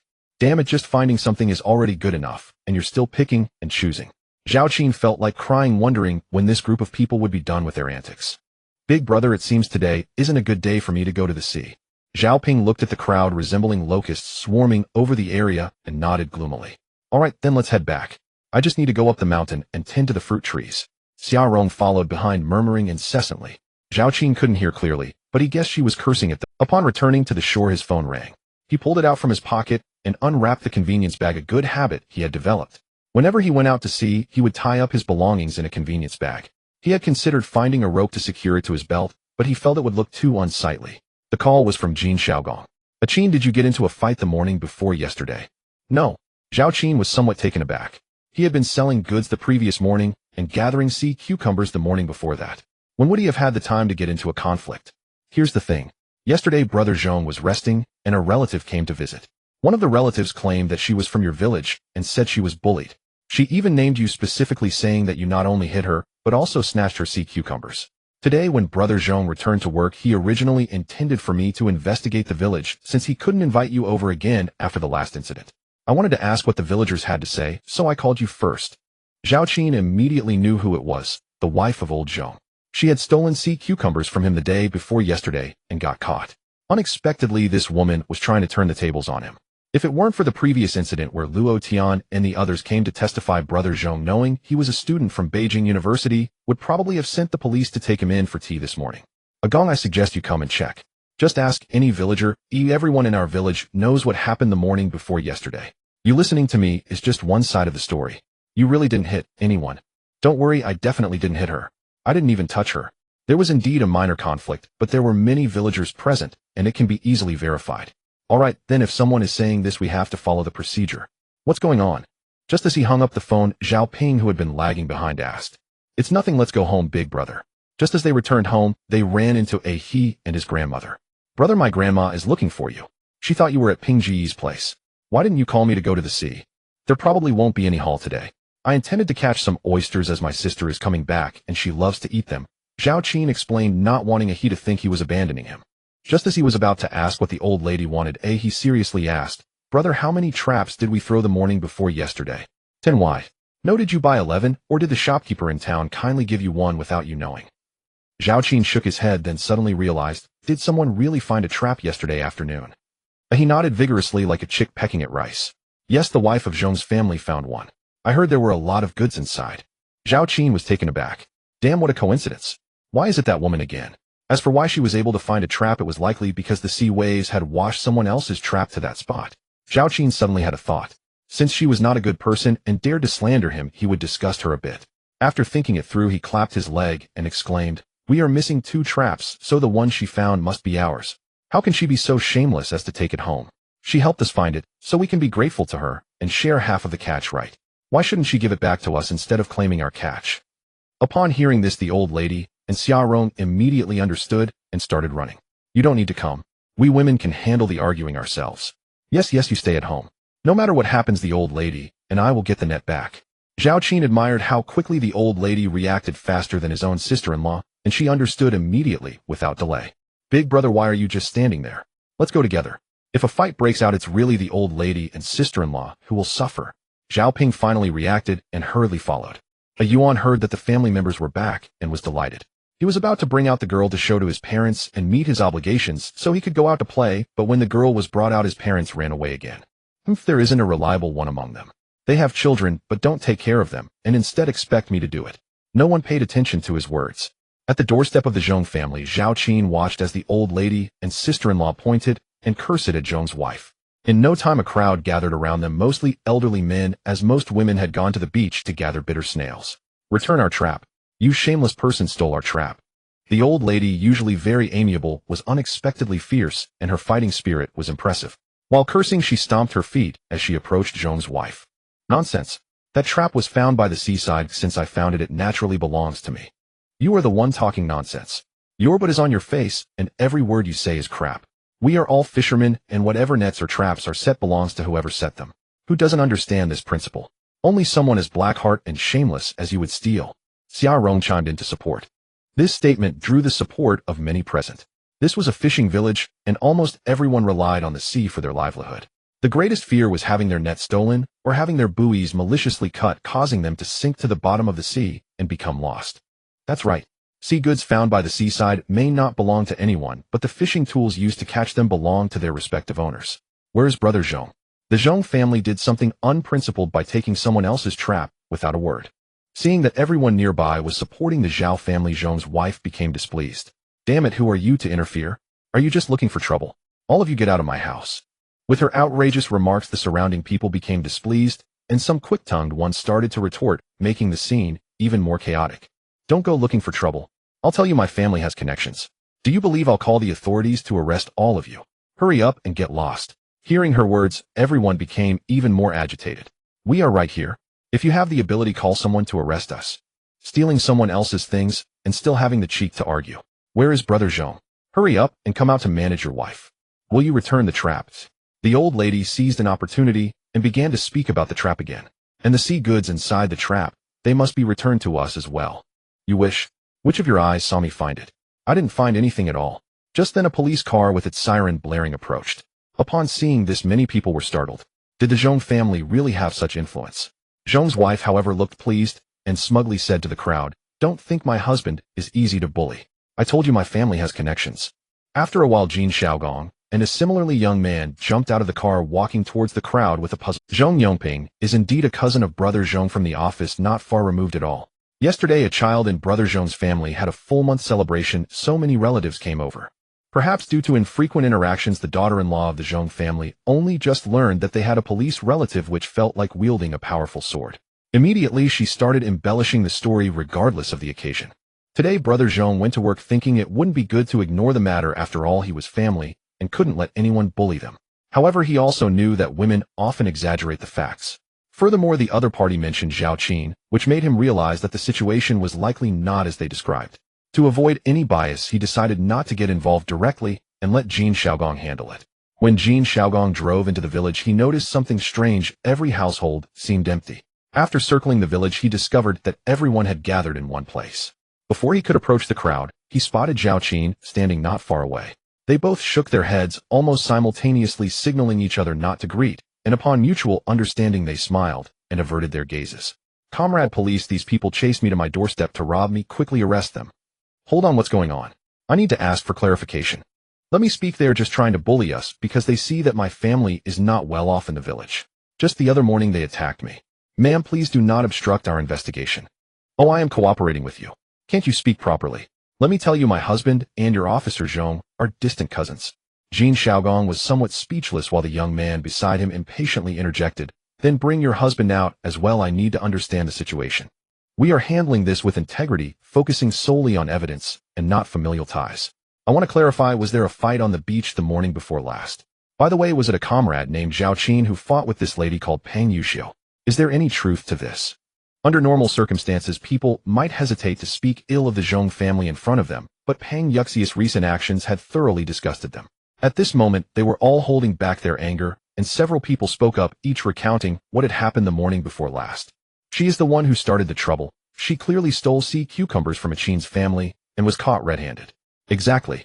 Achin is educated, so he didn't stoop to her level." Unexpectedly, she countered with accusations. "Officer, we are speaking the truth, and we can all testify together." Jin Xiaogong looked towards Pang Yuxiu, who immediately jumped up 3 feet high. "They are lying. I didn't steal anything. I was beaten, and Zhao Qin is guilty." Jin Xiaogong then stopped the crowd's noise and asked what was going on here. After listening to the entire story, his brows furrowed. "Pang Yuxiu, did you pick up a trap?" "No. I hope you speak the truth. We will verify it.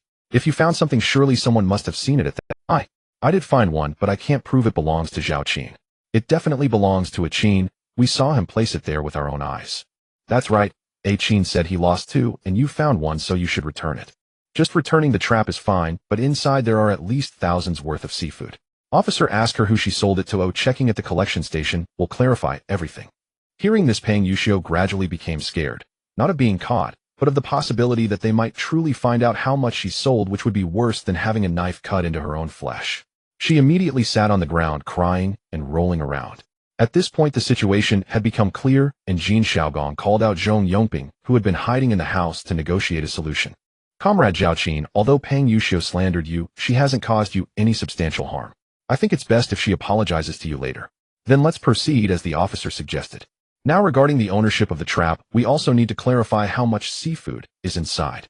Zhao Qin looked at Zhong Yongping and sighed inwardly. He felt no pressure facing Pang Yuxiu since he wasn't a good person either, and thought she wasn't a good person, so he felt no guilt. However, old Zhong was truly an honest man whose life had been ruined by marrying such a troublesome wife. As the saying goes, only they know whether their lives are good.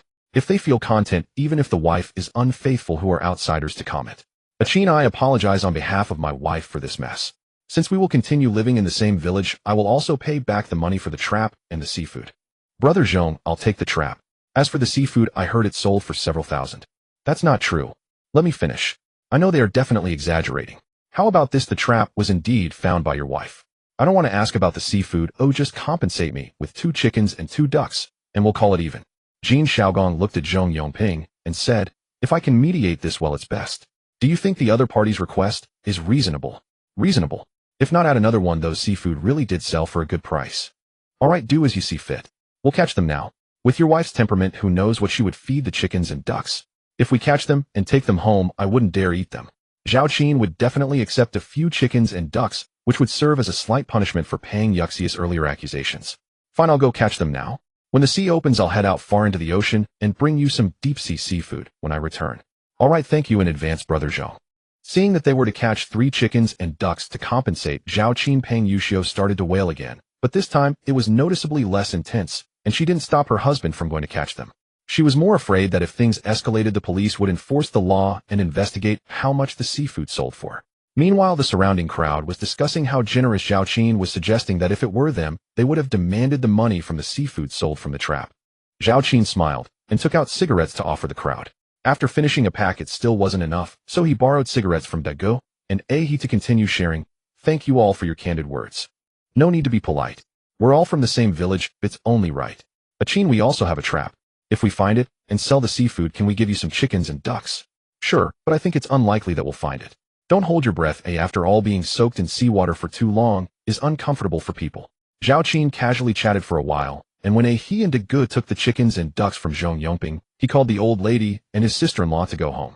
There were too many people, so he didn't want to walk too closely with Jin Shaogong. He would call him later to express his gratitude. P.S. This chapter may make some brothers uncomfortable. Let me clarify, the protagonist is not a paragon of virtue. On the contrary, he carries a hint of wickedness.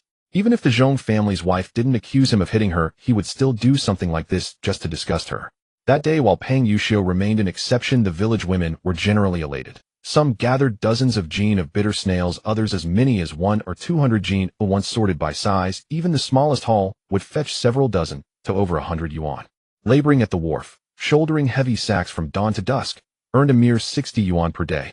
Zhao Ping received 80 yuan not because of seniority, but because he was a skilled artisan. Unskilled laborers earned only 40 or 50 yuan. This bountiful harvest only strengthened their conviction that following Zhao Qin meant sharing in the feast, and they resolved to shadow him closely the next day, trailing wherever he went. Zhao Qin, of course, remained utterly unaware of their scheming. Had he known, he'd have been utterly disheartened. Returning from the Zhong family's home, he gestured toward the chickens and ducks and told his elder brother's wife, "We'll keep 2 of each for ourselves. The rest you may send back with grandma to be slaughtered and eaten." "What do I need? Keep them all yourselves." Zhao Qin dreaded drawn-out negotiations. Most of all was single clear instruction to his sister-in-law on distribution sufficed. He swiftly pivoted the conversation. "Grandma, you mentioned wanting to speak with me. What is it about?" "Oh dear, I nearly forgot. You know the Shui family. They own a 12-meter iron vessel. If memory serves, they bought it in either 92 or 93. After more than a decade of service, their son, now a chef running a seaside stall in the provincial capital, has left the old man to manage alone. Unable to handle the boat solo, he first considered leasing it out, but its age deterred all tenants. So now he's decided to sell. A vessel left idle depreciates steadily, thus the price should be quite reasonable. Perfect, in fact, for coastal tasks like setting lobster pots or longline fishing. Zhao Qin's face lit up halfway through her explanation. Astonished at Grandma's remarkable efficiency, he'd spoken of it only the night before, yet she'd already secured vital details by morning. "Then you mean Shui Zheng's family?" "Yes, the younger son's name is indeed Shui Zheng." Zhao Qin recalled Shui Zheng as a classmate from his former life, small in stature, late to mature. Even in junior high's 3rd year, he remained hairless below the waist, earning cruel nicknames like Bald Chick. Mortified by mockery, he'd always slip into the latrine, furtively shielding himself from prying eyes. After junior high, however, their paths diverged. Shuizheng enrolled in a technical school, while Zhao Qin pursued high school. Thank you, Grandma. Shall I go speak with him this afternoon? Don't rush. Haste makes you an easy target for exploitation. Let me handle this. First, I'll let it be known among the Shui family that you're interested in purchasing an older vessel. Once they approach us voluntarily, we'll hold the upper hand in negotiation. Zhao Qin raised a thumb in admiration. Truly, age bestows unmatched sagacity. Grandma, you're nothing short of cunning. Before he could finish speaking, Zhao Qin rapped him lightly on the head. Mind your tongue, or better yet, stay silent. Grandma shot a sharp glance, adding, Zhao Qin didn't hit you hard enough. Grandma, I'm your flesh and blood grandson. Laughter rippled through the family, effortlessly banishing all thoughts of paying Yuxiu. When Grandma departed, she and Xia Rong engaged in gentle but persistent persuasion, until at last she accepted the poultry. She'd already decided when the time came to slaughter them, she'd invite Zhao Qin to share the meal. In the afternoon, Zhao Qin had intended to stroll along the coast. 9 points of luck remained today. Perhaps fortune would yield a rare find, or at least provide tonight's supper. Yet, just as that morning, the moment he turned toward the beach, a crowd materialized behind him. Chasing them away was utterly futile. Bored at home, he grabbed his elder brother's motorcycle keys and headed for town, to inquire how one obtained a maritime operator's license. That credential, after all, was indispensable. Even near-shore piloting without certification was unthinkable. Zhao Qin lived by one principle: wealth and connections smooth every path. Though reluctant to spend freely, he'd seek help instead. At Qindong's procurement station, it was Qin's father who manned the counter. Spotting Zhao Qin, he launched into good-natured reproach. You brought wine and tea. That's thoughtful enough. But why such fine quality? Uncle Chun, I'd never splurge like this normally. But thanks to Brother Dong, I've recently earned a tidy sum. Qin's father paused, then burst into hearty laughter. You speak plainly, boy, refreshingly honest. Well done. Any business today? Uncle Qin, scavenging along the shore can't last forever. I'm thinking of acquiring a small vessel for lobster pots and longline fishing. But I lack a maritime license. Could you ask Brother Dong how straightforward the process is? Qin's father waved dismissively. Ask him. He knows nothing of this. Zhao Qin felt a pang of disappointment. Apparently he'd need to consult Qian Kuan next, or perhaps Jin Xiaogong. Just as he pondered this, Qin's father pulled out his mobile phone and dialed. Urshing, I have a cousin by marriage who needs to obtain a maritime license. Advise him on the procedure. Nonsense.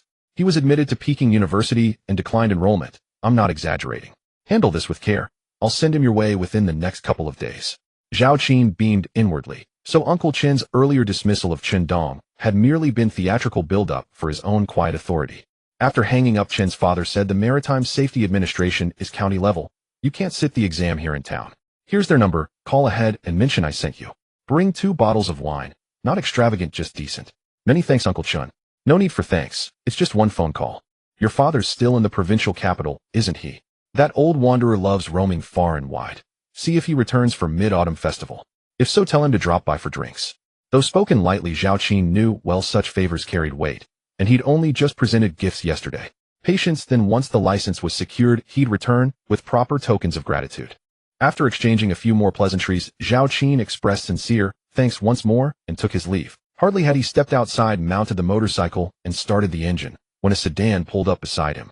Assuming it belonged to a seafood buyer, he paid it no mind, until the window rolled down, and Qian Kun leaned out. Qin, where are you off to? Mr. Qian, you've just returned from outside. I went to the county seat at noon for business. He told me those sea cucumbers and snails you taught him to gather were exceptional. Truly impressive. He's found the right companion in you. He insisted on taking them himself. Since the harvest was shared, he felt uncomfortable claiming sole credit, so I simply offered gentle encouragement. Excellent, excellent. He's grown remarkably mature. By the way, we're setting sail tomorrow at dawn. 3 of us total, including myself. Would you care to join? Zhao Qin's thoughts quickened. This was ideal. Onshore crowds inevitably swarmed wherever he walked, regardless of his system's luck value. Sailing with Qian Kuan, however, promised freedom from such pressure. As for tomorrow's luck, no matter. A favorable roll meant abundance, a poor one meant heading to that solitary island to harvest oysters, a delicacy his elder sister adored. Mr.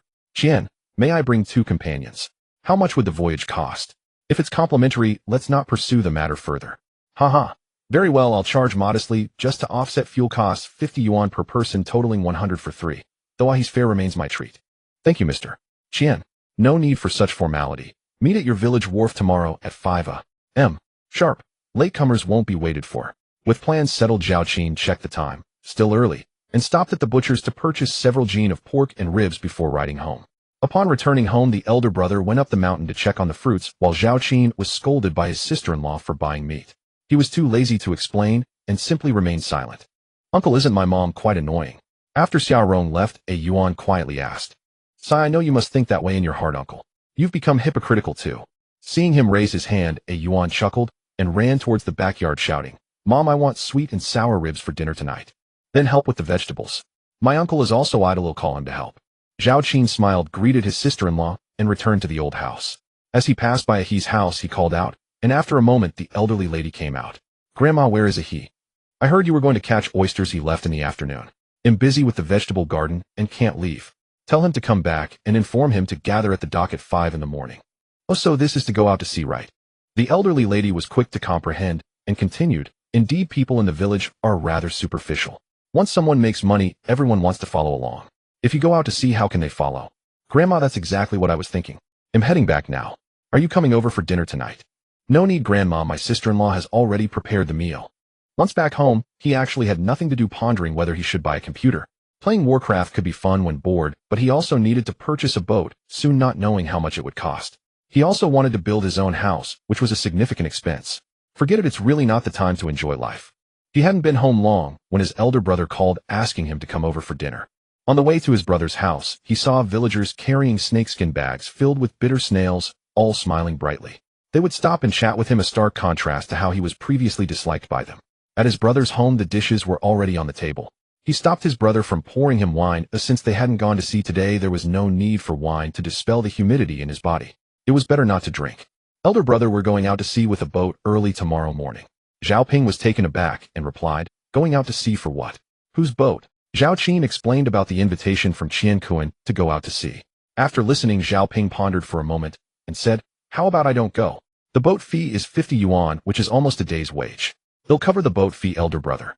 I thought that since we could find those items along the coast after the typhoon the other day, the goods on that small island I discovered should be even more plentiful. Plus, it's an uninhabited island, and no one has likely gone there in the past few days." Upon hearing this, Zhao Ping's eyes lit up, and he smiled. "Then I'll go with you to take a look tomorrow morning." After settling the plan, Zhao Ping thought he should wake up early, finished his drink without pouring another, and began to eat. Drinking with locals is quite interesting. They often serve their meals while eating and drinking, unlike Zhao Qin's hometown, where drinking and eating were separate events. Zhao Qin could now face his daily luck value calmly, unlike before when he would check it in the middle of the night. At 4:30, he turned over in bed, opened the system, and was pleasantly surprised to find that today's luck value was quite good with 33 points. After a quick wash, he organized his equipment, putting his sand shovel into a bucket, shouldering 2 buckets and 2 iron shovels before setting off. Who knows what they would find on the island today, so he brought all his tools. As for the snakeskin bag, his elder brother surely wouldn't forget it. Just as he locked the door, he saw Ahi rushing over. "What's wrong, chased by a dog?" "No, my grandma insisted I eat breakfast before leaving, so I was afraid you would leave early." Ahi continued, taking the iron shovel from Zhao Qin, and said, "Brother, I caught about 2 or 3 gin of oysters yesterday, enough for Mei Jia when she comes back." Ahi, I don't regard you as an outsider, so I won't be polite about this. When my brother-in-law comes over, you can come home to eat too." "All right."